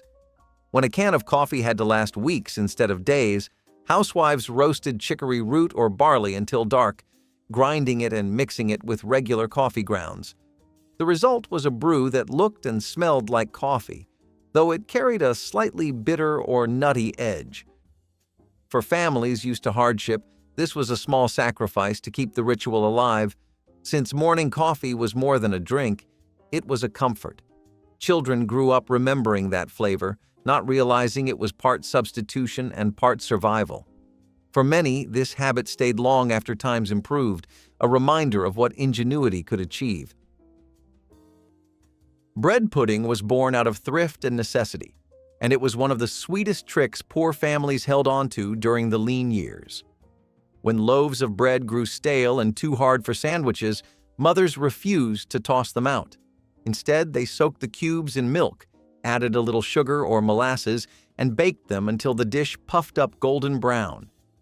If eggs were available, they went in too, but the recipe worked with whatever could be spared. Raisins, cinnamon, or even scraps of leftover jam sometimes found their way into the mix to give it more character.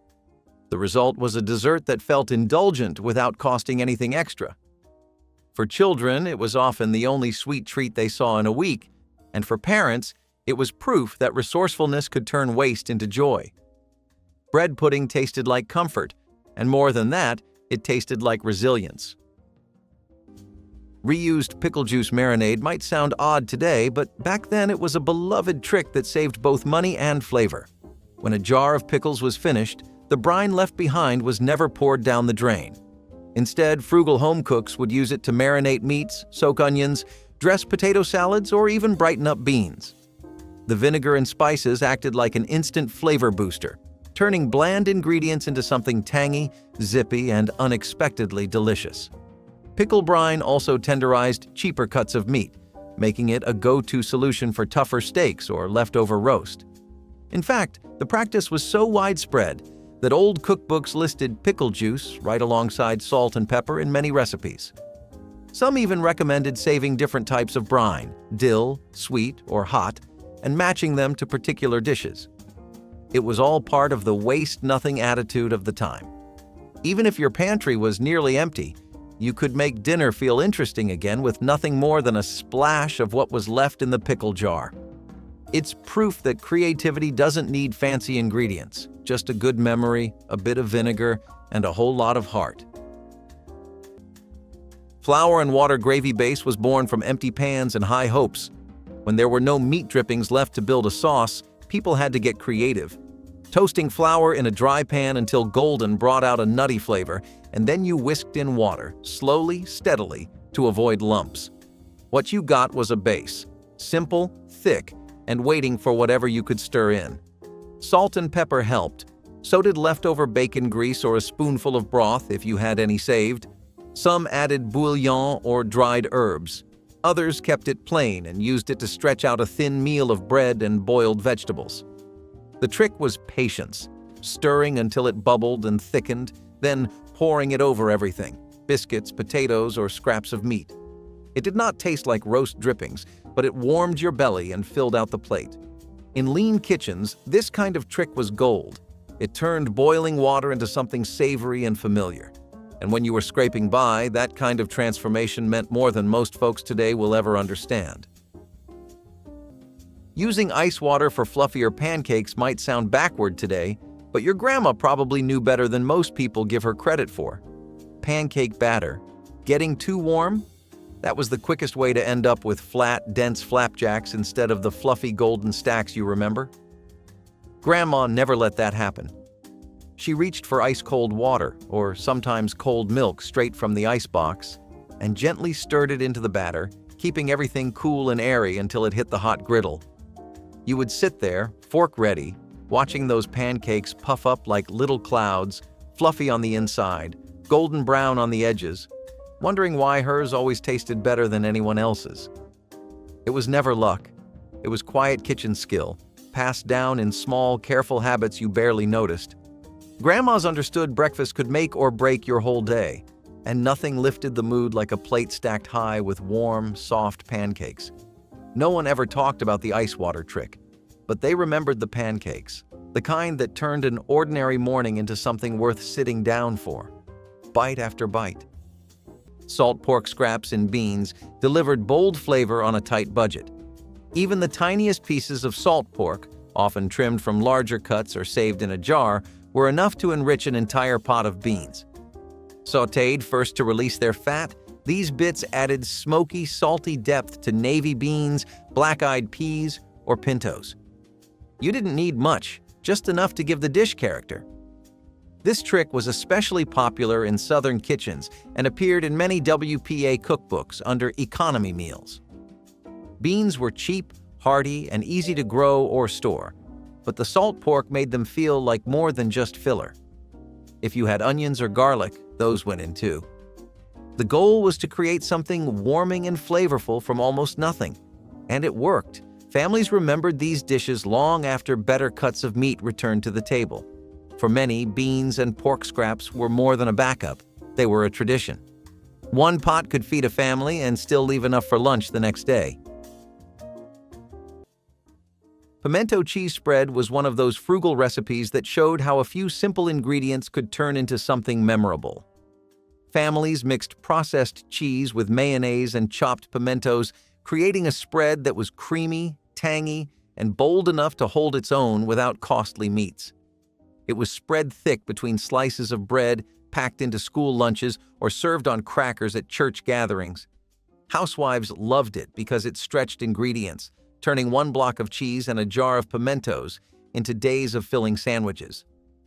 Children thought it was fun because of the bright color, and adults appreciated how far it went when budgets were thin.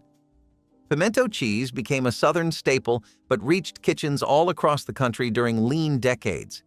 It carried pride with it because it proved flavor did not have to be expensive to be beloved. Even today, people who grew up with it remember its taste as comforting, tied to summer picnics, community suppers, and quick meals that felt indulgent even when money was tight. It was one of those tricks food companies wished families would forget because it kept people from needing pricier deli meats. Breadcrumb stretchers were one of the oldest tricks in the Frugal Cook's playbook, and there's a reason they stuck around. The idea was simple but clever. When you didn't have enough meat to go around, bulk it up with breadcrumbs, or crushed cereal, oats, or even cracker dust. Suddenly, a single pound of beef became enough for 6 patties or a whole loaf. Old cookbooks from the 1930s through the 1970s had full sections devoted to stretchers, with ratios and substitutions depending on what you had on hand. The beauty of breadcrumbs was that they were essentially free, made from stale bread or saved scraps no one would eat anyway. When seasoned well and mixed with an egg or two, they helped hold everything together, add texture, and absorb flavor like a sponge. Meatballs, meatloaf, hamburger patties, even stuffed peppers relied on this trick to get by. This wasn't just about saving money, it was about survival with dignity. Families were able to enjoy their favorite meals without feeling the sting of scarcity quite so sharply.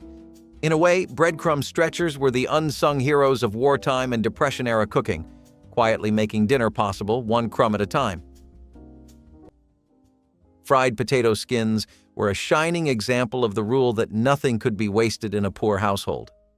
When potatoes were peeled for soups or stews, the skins were not discarded but saved, washed, and fried in fat until they turned crisp. Sprinkled with salt, they became a cheap side dish or snack that added a bit of variety to meals that were otherwise repetitive.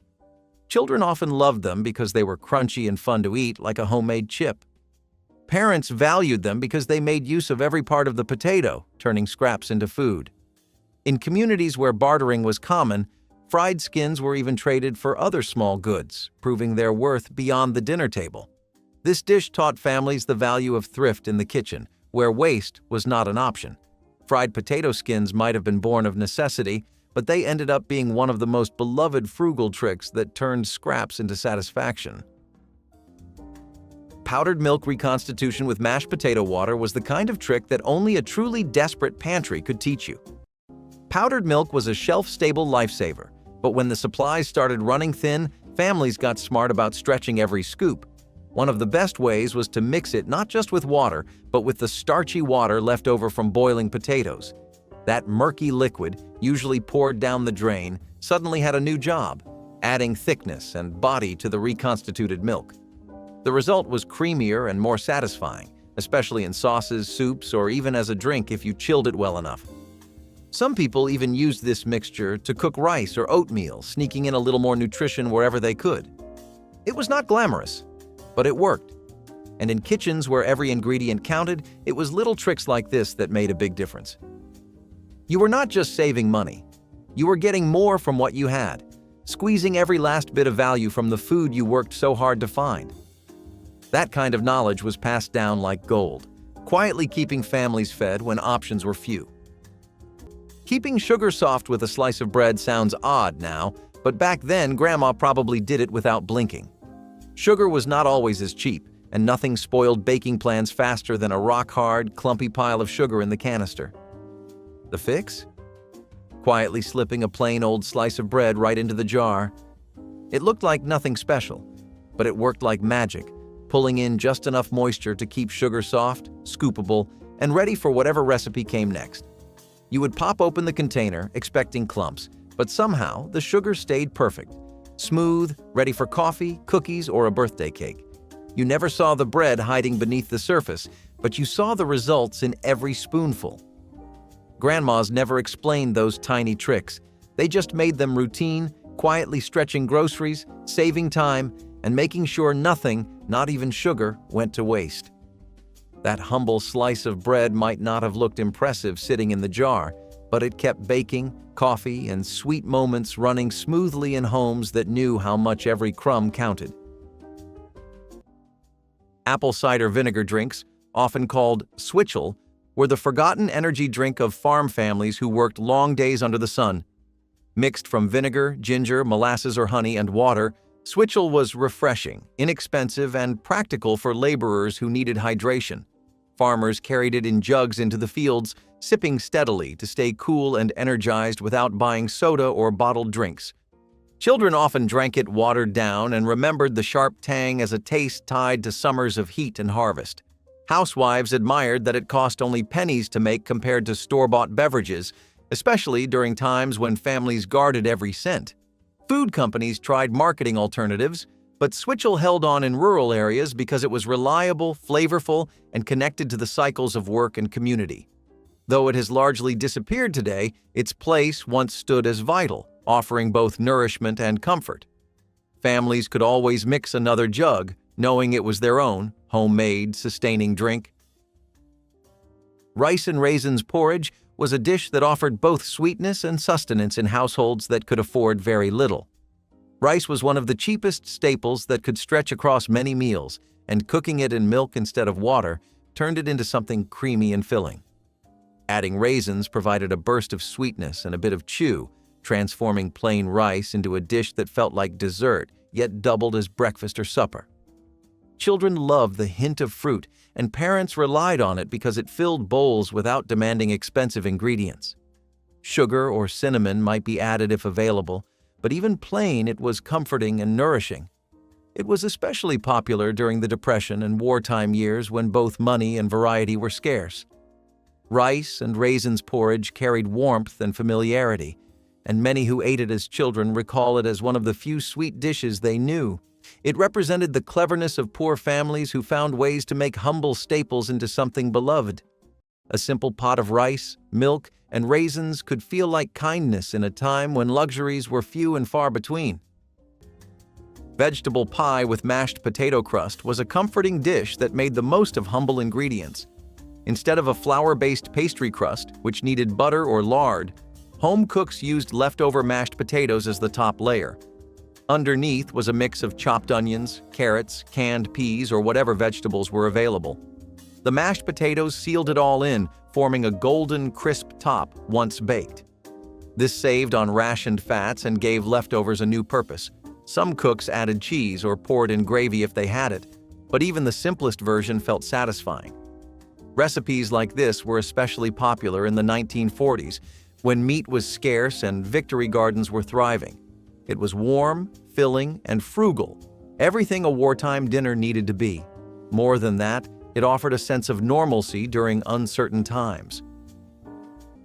Soup jar layering was the quiet art of making meals from yesterday's scraps. In a time when waste was not an option, families would pour leftover soup into a large glass jar, day after day, ladle after ladle. One day it might be bean soup, the next potato and onion. Over time, those layers would settle, stacking like a patchwork quilt of past meals. When the jar was full or the fridge was bare, it all got reheated together. Sometimes it made sense, sometimes it did not. But it was hot, filling, and oddly comforting. People would add a handful of noodles or a splash of milk to stretch it further. A pinch of herbs or leftover bacon grease might bring the whole thing together. You never quite knew what flavor you were getting, but it always tasted like home. It was not about elegance. It was about not going hungry. And that jar, sitting on the back shelf, reminded everyone in the house that nothing was ever wasted. Even the smallest spoonful had a purpose. Making biscuits taller with buttermilk and patience was an art form your grandma probably perfected behind closed doors, long before biscuit mix came in a box. You ever notice how her biscuits stood high and proud, golden on the outside, soft and fluffy with those flaky layers you could peel apart one by one? That was no accident, and it definitely was not beginner's luck. It all started with ice-cold buttermilk, the real deal, chilled straight from the icebox. She poured it gently, keeping the dough cool and loose so the biscuits stayed airy and never dense. But the real magic was patience. She handled that dough soft and slow, barely touching it, folding it with care, never overworking it, never rushing. Biscuits did not like to be fussed with, and Grandma knew every shortcut or heavy hand could ruin them. She never explained it, probably just smiled when those biscuits rose taller than your coffee mug, layers pulling apart like pages of a book. You would bite in, warm steam escaping, never realizing every perfect biscuit came from years of quiet practice, knowing the old ways, respecting the process, and keeping her kitchen secrets tucked away for those lucky enough to sit at the table. Saving bacon grease in coffee cans was one of those thrifty tricks every family seemed to know, though it is rarely talked about today. Instead of tossing out the fat left in a skillet, Housewives carefully poured it into empty cans or jars, letting it solidify and waiting until it was needed again. It was free cooking fat, and it carried a smoky richness that butter or oil never could, making fried potatoes, biscuits, or vegetables taste better without buying a thing.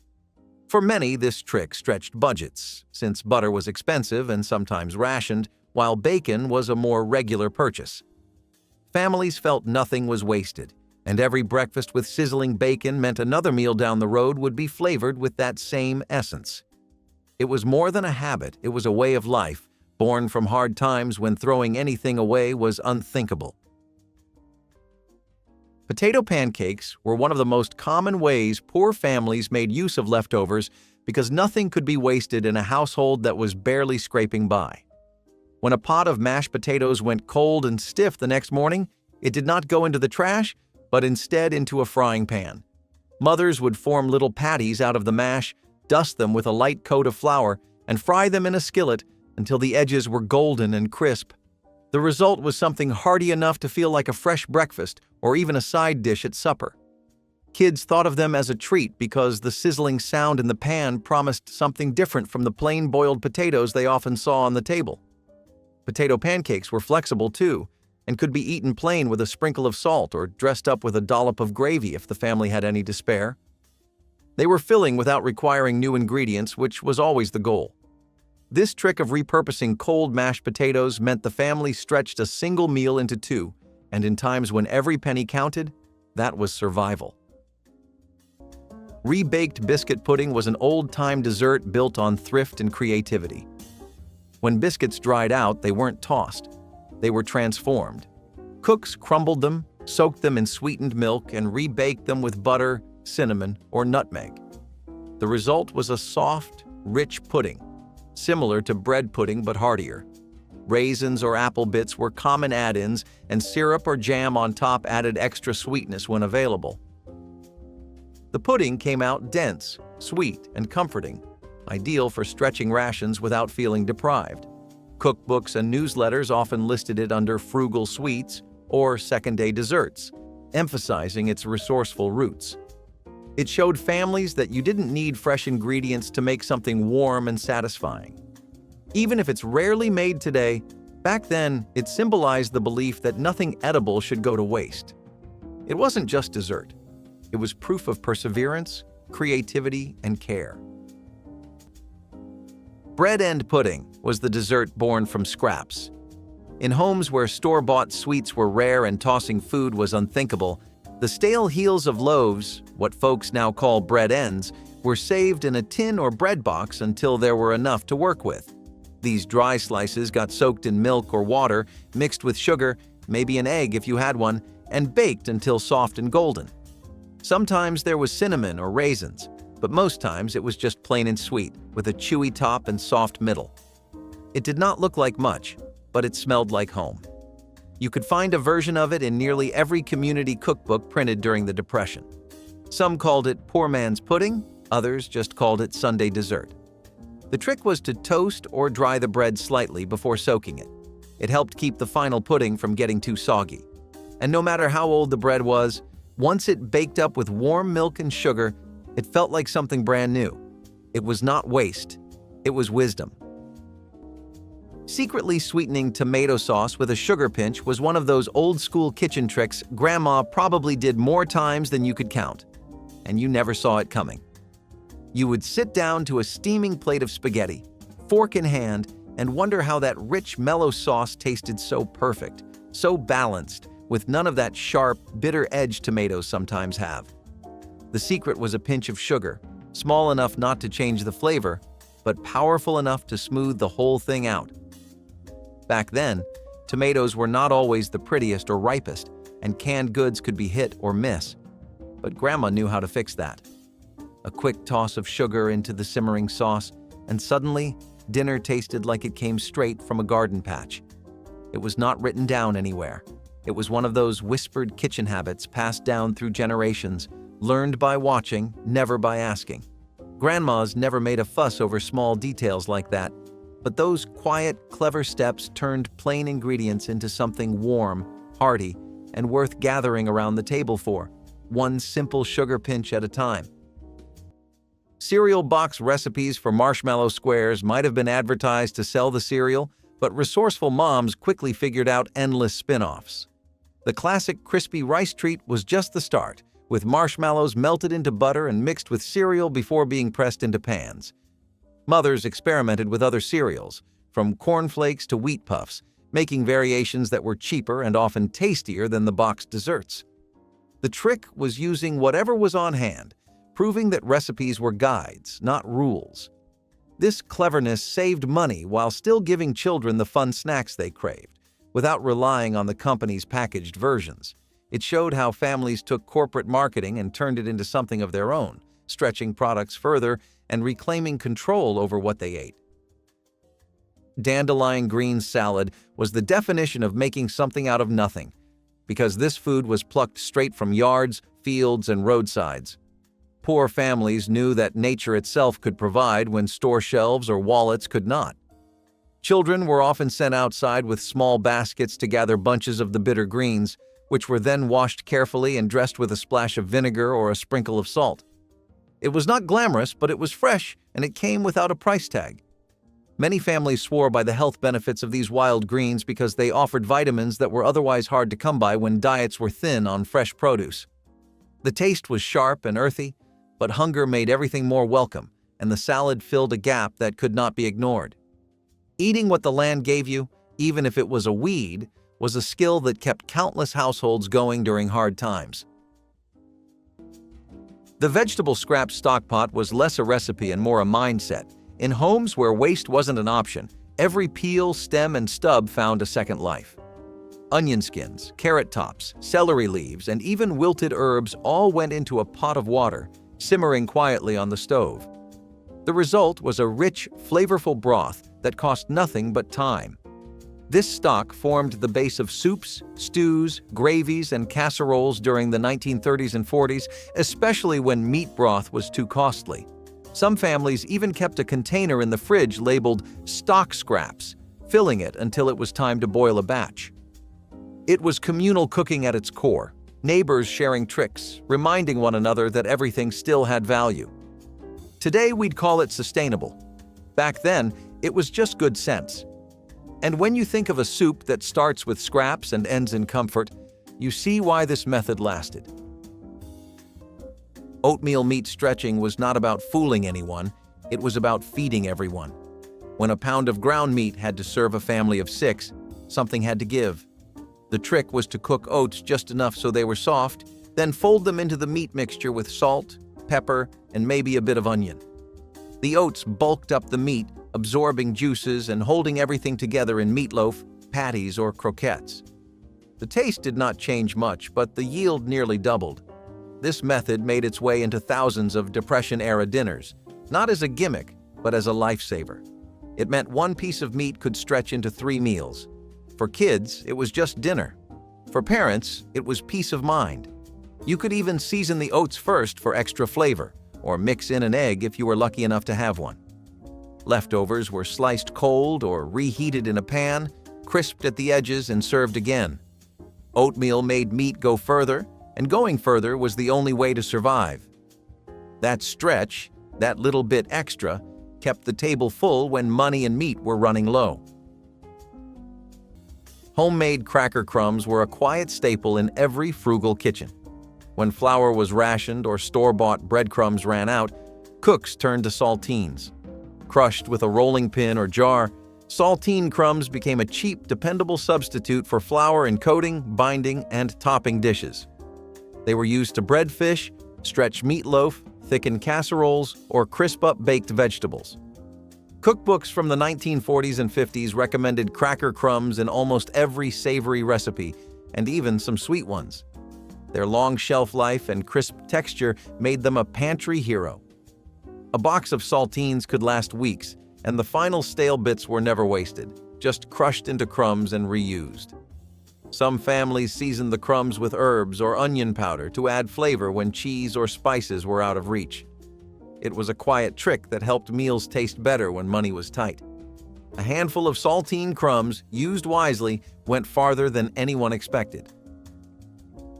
Meatloaf stretchers with oats or cracker crumbs were lifesavers in families trying to make small amounts of meat feed many mouths.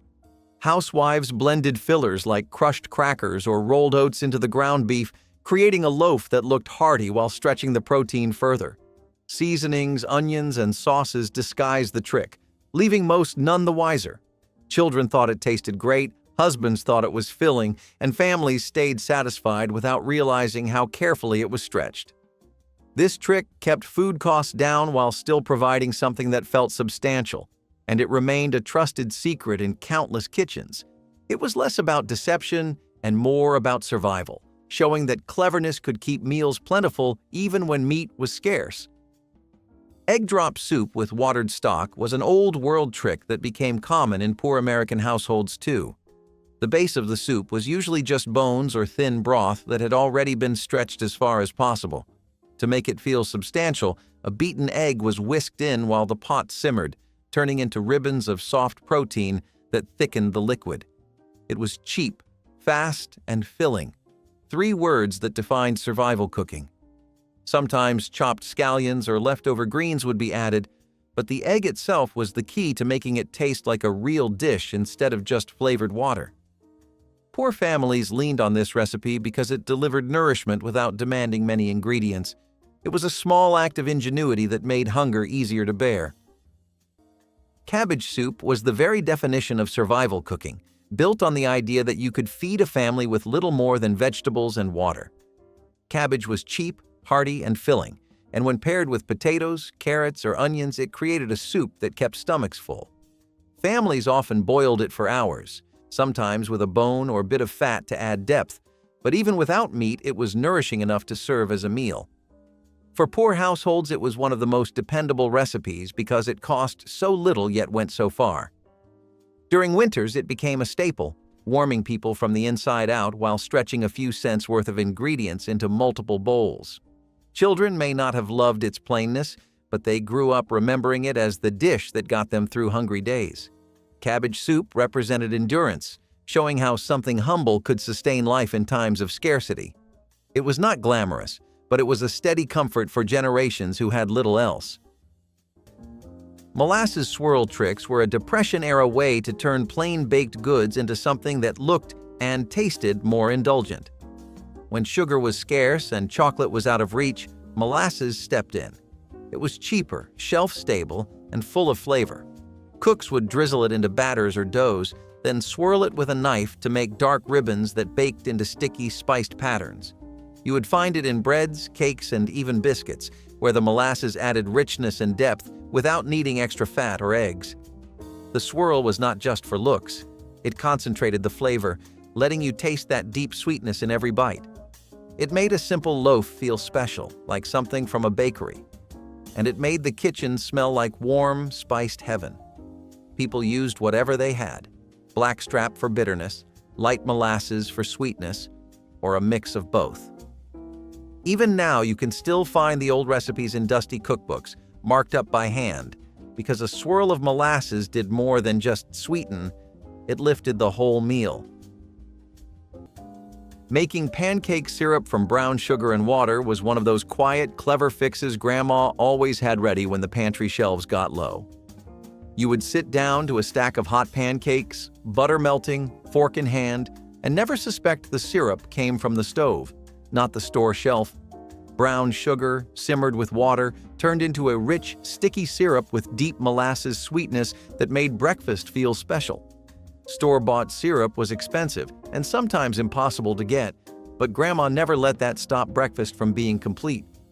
She mixed, simmered, and poured, turning pantry basics into something better than anything off the grocery shelf. Potato donuts were the sweet, golden proof that nothing in the kitchen needed to be wasted. When leftover mashed potatoes sat in the icebox, clever cooks mixed them with flour, sugar, eggs, and spices to create donut batter that was soft and airy. Fried until golden, the potato donuts came out tender on the inside and crisp on the outside, lasting longer than ordinary versions because the potatoes held in moisture. Rolled in sugar or glazed, they quickly became favorites in homes where thrift and flavor had to coexist. For children, these donuts felt like a treat on par with bakery sweets, even though they were born out of leftovers. Housewives loved how reliable they were, stretching scraps into something people would ask for again and again. It was the kind of kitchen hack that carried families through holidays and everyday mornings alike, filling homes with the smell of frying dough and cinnamon. Potato donuts reminded everyone that resourcefulness did not mean sacrifice, it meant creating joy out of what was already there. Oatmeal griddle cakes were a clever solution to the problem of leftover porridge that hardened in the pot overnight. Instead of scraping it out and throwing it away, families shaped the cold oats into patties, dusted them with flour, and fried them on a griddle until crisp on the outside and soft inside.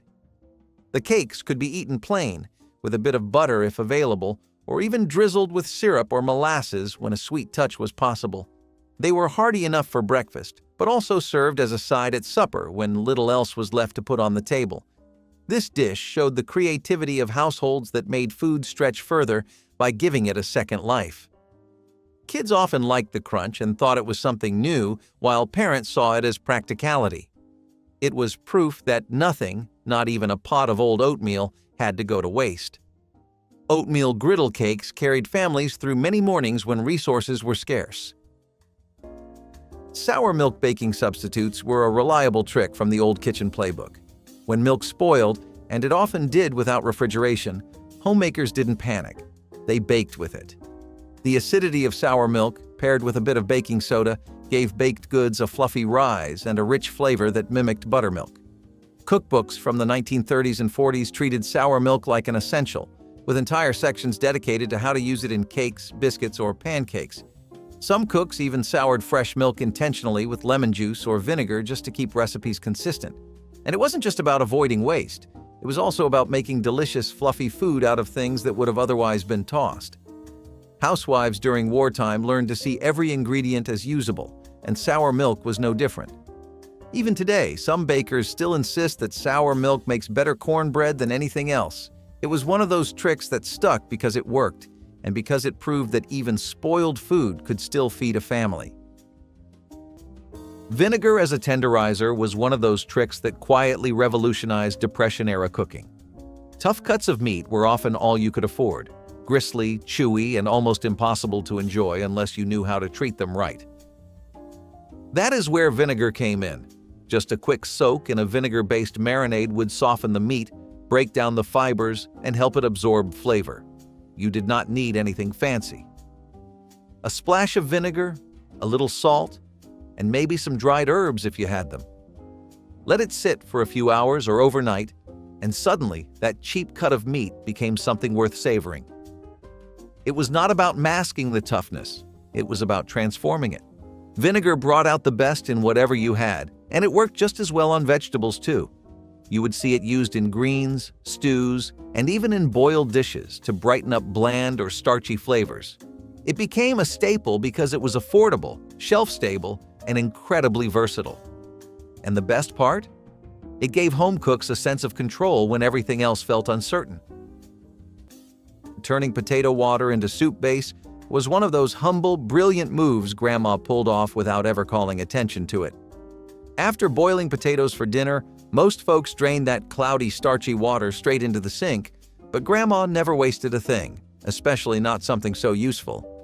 That leftover water, rich with starch and nutrients, became the foundation for hearty soups, creamy gravies, and even stews that tasted like they simmered for hours. It added body, a little thickness, and a subtle, earthy flavor that brought everything together without needing expensive stock or extra ingredients. Grandma's new meals had to stretch, groceries had to last, and waste was never an option. You would sip that soup, warm, rich, and filling, and never guess it started with something most people tossed away. It was resourceful, practical cooking, quiet genius passed down through generations, born from hard times but still making meals better today. Gelatin whipped desserts were one of those clever inventions that transformed pantry staples into something that seemed elegant, almost restaurant-worthy, even when times were tough. Housewives chilled evaporated milk, whipped it until light and fluffy, and folded it into flavored gelatin, producing a mousse-like dessert that looked fancy without costing much. The whips came in bright colors, carried a playful texture, and felt indulgent enough to appear at birthdays, Sunday dinners, and church suppers across small towns. Children were delighted by the wobble and airy feel, while parents smiled at the practicality of creating something festive out of ingredients already sitting in the cupboard. The recipe was smart because it stretched one small box of gelatin into a dessert that could serve a large family, and sometimes even more. The creamy look also masked the fact that it contained no cream, only canned milk and powdered gelatin. Food companies advertised the gelatin, but never highlighted how little it took to feed a crowd when made this way. In reality, the trick was thrift wrapped in a smile, turning frugality into celebration. Gelatin-whipped desserts proved that ingenuity and joy could exist together on the table. Wilted lettuce salad was a dish born from scraps and thrift, yet it carried a surprising richness thanks to one key ingredient: bacon grease. When lettuce leaves and onions began to wilt and lose their crispness, they would normally be destined for the compost heap, but frugal families found a way to revive them. Hot bacon drippings poured directly over the greens softened them further, creating a warm, hearty salad that carried the smoky flavor of meat even when little or none was present in the meal. It was quick, practical, and delicious, especially when paired with a slice of bread or some leftover potatoes. This trick turned otherwise wasted vegetables into a centerpiece that felt indulgent in its own way. Families loved it because it brought together two important frugal lessons: never waste food and always reuse fat. Wilted lettuce salad became a way to turn decline into comfort, reminding everyone at the table that nothing in the kitchen had to go unused. It was proof that poor families not only survived on scraps, but could transform them into dishes that still carried flavor, warmth, and satisfaction, even when the cupboards were almost bare. One-crust vegetable pie was a budget-saving marvel hiding in plain sight. In the pages of countless Depression-era and wartime cookbooks, you'd find this clever suggestion: skip the top crust. Why? Because flour, lard, and butter were rationed, and a double crust was considered an unnecessary luxury. Instead, home cooks would pour a simple vegetable filling, often made from onions, carrots, potatoes, or cabbage, into a single pie shell and bake it until golden. These pies weren't flashy, but they were hearty, reliable, and warm. The single crust cut costs in half while still delivering the texture and comfort people craved. Occasionally, if a family had a little meat on hand, they'd chop it finely and mix it into the filling to boost the flavor and stretch it further. Cheese, if available, might go on top. But most often, it was just vegetables, a thickened sauce, and that humble base of baked dough. It was more than enough. The one-crust pie reflected the kind of frugality that didn't feel like deprivation. It felt like smart, resourceful living. For people managing rations and rising prices, it offered something surprisingly rich, the feeling that dinner was still something to look forward to. Eggless mayonnaise might sound like a contradiction, but during the Great Depression, it was a lifesaver. Real eggs were expensive and risky to store without refrigeration, so resourceful cooks found another way. The trick involved boiling flour, sugar, vinegar, water, and a little mustard powder into a thick paste, then whisking in oil slowly as it cooled. The result was creamy, tangy, and just firm enough to mimic the real thing. It was used in potato salads, sandwiches, and anywhere a dollop of mayo was needed. While it lacked the richness of yolks, it held its own in terms of flavor and texture. It was cheap, safe to keep, and easy to make with pantry staples. Some versions added condensed milk for sweetness or lemon juice for brightness. Others were purely savory. It was not gourmet, but it made a humble lunch feel more complete. And for families trying to make the most of what little they had, eggless mayo turned barely enough into just right. Preventing fruit pies from boiling over with a knotted rag sounds like something out of a fairy tale, but your grandma probably did it more than once, and you never gave it a second thought. You would see that pie cooling on the counter, golden brown, bubbling fruit inside, and not a drop of sticky mess oozing down the sides, and wonder how she pulled it off every time. The trick? A simple cloth, damp or dry, tied neatly around the rim of the pie dish. It caught the bubbling juices as they tried to spill over, saving the oven from burnt sugar disasters and keeping the crust neat as a picture. Grandmas never learned these tricks from cooking shows or recipe books. They picked them up at church socials, neighborhood potlucks, or from their own mothers, watching with quiet curiosity. That little knotted rag was one of many unspoken habits tucked into every perfect pie crust and sweet, bubbling filling. The family never asked how the pie stayed so neat. They just ate, smiled, and thanked Grandma for making dessert look and taste like something straight out of a storybook every time. Homemade salad dressing powders were a thrifty answer to the expensive seasoning packets companies tried to market, and families created them from ordinary pantry spices. Housewives mixed onion powder, garlic powder, dried herbs, salt, and pepper together, storing the blend in jars that could be whisked with oil and vinegar whenever needed. The result was dressings as flavorful as store mixes, but without the ongoing expense, and each household adapted the recipe to its own taste. Families enjoyed adding more herbs, experimenting with paprika, or stirring in sugar for a sweeter version. It encouraged people to use vegetables more often, because salads suddenly felt exciting again without breaking the budget. Housewives loved the independence of never relying on store packets, and children enjoyed the fresh taste without realizing it was homemade. It was practical, empowering, and inexpensive, proving that commercial convenience was never truly essential. These powders became a secret weapon in thrifty kitchens, spreading flavor and saving money at once. They turned simple greens into something families wanted to eat. In the end, homemade salad dressing powders were part creativity, part quiet rebellion, a forgotten trick that deserves recognition. Fried bologna slices were known as a poor man's steak because they gave families a taste of meat without the cost of beef. Bologna was one of the cheapest processed meats available, and when sliced and fried in a skillet, it developed a crispy edge and savory aroma that made it feel far more indulgent than it really was. The sizzling sound and curling edges of the slices became familiar in many households where fresh cuts of meat were too expensive to afford. Served on bread with mustard or alongside potatoes, fried bologna made its way into countless meals that might otherwise have felt incomplete. Children often thought of it as a treat because it tasted so different from the usual beans or stews. Parents appreciated it for its affordability and the way it stretched across several sandwiches or suppers. Fried bologna slices represented thrift, ingenuity, and the desire to make even processed meat feel special. They were simple, practical, and deeply nostalgic for anyone who grew up on them. It was proof that a skillet and a few thin slices could turn something cheap into something memorable at the dinner table. Savory bread custard casserole was a smart way to turn scraps into a full meal. Leftover bread, no matter how stale, was cubed and placed into a baking dish. Then came a simple mix of milk, eggs, and whatever veggies or meat were available. Onions, spinach, sausage, whatever was left over. The bread soaked it all in and baked into a golden, bubbling dish that smelled like home.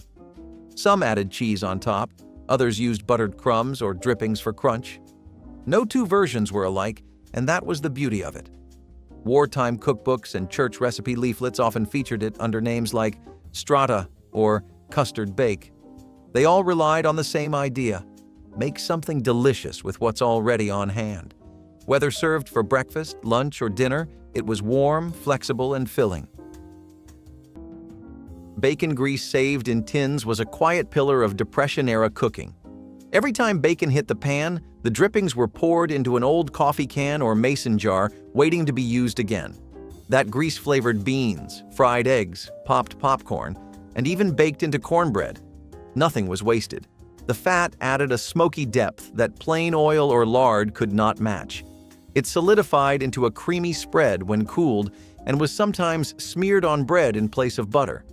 In homes where every penny counted, that little tin by the stove was a lifeline.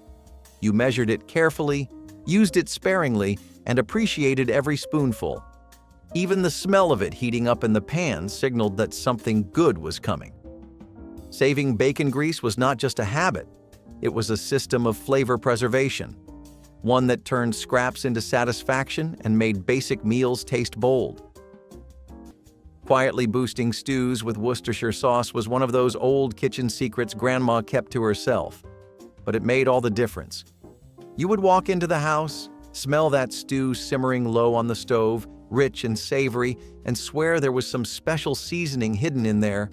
Truth was, there was, but it came from a little glass bottle tucked in the pantry, often overlooked but never forgotten. A few drops of Worcestershire sauce were all it took to deepen the broth, adding layers of flavor that made plain stews feel like they had been simmering in a restaurant kitchen all day. It brought a hint of tang, a touch of umami, and just enough richness to stretch simple ingredients into something that felt hearty, filling, and complete. Grandmas understood meals had to be more than just food. They had to be satisfying, comforting, and worth sitting down for, even when the meat was scarce or the vegetables were humble. You might not have seen her use it, but you sure tasted it in every spoonful. That quiet little bottle carried decades of kitchen wisdom, quietly elevating simple meals without anyone the wiser.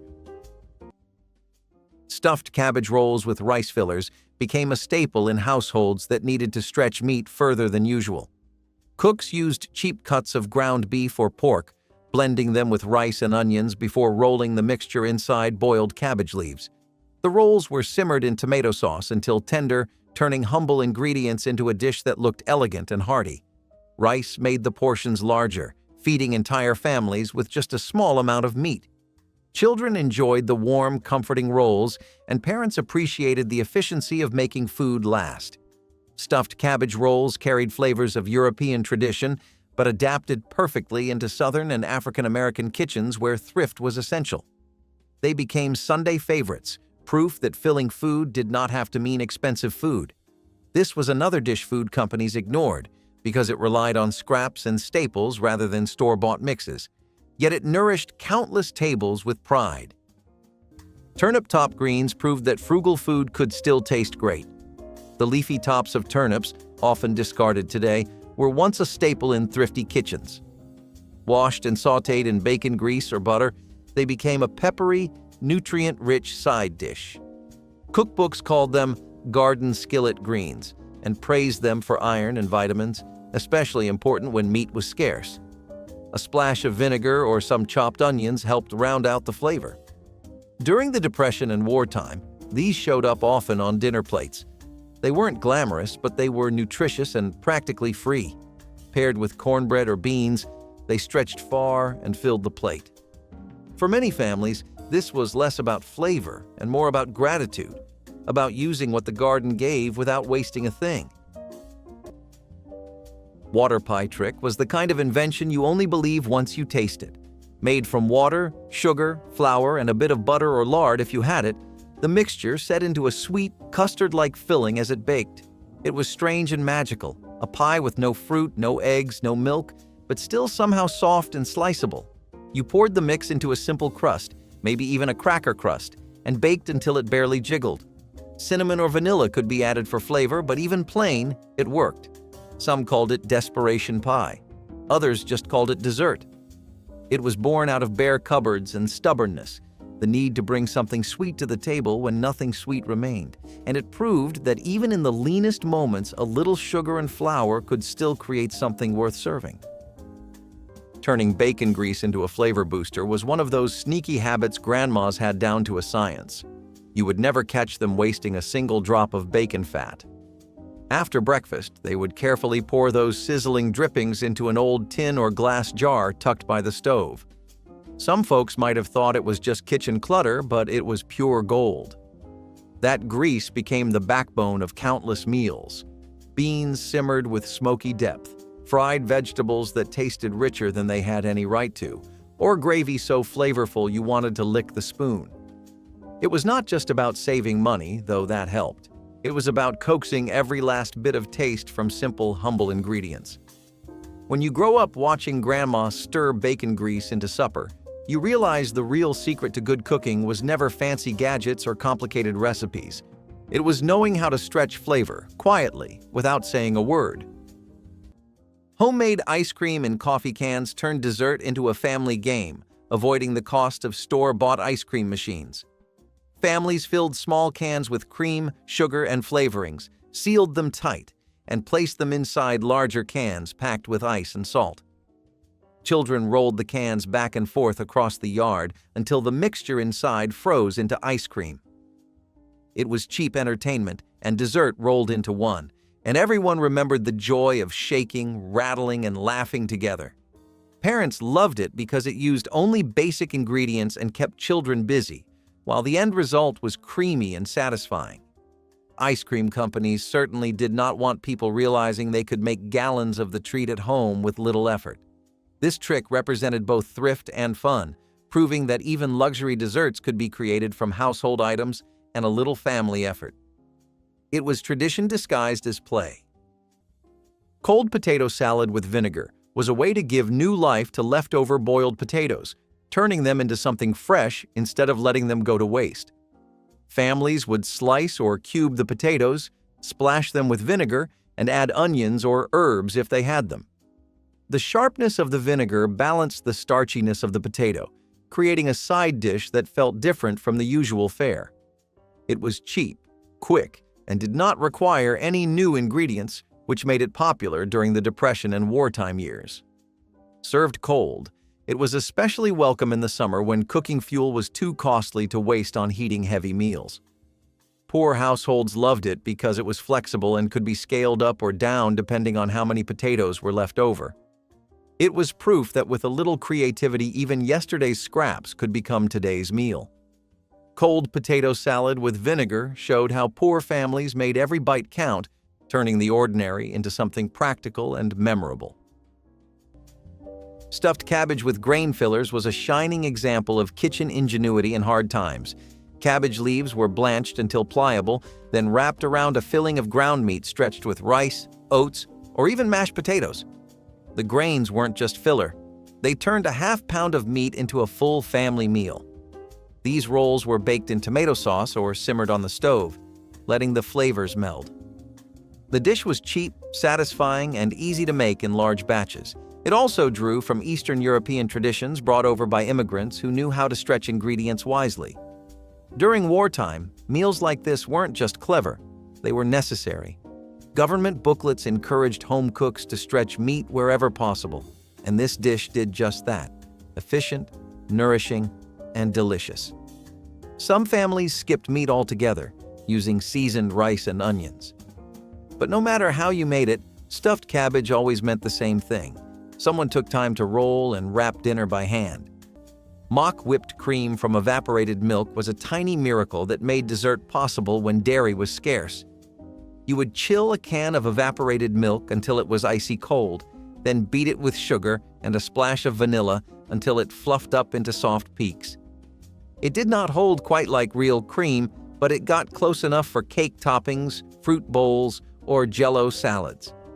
The texture was light but sturdy, and the taste had that rich, slightly caramelized edge evaporated milk is known for. It was not perfect, but it was magic in a pinch. Housewives swore by it for special occasions or Sunday suppers when a bit of sweetness was needed. Some even froze the whipped mixture for a pseudo ice cream. The trick was making the most of shelf-stable goods and transforming what seemed flat into something joyful. No one expected miracles during the Depression, but this came close. It made humble ingredients feel celebratory. And in homes where cream was just a dream, this trick kept dessert on the table and smiles in the room.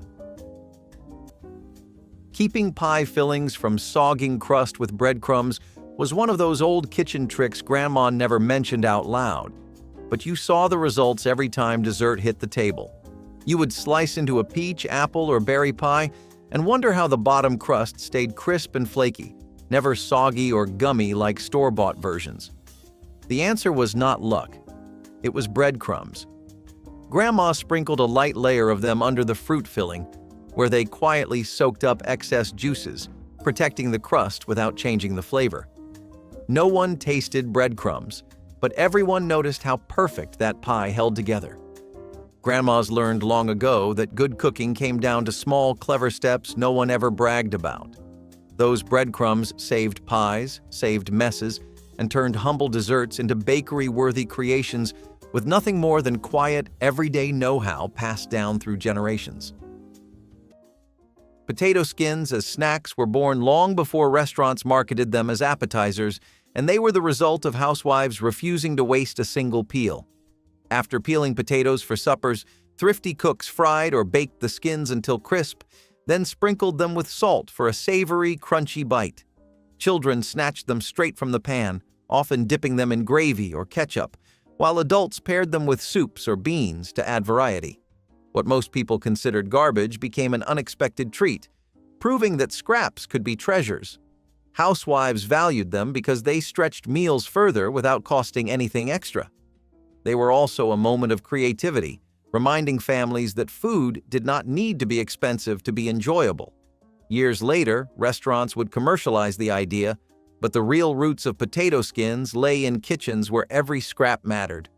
Potato skins carried the joy of discovery, turning thrift into something fun. Apple brown. Betty was a dessert that showed just how creative poor families could be when faced with stale bread that would otherwise be tossed aside. The dish began with layers of buttered crumbs made from the old bread, placed into a baking dish alongside sliced apples and a sprinkle of sugar. Sometimes cinnamon or nutmeg was added if the spice jar still had a little left, and molasses or honey could step in when sugar was short. Once baked, the mixture turned into something warm, sweet, and comforting that felt almost luxurious compared to the daily meals of beans and bread. Kids especially loved it because it tasted like pie but was far easier and cheaper to make. Parents loved it because it stretched ingredients they already had in the pantry. The smell of apples and sugar baking in the oven made even the smallest kitchen feel rich for a little while. Apple Brown Betty was not just about feeding a family on scraps, it was about giving them a taste of joy when times were otherwise lean. For many, the memory of this simple dessert is tied to childhood and survival, proof that comfort can be baked out of almost nothing. Milquetoast supper dish was soft, warm, and quietly comforting. Slices of stale bread were laid in a shallow bowl, then doused in hot milk and finished with a bit of butter, sugar, or salt, depending on whether you wanted something sweet or savory. It was simple, almost bland by today's standards, but it offered warmth and calories when nothing else was available. During the Great Depression and World War II, this dish became a go-to for families with limited resources, especially for children or the elderly. It required only 2 or 3 ingredients, and it was easy to prepare with what most people already had on hand. Some added cinnamon or raisins if they had them, turning it into a quiet treat. It wasn't much, but it was enough. For many, it was the meal they associated with bedtime or sick days, a kind of edible reassurance that things would be okay. And while it rarely appears in kitchens today, it remains a soft-spoken symbol of resilience and resourcefulness from a time when both were in short supply. No-bake stovetop pies were the cheat code of Depression desserts. With ovens reserved for bread or simply not working at all, people found ways to make pie without ever lighting a flame under the crust. You would start with a filling, usually something like stewed fruit, canned peaches, or even rehydrated raisins, simmered with sugar and thickened with flour or cornstarch. Once it cooled, it got poured into a pie plate lined with a crust made from cracker crumbs or old toast ground fine and mixed with grease or lard. Then you would chill the whole thing until it set. No baking required. It was sweet, sliceable, and satisfying in a way that felt like cheating. You could flavor the filling with vanilla, cloves, or citrus zest if any was available, but most families kept it simple. The real beauty was in its speed and flexibility. One pan, one burner, one dessert that brought joy at the end of a long, tiring day. It proved that dessert did not need perfection. It just needed heart. And when the pie came out of the icebox, soft but solid, sweet but practical, it reminded people they still had something to look forward to. Crisping fried chicken with cornstarch and flour mix was one of those quiet little secrets Grandma tucked into every Sunday dinner.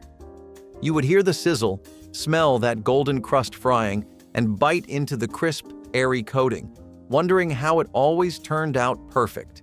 The answer? A scoop of cornstarch, blended with the flour, hidden in plain sight. It was not fancy, but it worked, making the crust light, shatteringly crisp without weighing down the chicken or turning it greasy. Back then, store-bought mixes and fancy breading were not an option, But grandmas knew how to make meals special with simple pantry tricks. That little bit of cornstarch turned ordinary chicken into something that rivaled any restaurant, all while keeping budgets low and bellies full. You never saw her do it. You just tasted the difference, one crunchy, satisfying bite at a time.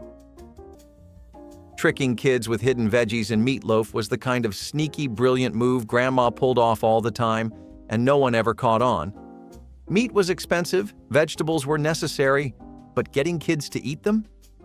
That was a battle in itself. So Grandma got clever. She finely grated carrots, zucchini, onions, sometimes even spinach. So small they blended right into the meatloaf mix. Along with breadcrumbs, herbs, and seasonings, those veggies disappeared into the loaf, stretching the protein and sneaking in nutrients at the same time. The kids never knew, and honestly, neither did most of the adults. They just ate slice after slice, never suspecting their dinner was doing double duty. Grandmas understood meals had to fill bellies, stretch ingredients, and keep everyone healthy, all without turning dinner into a fight. It was quiet kitchen know-how, tucked into every bite, passed down through generations, keeping meals hearty and homes happy. Cabbage and noodles, often called haluski, was one of those thrifty dinners that stretched scraps into something sustaining, and it proved just how much could be done with little. Families fried chopped cabbage with onions and butter or leftover drippings, then tossed everything with boiled noodles, making a dish that was hearty without demanding much money. Meat was rarely included, but if there happened to be a slice of bacon or sausage, even a small piece flavored the entire pot. Housewives valued the recipe because it required only a few inexpensive ingredients, yet filled bowls generously. Children were happy with the buttery noodles even if they pushed the cabbage aside, and adults knew it kept stomachs satisfied during the hardest seasons. The dish became a tradition among immigrant neighborhoods where European families had long relied on cabbage, and soon African-American households adapted it too, mixing thrift with comfort. It spread across America in decades when paychecks were thin, proving that comfort food did not need to be complex or costly to matter. It was cheap, practical, filling, and dependable, which made it a household treasure. Cabbage and noodles was survival disguised as warmth, and it deserves to be remembered. Cornbread and milk supper was a meal so humble it seems almost too simple to count, yet it filled countless bellies when money was scarce. The dish was nothing more than leftover cornbread crumbled into a bowl and covered with cold milk, sometimes sweetened slightly if sugar or molasses could be spared. It was eaten with a spoon, straight out of the bowl, and was considered a full supper by many families who had little else.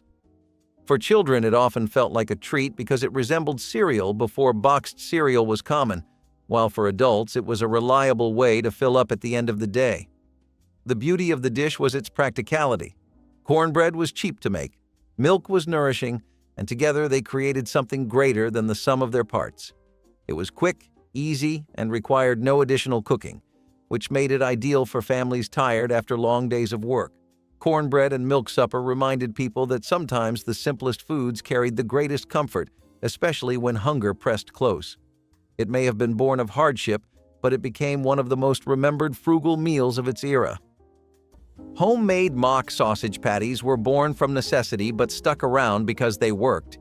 Without pork or ground meat, families turned to grains, beans, breadcrumbs, and heavy seasoning. Lentils, mashed beans, or oats were shaped into patties with garlic, sage, and onion to mimic sausage flavor. Fried in a skillet, they crisped up and filled the kitchen with a savory smell. Some added bacon grease or drippings to boost flavor. Wartime cookbooks promoted these meatless sausages as frugal and nourishing. They showed up at breakfast with eggs or tucked into lunch rolls. While they didn't fool anyone, the taste was close enough to satisfy. These patties weren't just substitutes, they were solutions, and that made them feel worth keeping. Rolled crust pie toppers were the sweet finish made from scraps. In a time when nothing could go to waste, not even leftover pastry, cooks got creative. The ends of pie dough were rolled thin, brushed with a little water or drippings, sprinkled with sugar or cinnamon, and baked until crisp. That was your treat. It did not take much. A warm oven, a spare minute, and a bit of imagination. These little crisps were handed out to children like cookies or set on the table with tea as a quiet dessert. Some people curled them into spirals, others cut them into strips, but the goal was the same: stretch the dough, stretch the joy. You did not need filling or fruit, just flour, fat, and whatever flavor you could scrape together. And in that act of rolling and baking scraps, there was something quietly beautiful. It turned waste into something warm. It reminded folks that even the edges mattered, and it made a house smell like home, even if there was no pie underneath. Sometimes the crust was the best part, and during the Depression it was often the only part, so people made it count, every flaky bite. Reviving stale bread with a damp towel bake is one of those quiet, scrappy kitchen tricks your grandma probably pulled off dozens of times and you never even noticed. You ever wonder how that day-old loaf of bread, hard enough to hammer nails, magically turned soft and warm again, just in time for dinner? It was not magic. It was simple, quiet know-how, learned from years of stretching groceries and making every crumb count. Grandma would grab a clean dish towel, dampen it just enough, not soaking, just lightly misted, and wrap that tired old bread like it was something special. Into the warm oven it went, and while you set the table or stirred the soup, the bread slowly softened, steam working its way through every dry crumb. Minutes later, you had a loaf that tasted fresh from the bakery, ready to soak up butter, jam, or stew. Grandmas never made a show of it, never called attention to how they saved old bread from the trash. They just worked those quiet little kitchen miracles, turning scraps into something worth sharing again, making sure nothing, not even the hardest loaf, ever went to waste. Keeping cake moist with applesauce substitute was one of those resourceful little baking tricks Grandma pulled off without saying a word. You would take a bite of that cake, rich, soft, and perfectly sweet, and never know she swapped in applesauce to stretch the ingredients. When eggs or butter ran low, and they often did, Grandma did not panic or skip dessert. She reached for a jar of applesauce and made that batter work just as well, maybe even better. Applesauce added moisture, subtle sweetness, and kept cakes from drying out, all without fancy ingredients or expensive trips to the store. It was quiet, practical kitchen smarts passed down through years of making do and stretching groceries. No one at the table knew, and Grandma never mentioned it. She just smiled when the plates came back clean. The best part? That cake still felt like a treat, even when supplies were tight, proving again that small tricks and a little heart turned simple meals into something special. Cornbread in a skillet was the kind of dish that blended thrift and tradition with every slice, making it unforgettable in households that valued resourcefulness. Families poured cornmeal batter into hot cast-iron skillets slicked with bacon grease, letting the edges sizzle into a golden crust that crackled with flavor. The drippings gave the bread a smoky depth, turning it from plain bread into something hearty and rich without adding expensive ingredients. Housewives counted on skillet cornbread to stretch meals, cutting wedges to serve with beans, greens, or soups so smaller servings felt filling. Children happily broke off pieces to enjoy with butter, honey, or molasses, and parents valued how it repurposed the grease left from breakfast instead of wasting it. Skillet cornbread became more than food. It was a symbol of survival and comfort, proof that one pan and cleverness could feed an entire family. It lived in the rhythm of rural kitchens, showing that homemade flavor carried power companies could never package or sell. Skillet cornbread reminded families that even simple meals, made with patience and scraps, could be deeply satisfying and memorable, and its legacy deserves to remain on the table. Shoofly pie was a dessert that came straight out of necessity during times when sugar was scarce and expensive. Instead of relying on refined sugar, families turned to molasses, which was cheap, available, and still sweet enough to satisfy. The pie was made with a crumbly topping, a rich molasses filling, and a simple crust that could be mixed together with pantry staples. Its deep flavor made it stand out from more common desserts, and it carried a comforting richness that was missing from most tables. Poor households cherished it because it felt like a luxury, even though it was born from frugality.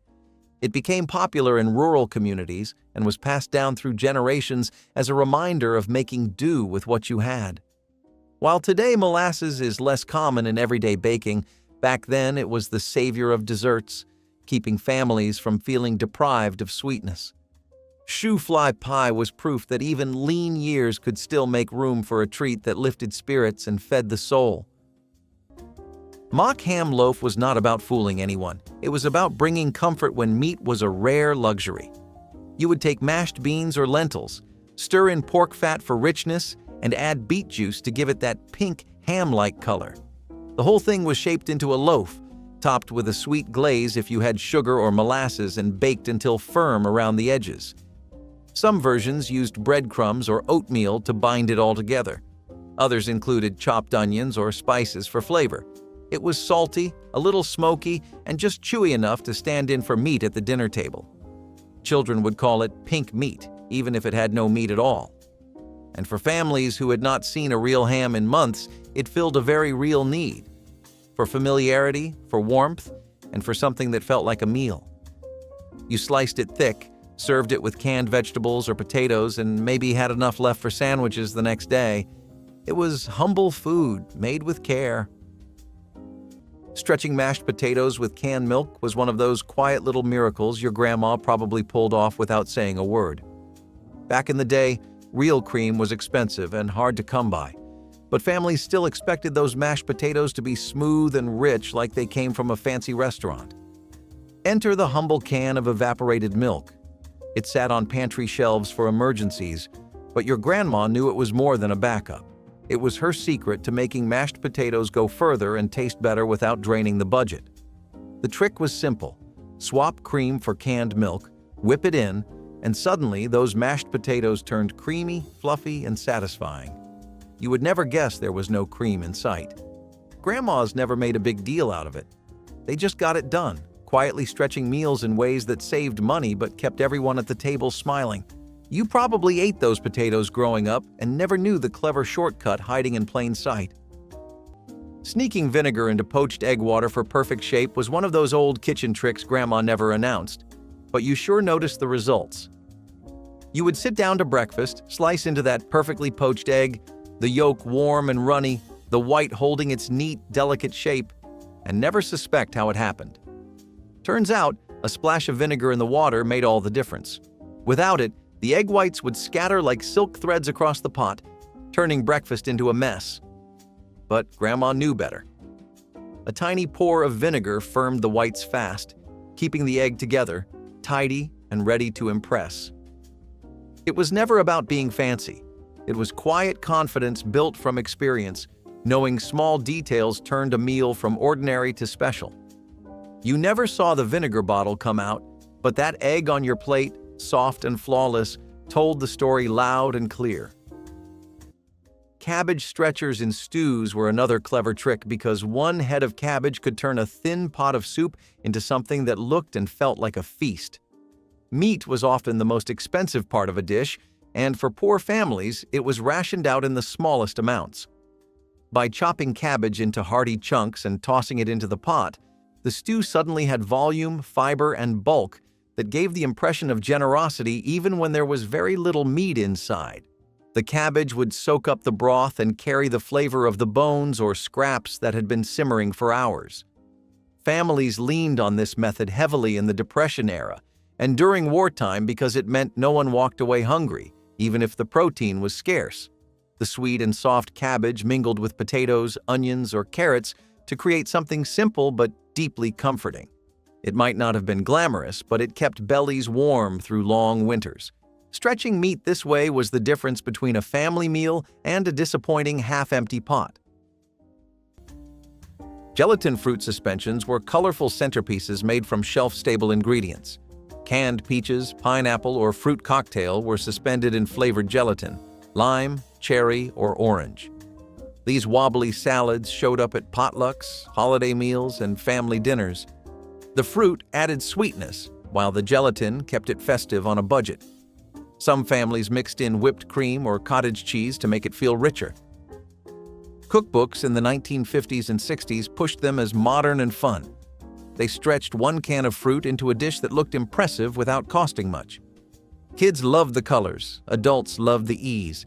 It was one of the few fancy dishes you could make in hard times without needing fresh food. A little wobble on the plate reminded everyone that celebration didn't have to be expensive. Onion skin dye for Easter eggs was not just a craft, it was a celebration made from scraps. Food coloring was not always available and certainly not affordable.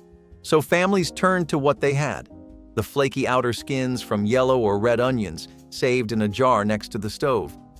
Around Easter, those skins were boiled with water and vinegar, sometimes with a bit of cloth wrapped around the eggs to hold the dye in place. The result? Deep, marbled colors, coppers, russets, and warm browns no store-bought dye could match. Children watched the magic happen, waiting for their eggs to emerge like little treasures from the pot. It was slow, fragrant work, and it made the whole house smell earthy and warm. Some people added ferns or leaves under the wrapping to leave a delicate imprint. Others used wax or string to make patterns. What mattered most was the spirit behind it, creating beauty with what little you had. In homes where budgets were tight and luxuries scarce, these dyed eggs were a gift. They meant spring had come, and there was still joy to be had, even when things were hard. That kind of hope boiled into every egg. Disguising tough meat with slow-simmered onion gravy was one of those quiet survival tricks your grandma pulled off when money got tight. Back then, not every cut of meat was tender, and sometimes you had to stretch the tough stuff to feed a family. That is where the onion gravy came in. Slowly simmered, full of rich, sweet flavor, it turned cheap, chewy meat into something soft, savory, and satisfying. You would sit down thinking it was a fancy dinner, but really, it was Grandma's quiet genius working with what she had. She probably never said much about it, just stirred that pan, letting the onions caramelize, watching the gravy thicken, knowing dinner would turn out all right. Those meals stuck with you, not because they were fancy, but because they were clever, comforting, and filled with love disguised as good cooking.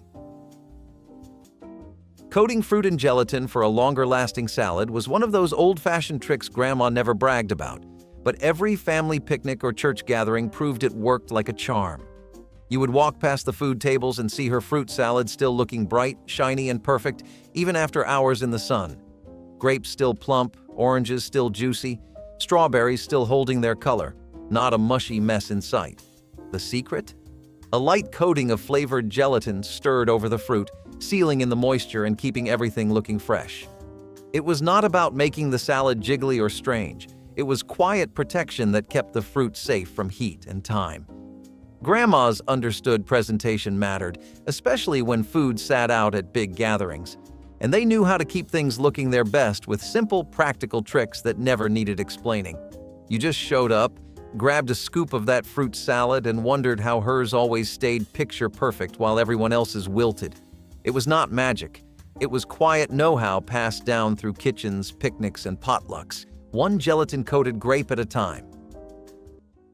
Molasses milk was a simple drink that highlighted the resourcefulness of poor families who had to stretch sweeteners during tough years. Refined sugar was expensive, but molasses was cheap, plentiful, and packed with energy.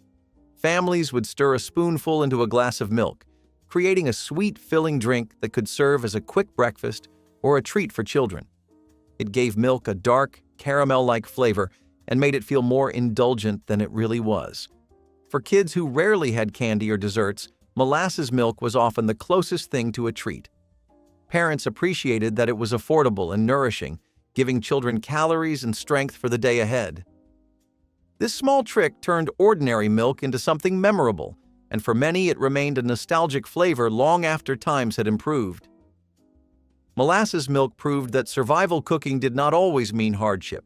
Sometimes it meant finding joy in the simplest, cheapest combinations. It was a drink born of thrift, but remembered for comfort. Stale cracker crusts were a Depression-era fix that turned kitchen failures into something functional and often delicious. When crackers went soft from humidity or sat too long on the shelf, they were not thrown away. Instead, folks crushed them down, mixed them with fat, usually lard or drippings, and pressed them into pie tins to form makeshift crusts. It worked for savory pies, especially meat or vegetable ones, where the cracker flavor gave a bit of saltiness and crunch. Some people toasted the crumbs first to bring out a nuttier flavor. Others just used what they had and hoped for the best. These crusts held up surprisingly well under thick fillings like potato hash, fish, or bean casseroles. They did not flake like pastry, but they gave each bite a satisfying heft. And best of all, they made use of something that would otherwise be wasted. In that way, they were more than just a substitution. They were a symbol of resilience. When the cupboards were bare and dinner depended on scraps, a stale cracker crust could hold the whole thing together. Saving overripe bananas for moist cakes was one of those quiet little traditions Grandma never needed to announce, but you could taste the results in every sweet, soft slice. You would walk into the kitchen, spot those brown spotted bananas sitting there, and probably assume they were destined for the trash. But not in Grandma's house. She saw those tired bananas as baking gold, packed with sweetness and ready to transform plain batter into something rich and moist. The riper the banana, the softer it blended into the cake, filling every crumb with natural sugar and keeping it tender for days. Banana bread, muffins, pound cakes, they all owed their irresistible texture to fruit most folks tossed without a second thought. Grandmas understood the kitchen was not just about following recipes. It was about stretching ingredients, wasting nothing, and turning overlooked scraps into something worth gathering around. You might not have known the secret behind that banana bread growing up, but your second helping told the story loud and clear. Homemade noodles in broth were a frugal trick that stretched a little flour and water into something that felt substantial. Families rolled out dough made from flour, eggs if available, and a bit of salt, then cut it into thin strips. These noodles were dropped into a pot of broth, often made from bones or scraps, turning a thin soup into a filling dinner. The noodles soaked up the flavor and gave the impression of a rich meal, even when meat was scarce. Poor households relied on this dish because it was versatile, affordable, and could feed large families with very little effort. It brought comfort during winters and reminded families of old traditions passed down from immigrant kitchens. Every bowl was a reminder that survival often meant making something from almost nothing. Homemade noodles in broth stood as a symbol of resilience, showing how creativity in the kitchen turned flour and scraps into warmth and nourishment that carried families through the hardest of times. Cornmeal mush slices were the breakfast that showed up twice. You would make a big pot of cornmeal mush, basically a thick porridge cooked with water and salt, and serve it hot for dinner or supper. But the real magic came the next morning. You would pour the leftovers into a pan, let them chill overnight, then slice them into thick rectangles and fry them in a little grease until crisp on the outside. What you got was something golden, crunchy, and soft in the middle, comfort food on a budget. Sometimes you would pour syrup or molasses over the top. Other times it went savory with a spoonful of beans or gravy. It was a blank slate, which made it a favorite in homes where ingredients were limited but routines were strong. You knew what you were getting. It was cheap, hearty, and filled the belly before a day of hard work. No one called it gourmet, but no one went hungry either. It taught families how to get 2 meals from one pot and how to turn yesterday's leftovers into today's ritual. That kind of thinking does not just save money. It builds resilience, one fried slice at a time. Grandmas did not need fancy bottles or big brand names. They made their kitchens work with quiet resourcefulness and old-school know-how. That syrup? Sweet proof you could always stretch a little into a lot, as long as you knew the right tricks. Saving butter wrappers to grease pans was one of those smart little habits Grandma never had to explain. You just saw the results.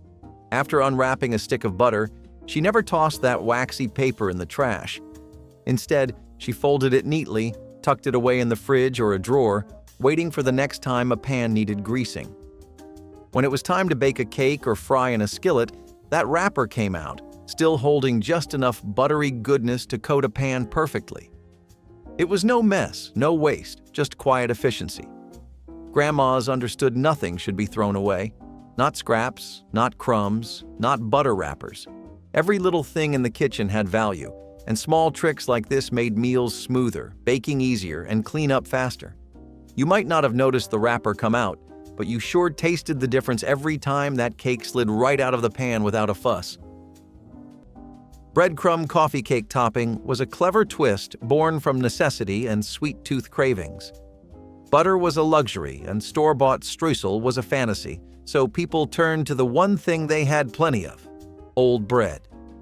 Dried out and crumbled into coarse bits, it became the base for a topping that could rival anything from the bakery. You mix the crumbs with sugar and leftover grease, bacon fat, lard, or even schmaltz, and scattered the mix over simple batter before baking. The result was a sweet, savory crust that crisped up beautifully and added texture to every bite. It did not melt like butter would, but it crunched and it clung to the top like a golden halo. Kids loved the crispy bits, and adults appreciated that nothing went to waste. You could season it with cinnamon or nutmeg if those were on hand, but even plain, it worked. It gave plain cakes a little flair, made breakfast feel fancy, and helped turn the most basic ingredients into something memorable. That topping was resourcefulness baked right in. Keeping pie crust flaky with vinegar is one of those strange little tricks your grandma knew, but probably never explained. It sounds odd at first. Vinegar in dessert? But for anyone who has ever bitten into a pie with that perfect, tender, flaky crust, there is a good chance vinegar played a quiet role. See, vinegar messes with the gluten just enough to keep the dough soft, stopping it from turning tough or chewy when baked. It was never about making the crust taste vinegary. You would never even notice the flavor once it hit the oven. It was all about texture. Grandmas learned early on that if you wanted those delicate, bakery-style pie crusts without wasting expensive butter or shortening, a sneaky splash of vinegar in the dough did the trick. They might not have mentioned it out loud, some secret stayed in the kitchen, but that pie crust spoke for itself. It flaked apart just right, every time, without anyone ever knowing how clever that recipe really was. Keeping pancakes warm with a towel-wrapped plate sounds simple, but it is pure old-school brilliance from the breakfast tables of the 50s and 60s. If you ever tried making pancakes for a crowd, you know the first ones go cold by the time the last batch hits the griddle. But back then, home cooks had a fix. You would stack the pancakes on a warm plate, wrap the whole thing in a clean kitchen towel, and set it aside while you finished cooking. The towel trapped the heat, kept the pancakes soft, and stopped them from drying out or getting rubbery. It was especially handy when you had kids running around or guests at the table and everyone wanted their plate full at the same time. You will not find this trick in modern fancy brunch spots, but it was a must-know for busy home cooks who did not have time for soggy, cold pancakes. Thinking back on rushed mornings or those burnt last-minute batches, I cannot help but wish someone handed me this tip a lot earlier.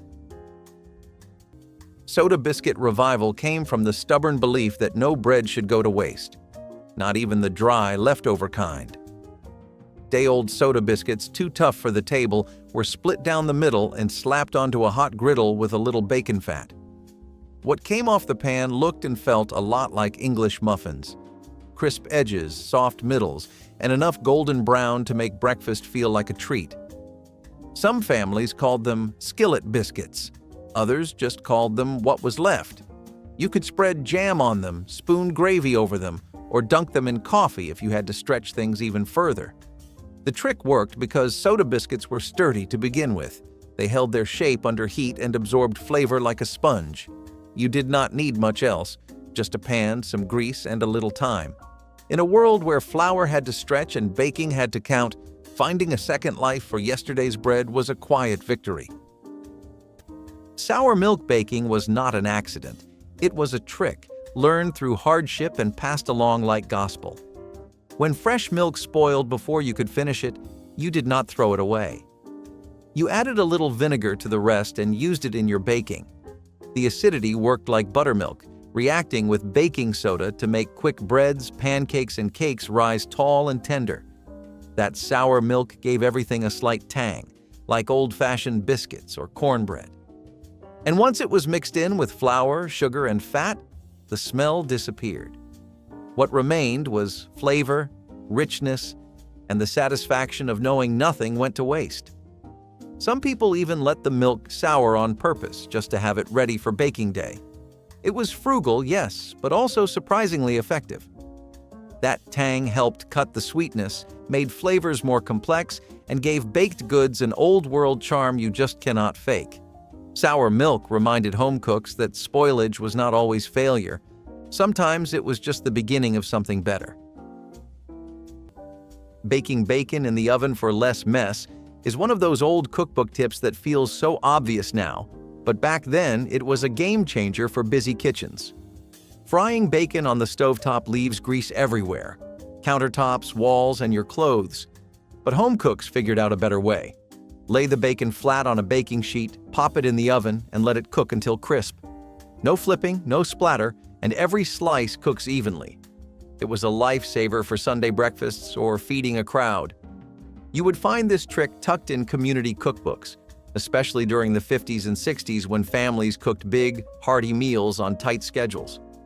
Honestly, I struggled with uneven, greasy bacon for years before learning this.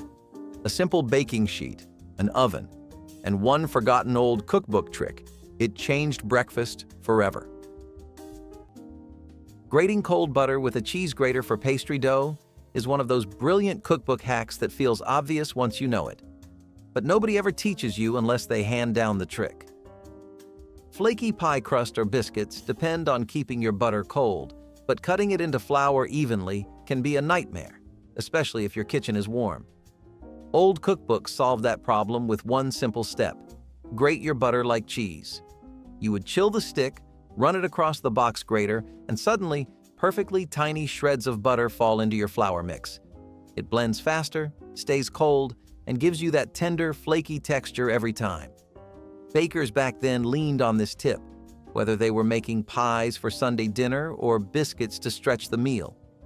Looking back, I cannot believe how many dense crusts or tough biscuits I struggled through before learning this. If someone had passed down this one old cookbook trick sooner, I would have been baking like a pro years ago.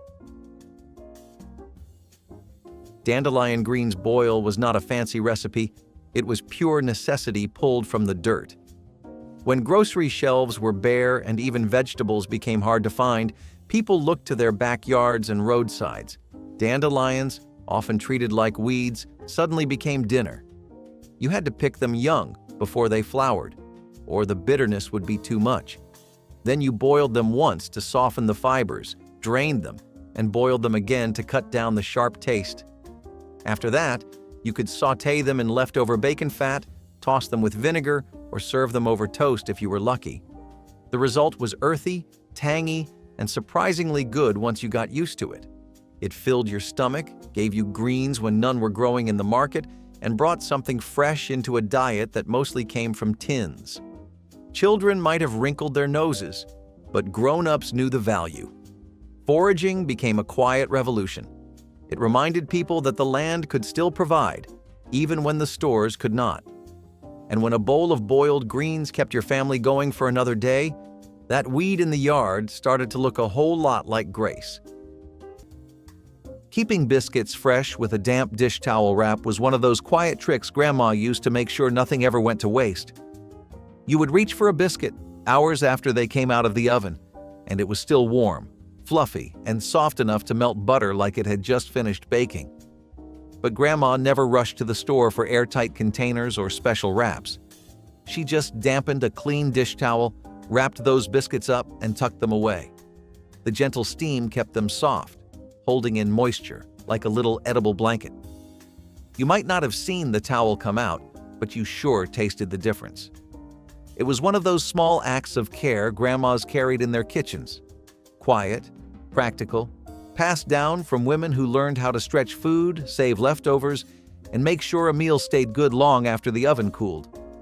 Biscuits were more than bread on the table. They were a little reminder that small tricks done quietly could make food stretch and keep everyone smiling. Salting eggplant to remove bitterness. Before frying is one of those small, forgotten prep steps that makes a huge difference, and it comes straight from vintage cookbooks. Eggplant can be tricky to cook. Slice it up and fry it straight away, and it often turns rubbery or leaves a bitter aftertaste. But home cooks back in the day knew the trick. You would slice the eggplant, sprinkle it generously with salt, and let it sit for about 30 minutes. The salt pulled out excess moisture and toned down the bitterness, making the eggplant tender, creamy, and perfect for frying or baking. It showed up in old Italian-American cookbooks, diner recipes, and handwritten cards tucked in recipe boxes. Honestly, I ruined so many meals trying to wing it with eggplant before learning this. If only someone had handed me this simple, time-tested trick sooner, I could have saved a lot of frying oil and my pride. Keeping brown sugar soft with a marshmallow might sound like an old wives' tale, but your grandma probably swore by it, and for good reason. Brown sugar has a bad habit of turning rock hard when it sits too long, clumping into a mess that made baking a chore. But Grandma had a fix tucked away, quiet and clever. She dropped a single marshmallow into the jar, where it kept the sugar soft and scoopable for weeks.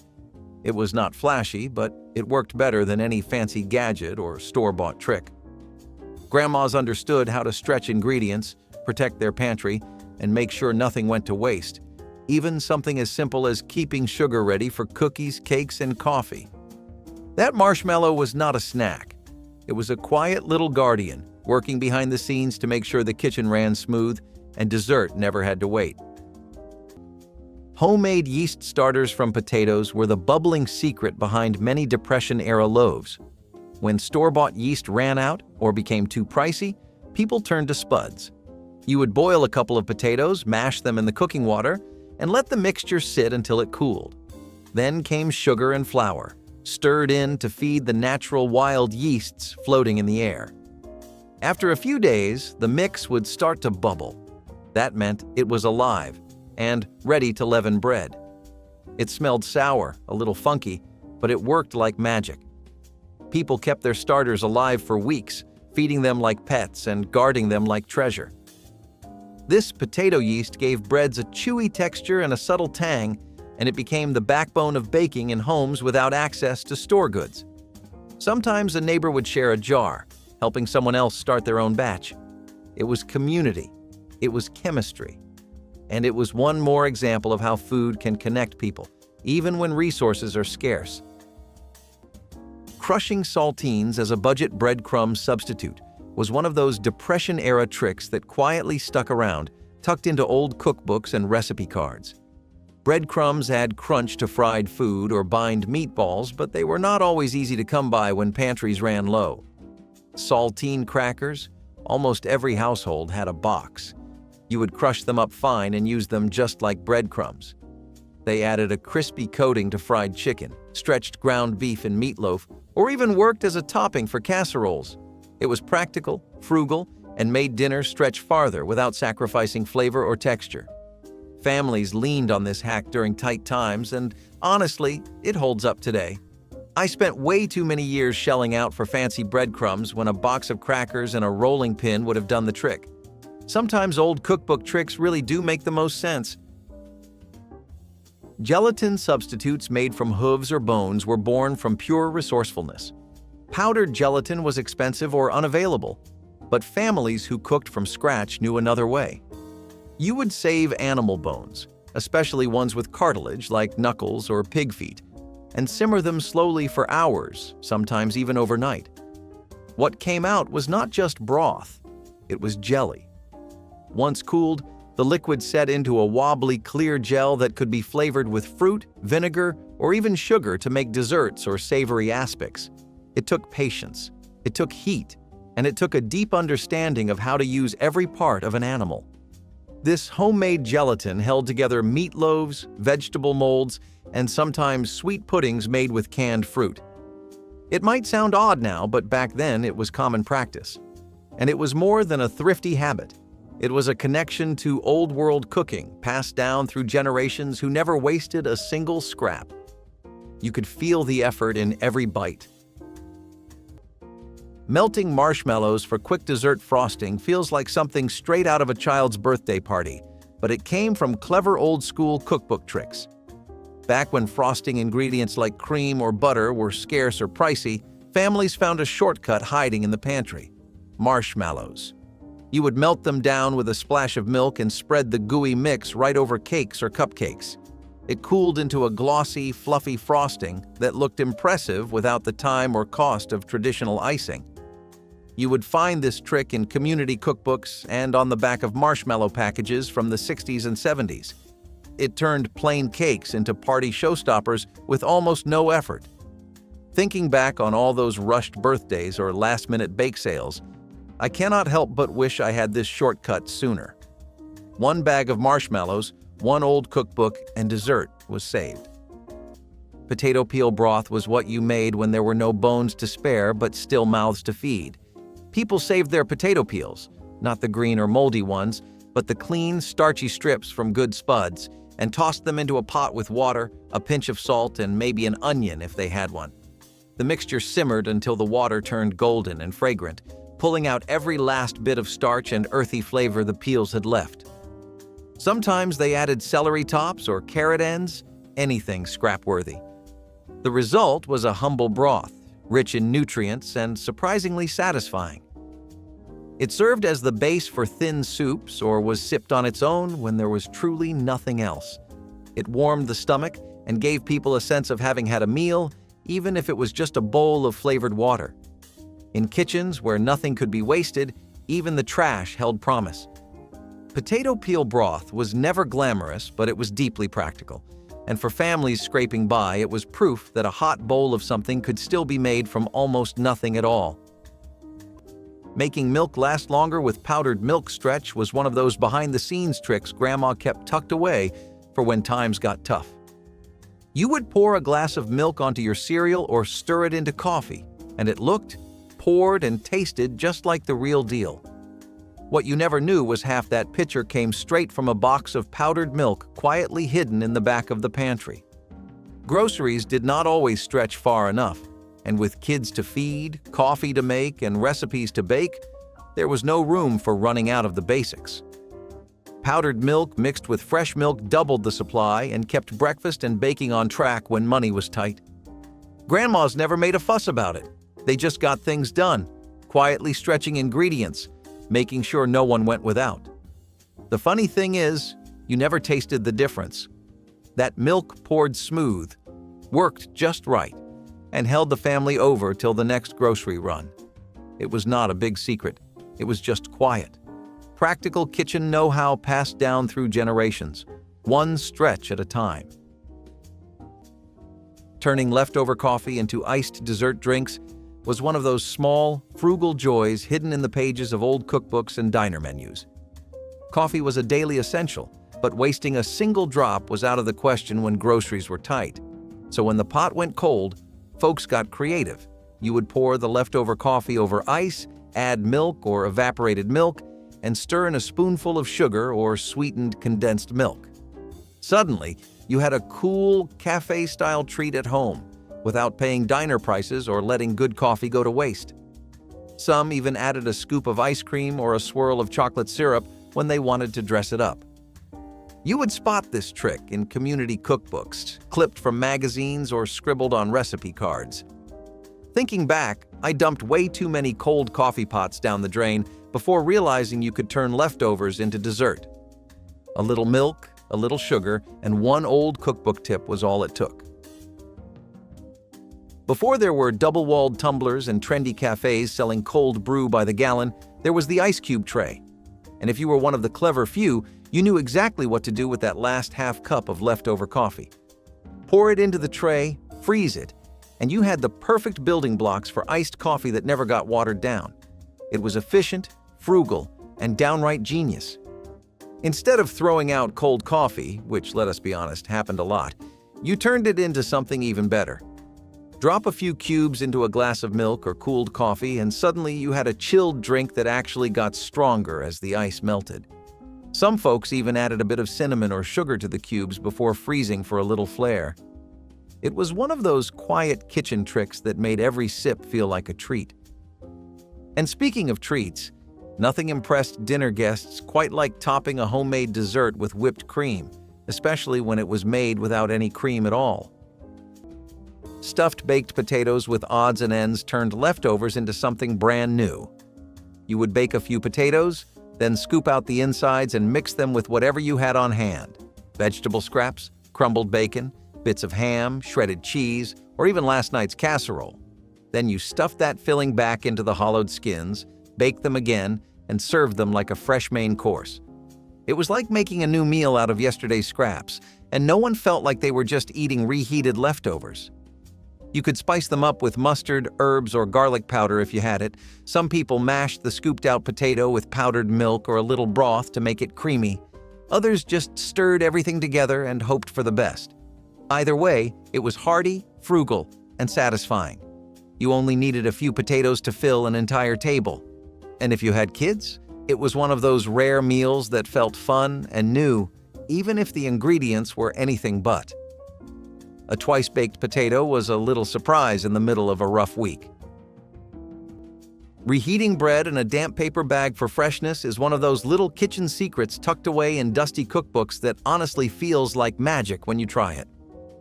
Stale bread was a fact of life for families back then. Bakeries were not always close, and groceries did not stay fresh as long. But folks knew a clever fix. You would take your day-old loaf, wrap it in a damp paper bag, and pop it in the oven for a few minutes. The steam softened the crust, warmed the inside, and brought the bread back to life like it had just come from the oven.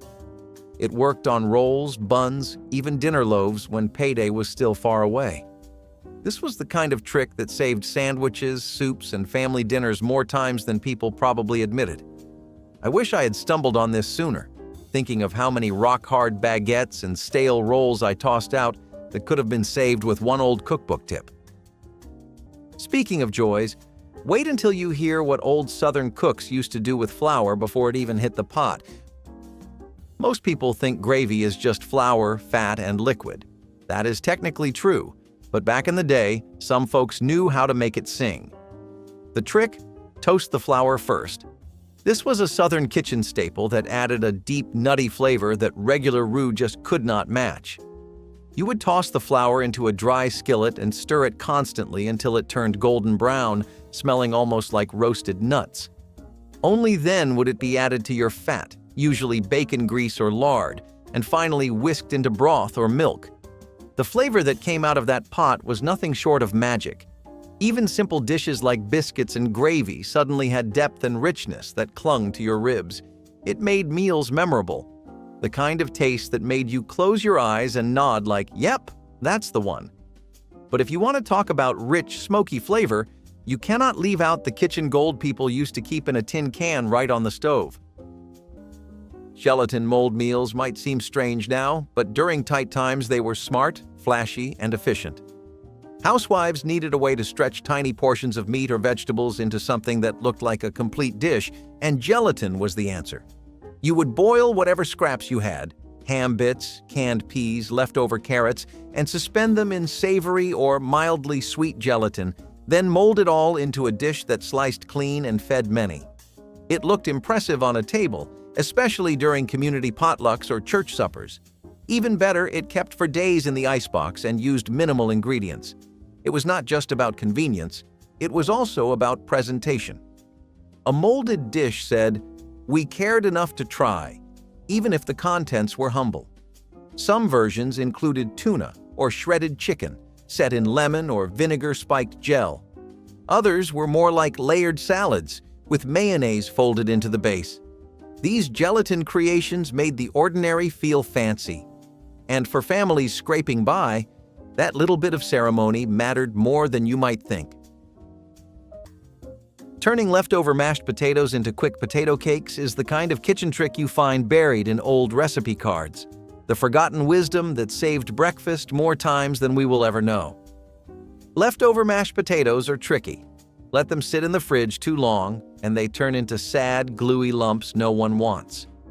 But home cooks back in the day knew better. They would grab that cold mash, form little patties, and fry them up in a skillet until golden and crispy on the outside, soft in the middle. Suddenly, those leftovers became a whole new meal, hot, comforting, and filling. It was a common breakfast in farm towns and city kitchens alike, showing up at the table with eggs, bacon, or just on their own. You will not see it much on brunch menus today, but honestly, I wish I had learned this sooner. So many leftovers wasted when they could have turned into crispy, golden potato cakes with just one old cookbook trick. Back when soda fountains were the heartbeat of every small-town drugstore, there was a little behind-the-counter trick that never failed. Roll your citrus before juicing. Lemons, limes, oranges, whatever you were using, a quick roll across the counter with the palm of your hand helped break down the internal membranes, loosening up the juice and making every squeeze more productive. It was subtle, fast, and made a noticeable difference. Every drop counted, especially when fresh citrus was not cheap, and every splash was meant to flavor drinks, sauces, or Sunday baking. Some soda jerks even gave the fruit a quick 10-second warm-up under hot water first, just to get that extra yield. This tiny ritual found its way from fountain counters to home kitchens, where folks learned that rolling fruit was just as useful for lemonade as it was for lemon meringue. But the little wins did not stop there, because when cookies came out of the oven, they did not hit a fancy rack. They went straight onto brown paper. Grating cold butter with a cheese grater for pastry dough is one of those brilliant cookbook hacks that feels obvious once you know it.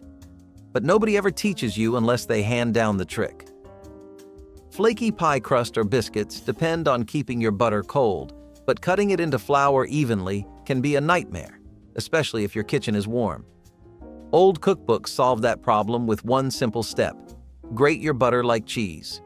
You would chill the stick, run it across the box grater, and suddenly, perfectly tiny shreds of butter fall into your flour mix. It blends faster, stays cold, and gives you that tender, flaky texture every time.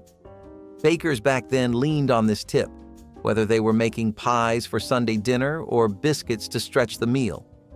Looking back, I cannot believe how many dense crusts or tough biscuits I struggled through before learning this.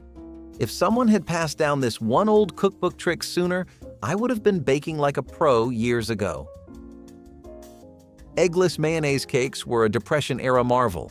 When eggs were scarce or too expensive, people reached for a jar of mayonnaise and discovered it could do the job just as well. After all, mayonnaise is just eggs and oil in disguise. Mixed into cake batter, it made the crumb moist, rich, and surprisingly indulgent. Chocolate mayonnaise cake became a staple for birthday parties and Sunday suppers. It was easy, pantry-friendly, and did not taste like mayonnaise at all. The trick was to cream it in with the sugar before adding the dry ingredients. No one suspected a thing. It baked up beautifully, often without needing frosting at all. But if you had a little powdered sugar or whipped canned milk, it became a full celebration cake. This was not a compromise, it was a reinvention. It showed that even in lean times, a proper dessert was still within reach, and it gave people a new kind of confidence in their own kitchen. Candles were a luxury in the war years, and air fresheners were not a thing you picked up at the store. So when people wanted their homes to smell inviting, they turned to something already in the kitchen: apple peels. Simmering them gently in a pot of water, sometimes with a stick of cinnamon or a bit of clove, released a warm, sweet scent that filled the house. It smelled like comfort, like dessert, like someone was about to bring out a tray of something delicious, even if there was nothing baking at all. It was the kind of trick you learned from your neighbor or saw your mother doing without ever needing to ask why. It just made sense. People made do with what they had, and if that meant wringing a little joy out of leftover fruit scraps, so be it. It was easy, frugal, and somehow better than anything out of a spray can today. And just like with air fresheners, seasoning meat was another area where folks learned to get creative, with something as simple as tomato juice. Breadcrumb-thickened stews were the invisible trick behind so many full bellies. If a stew was looking thin or sparse, you did not panic. You grabbed the breadcrumb jar. Made from stale bread, crushed crackers, or even leftover biscuit crumbs, these fine little particles did more than soak up liquid. They added weight, richness, and texture. The stew suddenly became heartier, smoother, and felt more like a full meal.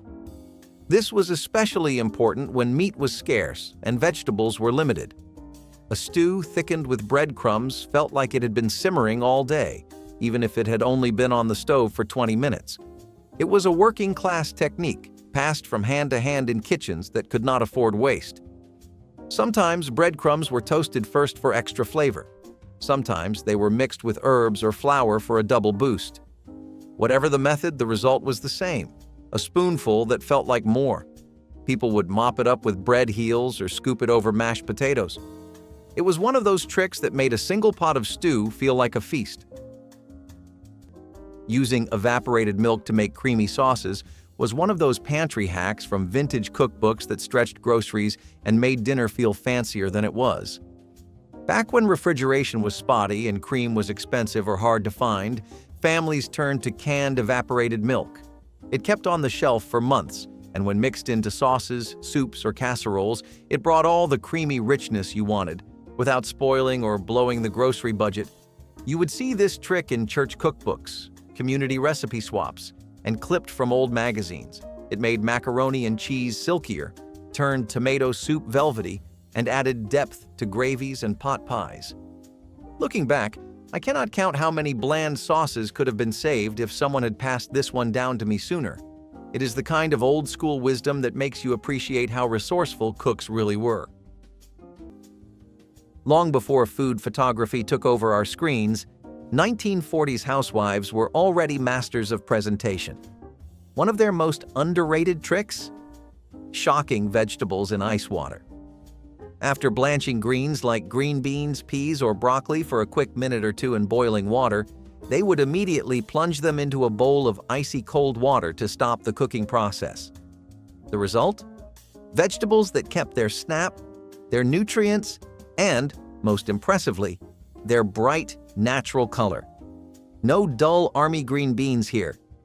This trick preserved that just-picked freshness, whether it was for a dinner party or just something nice to serve the family.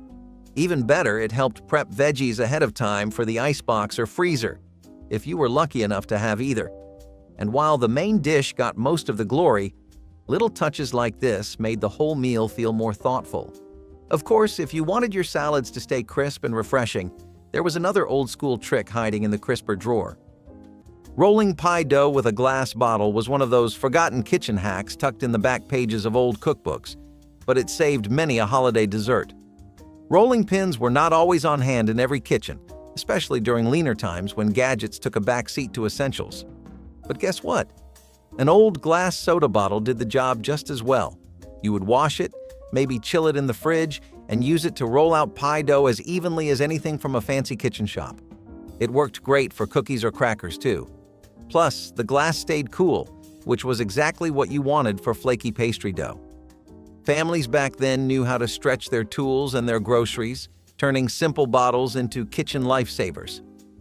If you grew up thinking baking needed expensive gear, this little trick was a game changer.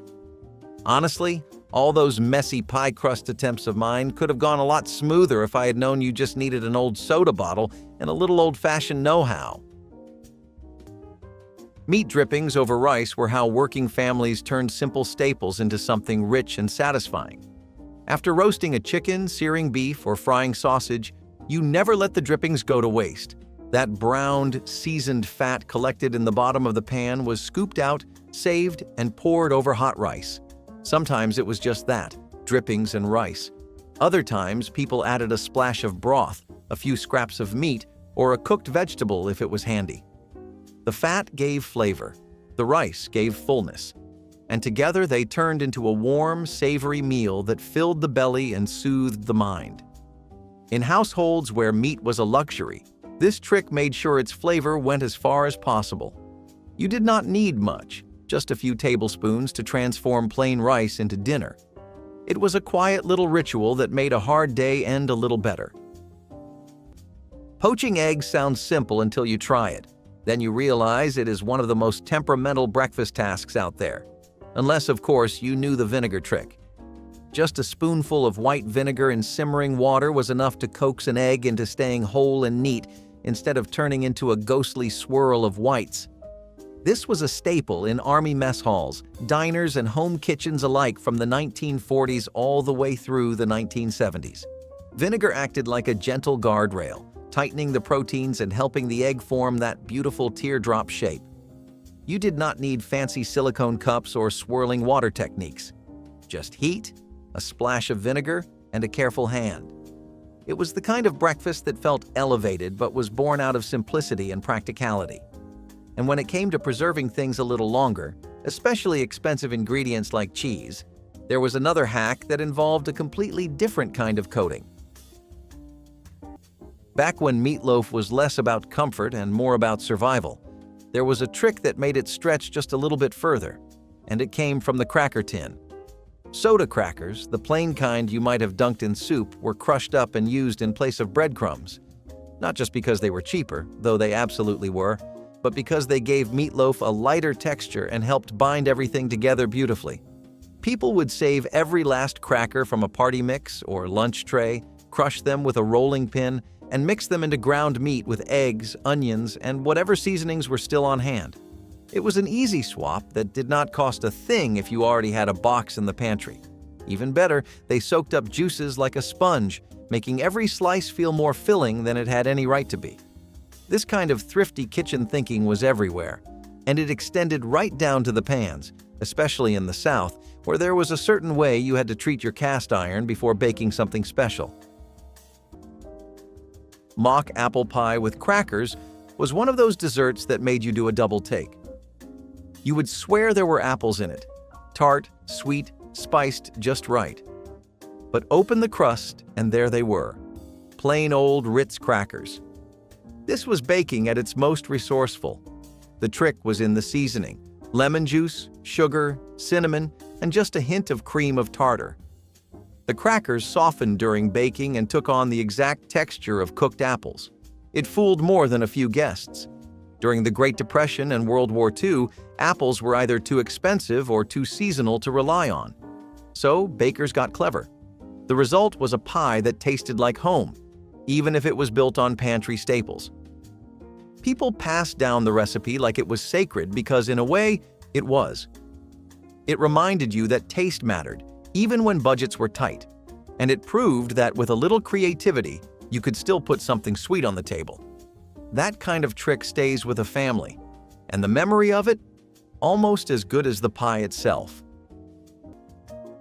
Pudding mix. Added to cake batter for moisture is one of those sneaky little shortcuts tucked inside the pages of old community cookbooks, and it works better than most people realize. Back in the 60s and 70s, boxed cake mixes were already the hero of the busy home cook, but they did not always turn out bakery soft. That is where instant pudding mix came in. You would stir it straight into the cake batter. No fancy steps, just dump and mix. And suddenly your cake came out unbelievably moist and rich. It worked for sheet cakes, layer cakes, even cupcakes for bake sales or church potlucks. The pudding added moisture, improved the texture, and gave the cake that soft, springy bite you could never get from the plain mix alone. Honestly, I have lost count of how many dry, crumbly cakes I baked before learning this old cookbook trick. One little box of pudding mix sitting right there in the pantry, and I had no clue it could save my dessert game entirely. In the 1930s, milk went sour fast. Not everyone had a working fridge, and even if they did, it did not always work reliably. So what did folks do? They boiled their milk. It sounds simple because it is, but it worked like a charm. By bringing milk just to a simmer and then letting it cool, people could extend its life by days. This made a world of difference when you were working with tight rations and a long walk to the store. Boiled milk did not just keep better, it also changed in taste slightly, becoming smoother and gentler on the stomach. Some even used it to make hot chocolate or custards because it gave a more mellow flavor. Sure, it required a bit more work, but that was the point. People back then were not just cooking, they were thinking, strategizing, preserving. And that same sharp thinking applied to baking too, where even butter needed a bit of a hack. Stretch a chicken soup was not just a meal, it was a method. One roast chicken could become 3 or 4 meals if you played it right. First, you carved off the best cuts for Sunday dinner. Then came the sandwich meat, shredded and dressed up for Monday. Finally, when the bones were nearly bare, you dropped them into a pot with onion peels, carrot ends, and water, and waited. That broth, rich from every last ounce of flavor the bird could offer, became the base for soup.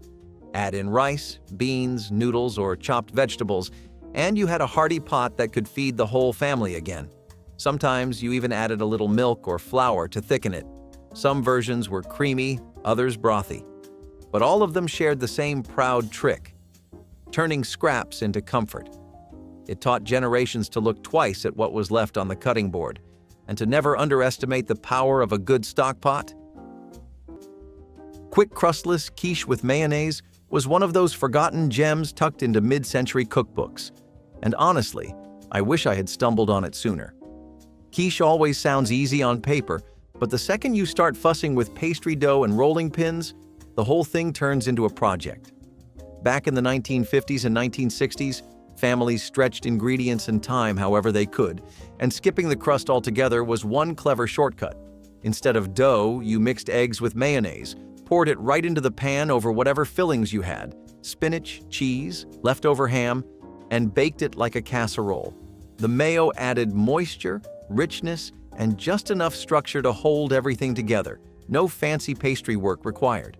You would find this trick buried in church cookbooks, clipped from women's magazines, or shared at neighborhood potlucks. It tasted fancy, looked impressive, and made breakfast or dinner come together in no time, even when groceries were scarce. Looking back, I skipped making quiche so many times just because I dreaded the dough. Turns out, all I needed was a few eggs, a spoonful of mayo, and one smart old cookbook trick. Angel food cake is one of those desserts that looks delicate but demands precision. And back in the day, bakers had a trick that kept it from collapsing into a sad little sponge after baking. They flipped it upside down on a glass soda bottle. No cooling rack, no fancy stand. Just the bottle your root beer came in, neck first into the center tube of the cake pan. This let gravity do the work. As the cake cooled, it stayed tall and airy, with that perfect sponge texture that practically floated off the plate. Angel food cake was light, sure, but it was also serious business in mid-century kitchens. You had to whip those egg whites just right, fold everything gently, and trust the bottle to do its job at the end. It was a rite of passage for home bakers. And if your kitchen smelled like warm vanilla and sugar after pulling it out of the oven, there was one more finishing touch, one that did not go on the cake but floated through the whole house. Rice pudding leftovers were the reward for a week of tight meal planning. That last scoop of rice sitting in the pot? It had a second life. Add milk, sugar, cinnamon, and maybe a dash of nutmeg, and suddenly you had dessert. Some people stirred in raisins, others swirled in jam or a splash of vanilla. Cooked low and slow, the rice softened further, soaking up the sweet milk and turning into something creamy and nostalgic. It was warm, it was comforting, and it came from scraps that might have otherwise gone to waste. For a lot of families, rice pudding was the only sweet thing they got all week. You did not need eggs, butter, or anything fancy. Just leftovers and a little care. Grandparents remembered it with fondness. Kids asked for it by name. It tasted like home, even if the cupboards were close to empty. And that is the kind of cooking trick that sticks with you, not just in your recipe book, but in your memory. Foil packet dinners for the oven were one of those classic time-saving tricks hiding in plain sight in vintage cookbooks. You would grab some meat, whatever vegetables were left in the crisper, season it up with whatever was on hand, and toss it all together in a foil pouch. That foil packet went straight in the oven, and dinner basically cooked itself. You ended up with juicy, flavorful meat and tender veggies, all without dirtying a mountain of pans or standing over a hot stove. During the 60s and 70s, this trick was a lifesaver for busy families, especially with both parents working or stretching tight grocery budgets. It showed up everywhere, from community cookbooks to those little recipe cards tucked inside butter cartons. Honestly, it is genius when you think about it. The steam inside the foil kept everything moist, the flavors mingled together perfectly, and cleanup was nothing but tossing out the foil. Looking back, I cannot believe how many chaotic weeknights could have been solved with one roll of foil and a little cookbook wisdom. This one definitely should have been passed down sooner. Fresh herbs are great, but when you are living off your victory garden and trying to stretch what little you have, drying herbs became a must. And not just laying them out on a towel, there was a system. People would gather bundles of basil, thyme, or parsley, tuck them into brown paper lunch bags, poke a few air holes, and hang them upside down in a dry corner of the kitchen or pantry. This trick kept dust off the herbs and let them dry slowly and evenly. No special equipment, no electricity, just time and airflow. Once dried, they were crumbled and jarred, ready to bring a splash of life to soups, stews, roasts, you name it. It turned the garden into a year-round source of flavor and helped families stay self-sufficient. Some folks still swear by it today, and it is easy to see why. But for all the creativity that went into stretching ingredients, sometimes it was about making the most of what was already used, like that last bit of coffee sitting cold in the pot. Vegetable scrap soup stock was a bubbling pot of possibility. Onion ends, carrot tops, celery leaves, garlic skins, things you would normally toss, were collected in a freezer bag or bowl throughout the week. And when you had enough, you simmered them slowly in water, coaxing out every last drop of flavor. No bouillon cube could compare. This broth was smoky, earthy, rich with whatever you had on hand. It became the base for soups, stews, and even sauces. Some people threw in potato peels, corn cobs, mushroom stems. Nothing went to waste. If you were lucky enough to have bones, you could add those too. But even without them, the result was comforting. It was a way to honor the food you bought and stretch your grocery budget just a bit more. Some families added a dash of vinegar or a bay leaf passed down from Grandma's kitchen. You strained it, saved it, and used it all week. The trick was not just about thrift, it was about flavor. It taught generations how to cook deeply, patiently, and with intention. And once you made stock this way, store-bought broth never tasted quite right again. Thickening gravy with crushed potato flakes sounds like one of those odd pantry hacks.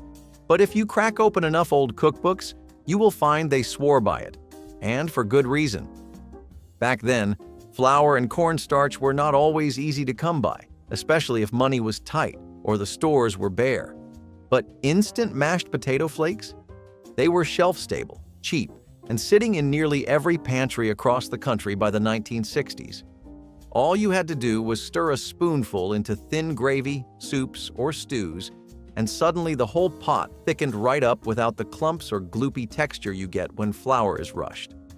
Plus, the flakes added this mild, hearty taste that made the meal feel even more filling, which counted for a lot when groceries were stretched thin. It was the kind of trick that showed up scribbled on index cards or printed in those little community cookbooks every neighborhood seemed to have. Thinking back on all the runny gravies I tried to fix with panic and cornstarch, I cannot believe how long I went without knowing this one simple shortcut. Sometimes, the smartest tips really were hiding in plain sight.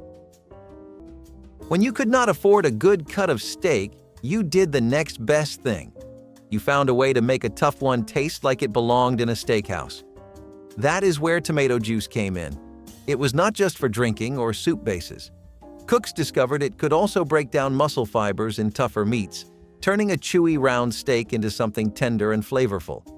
The acidity in the tomato juice worked like a mild marinade, and when left to soak for a few hours, it made a noticeable difference. It also added a hint of brightness to the meat that was especially welcome during times when spices were hard to come by. Some families would stretch the effect even further by using stewed tomatoes or adding a splash of vinegar if they were running low on juice. It was clever, it was effective, and it gave budget meals a little bit of flair. But if there was one thing you absolutely had to get right in those days, it was bread. And keeping it soft while it rose required a bit of old-school kitchen magic. Reused pickle juice marinades were one of the sneakiest flavor tricks in the Depression-era kitchen. When a jar of pickles was emptied, most people dumped the juice down the drain. But not thrifty cooks.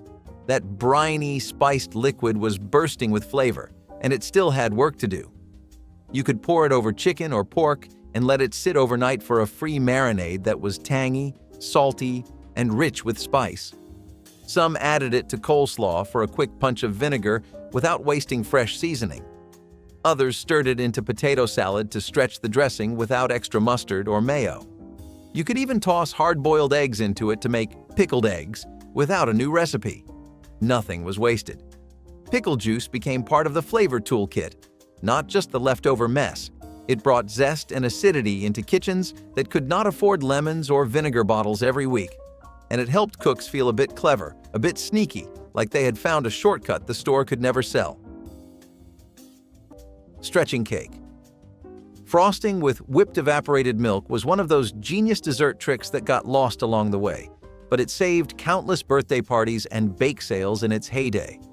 Butter and cream were expensive, especially during tight times or rationing, but home cooks still needed a way to frost cakes and keep things looking fancy.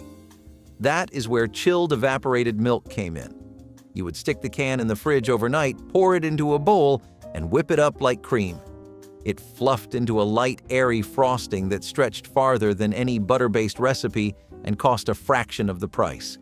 You would find this tip in old dessert books, church cookbooks, and handwritten recipe cards tucked in family drawers. It made cakes look bakery-worthy, even when grocery budgets were stretched thin. Thinking back, I ruined enough frosting jobs trying to stretch butter alone. I wish someone had handed me this old cookbook hack sooner. Homemade cracker crumbs were the quiet MPVS of Depression-era kitchens. When boxed breadcrumbs were out of reach or just did not exist, you took old saltines, wrapped them in a towel, and crushed them under a rolling pin. That was your breading for fried chicken, pork chops, fish cakes, or even vegetables. It was light, crispy, and stuck beautifully with just a dip in egg or milk. Cracker crumbs could also top casseroles, bulk up meatloaf, or thicken soups. If you were feeling fancy, you seasoned them with dried herbs or garlic powder. But most of the time, they went in just as they were, salty, plain, and dependable. Even the slightly stale crackers worked best. Nothing was wasted, and everything had a second chance. Moms passed down cracker crumb recipes like they were sacred, because in those times they were. This trick made your meals go further. And best of all, it cost you nothing but a few crumbs and a bit of muscle. Plastic wrap may have taken over today, but in the golden age of the lunchbox, wax paper reigned supreme. Wrapping your sandwich in wax paper was not just a holdover from your grandmother's kitchen. It was how you kept your lunch crisp, cool, and perfectly fresh until the bell rang. Unlike plastic, wax paper let the sandwich breathe just enough so that bread did not go soggy and lettuce stayed snappy. Every working dad and school kid in the 1950s knew the rustle of wax paper meant something good was coming. Ham and cheese, bologna and mustard, or maybe even a cold meatloaf slice from the night before, each one carefully wrapped like a little gift. It might not seem like a big deal, but that extra touch made a difference. It meant someone cared. And as it turns out, preserving sandwiches was just the start of the creative genius from that era. The real magic came when dessert time rolled around and the freezer played a starring role. If your rice ever turned out gummy, sticky, or just plain sad, you were probably missing a trick that home economics teachers used to swear by: layering a damp tea towel over the pot of cooked rice. Once the water had simmered away and the heat was off, a clean, damp towel was placed between the pot and the lid. This absorbed excess steam while still trapping the warmth, letting the rice continue to cook gently without clumping up. It was like giving your rice a warm, gentle hug, coaxing each grain to stand tall and separate. This was not fancy technique, it was everyday genius from folks who cooked with care, not gadgets. The result? Fluffy, separated grains that were as perfect as anything from a fancy rice cooker. It was a technique passed down quietly, the kind of thing you would learn in a high school kitchen class or from a grandmother who knew how to make the most of every meal. It worked for white rice, brown rice, even pilaf. It was especially handy when stovetops were all you had, because believe it or not, sometimes even the pie came off the burner instead of out of the oven. Cabbage pancakes, known in some homes as Depression slaw cakes, were born out of the need to stretch a single head of cabbage across multiple meals. Grated cabbage was mixed with flour, a beaten egg, salt, and a bit of water to form a loose batter. Then it was dropped by the spoonful into a hot skillet and fried until crisp on the edges and tender in the middle. Think of it like a savory fritter, only built from scraps. You could spice it up with onion, herbs, or garlic if you had them. You could add leftover potatoes or a few shreds of carrot. But at its core, this was about taking the cheapest vegetable in the house and making it taste like something special. It was served with mustard, vinegar, or even a dab of ketchup. And it fed a table without anyone asking, "Where's the meat?" The sound of it frying, the smell in the kitchen, the crisp bite, it all added up to something greater than the sum of its parts. Stretching meatloaf with shredded potato or oats was a kitchen trick every thrifty cook from the 50s to the 70s probably kept up their sleeve. Meat was expensive, and feeding a whole family on 1 pound of ground beef took some serious creativity. That is where potatoes or oats came in. You would grate up leftover potatoes or toss in some rolled oats, mix it with the meat, and suddenly your loaf went twice as far. It was not just about saving money either. The texture stayed tender, the loaf held together better, and it soaked up whatever seasonings you had on hand. Old cookbooks were filled with variations on this trick, especially in communities where groceries stretched thin. Honestly, I spent way too many years making dense, dry meatloaf without knowing this one. Imagine how many dinners could have turned out softer, tastier, and more filling with just one old cookbook tip passed down in time. Pie crusts might be a baking basic now, but in the old days they were a battlefield. Anyone who has ever rolled out a dough in the middle of summer without air conditioning knows the struggle. That is why adding a splash of vinegar and using ice water became the gold standard for anyone chasing that perfect flake.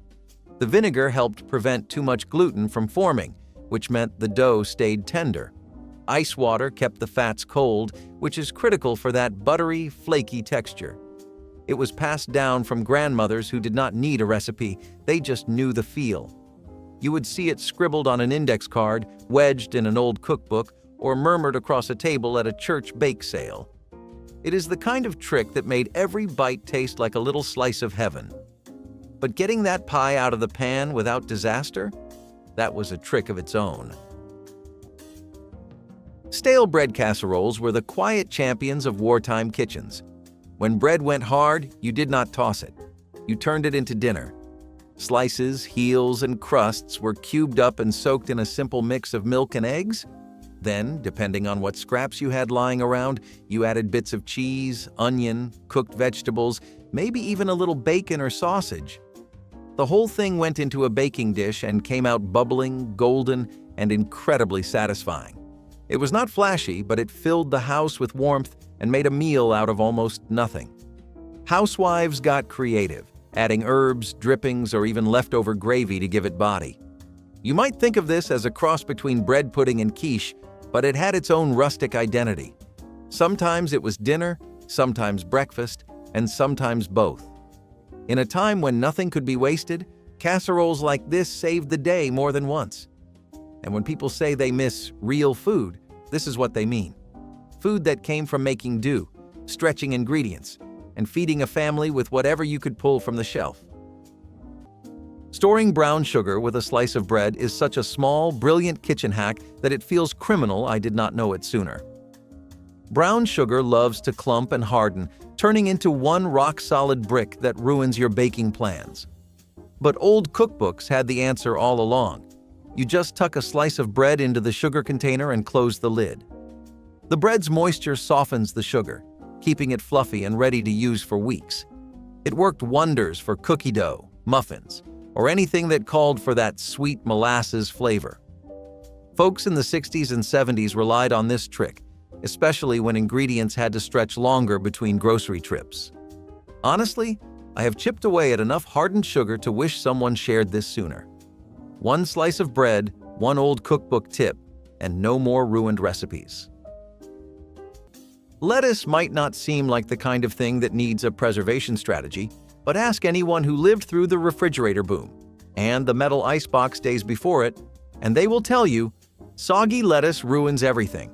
That is why storing lettuce with a paper towel became one of those passed-down secrets of the kitchen. You would wash and dry your greens, place a paper towel in the storage container or bag, and let it do the heavy lifting. The towel absorbed moisture, stopped the leaves from getting slimy, and kept everything crisp and ready for the next salad or sandwich. It worked like a charm. This trick was especially popular during the heyday of Tupperware parties in the 1950s and 1960s, when fridges were small and food waste was not an option. Housewives compared tips like this the same way folks trade recipes today. It was simple, brilliant, and saved more than a few salads from the trash. And if lettuce needed that kind of attention, eggs, especially the poached kind, required a whole other level of finesse. Wartime mock meatloaf was an art form of budget cuisine. You might have had only a handful of ground meat, barely enough to fill a teacup, but that did not mean you could not make a loaf. Enter lentils, breadcrumbs, oats, grated vegetables, and whatever spices or herbs you had on hand. The meat was more of a flavoring than a base.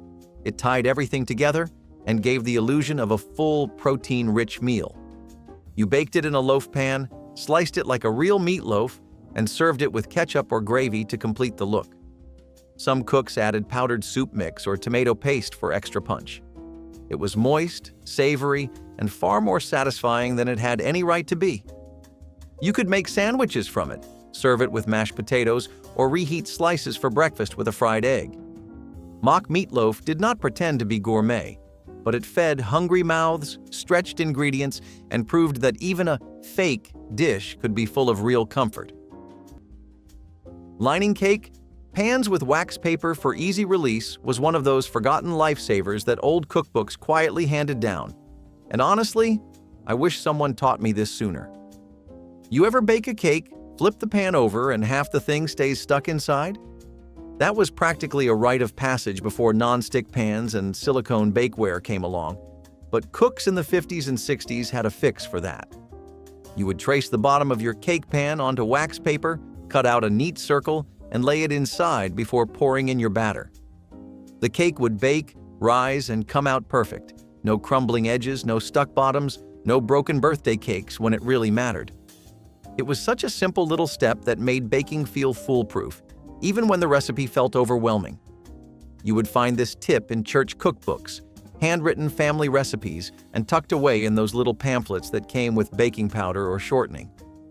Thinking back on the number of mangled cakes I tried to salvage with extra frosting, I cannot believe I skipped this one for so long.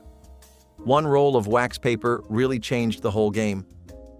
If you've ever used a clever kitchen trick, drop your favorite below and subscribe for more secrets worth remembering.